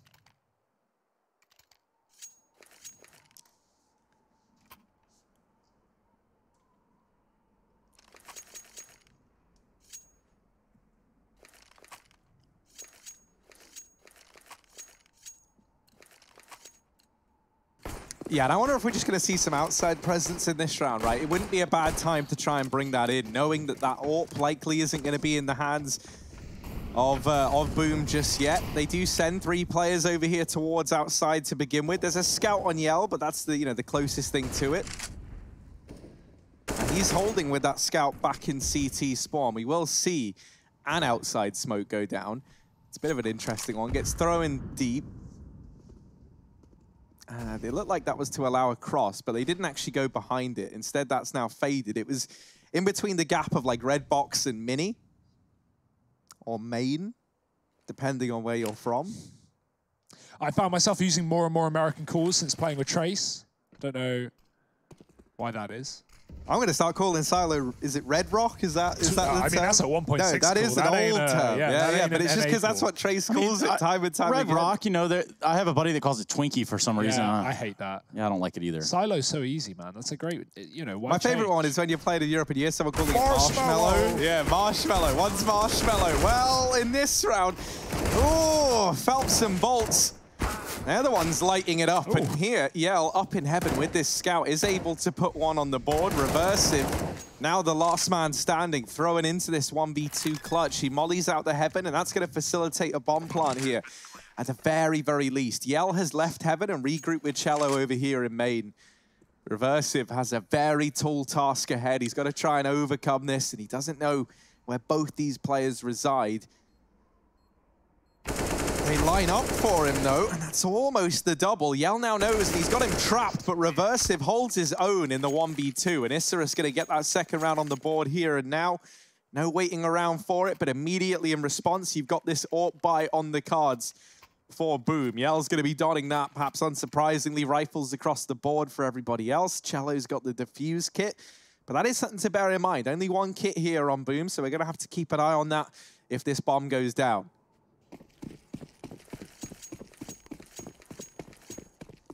Well, at least breaking the mold nice and early into this game, but can they keep it up, or will Boom quickly return the favor and put them back on eco? Molly is going to be rushed as Isurus smoke it off. They're going to go into the A site. Shiz with 2, and Bolts above drops the bomb. Isurus are barely in the A site as they come late from the lobby. Reversive out the door, receiving some nade damage. Nothing too beastly, but the Molotovs will be as they push Cello out. He's more than ready to swing wide and take a kill with it. Reversive again, holding strong in this game so far. 2 to his name. He would need the ace. Yeah, 1v2 in the last round and an ace 1v3 in this one. It's a pretty tall ask, but let's see if Reversive can rise to the occasion. Time is about the only thing he has on his side right now. This bomb is under Boom control inside of the A site. Phelps is waiting in the vent. No, he's not waiting at the bottom. Instead, he's just holding, just tucked down below so he can get up nice and quick to help the rest of the team if needed. He will just actually get into the site now and abandon that little ladder stool. Reversive, looking like he wants to come in on a heaven flank. Doesn't go up the ladder because he doesn't know if there's a player in heaven. And so this way, at least it allows him to take a gunfight there if needed. And of course, that's not going to be the case.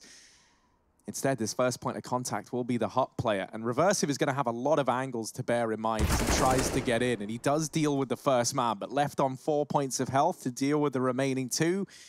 It's a very big ask for this man, and Yell is holding down the angle. Him and Phelps running a bit of a bait and switch almost. And that will see Boom finding themselves another. An early tactical pause called in for Isurus, and pretty good timing on it. You know, the money's bottomed out. Isurus are not in a good spot. Probably just going to be an eco in this one with maybe some investment on Noxy and Reversive. Kind of curious. We're going to go ahead and copy ourselves and then paste it over here to the numbers game because, well, these numbers are also interesting. Are they from? I imagine they're from the last time they played. It right? must be, right? Hold on, let me take a look here. That's a map, not a series, and is that new? We'll find out. We'll get some data behind that. Yeah, these are numbers, and they are on our screen. Yeah, actually, this isn't the numbers from the last time they played either. So I'm not entirely sure what that is, but either way, it is a little bit of a cause for delay, aka a tech problem, aka we are in a little bit of a stopping point. We are paused. So fear not, we will return with some Counter-Strike. That is absolutely. I mean, we'll think about it. We can't promise it, but you know, we'll definitely consider getting the show back on. Counter-Strike is eternal, as we've said. It will be around forever until the end of time. Or Valve stop making the game, which I don't see that happening either. So, Harry, back to you in the studio. Well, I mean, you know, that's Yeah, is that ever something you've ever like pondered much about? Though, like what happened? The end of time? No, not the end of time. All the time. I actually think about that every now and then. Yeah. Well, no, I more mean like Counter-Strike as a whole, right? Because we do talk about it being this like immortal game and one that just shows absolutely no sign of stopping. Well, have you ever thought like, do they make a flat-out new CS or do they just keep updating this one, Trace? What do you reckon? So, how would you deal with that if you were Gabe? Let me just look back at this. You know, in terms of historically speaking, we look at a time where Valve put out 1.6. We had 1.6 going strong. You know, you have conditions, eras, whatever. Source comes out. Now, what that does to the community is create like a weird division, right? Yeah. It's like Split a weird right down sort the of middle. split. And yeah, I don't think that Valve want that to happen again. Of course, I can't speak for them. But as a participant, as a patron of this community, I don't necessarily think that's the most healthy way to approach it. Now, on the other side of it, a new version of this game, well, that couldn't be too far out of the grasp. Actually, I just got a text about Source 2 just now. So, anyway. Don't tell everyone. Yeah. One point I want to make about CS, which, you know, just to jump on this conversation about, you know, not necessarily making a new Counter-Strike, but about the game dying or the scene dying. Like, the cool thing about Counter-Strike that isn't really the same in any other esport to the same degree is how open of a circuit it is. Of course, there is Valve, and they are on hand with stuff like the majors and, of course, the Road to Rio like we're at right now, but it is that open circuit. You don't need a licensing fee to run a Counter-Strike event. Trace, you got enough money, you can set your own LAN up right now. You can bring in all the players, you can do what you want. And I love the freedom of that. There's not that freedom in any other esport. And while other esports have, you know, died or fallen off from their peak because maybe they've added more heroes and the game's become, you know, a bit washed at that point. Heroes, you say? Yeah, heroes as an example. As an example, games that have, you know, multiple characters. Well, Counter-Strike doesn't have that. It's run the same format for 20 years. It ain't changed. It ain't gonna change. And it's only gonna get bigger. And I don't think this game's ever gonna die.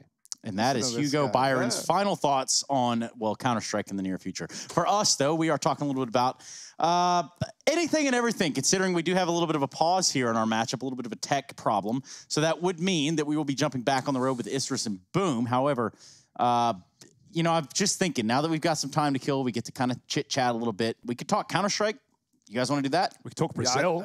We could do that. Now, what's that book all about? Read us from start to finish. Ready, go. The Lonely Planet Brazil Guide. It's a Rio de Janeiro pull-out map, an Amazon wildlife guide, and a carnival planning chapter. I assume the others left it here from earlier, but let's take a look. I tell you what, we're going to take a look at that. We're going to try to educate ourselves a little bit. And in the meantime, we're also going to go to a break and try to figure out what the heck it is that's going on. And when we return, hopefully we'll have the rest of this grand final for you. Boom and Isurus, BRB.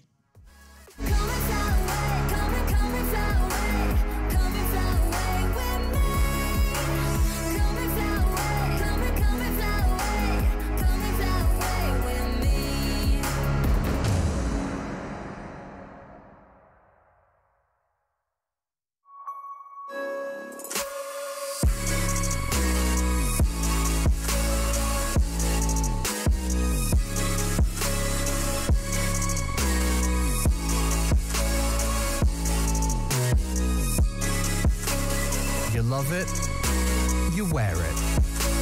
What's your style? Get your merch at shop.eslgaming.com.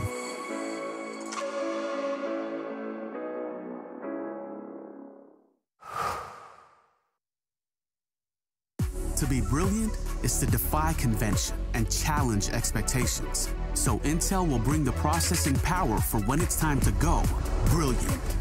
Frame rates that keep up with your reflexes. Brilliant. Fast clock speeds for when you're on the clock. Brilliant. It's what we do at Intel, powering you to master your potential. Will you rise? Intel. Unleash your brilliance. Last year, we took 2 lucky winners on a trip to Berlin and gave them the experience of a lifetime. This year, we can take you for a trip to Rio. Take part in a series of GG.bet contests for a chance to win awesome prizes and a trip to Rio. See details on the website.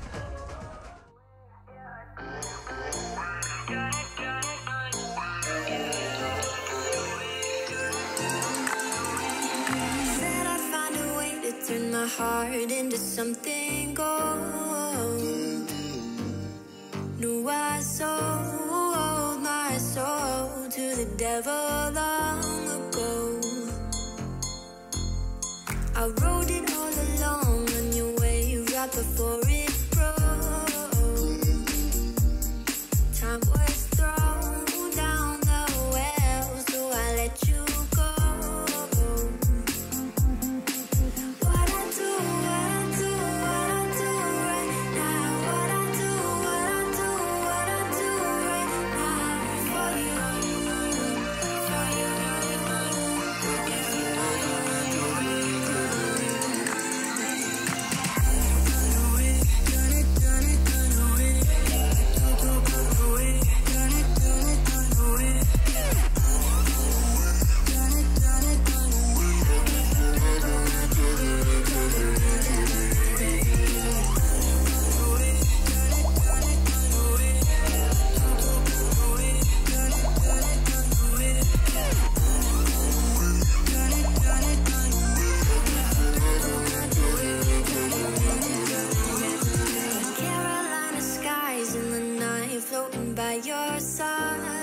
top right corner. However, we all know what that means. That means that we are just about ready to get things back underway here, as we are in the server. Boom and Isurus going toe-to-toe.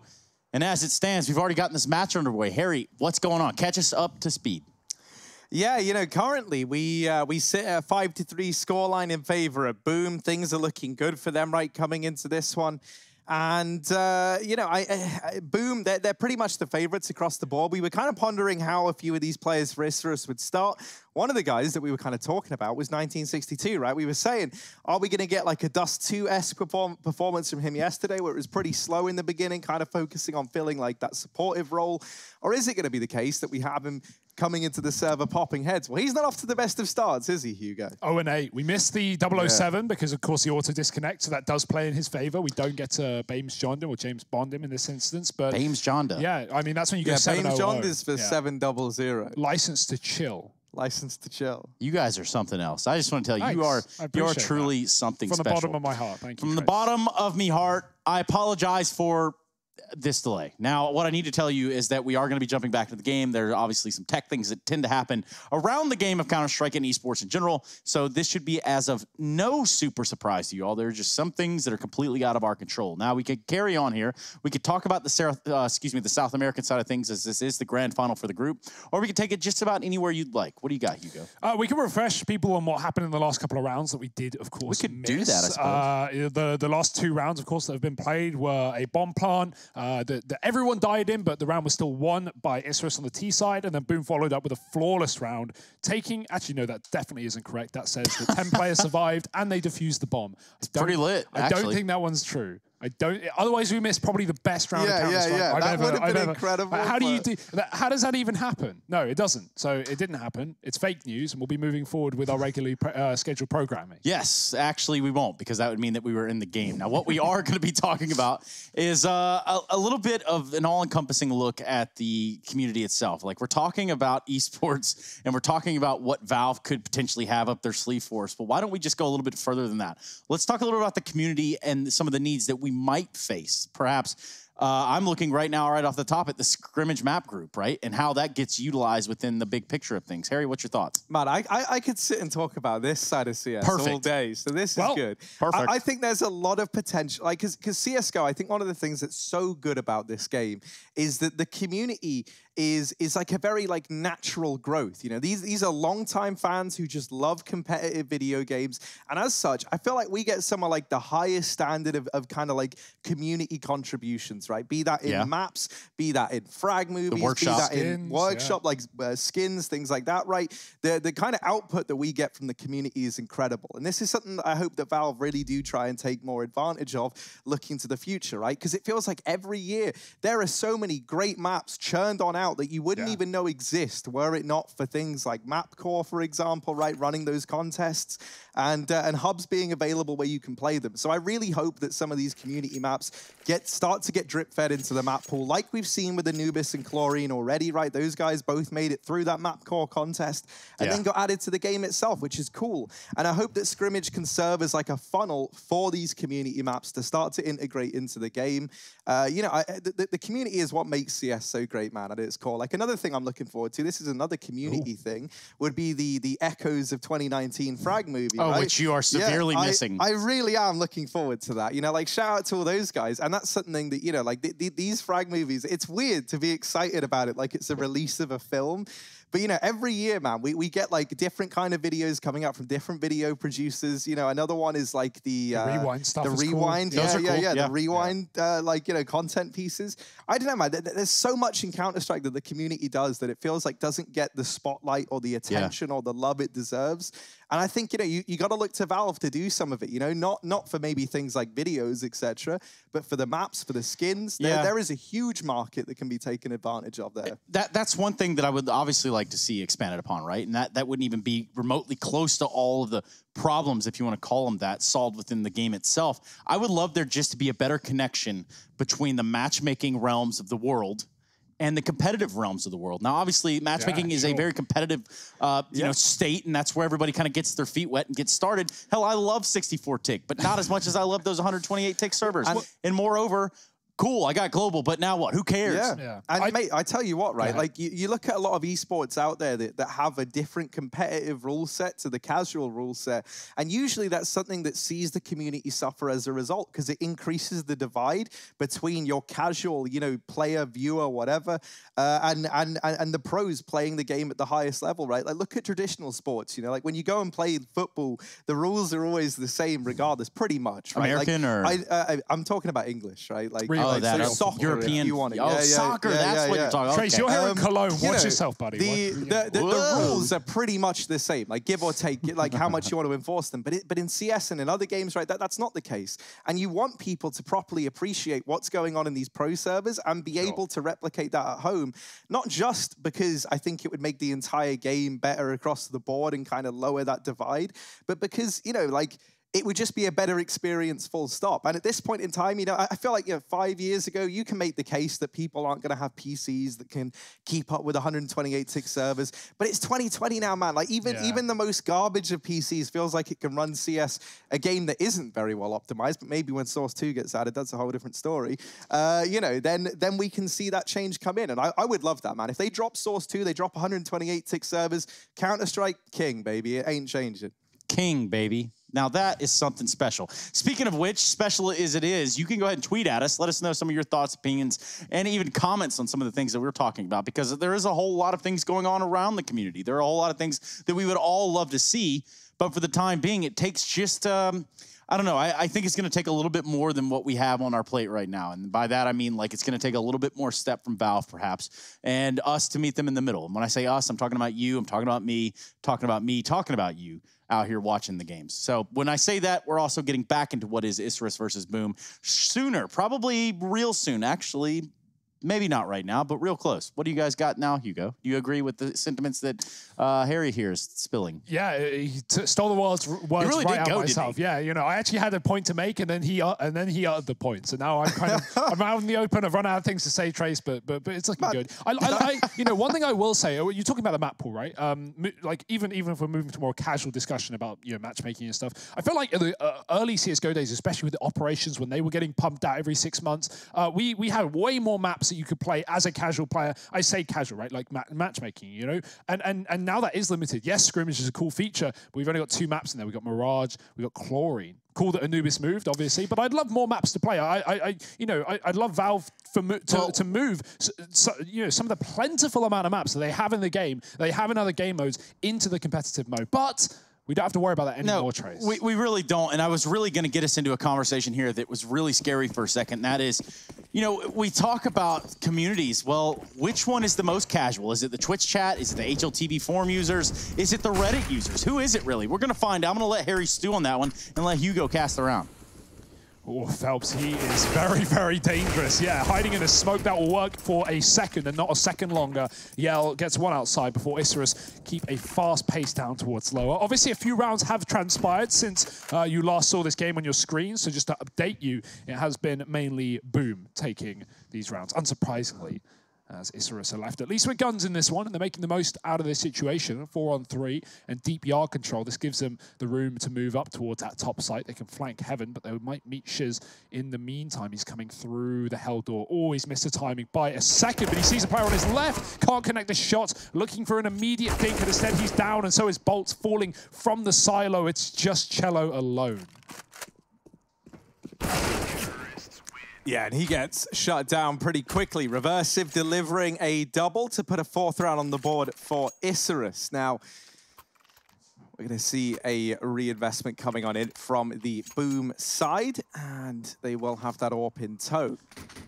I would love to find out, like, what this sort of anomalous thing is on our leaderboard, Hugo, that said that 10 players. Yeah, it's bugging a lot. Yeah, it's because I imagine we've had some restarts. And I think because we weren't in the server, but it kept track of who won the round. Just so that's don't probably worry about it, we won't even talk about it. We'll focus on the game at hand. Perhaps that's where we should be. 1962. Gonna pick up the pace towards outside, and when you pick up the pace, oh, you gotta be ready to pick up pieces, because there's lots of them over here towards outside, thanks to Phelps. He has cut down this offensive almost single-handedly. Lynx and Deco trying to see this through to the end, and it's a very bitter end for Isurus. Boom Esports going to put their 8th round up on the board as we approach the end of this first half.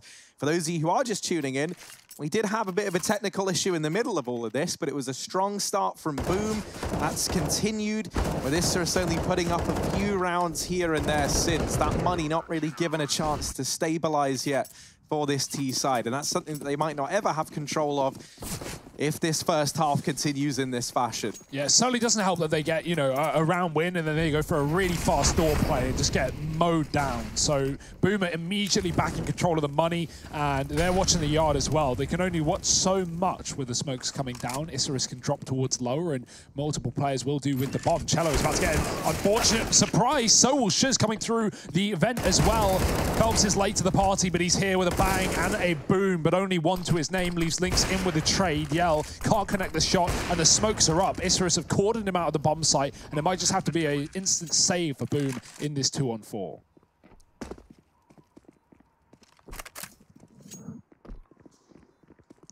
That's certainly what it smells like. A save on the cards, and we're going to see that 5th round. These Sharks are not going to take this one laying down. They're going to be all over it. And that's another thing. So, Harry, did you figure out which community is the most casual? Like the most casual of competitive gamers? Well, that doesn't make sense. The most casual of gamers within Counter-Strike. Is it A, Reddit? Yeah. Is it B, the HLTV.org forum users? Is it C, the Twitch chat? Or is it B, everybody else? B. Right? Or excuse me, D. A, B, C, B. C, B. Anyway, yeah. I'll go with the second B. It's easy. It's everybody else. Everybody else. Cool. So if you're probably not even watching this, then you have absolutely no idea that Harry Russell's calling you casual. Everyone watching is probably pretty good at the game, because, you know, they're trying to, like, watch these teams go head-to-head. They're trying to learn some things. They're trying to up their game, you know, and I like that. I like that they're involved. But everyone who isn't watching, you filthy casuals. I mean, he's only saying it to the people that can't hear him, you know. Of course he is. No consequences, Harry. Get the word out. Let people know. Yell here with the AWP, looking towards outside. And he's trying to secure an opener here for the Boom side. And there's a real gap in this smoke. Now, they haven't normally pushed behind it. Isurus have actually thrown this a few times, right? It's like a deep smoke that lands between main and red to try and block off this garage AWP, I think. But it never really blocks off the garage AWP, so I am left scratching my head somewhat. They now go ahead and drop another, and that's going to fall in the garage, allow them to get across. I almost wonder if it's like the idea of trying to bait someone to push the smoke and take an advantage, but, you know, we'll have to wait and see if that ever prevails. Shiz down here towards the back of the CT vent. Does damage, stays alive, and continues to put up numbers.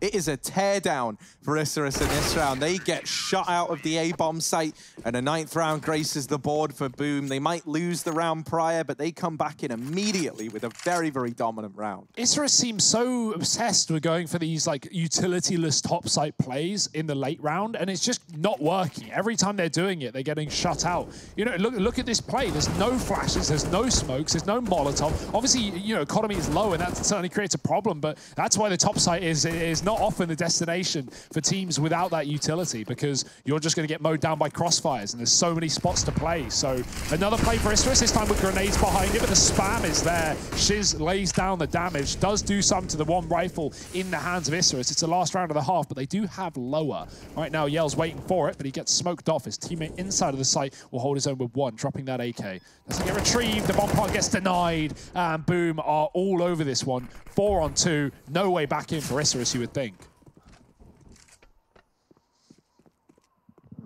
You might think that. Just 1962 has the tech Nina, and guess what? 4 players alive on Boom to try to eliminate. Well, he's good for 1 at least on the Phelps. That's going to give himself an AK and a flash. But this bomb is down inside the site. And well, guess what? These Boom Esports guys, they just really don't want you to have it 1962. Read PCL. Hello. Nice couple of bullets there. A little bit of a love tap on a Yell. But now these last 2 players are inside of the site. It's going to be Bolts and Cello. And quite the dirty angle up there from Cello. 1962 can't see him, but in the opposite, in the inverse of it, you can see his feet. He's going to try to wrap his way around to the control room side, and It's a spot on the player on site. Now, that's a considerable amount of damage. Pulls the fight for bolts. He's going to use the Molotov that he has, and now try to double back over to these double doors. Time ticking away. 30 seconds on the clock, and now he's going to have to try to make a move here. Now he has to try to make a change in the way that this has gone. And ultimately, only thing that we're going to change around here is the vision that you see on the screen. As we go to a break, we end the first half of play. We do apologize for all the technical delay, but don't worry. We're here to stay. You're watching the ESL 1 Road to Rio.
Would you believe it? We're back in the game, ladies and gentlemen. That's right, we're live and undirect here at the studio with Boom taking on Isurus for this grand final. And of course, my name being Trey Stunna-Saranthus, and alongside me being Harry and Hugo of Brighton Beach. Guys, are you excited for the conclusion of this map?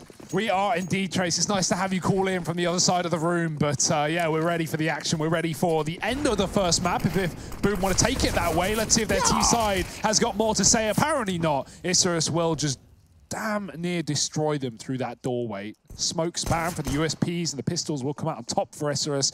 2 on 5, 1 on 5. Cello is all alone. He's got to play this round like an instrument.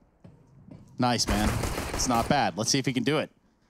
Cello, of course, a stringed instrument, and he's going to have to pull on a few heartstrings right here to really get this one back in his favor. It's going to be Noxy who puts it on to Cello and ends the round out. We got Isurus picking up a pistol here, staying in the fight, staying alive.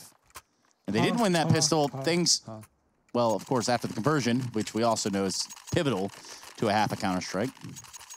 Things could have got a little dicey, a little spicy, maybe even muy caliente.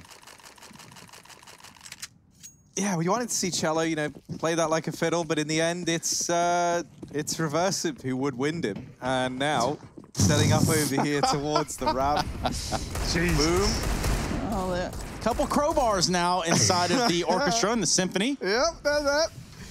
And they are doing what crowbars do, Trace. Crowbarring things in. Now, Noxy looking towards outside. He's not going to get to see anyone, and this has allowed Phelps to wrap pretty close to main.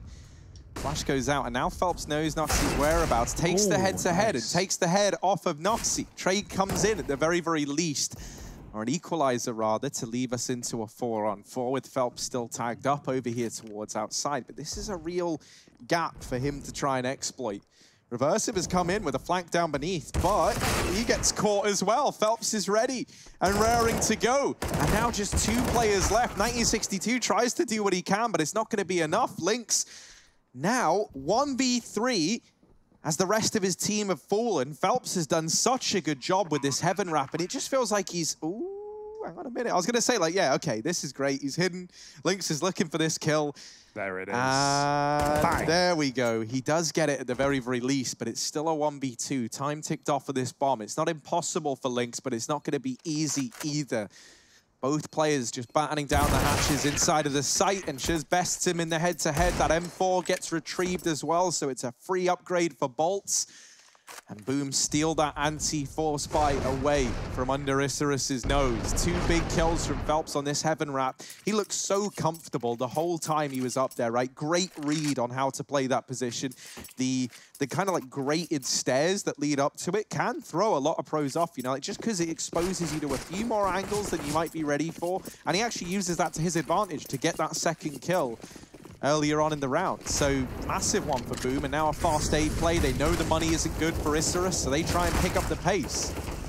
Oh dear, it's not going too well for them. Trades will come through late with the Molotov eventually burning Deco out. The wrap from outside is there for Yell. He was the one to throw the molly in the first place, so of course he's late, but Recursive is early here on time inside of the site, but a timely death as Cello finds him with the M4. And a re-smoke to main will cut Lynx out of this round for the time being. They should know he's here. The reload will make it very clear. And Boom, they can stick the plant here on the A site. Lynx, worth going for, right? It's an eco after all. But how realistic is this? Cello being low, of course. Lynx does hear him. And that's something for this Deagle. But Yell's going to be even harder to get through playing still inside of the site. Lynx has to win this first fight. Ooh.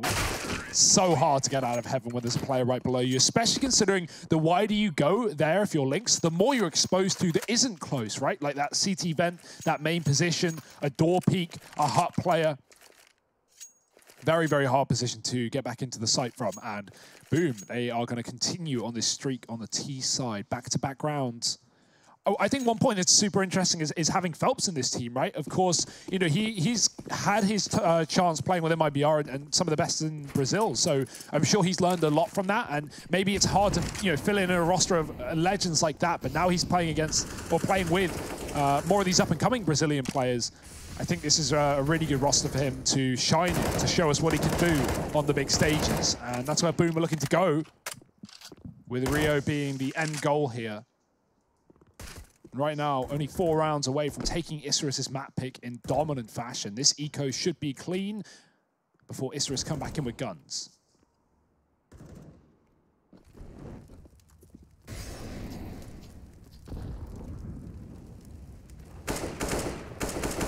Oh no. Dance, Noxy dance. Phelps has him jumping around. Yep. And cements that round with a hat-trick. 3 kills on the board and a 13th round now for Boom. Of course, it was only up against the Pistols. Now there's a little bit of time where Isurus can try and make this interesting still. However, that time, it's a very, very small window of opportunity, right? If you don't pick this round up, you go 14-6 down, you're CT side, so you're just going to have a partial buy at best. And, you know, then you're partially investing at 14-6. You're hinging that map point victory on Pistols, which certainly not where you want to be. And there's a chance that we never even get to see Lynx on that AWP on this map. So Phelps flashed in through the squeaky door, makes quick work of the first man. Deco is trapped back in the site, and he doesn't even get to see anyone. Yell's mopped up 2 players on the flank, and Noxy is shut down as well. 14-6 for Boom. I love the decision to go for a fast A play there. Yeah, right. It's something that Isurus tried a lot, but Boom do it really, really well in that round, right? They've been hitting it a lot through the door, but in this one, they throw that typical smoke out door that makes you look like you're going for a vent dive. Often you'll see Tees throw that smoke and not do anything with it. Just try and force util and maybe get a kill through the smoke. So Isurus don't really react to it. They think it's just a standard start, but Boom actually delay a flashbang. Once that smoke has bloomed, Phelps gets flashed in, he gets a kill, and then the rest of Boom just follow in behind him. You've already got that pick, it doesn't get traded, and Boom just collapse upon Isurus. Really, really nice A-take there. Something Isurus, I'm sure, could pick up on this T side. Right now, their map pick is getting swept from underneath them, and this has been one that Isurus have made a mainstay of their map pool. Been very good at Nuke as of late, so it's a surprise to see Boom, in such a convincing position. But it's not done yet. In a 4-on-5, looking to get out the door. Bit of a boost up. Phelps could crouch, or vice versa. Oh dear. Oh dear. Footsteps get heard, and they may as well just duck dive down the vents, take a bail as Isurus spot their players close towards A. 1962 knows this has transpired, but he doesn't know if there are more inside the lobby. Now with a player on silo, information is all there for Isurus. They should have the knowledge, but Noxy gets caught off down lower. That's one of those awkward moments where if you're bolts, you're thinking, my goodness, thank God he had his knife out, because that was not the cleanest of kills, but it doesn't matter. Phelps and Yell have got the round under lock and key. Deco 1v3.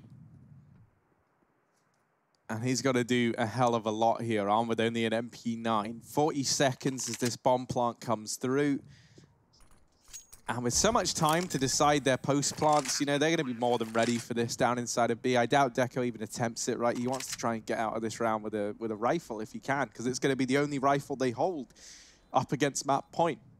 Obviously, the team play is, undoubtedly there for Boom play, the individual for Boom, but the individuals are really firing off right now. Shiz was planting the bomb on B, and there were 2 players on the right ramp side from Isurus coming through, and they managed to actually get an angle to Shiz because Phelps is playing close ramp, playing behind a smoke, and he, it's not a bait, it's not purpose, but he accidentally let Shiz die, and that in a lot of rounds would be extremely problematic, right? The bomb dropped 3-on-3, and then Phelps just taps them both, oh dear, just making it look easy. Isurus, they can barely get into a bomb site, and they're on the CT side, so that doesn't bode well. 15 rounds to Boom, 1 away from taking the map pick of Isurus.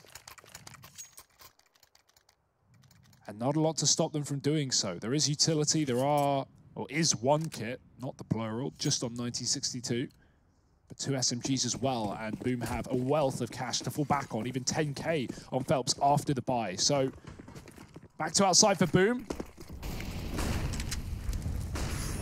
Is there going to be any response for Isurus here? Are they just going to keep hitting this A site? That's what it seems like. They keep setting up in lobby for it.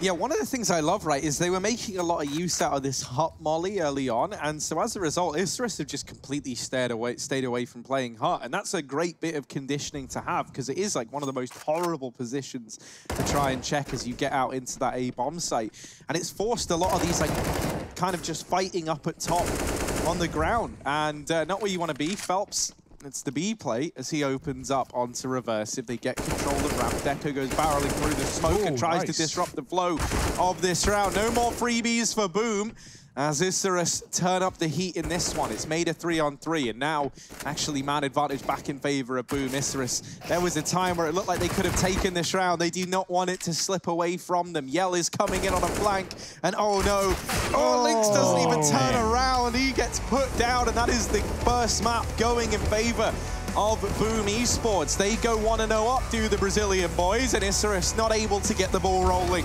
here on Nuke. Will Mirage be any different? You're gonna have to join us after a quick break to find out, so don't go anywhere.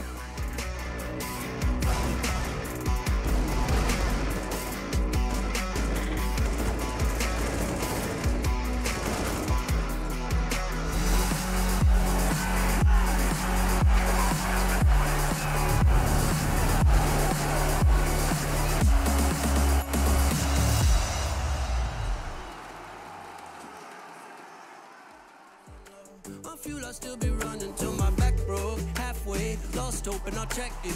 Hard roads, I didn't think I'd come back fast. Cause I was running roads so many nations. Even when it's so sweet, I ended up zero.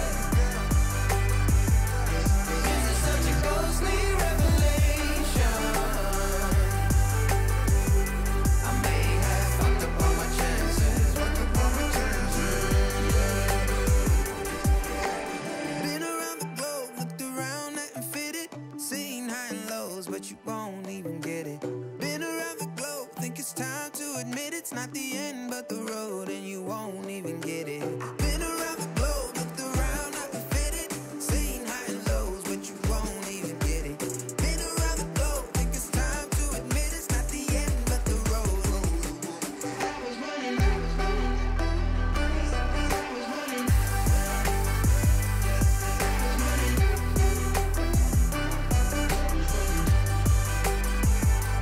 I was running roads so many nations.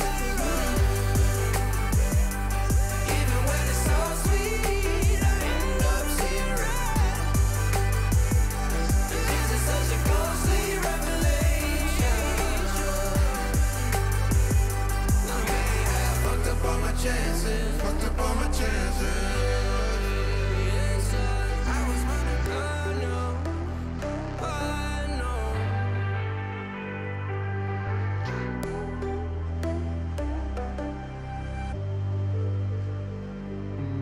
Look into your eyes, I see the colors of your soul, and I recognize every single line, every single roadblock. We are two hearts that beat in time. And the towers looking down all night, blocking out the sun up beneath. Maybe we can change our stripes and colors. You're the only one I see. And I take it all or nothing at all. Driving through the night till I'm at your door. Go outside, stay up all night. And I take it all or nothing at all. Driving through the night till I'm at your door. Go outside, stay up all night. Sleep through the sunrise.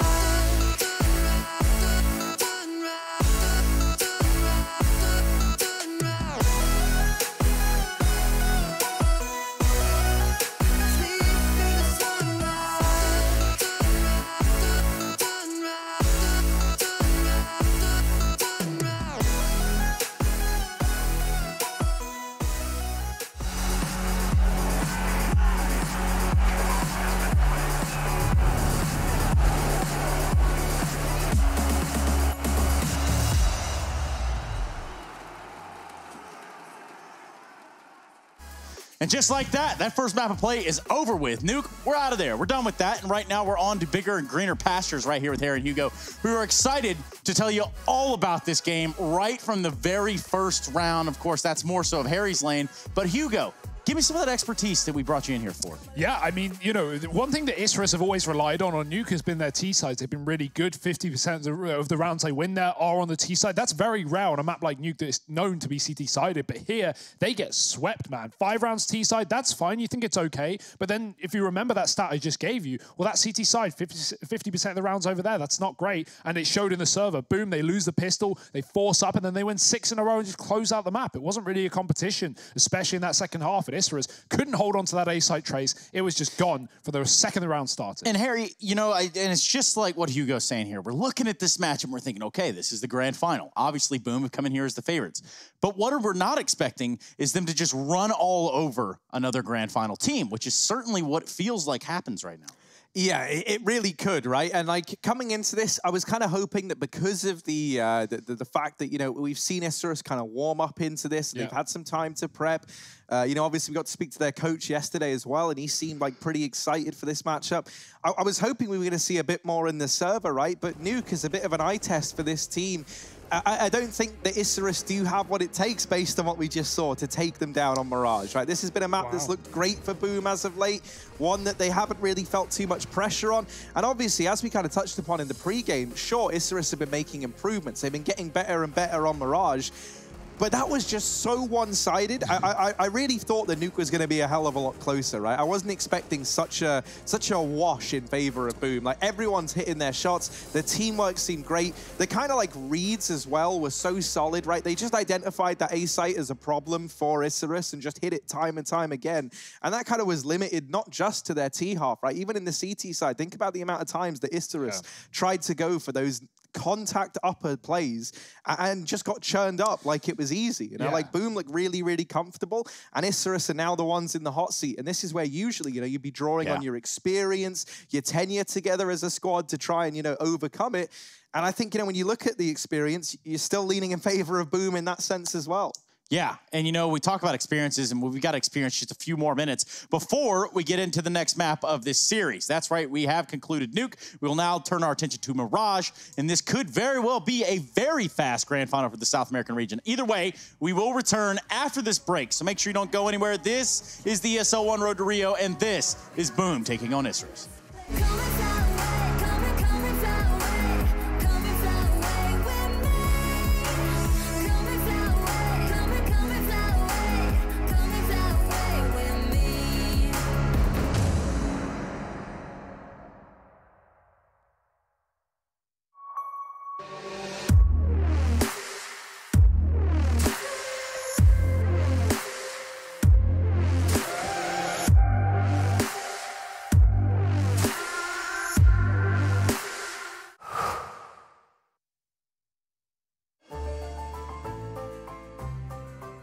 Son intelligence de jeu, même quand il avait 6-7 ans, c'était assez incroyable.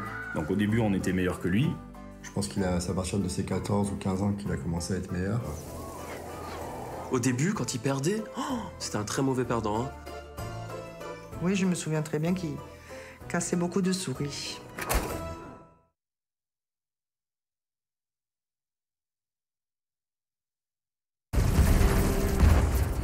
Everybody loves an underdog. Who needs to be liked? Mountain Dew Amp Game Fuel. Victory in a can. Last year, we took 2 lucky winners on a trip to Berlin and gave them the experience of a lifetime. This year, we can take you for a trip to Rio. Take part in a series of GG.bet contests for a chance to win awesome prizes and a trip to Rio. See details on the website.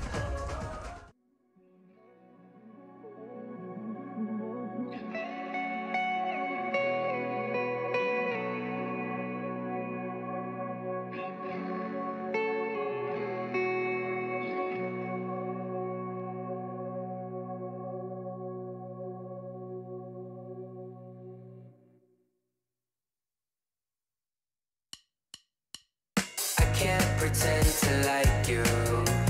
I hope you feel the same. I take a chance and not lose. I can't pretend to like you. It's just I never thought you were sitting next to me. I don't understand. It's just I never seen you smile. You wanna make out, give me a second.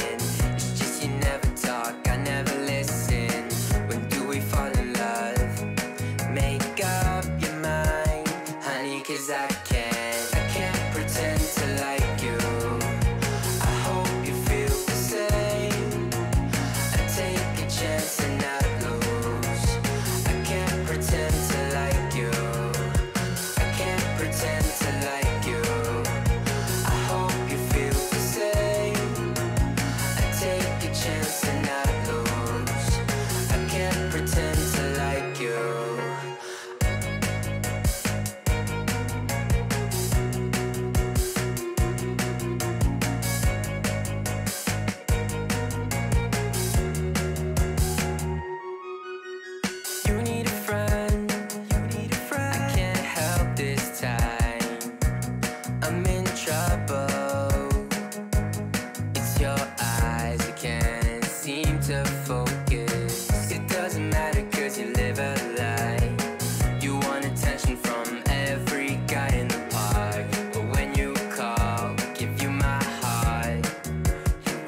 pretend to like you. I hope you feel the same. I take a chance and not lose. I can't pretend to like you. I can't pretend to like you. I hope you feel the same. I take a chance and not lose. I can't pretend to like you.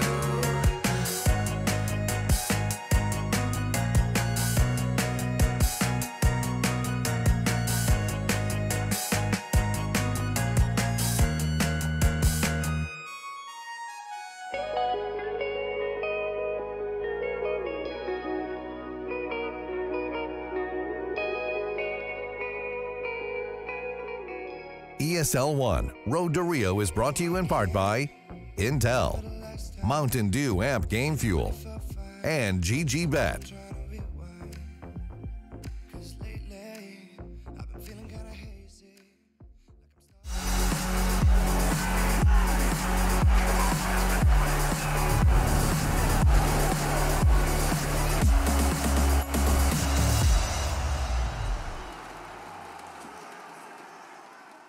Ladies and gentlemen, boys and girls, this is the ESL 1 Road to Rio. And actually, given the occasion, I've got some things here. Oh my God, that's not it. What the heck is that?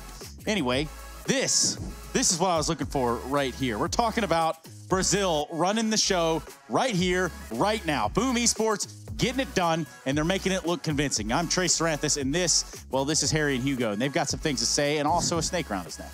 Yeah, you know, why not, right? I'm hanging out with enough snakes as it is here on the desk, so I figured why not? Yeah, you know, we just had Boom versus Isurus go down over on Nuke. And Hugo, man, how did you find that? Pretty good game, right? Like, Boom looked really, really good. And I think that is one thing that's going to be a problem for Isurus here. It's just the individual level. For Boom, they didn't have a single weak player. For Isurus, they had, you know, 1962, not only a slow starter going like 0-9, but he went 8-22 in the map. When you look at the side of Boom, every single player on the server for Boom had a minimum of 3 multi-kills, 2 with 3 multi-kills, 1 with 4, 1 with 5, 1 with 7. Like, everyone's fragging, everyone's smashing. How the hell do you recover if you're Isurus? It's going to be hard. It's going to be Mirage, but that has been a map that's been good for them as of late. So we'll see if that continues. And you want to talk about everyone smashing. Now, that's a talking point if I've ever heard one, especially in the confines of this map right here. This is what it all comes down to, Harry. And if you look at this from the outside, you're thinking, okay, well, do these Sharks really even have a chance? I'm asking you the same thing. Well, you know, sharks are just water snakes, mate. So, you know, like, probably not. They're going to try and slither their way back into this game, but I don't know if they can. You know, I think Mirage is going to be... This was not a good idea, by the way. Nice one, Trace. I see you hanging that back up there. That's good. Doing some redecorating. Go ahead. Yeah, you know, I was going to say, right, Mirage has been like a slow improvement for Isurus. They've been getting better and better. But I don't know. They just didn't convince me enough in the first map. That's my problem right now. It's just that Boom looks so hot heading into Nuke. And that is usually a pretty good map for Isurus as well, right? Like, this is one where even though Mirage is still another good map for them usually, I can see you laughing. I look at the program monitor. You have this thing around your neck. And I can't unsee that. I kind of hoped it would, like, I hoped it would look a little bit cooler, I'll be honest, but like, yeah. And how are you feeling about it now? Well, now that I've done like this little undertuck with my little niblet, I'm very happy. Now, speaking of niblets, don't know anything about that. Hell, I don't even know what that word means or the proper usage of it. What I can tell you on is you can nibble on this second map. We're going to look to determine if Boom can shut it out right here for Isurus, or if they've got a little fights in them. That's right, the Sharks themselves. Isurus, a genome of Shark, and of course here they don't want to be classified as the second place within South America. Now we look at this grand final. We continue down the path that we're on, and Boom, with a one-map advantage you go. It's time to step the heck up if you are Isurus. It's time to start, and we will. We'll be getting right into the action, Trace. What is a real worry is, let's set the scene for Isurus, right? We talk about this map being okay for them. That's because they have a lot of close games, but those are close losses.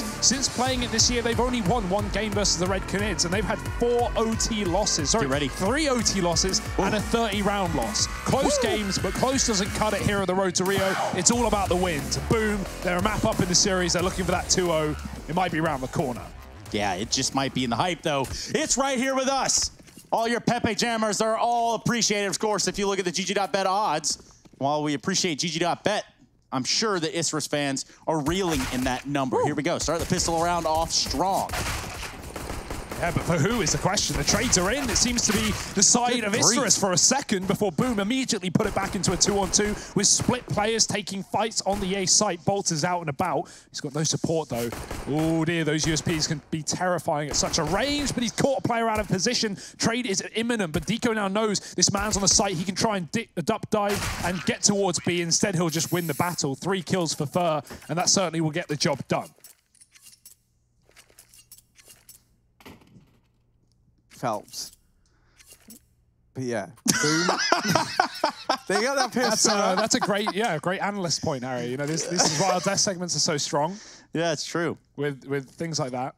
I was just correcting. No, that's all. I think you said Fur. Yeah. Did I say Fur? Yeah, you did say Fur, and then me and Harry looked at each other like, I understand why, because I wondered for a minute, but then I realized, you know, Phelps, Fur, their names both start with We've F and E. casted so much MIBR. That's true. This month.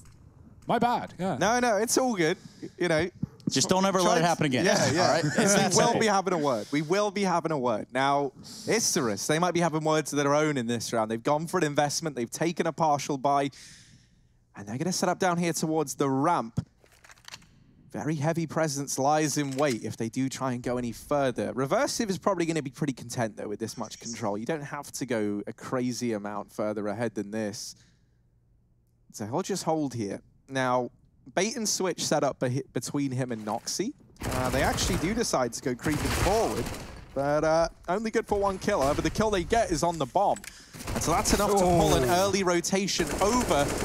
Noxy gets dealt with. Phelps actually even removing Lynx there through the triple box. Deco in 1962 once again are the 2 players left to try and see this round through to the very end. And they might. But it might not be the end they were hoping for. Yell is 1 step ahead, holding the cinder blocks. Puts that conversion on the board for Boom. And now no money for Isurus means this should be the 3-0 start we were looking for.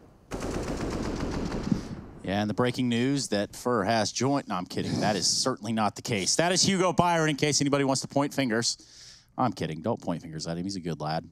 Albeit a little Paul-like in his exoskeleton, but here we are nonetheless. I'm a lizard in a human suit, Trace. That's all I am. A human suit? Yes. Interesting. It's like the new wolf in sheep's clothing. Lizard in a human suit. And well, then what is the, never mind. Forget it. Just let's get out of here. Yeah. Bolt's getting absolutely overwhelmed here on the A ramp, and it's reversive. It's going to make him wish he put it in reverse and back that thing up. Well, he's done exactly that with the AK. He has retreated towards a spawn. Quite the escape. Cello is stuck in the window. He can't break that vent, but he's going to hope that Isurus do it for him. They probably won't. They're rotating B, and he's just going to smash it open and deliver death upon them. A player hiding inside of B has not been checked, but the AK has been cut off on rotation. And oh dear, Deco's dropped the bomb. He's got a chance to make things interesting. No more than 1. Lynx late to the party, but here, maybe to clutch it out. Nope. Denied. And Shiz with a double. Look at all the damage Deco did right there. There was a world where he gets the kill in the Shiz, and then guess what? That's a real Aki Momo. But we are full of those here on this desk, and I can assure you that. Isn't that right, Harry? Russell. What, Aki Momos? Yes. Yeah, probably. I mean, this is even one right now. As you fell out of your chair, I see. Nice. Yeah, I guess. Sure. I'm still in it. I'm still fine. But let's see, right? Lynx has got the AWP, and now this is where we can get excited. This is where we can start to have some fun in this game now as the investment is back in for Isurus. Lynx looking over in at top mid. My goodness, Bolts has just deleted the first man over here at the A site. Lynx is now looking to follow up in response to this. It's reversive. Creeping down through ramp to come in on a bit of a flank. Bolts has got a good read on this. That nade, I thought it was going to do far more damage, but it just does 1. Because, nades are 10 out of 10 and not broken. However, it doesn't matter because Phelps has dealt with a man down in connector. As they go towards B, I think Boom were hoping this was going to force a bit of a rotate, right? With them getting a kill over at the A side of the map and in connector.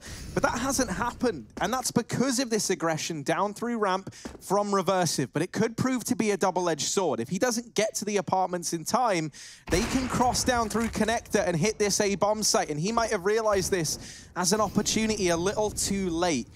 They rotate away from the apartments. They boost the man up into window, but they've still left their options open. They can really go anywhere at this point in time on this side of Boom, as long as they can get past Deco. And right now, he is decking them. He's on 4, on for the ace. Yell left up in the 1v2 and is lost down here in the lower tunnels. Also won't be aware that Reversive is pushed into the apartments earlier on and is now set up inside of the B bomb site. The biggest worry is the time. Yeah, he's got to start running, right? That gives away his position. And Reversive, there's almost no way he loses his round as a result. As long as his gun is pulled out, and it is just about, he'll get the free AWP as well. Yell couldn't walk that one. He didn't have time to do so coming in from the underpass. And so it's going to be the pickup for Isurus. Great round from Deco. 4 kills off that AUG as well. Getting it done with scoped AUG is also a surprise. You know, that gun... I've never been an AUG user, but I've had a bit of a fiddle since the changes. And you can see right there how unscoped is really good now. But scoped up, I found was awful. Obviously, you know, you got to learn the full spray pattern, but it's really inaccurate. So props to making it work. Molotov up mid. Phelps is still here, and he's ready for the push. He's seen the shadow. He's got the info, and he's got the kill. Noxy didn't fully clear this position before he attempted to back off, and he will pay the price. Boom. Man advantage in this round. 3-1 lead.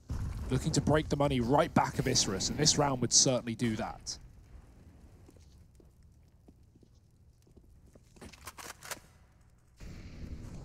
One thing it's worth noting for all you Isurus fans out there is losing this grand final doesn't mean they're eliminated from the running to the Road to Rio, the major title. Of course, there are going to be multiple tournaments run this year to decide who will be making it to Rio. And those tournaments are going to replace the minors. It's going to be 3 over the course of 2020. And this is the first. And with each tournament, the points climb. The importance climbs. And while we're doing housekeeping of the rules, etc., I've seen a couple of people asking questions about agent skins. Now, this is following the Valve rule set for majors, right? So they're allowed. Yes. Because Valve love an agent skin. And so do all the people playing matchmaking. And let me tell you about how evil that can become. But right after this, Shiz on a nice deeg there, a deco of a shot. Oh dear, they're going to win this round. He's got him trapped. That's a big kill. 1962 holds on to the bomb and leaves Bolt in a clutch. But low HP on Lynx luckily hits a shot straight away with the AWP. And 2 for each of these players. Isurus will find their second round on the board. A must-win round if they wanted to maintain the economy on this CT side. And if anything, it's done them a great service. It's broken booms and left them with 2K a player.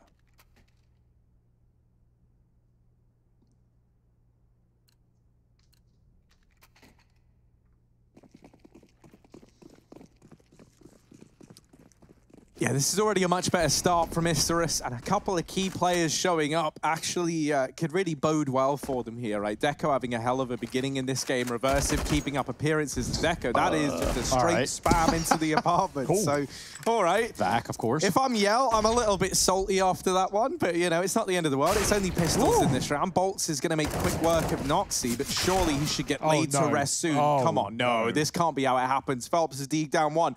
And there's even been a kill found with a Glock. Oop. Oop. Oh, come on, there we dear. go. Phelps has removed another. Deco, he's done a hell of a lot to start this round. Now he's got to be the man to end it as well. Now he has got a temporary one-on-one, but it doesn't really matter how many players he had to face there because it's all gone in favor of Boom, and I don't really know how, but I was questioning some of the Deagle buys in that round because Boom, like, the only player with money was Phelps. He had 3K. Bolts and Shiz buy Deagles, but that puts him on 1,500. And, like, obviously you can buy up an AK with armor next round, but you're not going to have a lot of util behind it. So I'm thinking, like, oh, this is risky if they don't get kills with it. And, well, they get more than kills, Harry. They get the round. And it's the Phelps 1962 fight there on Catwalk that got a little squeaky, a little sweaty. Yeah. 1962, man. He really has had some rough games. And, yeah, I mean, that's not boding well for Isurus in this series with him getting 8 kills on the previous map. Right now he's on 2 and 5. But we are early days into this one. And Isurus, well, they haven't had really much winning on Mirage. They've had a lot of overtimes, a lot of 30-round games, and 1 victory over the Red Knids, who got 0-3'd in this group. They were actually, funnily enough, the only team that were able to take a map off of Boom in their initial best-of-3s. Isurus have yet to do that, but they're looking for it now. Eagles are out for the CT side, and maybe the pistols are the solution for both these teams. 3 kills, blink, and you miss it. The B site's open, though. If Boom get control of this, that could be massive, but the bomb has been lost at top of middle. Oh, no. It's happened again. What? Yeah, Shiz has got a 1v5 ace this. Now, I don't want to say it, but we did see Fallen with like anti-eco 1v5 ace, and yeah, maybe it's just a Brazilian thing to have happen. So let's see. Can Shiz live up to the standard that MIBR's Fallen has set? If I was a betting man, I would say no, but let's see. I'd love for him to prove us wrong. First man down. Still 4 more standing, a long ways away from making this field doable, but he still has time to play with. The thing is, Isurus, if they just group up, there shouldn't be a way that he can isolate these fights. It's gonna have to be something nuts. Now, he spots a man over here in mid, and likewise, he's been spotted by the man in mid, so almost gets a temporary one-on-one onto Noxy. Yeah, he's looking for a fight so eagerly. They just will not give it to him, so props to Isurus. With 30 seconds left on the round, he's got to watch just about every single angle. He needs 360-degree security in this moment because he's going to be saving in jail. And I don't mean locked up. I'm talking about the former call-out for that. Go to jail. Do not collect $200. Do not pass go. And he won't because no money as you save on the T side. So, well, what would have been more than $200 is stripped from the bank accounts of Shiz, but he will at least have a gun in that follow-up round. I imagine here if you're Boom, you just fully buy and you commit to this because your money is garb on 2 guys. So you want to kind of level the playing field. You want everyone on 0, and then you can continue to rebuild your cash with the loss bonus if needed. That's assuming they don't win a force buy, because think about this. The last 2 rounds have been Pistols winning. That for Isurus, the round prior for Boom's Deegs and Glocks. AWP has been given to Yell. Big investment from Cello. He just completely cripples any chance of him having a weapon in this round to drop that gun over, but it could be worth it. Boost up for Shiz, puts Yell on top of his head, and he actually does get that cross shot onto Noxy there. We saw it from Shiz's perspective, but Yell was above the Molotov and finds a leg shot. So there is damage done early by the AWP, and now Isurus know it's in play. They've got to be very careful with that ramp position.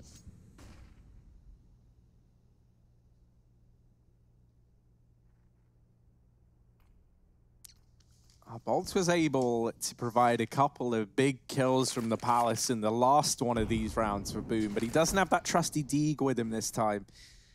Instead, he's onto the CZ. So he might be the bait to the switch up of Yell, right? If you send Bolts in fast to try and get out, he's going to draw the attention of these players in the site away. And at the very, very least, that's information. And look, there you go. That's what you wanted. He gets into the site safely, and now the attention is on Bolts. And this gives Yell, still up in Palace with that AWP, a bit more room to breathe. The bomb plant here for Boom is fantastic, as now it puts Isurus on the clock. And you can try and use these pistols at the closer ranges to set up the rest of the gang and start to upgrade your arsenal. With every kill, you can upgrade your weaponry, but here's a flank from Deco that certainly won't go unnoticed. Yell is left in the clutch. A 1v2 required. They throw the smoke in. He's got to try and go out round it, and Reversive has his number. Defuse going to come on in. There we go.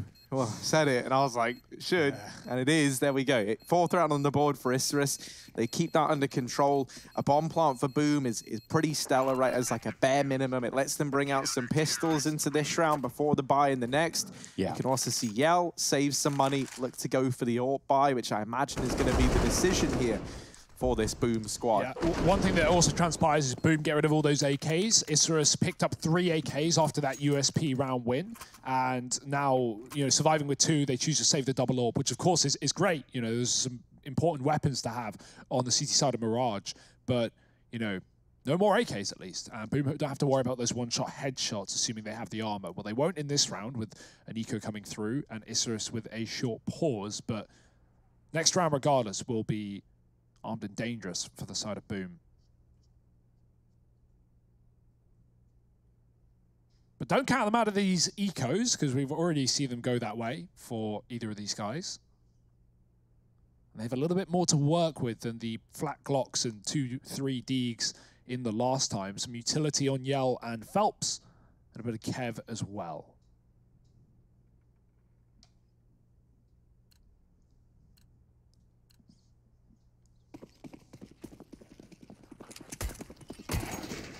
And it looks like it might just be a B commitment from Spawn with everyone bar Phelps. He's going to head over towards mid and look to try and take his advantage here.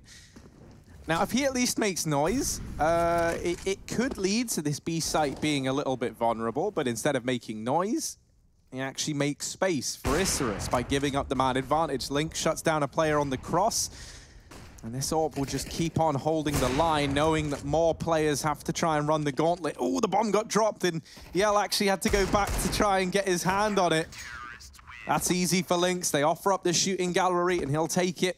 A 5th round on the board for Isurus now, but an investment coming through for Boom after these ecos finally draw to a close. Yeah, a good anti-eco though, regardless for Isurus. They keep 5 alive, and that's exactly what you want with the double AWP, keeping the money nice and available. Means when Boom eventually break the streak and get back on the T side, Isurus will still be able to rebuy without worries of being put down to an economical disaster.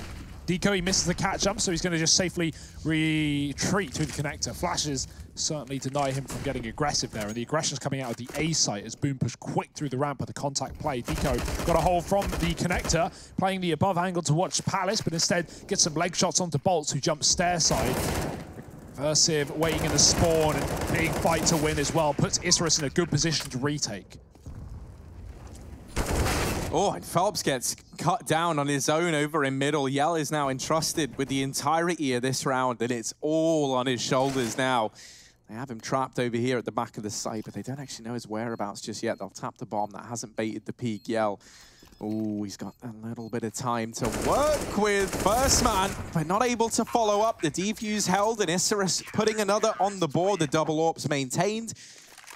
And this is a much more convincing-looking Isurus squad than the one we had back on Nuke. This is the Isurus I hoped we were going to see. And now we get them, albeit a little bit delayed here on Mirage. This is the squad that I think now could give Boom a bit of a run for their money. I'm liking it, right? We got all the pieces of the puzzle. Deco putting up some big numbers with that AUG. Lynx coming in clutch with the AWP as well. And those are the 2 names that we were kind of wanting to see even more from, and that we spoke about a hell of a lot coming into this series.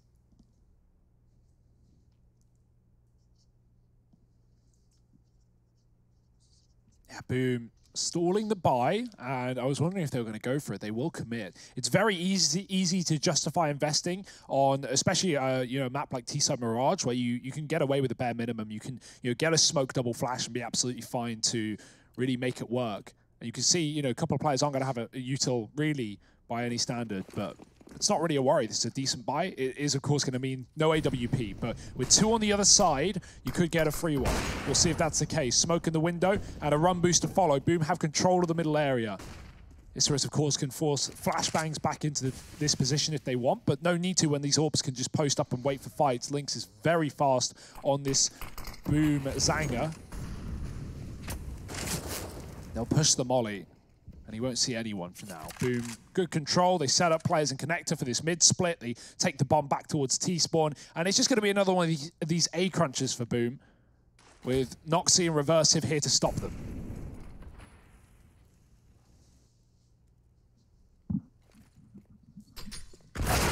That's a great grenade. Yep, even better shot from Reversive. Follows that grenade up just properly. Boom need to grab this round. They don't have a whole lot of cash reserves, so this little bit of freedom of movement they've been given towards jungle is about to come to a close. Noxy certainly did not let Cello out into the site, and he's not the only one that's getting boxed out. Just Phelps left in a 1v4. Now I say that, Noxy putting him down with the AWP. Yeah, good patience as well, right? Like you see he doesn't realize they got out that connector smoke. They walked through it as it faded to jungle. And Noxy's watching, double scoped for the connector. And then he sees a barrel. And instead of just instantly shooting at the arms or rushing the fight and maybe giving away his position, he really stalls this one out. You can see he's really patient. And that's impressive. Not only getting that kill, but calming the information to Reversive, who was under balcony, who kills the second player. So, yeah, just no problem for Isurus. A stellar CT defense. They're putting up rounds. They're keeping players alive, and this A site again back in for Boom. They're so obsessed with it. Will it finally do them some justice, do them some service? I mean, let's see, right? The opening kill found by Lynx, so it doesn't look like it initially, but now that they get this smoke down, they can start to try and pressure him a bit more. They deep flash into CT, and Cello was hoping to get a kill from that, wasn't able to follow up as Isurus have already backed on up. 3 players about to head Cello's way. Is he ready for this orchestra around the other side? Certainly not. This band of brothers been practicing now as they get out towards the CT spawn. Okay. Shiz does remove one with the Deagle. Even more damage done, and the Tech 9 of Yell now coming to life. This was not meant to be a boom round, but there's so little time left. The bomb is not planted for ramp, however. They tap it, Bolts goes out through the smoke, and they get the kills required. It gets close, but not close enough. Isurus will take an 8th round. The reason that round is so well played for Isurus because Lynx gets a first pick out ramp as Boom just go for a fast play. And what they do straight after that is something Isurus have been doing every single time they play CT spawn, which is immediately back up to the spawn point, fall completely out of the A site and give Boom A. Then Boom throw the smokes in, they commit to the plant, they have a 5-on-4, and Isurus just group. They wait for those B players to come off at market, go CT, and then the next fight in the CT spawn is 3 CTs versus 1 T with an AK.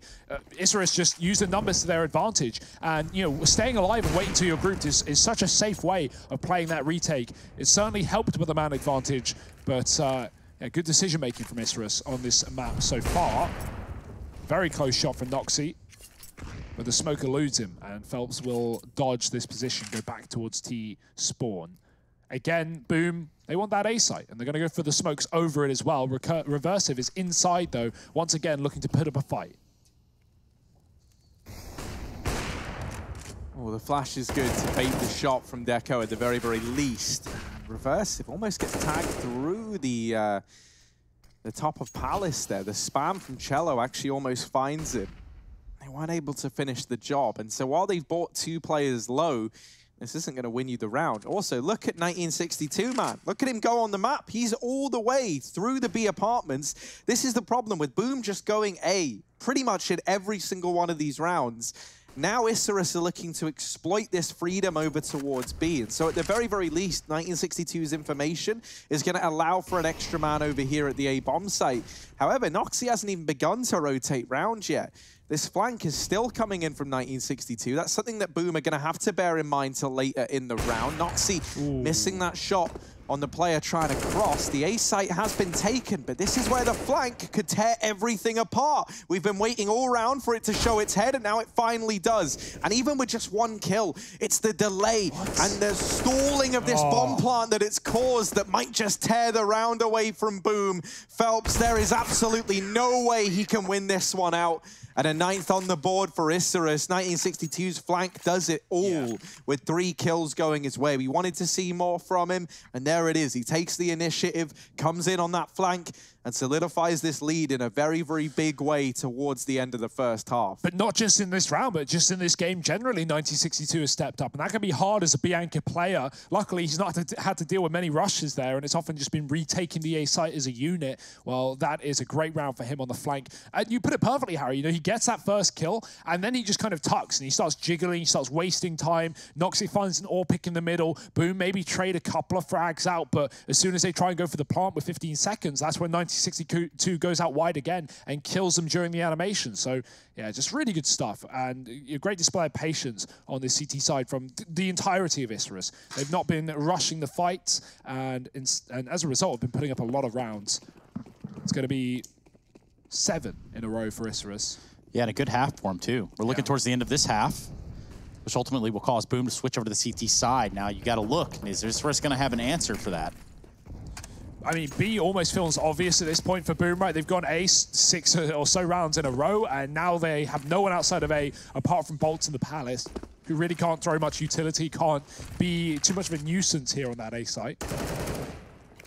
Trying to sell a bit of a B fake here, but the bomb is there. Cello's still lurking mid. They're not going to commit until they find another kill. They're hoping Isurus overplay their hand, but this close peek. Oh, the jump. It's excellent. Cello predicts that well, and he doubles up. Big A kills. The bomb is going to leave now. They don't need to go B, as the rotations are going to be forced by Isurus. And every shot connects for Isurus, right? It was looking like this was about to get out of hand, and then in the blink of an eye, 1962 and Lynx putting up a kill between them have turned this back in the advantage of the Argentinian side.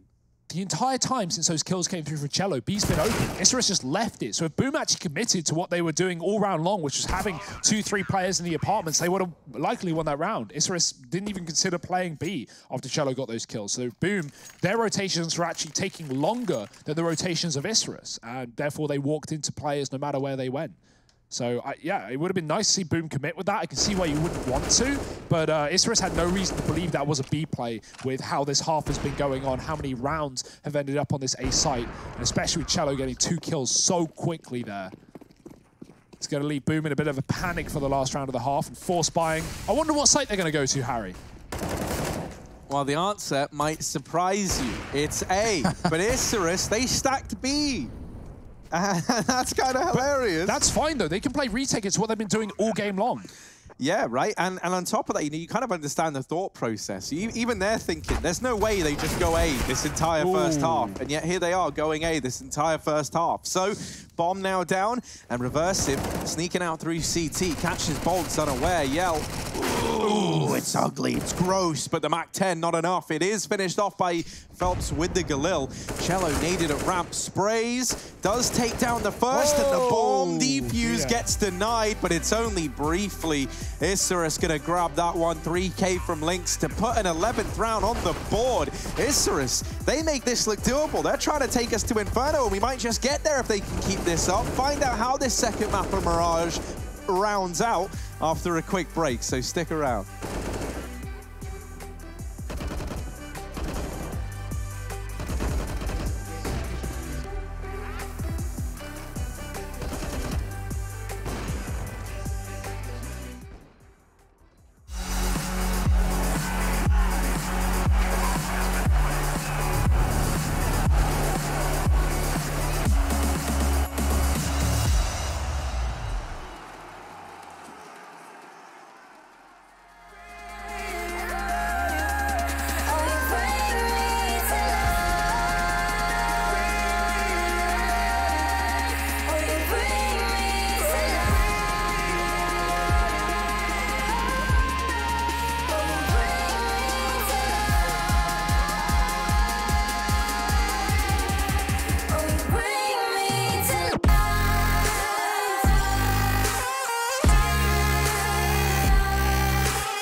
And it's a stark contrast to what we witnessed in the first map of play. Isurus here are certainly running the table, running the board in 11-4 first half. Now we're going to get to see them switch sides, which ultimately leaves us to ask the question, can Boom still end this in 2, or are we going to that third map? I've got Harry and Hugo here to help us decide, to help us guide you through what is this grand final for the South American region.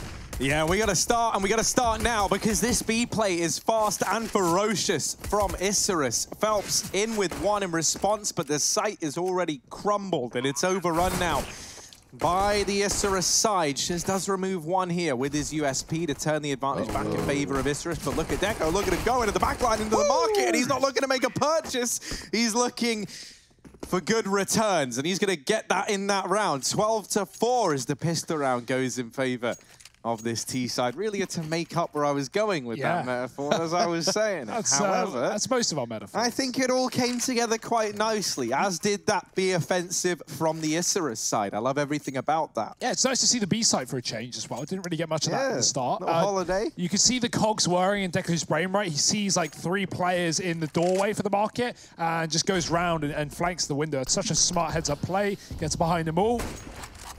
And now it's going to be Boom. Backs up against the wall. Force in at the second of the half. It's a one-way smoke for Yell, but he is already smoked off, so he's got to wait that initial one out before this one provides any value. He's a patient man, though, so we'll sit back and wait. Don't think he'll get rewarded with no one really fighting middle. That grenade is decent. Let's have a little update with Yell and see if his smoke's doing any wonders for him. Apparently not. It's ultimately useless, and a Molotov backing keeps him out of middle. So Boom, they have no information, they have no control, and they've just got to give it the way of Isurus. It's down to winning the fights inside of the site. Reverse is at least putting pressure on B early on. The bomb will be joining him later as Isurus throw grenades into A to feign an attack. Yeah, mid completely exposed and completely in control for the side of Isurus.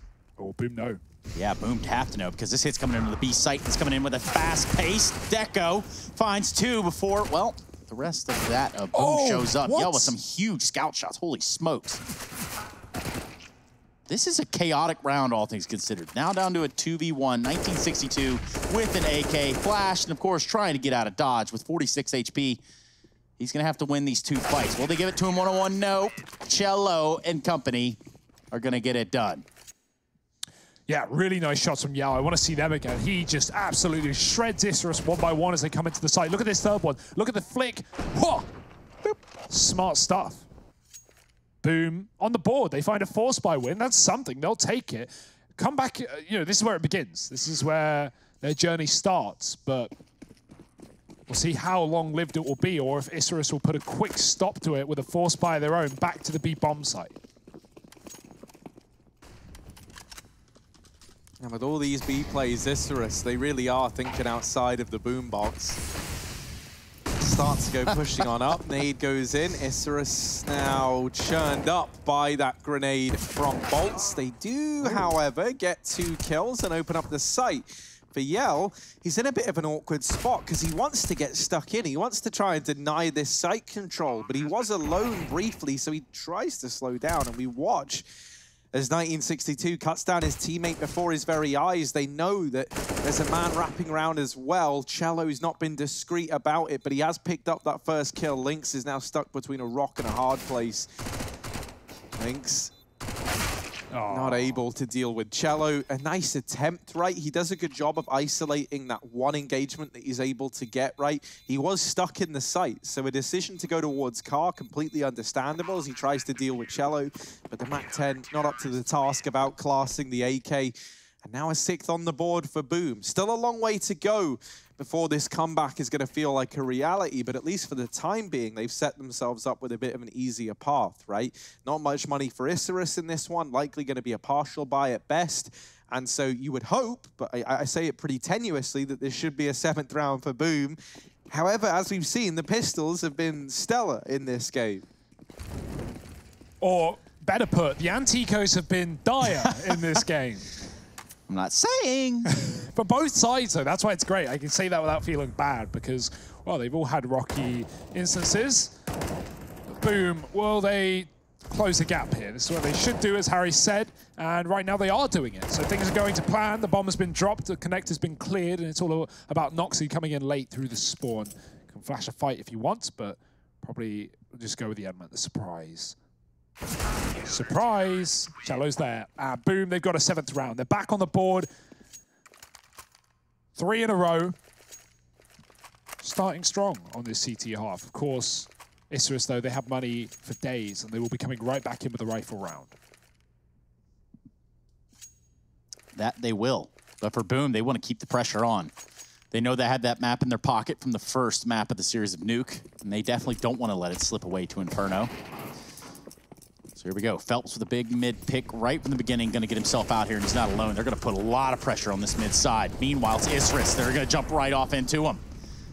That creates a little bit of an interesting situation, almost a double there, but Cello with a response. 1962 had it all day, had it in the bag, but now this round really has fallen apart. Isurus, nowhere to go, nowhere to hide. And Deco should be going down momentarily. There you have it. He was very low. There was no way he was really set up to win that round. Just Lynx. And we saw him do some pretty cool trick shots the other day. Not quite at 360, but still some style points. He tries to stay alive here on this A site with the bomb in hand. The flash, well, that's going to let him know. He spams exactly where he's hiding out. Tetris bounces back, finds one. Again, another style point. Can he actually land 3? Not today. Not today, Lynx. Yeah, Yell, I mean, I love the patience to not peek with a flash, but maybe in that instance, it loses Boom more players than the alternative. If he peeked into that spray, he probably would have got the kill. But obviously playing it safe, right? You know, that player was just spamming his general position. He knew he climbed up the balcony because he heard the ladder. But still around for Boom, albeit a close one. With a single player surviving, it means money is on the edge moving forward. And, well, Isurus trying to capitalize. They can't. Only pistols. Make the best of a bad situation, but Boom is certainly catching up in this game. Cello looking for a little bit more in middle as well. There's finally the Deagles coming alive for Isurus as Noxy drops Yell in the connector. And you can bet he did not see that coming. Nice one, man. Yeah, dude, totally original content here. Yeah, I bet he was yelling when he died. Okay, well, that one was actually really bad. That was the intention. That is derailed. Yeah, I'm glad. Hugo Byron, of course. Hugo loves cringe humor. That is his niche. Yeah, and it's almost like sometimes we can't tell if he's doing it on purpose or if this is just kind of how he operates. I like to keep you on your toes, Trace. Well, listen up, Paul. Let's get back into the Counter-Strike. Speaking of being on your toes, Cello has got to be light on his feet here, right? He gets in through the lower tunnels, but he doesn't know this yet. He is sandwiched. He is the filling between these two bits of bread here. Now, he has made the decision to get out, and he's played that to perfection. He takes a man advantage for Boom, and then he's like, yeah, that's cool. I'm happy with this. And he kind of knows it's probably going to be a B play at this point in time. I kind of figured we'd start to see a few more players cheat their way on round and lean over towards this B site, but Boom left it for the retake, and with another kill going in their favor, this is very justifiable. They play it safe. That nade could actually do enough damage on its own, but not quite. However, the plant is all Isurus muster from that one, a 9th now on the board for Boom. This is where it starts to get scary, you know. Isurus, they looked real good coming into this second half. They took the first one by storm. And now, Boom's starting to grind their way back into it. This is where the nerves start to play into it, right? Yeah. You think back to that Isurus Imperial game yesterday. And in the first map, it was Isurus to reach map point first. And then you kind of saw that the nerves taken over, it felt like, you know, a couple of hesitations, a few, like, choice decisions that didn't really add up. And just kind of, you know, maybe the pressure getting to Isurus. That same thing can start to happen here, but magnified even more, because this was a huge lead for Isurus in a grand final over Boom, and now it's starting to turn against them, and they don't want all of these rounds, all of these stellar plays to be for nothing in this series. So if they don't turn it around soon, they might not be able to turn it around at all.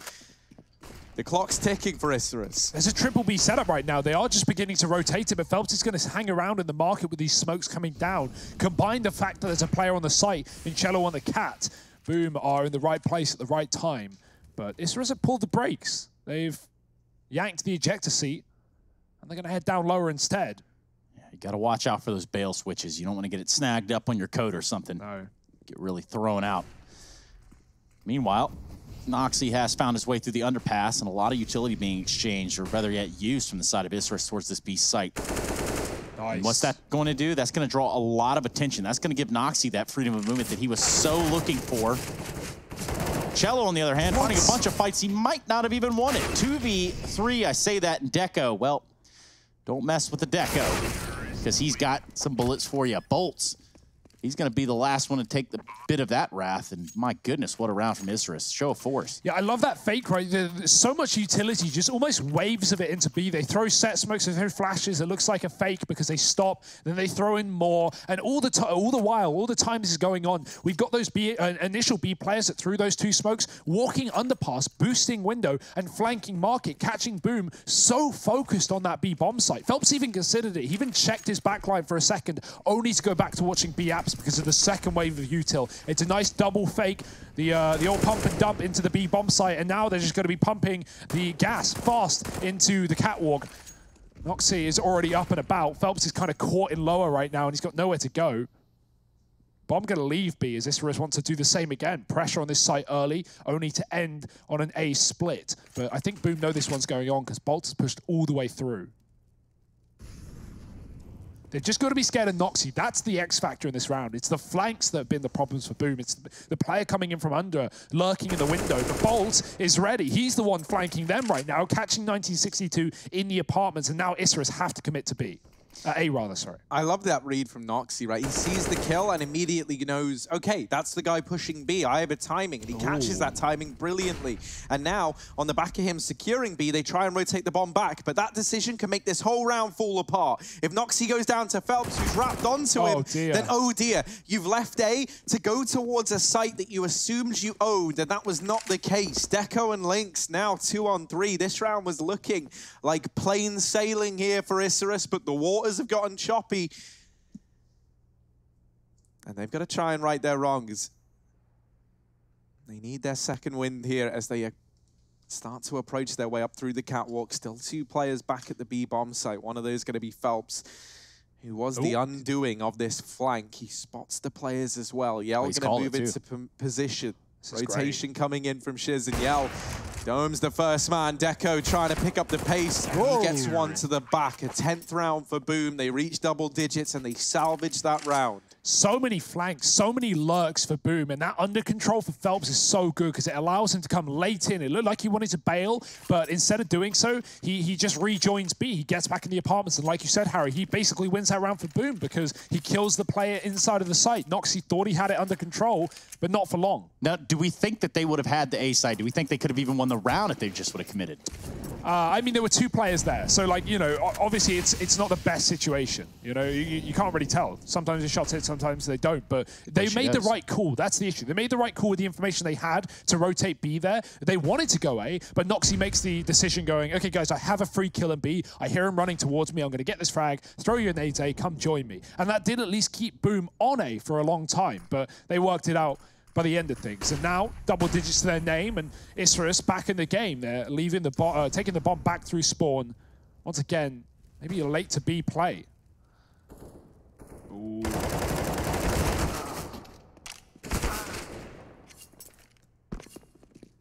Yeah, now we get to see that, right? In through the apartments they go. Bolts is here, and Phelps has just rotated on round to help hold the line. Are they going to be able to do it between the 2 of them? Phelps is immediately shut down. Bolts now, oh, not ready for Lynx to run the gauntlet and take him down up close and personal. And now Noxy in through the apartments. Going to start to arrive and help his teammate out. In the meantime, Shiz is wrapping down in through lower, very sneaky.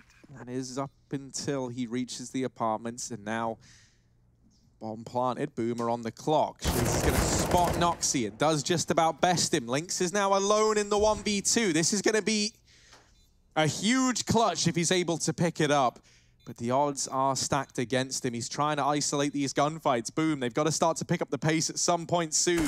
And they try and send Yell in through the window. Damage done by Lynx. They have him trapped, but that might not matter. Back against the wall, and that's where he looks to do his best work yet. Lynx with a 1v2 and 4 kills in the round to put a 14th on the board for Isurus. The biggest problem there is the retaking players for Boom. What do? They have a market AWP, and they have a low HP player in the apartments that is known about. So who do you even send first there? They hold for so long because they're waiting for that Lynx to make a mistake, for him to walk into one of their lines of sight, but he just doesn't. And at that point, boom, their hand is forced. They have to commit. They have the advantage, but it didn't really feel like they were the favored ones there because of the position from Lynx. So really good clutch from him, and it's put Isurus back on the board. It's been a while, but a 14th round on the T side that has broken the money of Boom at a pivotal point.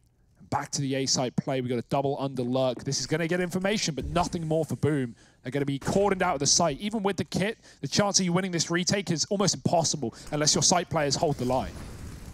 Yeah, what can they do? Yell has this deagle, and he's got to deliver something spectacular with it. Flashes go over, and he is trapped. Gets damage off, but not quite the kill. Shuz gets run down as well. And this one could definitely be going the way of Isurus. Bomb plant coming on in. Cello is wrapping in through the ramp right now. I feel like he's the man feeling a lot of the pressure to deliver in this round if Boom want to pick it up. Arm with only a CZ. It's a tall order. Does drop the first, but he gets dealt with so quickly. Phelps has worked his way very, very deep within the site, but Reversive is one step ahead. And Bolts, he knows where Reversive is, but Deco is a mystery, and he's over at ramp now. Bomb actually not planted for ramp, but with no kits, no time, Bolts just has to back away and save. Isurus 15-10 as they reach map pick on the map pick of Boom. That's a lot of picks. Yeah, I said that. I realized as I was saying it. I said pick. It's only fair, you know, if we're harsh to Hugo Yeah. for saying the complete wrong player and not even in the server, that we have to call you out as well. That's fine. Great round from Fallen there. Obviously, really holds his own on the A site. And, yeah, you know, no Kenny S, but, well.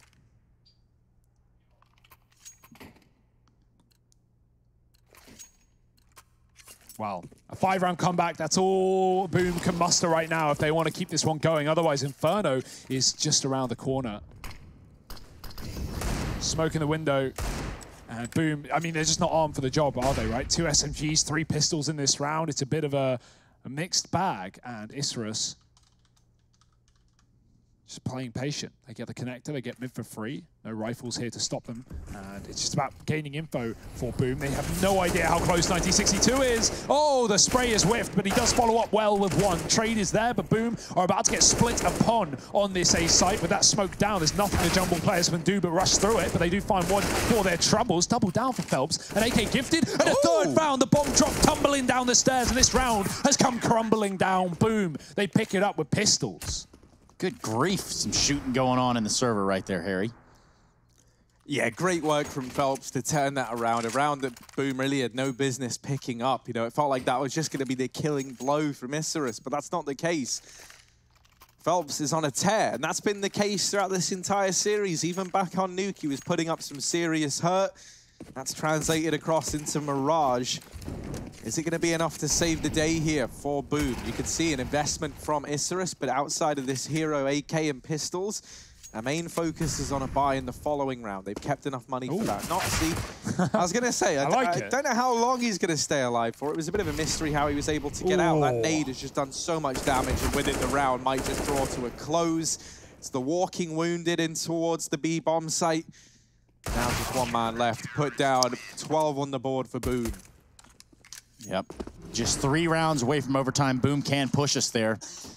How that would fare for Isurus sitting on match point, if we were to get to there, would certainly be a little bit of a traumatic experience because you get timeout come in, and that's going to give a little bit of breathing room to both sides. If this goes OT, Isurus are going to be kicking themselves, right? Not only a 10-round half in the, 11-4 half on the CT side, but you know, they got the pistol here on T as well. They weren't able to convert it. Boom put together a force that followed with 5. It's been back and forth since that point, but if Isurus dropped the ball here and it went to OT, oh dear, I think my money would be on Boom for that one.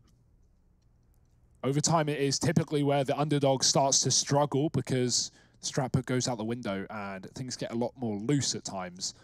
And Boom, they've certainly got the individuals to support that play style. That's one thing they showed us back on Nuke. Lots of top site hits, lots of fast, explosive action. If you did miss that opening map of this series, I recommend you go back and watch it. It was a lot of fun. But this one is certainly closer, certainly tighter as Isurus look to take us to Inferno. 1 round would do it. They have 3 chances to find it.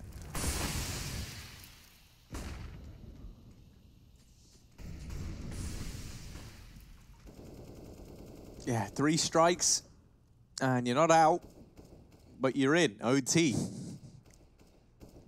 Top mid control looking to get taken here by the Isurus side as they wait there with Noxy and Lynx.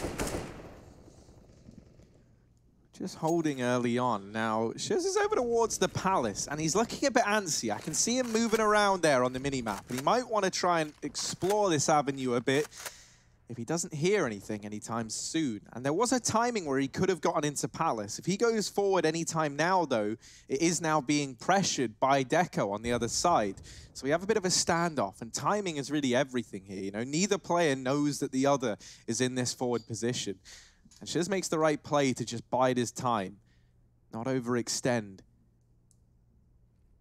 Into the Palace. Smoke's now going over. Isurus looking to go for just this standard A-side play. Standard might not cut it when you're up against the likes of Boom. The flash is so good, but there's the trade from 1962 at the very, very least. Nade's finding a healthy bit of damage. Yell just ducking his way out of danger there from Noxy as he tries to get up for the Palace peak. Smoke's now starting to dissipate. They've taken so long to get into the site that these smokes have faded, and Bolts is going to chain together 3 to put a 13th on the board. This comeback now feels more doable than ever. Hugo, let's look at this. Let's examine this from a different perspective here. Isurus, they have been absolutely beat on here for about 3 rounds in a row. And you could tell right there when they started to posture towards B, there was a little bit of something going on within the camp where they're like, oh, maybe this isn't a good idea. Let's back out. They go to A, and ultimately that doesn't go their way either.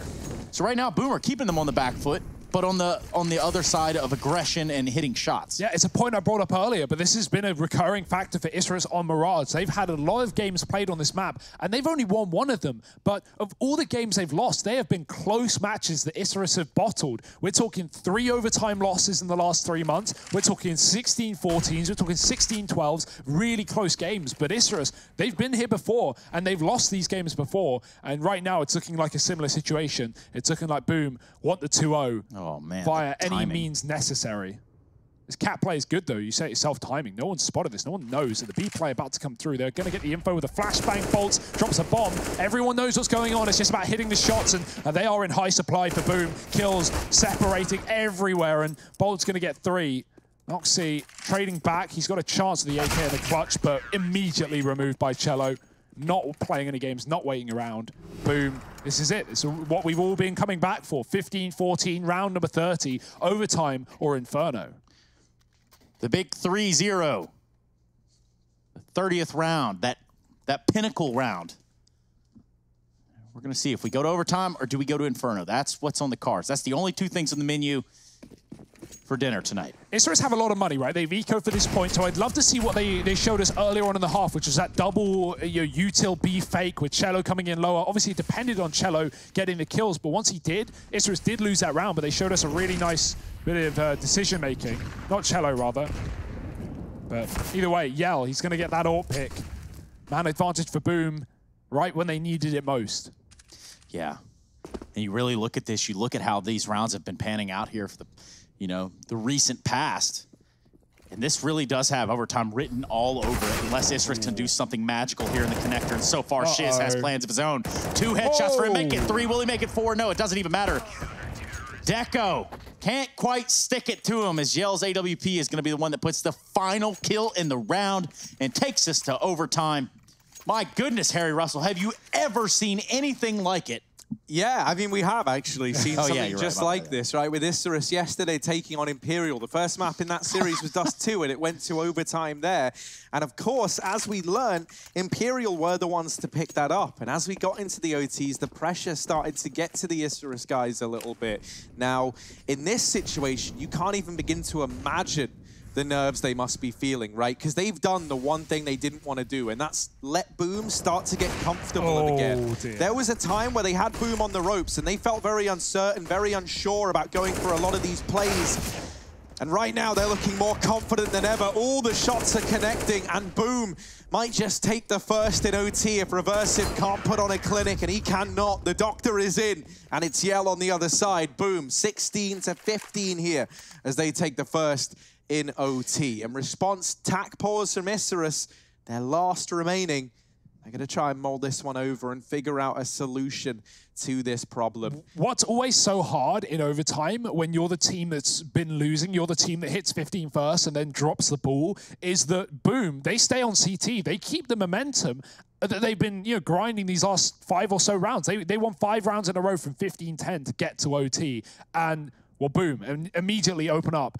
For the side of Isurus, you're just going back into more weaponry, more money for Boom, and you're playing the same side that you've been struggling to get rounds on for the last 15 rounds anyway. It's really, overtime really plays in the hand of the team that's coming back. And yeah, exactly. It's so hard as well to sit there and go, okay, well, we had, a bunch of chances to close that out, but now let's play better than we did in those 3 rounds leading up to it. When we're up against more. Yeah, exactly. There's now more going against us, and the pressure is on us more than ever. So they don't want this lead to have eluded them. That looked like a dead-to-rights kill for Noxy, but not enough, not quite. Damage done by Cello in response. Smoke goes down in the window, and Isurus this time looking to pressure this mid control. We've seen a lot, especially in these last few rounds, of just like desperation A plays and set pieces. Finally, a bit more of a default in this round as they spread out, try and take some map control early on in this one. Yeah, that damage done to Noxy and Lynx early on in the round is going to be enough to force a fight here out of window. Cello wasn't done. He almost gets away from the molly. After getting 2, he's done enough, and it's Lynx's Molotov that takes him out. Meanwhile, Shiz on the timing play will also play himself. He walked into that angle without clearing it. That was a bit of a weird one. I feel like he completely discounted the chance of someone being there. Oh, yeah, 1962 is so trapped in the window. Yell. Getting dinked from ramp, but it's only for 12 damage. Reversive, almost with the timing, and he does flick back to deal with bolts. Phelps is just biding his time, and right now, they have Isurus Pinson, but that's not the case anymore. Deco turns it on its head and puts a 16th on the board for Isurus. Somehow, some way, they get control in that round once again, and now tie us up, approaching the last round of the first half of OT. And, I just think the scariest thing is for Isurus, there was like a time where you could tell that Boom were missing the shots that they've just been so good at hitting, right? Like, they were lacking that confidence. And I think they maybe came into this map overconfident and then kind of had that turn against them, right? Because in the beginning, they were taking all these peaks. They go A for basically 15 rounds straight. These are these are things that start to scream overconfidence in the beginning. And then as the rounds aren't coming in, you start to doubt yourself. You start to realize that you've given this away. So Isurus had Boom right where they wanted them. But now Boom are looking just as confident as they were back on Nuke, right? They're taking these overzealous peaks. They're taking these gunfights straight up. Cello's 2K in that round prior is a great example of that. So this isn't going to be an easy street for Isurus, and that's going to be even more props their way if they're still able to pick this map up.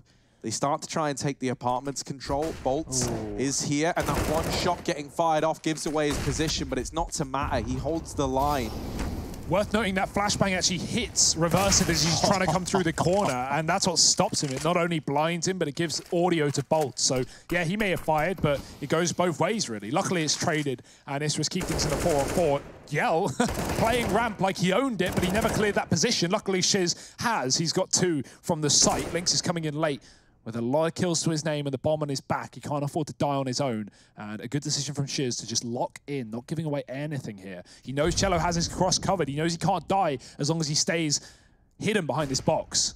And so, 25 seconds. Lynx needs to cross to the site. He has a smoke to do so, but Cello is waiting.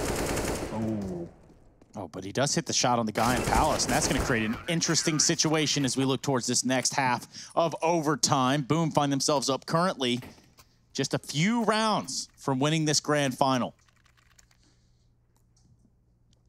And of course, for those wondering, the result of that, this doesn't necessarily mean that Boom have qualified for Rio. It doesn't mean Isurus can't qualify for Rio. There'll be multiple qualifiers over the course of 2020 to see who's going to be making it to Rio in November. So don't worry. There's always more chances. But every matchup matters because you're picking up points to add to your tally. And this Boom roster looks like it could be a terrifying one in this year. This 2-0 victory would certainly cement that, and 2 rounds away from doing so.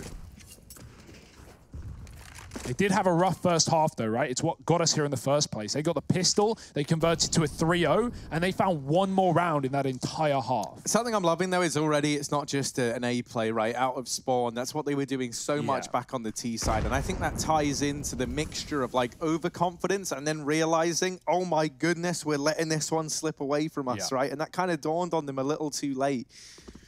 You know, it does feel like overconfidence can be a bigger undoing than, you know, when you are like the team just getting wrecked, if you know what I mean. Sure. Like, you can sometimes give rounds over. It's your own kryptonite. Yeah, you know? Like exactly. it's the one thing that you have that, you know, really you can unlock and really be at your own detriment. Oh my, it's absolutely heating up here. Reversive has nowhere to go but death. The Molotovs surround the site, and the flash is good to find the player and spawn. It is traded. The Orc for Yell, cutting off a rotation, and Boom back in the advantage with the bomb in their favor. Isurus was so good at the retakes, but so often they were in the advantage while coming in. Well, now, nothing like it. 3-on-1, Deco, he's had a dominant game, but he might just have to save as Boom have locked in the first round on this T side. Man, saving in overtime, that is brutal, right? Especially because there's a chance you only get to play one more round. And yeah, I think that's quite a good sign of the times. He doesn't even get away with the AWP. So an 18th round on the board for Boom. Map Series championship point now in favor of the Brazilians. They've been able to make this comeback happen here on Mirage from going 11-4 down at the half, 12-4 down at one point in time. They've now taken us to OT and they sit on the finish line. Are they going to have the same nerves, the same problems at getting over it? Or is this going to be Boom running away with this here and now? They look to take mid control with a run boost. Let's see it. Come on, Yell. Let's go. Whoop. Over he goes, but no one in the window. Nobody there. This is still mid control taken for the Boom side, and a bit of aggression in towards Palace doesn't give them an advantage. Noxy now has to fall on back in towards CT. I mean, you know, the only positive for Isurus is if they do lose this in overtime, they can add this game to the almost trophy cabinet of all those Mirage OT losses. This will be their 4th in 2020. One of those days. One of these days, rather. Let's see what Boom have up their sleeve for potentially the last round of the game here. Just one round separating them. So I want to show some love to the connector side of things. Over there currently towards that side is going to be Reversive and Noxy. They're about to have a whole lot of unwanted guests here on this site. Reversive with the first frag. He's not alone. Noxy actually getting it done there. And Cello, well, he's got some words to say for himself. This has gotten really hairy. Oh, a couple of missed shots from Yell at the worst possible time. And it has fallen apart in this one. 17-18. Double overtime or bust for Isurus. This is the game that keeps on giving. Reinvestment back for both teams. There's no real monetary problems. 1962 is able to drop guns around along with the rest of the team. So everyone is armed, everyone is dangerous into this round. Does Deco have a gun? Yeah, okay. I was going to say, 34 kills and playing UMP would not have been I've absolutely loved watching him on the org. He is looking so good with it. And as we've seen, you know, the South American region, usually pretty ahead of the curve when it comes to these little meta adjustments. We kind of saw, you know, Furia really popularizing the Krieg. Now Deco's trying to get the org back in the conversation. I think, you know, after it's kind of semi-buff / nerf to scoped, I think, you know, there's a good case that we see it get picked up more and more. In this round, man advantage for Isurus, mid control taken by the Boom side. They are a man down for it. At least they've got something to show for their troubles. They try and take Catwalk here with a con smoke down. Deco holds the line, albeit briefly. A flash for 1962, and that bomb is dropped. Yell, we saw him missing these shots in Connector last time around. And a 1v4 is where he finds himself now. He cannot afford to miss again. And there's the first man struck from the tally. Yell still has a lot more to do before he can shout about this round to anyone. Oh, and another now. Yell, 2 players left to find. There's definitely a chance. 1962 and Noxy left in the runnings. Yell made this convincing thus far, but misses the timing there. Double overtime as this game continues. 18-18, the magic number we're now looking for is 22. That is the case. We're back on level playing field here, as is what brings a second overtime. Good valiant effort there from the side of Boom to try to lock that one out, but ultimately Yell just couldn't get it done. This is a good spot for Isurus now, though, right? Now they're on the CT side, the one that did them so well in the first place. So, Boom, this is where things could start to get difficult again. They could start to struggle. Can't afford to be the case. In all those OT rounds, all they did was split A through connector. It was far better than their regulation A hits, right? Slower, more calculated, taking connector, cutting off those rotations before they planted. But yeah, it was again just the same thing. And oh, what are they doing here? It's again the same thing. And I think this, of course, it's what Boom are comfortable with, but now Isurus know what to expect, and they've been doing it all game long. A heavy A setup now, 3 players here. Phelps, so free kill. Noxie is not ready for connector, and Deco has to trade. He has to keep something going here in this round. Luckily, 1 kill and surviving. His teammate low, but also still up. Bomb pod is open, but the molly actually pushes Deco into the fight. Bolts can trade, but it won't matter. The round is not his, it's Isurus's. And Isurus is an Isurus does. And that's a shark. So what do sharks really do? They put up a 19th on the board. The magical number from the last half of OT, but now it's 22. And now to Taylor Swift in sight. We're going to see who gets to it first.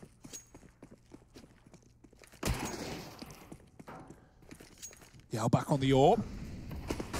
1962, wanting to take a bit of a risk into overtime. I like their confidence, pushing towards the top and middle. Reversive drops the bomb on ramp. Meanwhile, the top mid push does get punished, unfortunately, for him, but it has kept things in a 4-on-4 level playing field. Reversive backing up on A, playing a little safer now. The early kills have gone down, and Boom, finally going to be changing things up, going towards B. And here's the benefit, right, of now going B after so many A takes. There's no one here. Lynx is watching the cross, and he is fast in these fights, but if they get good flashbangs or smokes in the window, then there's not going to be much he can do. He should have a kill at bare minimum, but past that point, it's going to get difficult. Yeah, but here's the problem, right? You've been very much kind of done in by your own bravado here if you're Boom. Every one of these A-side takes has been so fast, so, like, telegraphed. And so with no movement seen at the A site, they preemptively rotated players around here to B. Lynx is still in the site. He's behind Yell. He's dropped the bomb. They don't even know. They don't even know that he's here, and he's tearing them apart. Bolts is in with 2 of his own. This round is utter chaos. Noxie versus Bolts, and Bolts has done so much to keep the dream alive. Wow. And there we go. He carries on delivering. 19 on the board as Bolts carries them to a victory at the B bomb site, tying us up once again.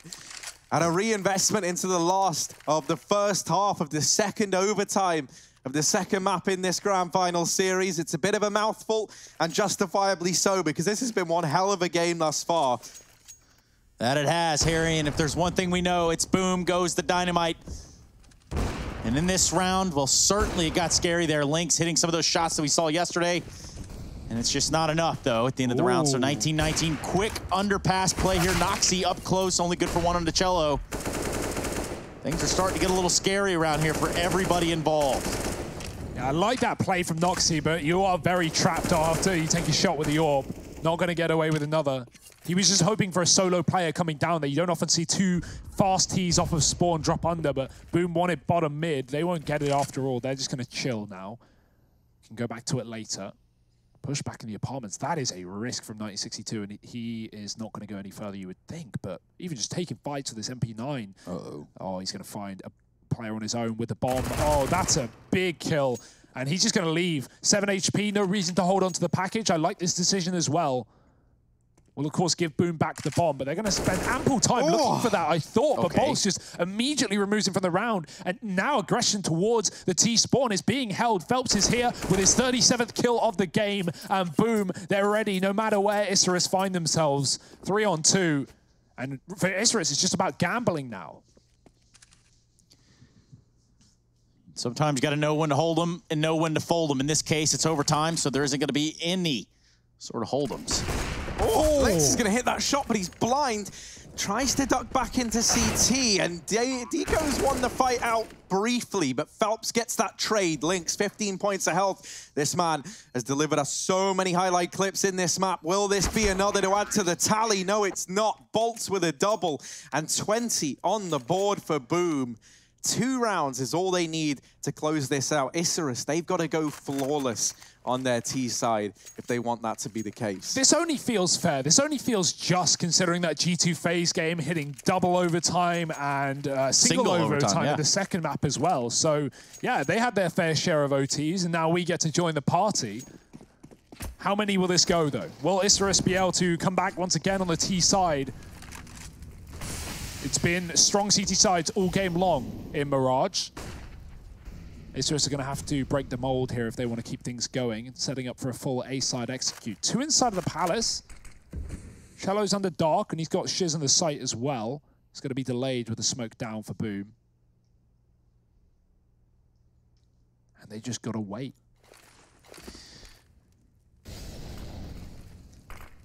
Yeah, standard set smokes into the A-bomb site. Cello underneath, he's been double mollied. He's sitting in it, waiting for as long as he can. He does get dropped almost immediately. Yell and Shiz, though, they've taken the round into their hands, and they've tried to do what they can. They've got it back under wraps, but albeit briefly.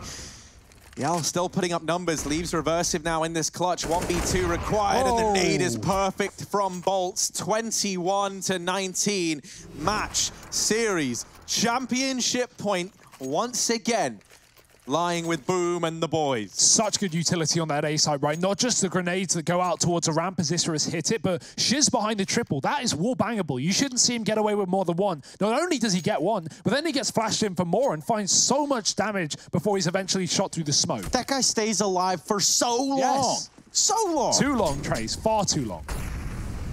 Something of the sort. Either way, we have him back on the AWP, and he is posted up looking for a pick here in middle. But that smoke is dropped. It's going to give a little bit of a veil of movement. Just barely missing the shot. He's going to take some grenade damage, too. Meanwhile, Phelps peeking off Catwalk with his 39th kill. This could very well be the end for Isurus in the bracket. Oh, dear. They have been absolutely melted here, and it's 1962. What can he do? 2 kills to his name, nowhere else to go. And there will be no championship fame here for the side of Isurus. Boom Esports have secured the W here in this South American bracket for the ESL 1 Road to Rio. We're going to go to break, come back, break it all down for you all. So make sure you're here with us when we return.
They told me get one, so I got one. Stop saying you're a boss when you're not one. You ain't sacrificed, nah, you ain't lost none. All over the gram like you got a bag. You ain't big dog, we ain't hear none of that. I'm in the gym looking like a running back. How you know the flow, got him coming back. Who I was in the past, I'm unattached. Only focus in this moment is bringing the summer back. Oh, respect my grind, elevate souls and I spread good vibes. Young divine, you know I gotta shine. Raise your hands for a good time. Aight.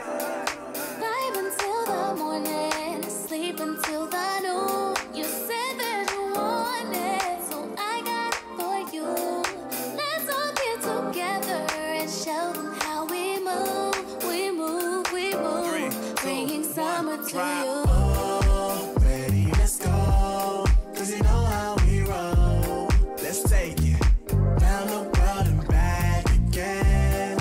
Ready, let's go. Cause you know like I know.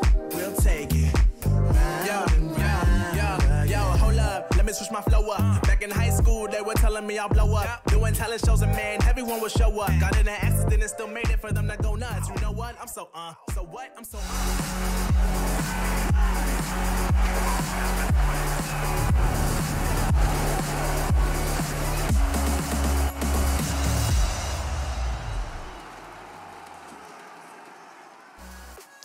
Well, not only do we have some Mountain Dew Amp Game Fuels right here, but I'm talking about a Mountain Dew Amp Game Fuel Power Play, everybody. That's what time it is right here, right now, to dissect some of the plays that all came through in this grand final from the South American region. My name being Trace. Welcome back, everybody. Now we get to decipher and go through all of the nominations that are over there on @ESLCS Twitter. So head over there and get your votes in. The poll is out. We're going to go over those polls, or excuse me, those nominations right here, right now. I say we, I'm talking me, myself, Harry, Hugo, and I. That's 3 of me, 2 of you. That's a CS team, if I've ever heard of one. So let's just get things started right here off the top. A player named Shiz has come to play today. Now, what do we think about Shiz and what he's performed with inside of this series, inside of this server? Well, all the Brazilian boys have been really good, but Shiz, you know, he's been holding his own, playing very, very good on that A site of Mirage we just saw back in the previous map. This was from Nuke earlier on. This is him stalling out behind the vents and holding his own very well. It's nice to see everyone on Boom looking good today, Trace. Yeah, and we got to talk about the Isurus side too, because obviously they take an L here, and there were plenty of plays to come out from that side. There was a lot of firepower that I'm not sure that we all expected to see on Mirage. And well, for what it's worth, we might as well take a look at Deco. This is going to be a player that we've identified over here for a Mountain Dew Amp Game Fuel Power Play. He is our next nomination. He gets a pretty sick series of rounds over a Mirage. That's going to be a 4K, actually. And perhaps we could take a look at it. There it is. Boom. What do you know? We have an AUG in the back of B site. Yeah, and he was making a real name for himself with this weapon right in this series. He had a stellar map, a stellar series as a whole. He was the only guy to finish positive for the Isurus side. And, man, with the AUG, he was looking so good on Mirage especially. Like time after time, it felt like he was making any round feel doable for Isurus. And that's why it's a bit of a shame to see it fall apart in the fashion it did. Yeah, you really have to look at this and see, okay, yeah, it was Isurus. They had a ton of fight within them, within the confines of this series. Hell, even on the last map, we get overtimes out of it. We get double overtimes out of it. But it's just simply not enough, especially when you have a guy like this. This is Yell, and we have exactly another nomination on our hands. Now, he goes through with a scout, and he does a considerable amount of work. So let's pull up the clip. Let's take a look at exactly what it is that Yell did. This is so good. He gets 3 kills with the scout. This third flick is so fast, and all headshots as well, man. It's so easy, or so hard, rather, to hit the headshots with the scout, but pros make it look seamless. It's, forget the AWP, they're just ready, trained in on the face. Yeah, it's pretty crazy stuff, all things considered. Now, we're going to consider one more nomination for that Mountain Dew Amp Game Fuel Power Play, and that is going to be in the form of Lynx. Now, this guy, he showed us some style yesterday, he showed us some flair, and right here with a 4K, wins a 1v2 inside of the B site. This was pretty cool. Yeah, I mean, everything about this was great, right? Like the way he positioned himself, the knowledge of what was up against him, right? Isolating this fight with the AWP. He plays everything about that to perfection. Gets the first 2 into the B bomb site. That's already good enough. And then when he's alone in the 1v2, he uses the little bits of knowledge he's been drip-fed to just position himself for success. And that little clutch there is a sound example of some very good positioning and great decision-making on his behalf. Yeah, and again, this is the Mountain Dew Amp Game Fuel Power Play, so I need you to head head over to Twitter at ESLCS. Check out the poll. Get your votes in. That's the only way we're going to be able to go over this towards the end of the segment. We have just a couple of cool things prepared here before we close the whole show down. So trust me, stick around after you get that vote in. That's the Mountain Dew Amp Game Fuel Power Play nominations. They're all out there on at ESLCS Twitter. Now, let's continue on. Now that we have a champion here, now that we have Boom, what happens in this scenario, Hugo? Well, obviously, you know, teams are fighting for points right now. You get points in the RMR to head to Rio. There are 3 tournaments over the course of 2020, and this is the first. This is the opener. And with them winning the South American qualifier, that gives them more points than not winning the South American qualifier. It's very, very basic, Trace. We haven't got the numbers here today, but they will all accumulate once more qualifiers are run. And you know,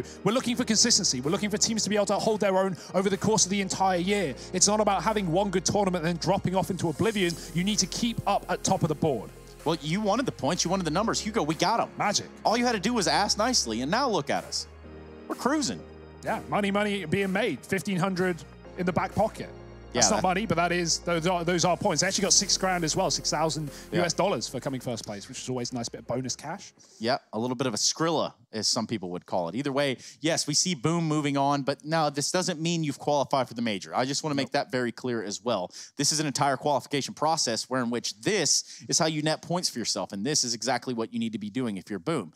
Now, if you are Isurus and you do go back to the drawing board, what do you take away from your experiences here within this tournament itself? Yeah, I think they can look at the whole tournament pretty favorably, right? They didn't win it, but they do make a very, very deep run. They get all the way to the grand final, and there was a time there where it looked like they were going to run away with Mirage and take us to a 3rd map, and that's been the story of Isurus throughout this entire group stage, with just gradual improvements as we've seen them go on. Their performance is getting better and better. Their game's getting closer and closer, or more dominant in the case that they're winning them. And you know, I think we've seen some real development of character from this squad. You know, they went from being a little bit shaky in the openers, and even the first time they went and faced Boom, it was a lot more one-sided. Well, since then, you know, they've clearly improved, and that much is visible even in the score lines in the server. Yeah, one thing to take away as well is is the fact that we have a non-Brazilian team in the final of a South American qualifier. It's just really cool. It's so often, this region is so often dominated by just Brazilian teams, which while is awesome, it doesn't leave much room for the up-and-comers. And with these Argentinian guys and Chilean player in the form of Lynx, it's nice to have a bit of mix, you know, in the pot. I thought Imperial were going to be the ones taking on Boom in the final, but Isurus, they upset, they surprised, and they look good while doing it. So I can't wait to see more from these guys in the future. I can't either myself, actually. Yeah, I got this right. Bit inverse. A little bit upside down, backwards, all kind of stuff. I think you owe that a kiss, Tracy. It's how Brazil did I do. Now, someone did specifically ask for us to kiss this if Brazil found success today, and Brazil in the form of Boom. Now, they did, and I don't think it to be a very, you know, sanitary thing for all of us to kiss it, so I assume that I'll just do that right now. Viva la Brazil. Thank you so much, Boom. You absolutely crushed on Isurus here in 2 maps, but they did make it close in the second. So all things considered, we would normally have an interview right now. Not entirely sure what that's all about, but we'll continue trucking on. We've got a lot of Counter-Strike still to cover, guys, and not just from the EU side of things, from the NA side of things. This is a global thing. Well, what's crazy, Trace, is now tomorrow we have our first day without Counter-Strike. That doesn't make sense. It's Counter-Strike on the brain. It's Counter-Strike playing 24/7 across every region, every day of the week, except Monday. That's our day off, I guess. Yeah, if you want to call it that. What, you guys got big plans for that, or? We're going on a hike, Trace. You've already planned the route. You're going on a hike. You've planned the route, so don't throw that at me. Take a hike, bro. Yeah, I might take a hike. I might have to take a hike, especially since it seems like we won't be getting that interview, but you know, you never really know. These things could just fly in at the very end, or they could just not. Either way, we do know that Boom has successfully won this bracket. They have netted themselves all the rounds necessary, and of course, their effort and their pursuit to do just that. So let's move a little bit forward, guys. What do you think? Out of all the things that we took away from this in this bracket, what is the one shining star that we're seeing that is not on Boom? Not on Boom. Okay. Well, I mean, we kind of already touched upon like the Isurus growth and things like that, right? I think that's like the main thing to take away.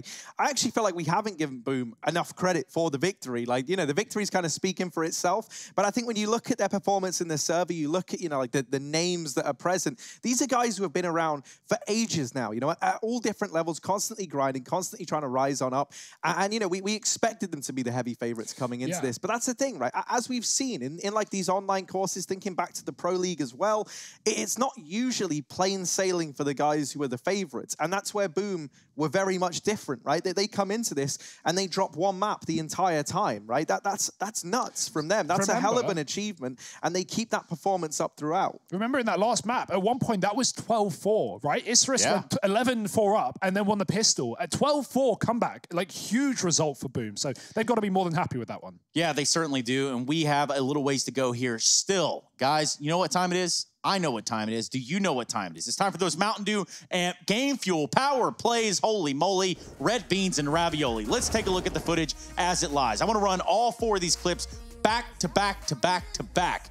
And then we're going to go ahead and check out those polls. So without any further ado, we're going to check out these footage, and we're going to let you guys recast over the top of it. Yeah, you got the Scherzvent 3K. He shuts it down up at the A-bomb site, holds his own with the Famous, and it's fancy footwork here from him to put it on the board. Next up, you got Deco with his little AUG. He shuts down a bunch of guys in this round, giving this scoped weapon a bit of love since it's changed by Valve in the latest update. Next up on the tally, Yell with the Scout, and this man, my goodness, you don't want to have a face if you're around him, because he will remove it. Lynx with 4 and a 1v2. Stellar work from him here. Deals with the first 2 on the entry, but just when you think, yeah, he's probably done enough, now he's all alone in this clip. Not that you would know it, because he's putting up kills like he had the confidence of a whole team behind him. Great stuff there in those power plays. And for me, I'm loving a bit of Lynx there. I think that clutch, that might be the one that edges it, but maybe I'm wrong, Trace. You might be able to ease my suspense. Yeah, you know, I don't know if I can ease your suspense, but I can tell you that I would have voted for him just on the shot that he hit yesterday with the spray and stuff. That should have also been a power play. Either way, we've got our power plays here today.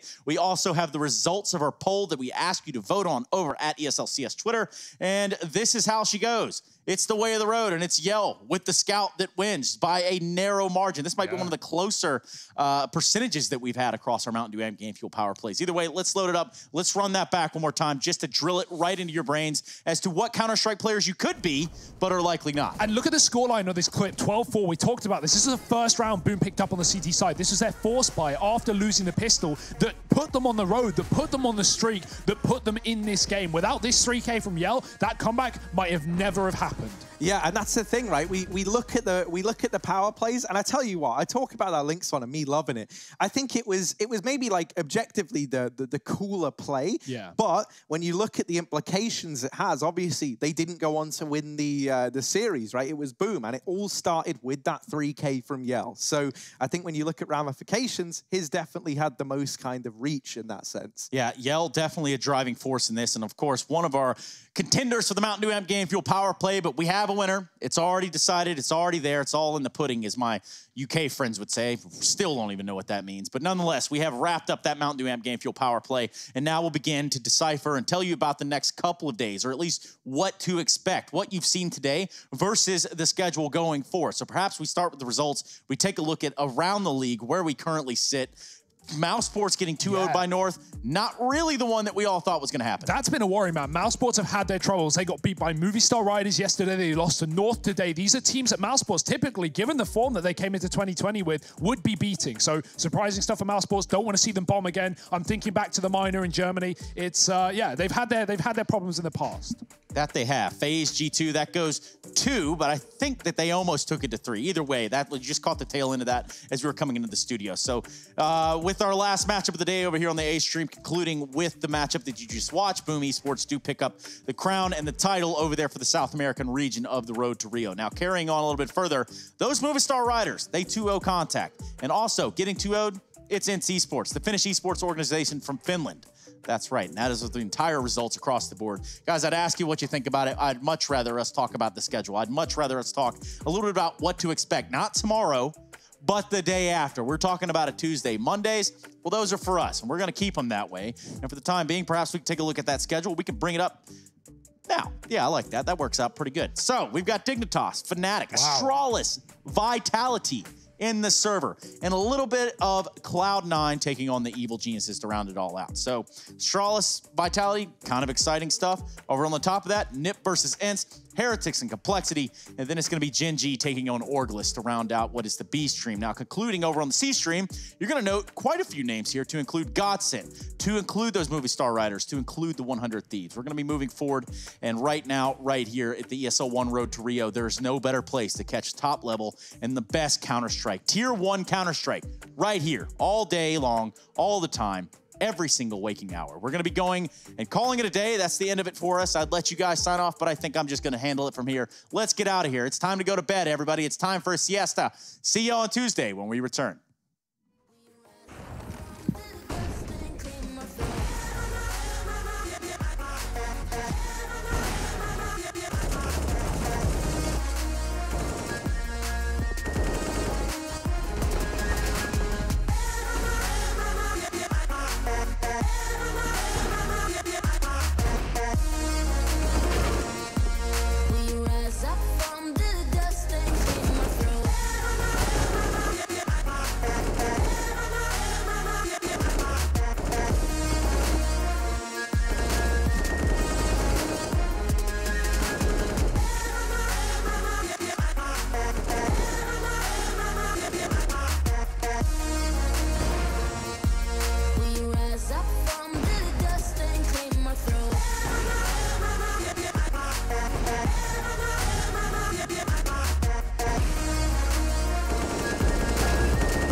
What's your style?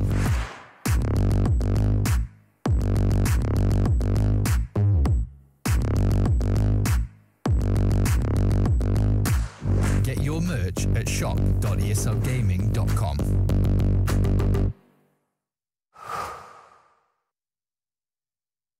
To be brilliant is to defy convention and challenge expectations. So Intel will bring the processing power for when it's time to go brilliant. Frame rates that keep up with your reflexes. Brilliant. Fast clock speeds for when you're on the clock. Brilliant.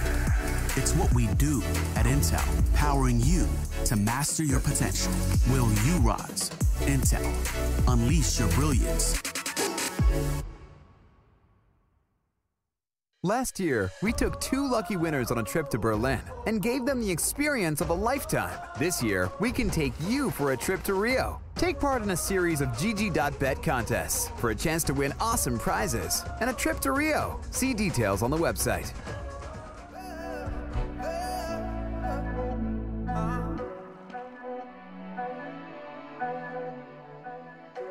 I was running road so many nations. Even when it's so sweet, I end up seeing red.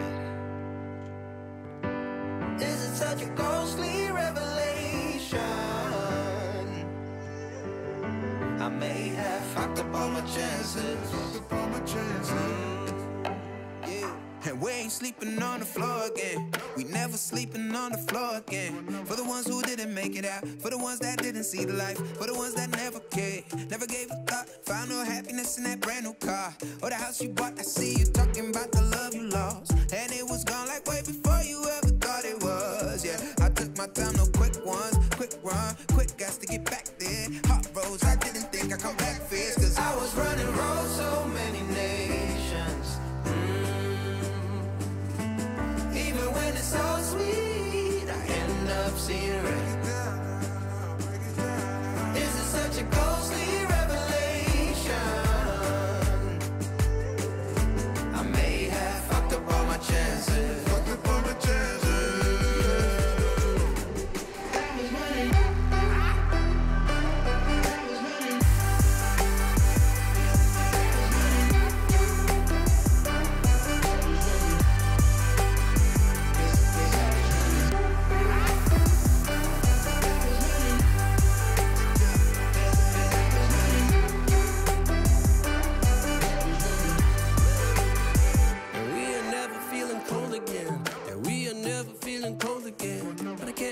it's easy, it's hard to preach. Cause I've been burning trees and watching fall. If we cannot breathe out, we go forward. Sure, I was searching for cure, fishing a little wildlife. And when I'm low on fuel, I'll still be running till my back broke. Halfway, lost hope and I checked it. Hard roads, I didn't think I'd come back fast. Cause I was running roads, so many nations. Even when it's so sweet, I ended up zero. This is such a ghostly revelation. I may have fucked up all my chances, Been around the globe, looked around and fitted, seen high and lows, but you won't even get it. Been around the globe, think it's time to admit it's not the end, but the road, and you won't even get it. Been around the globe, looked around, not fitted, seen high and lows, but you won't even get it. Been around the globe, think it's time to admit it's not the end, but the road. I was running.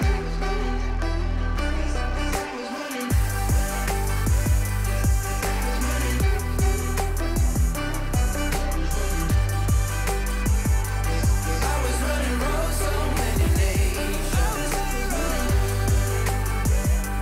Even when it's so sweet, I end up zero. This is such a ghostly revelation. I may have fucked up all my chances, fucked up all my chances. Yes, I was running, I know.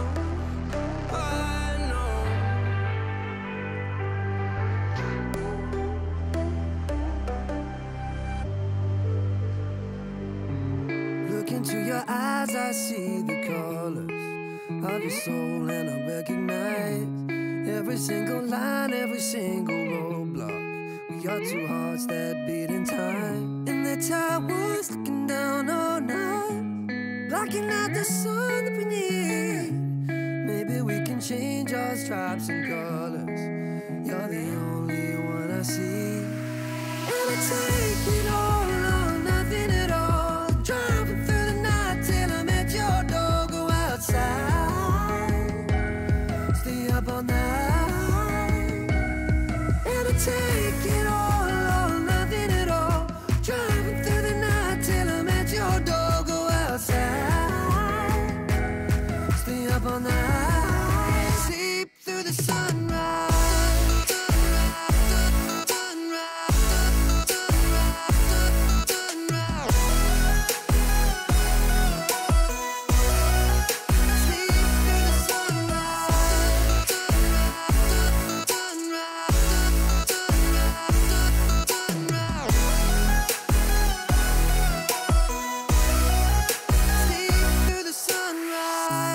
Look into my past and I count the numbers of the dreams that I left behind.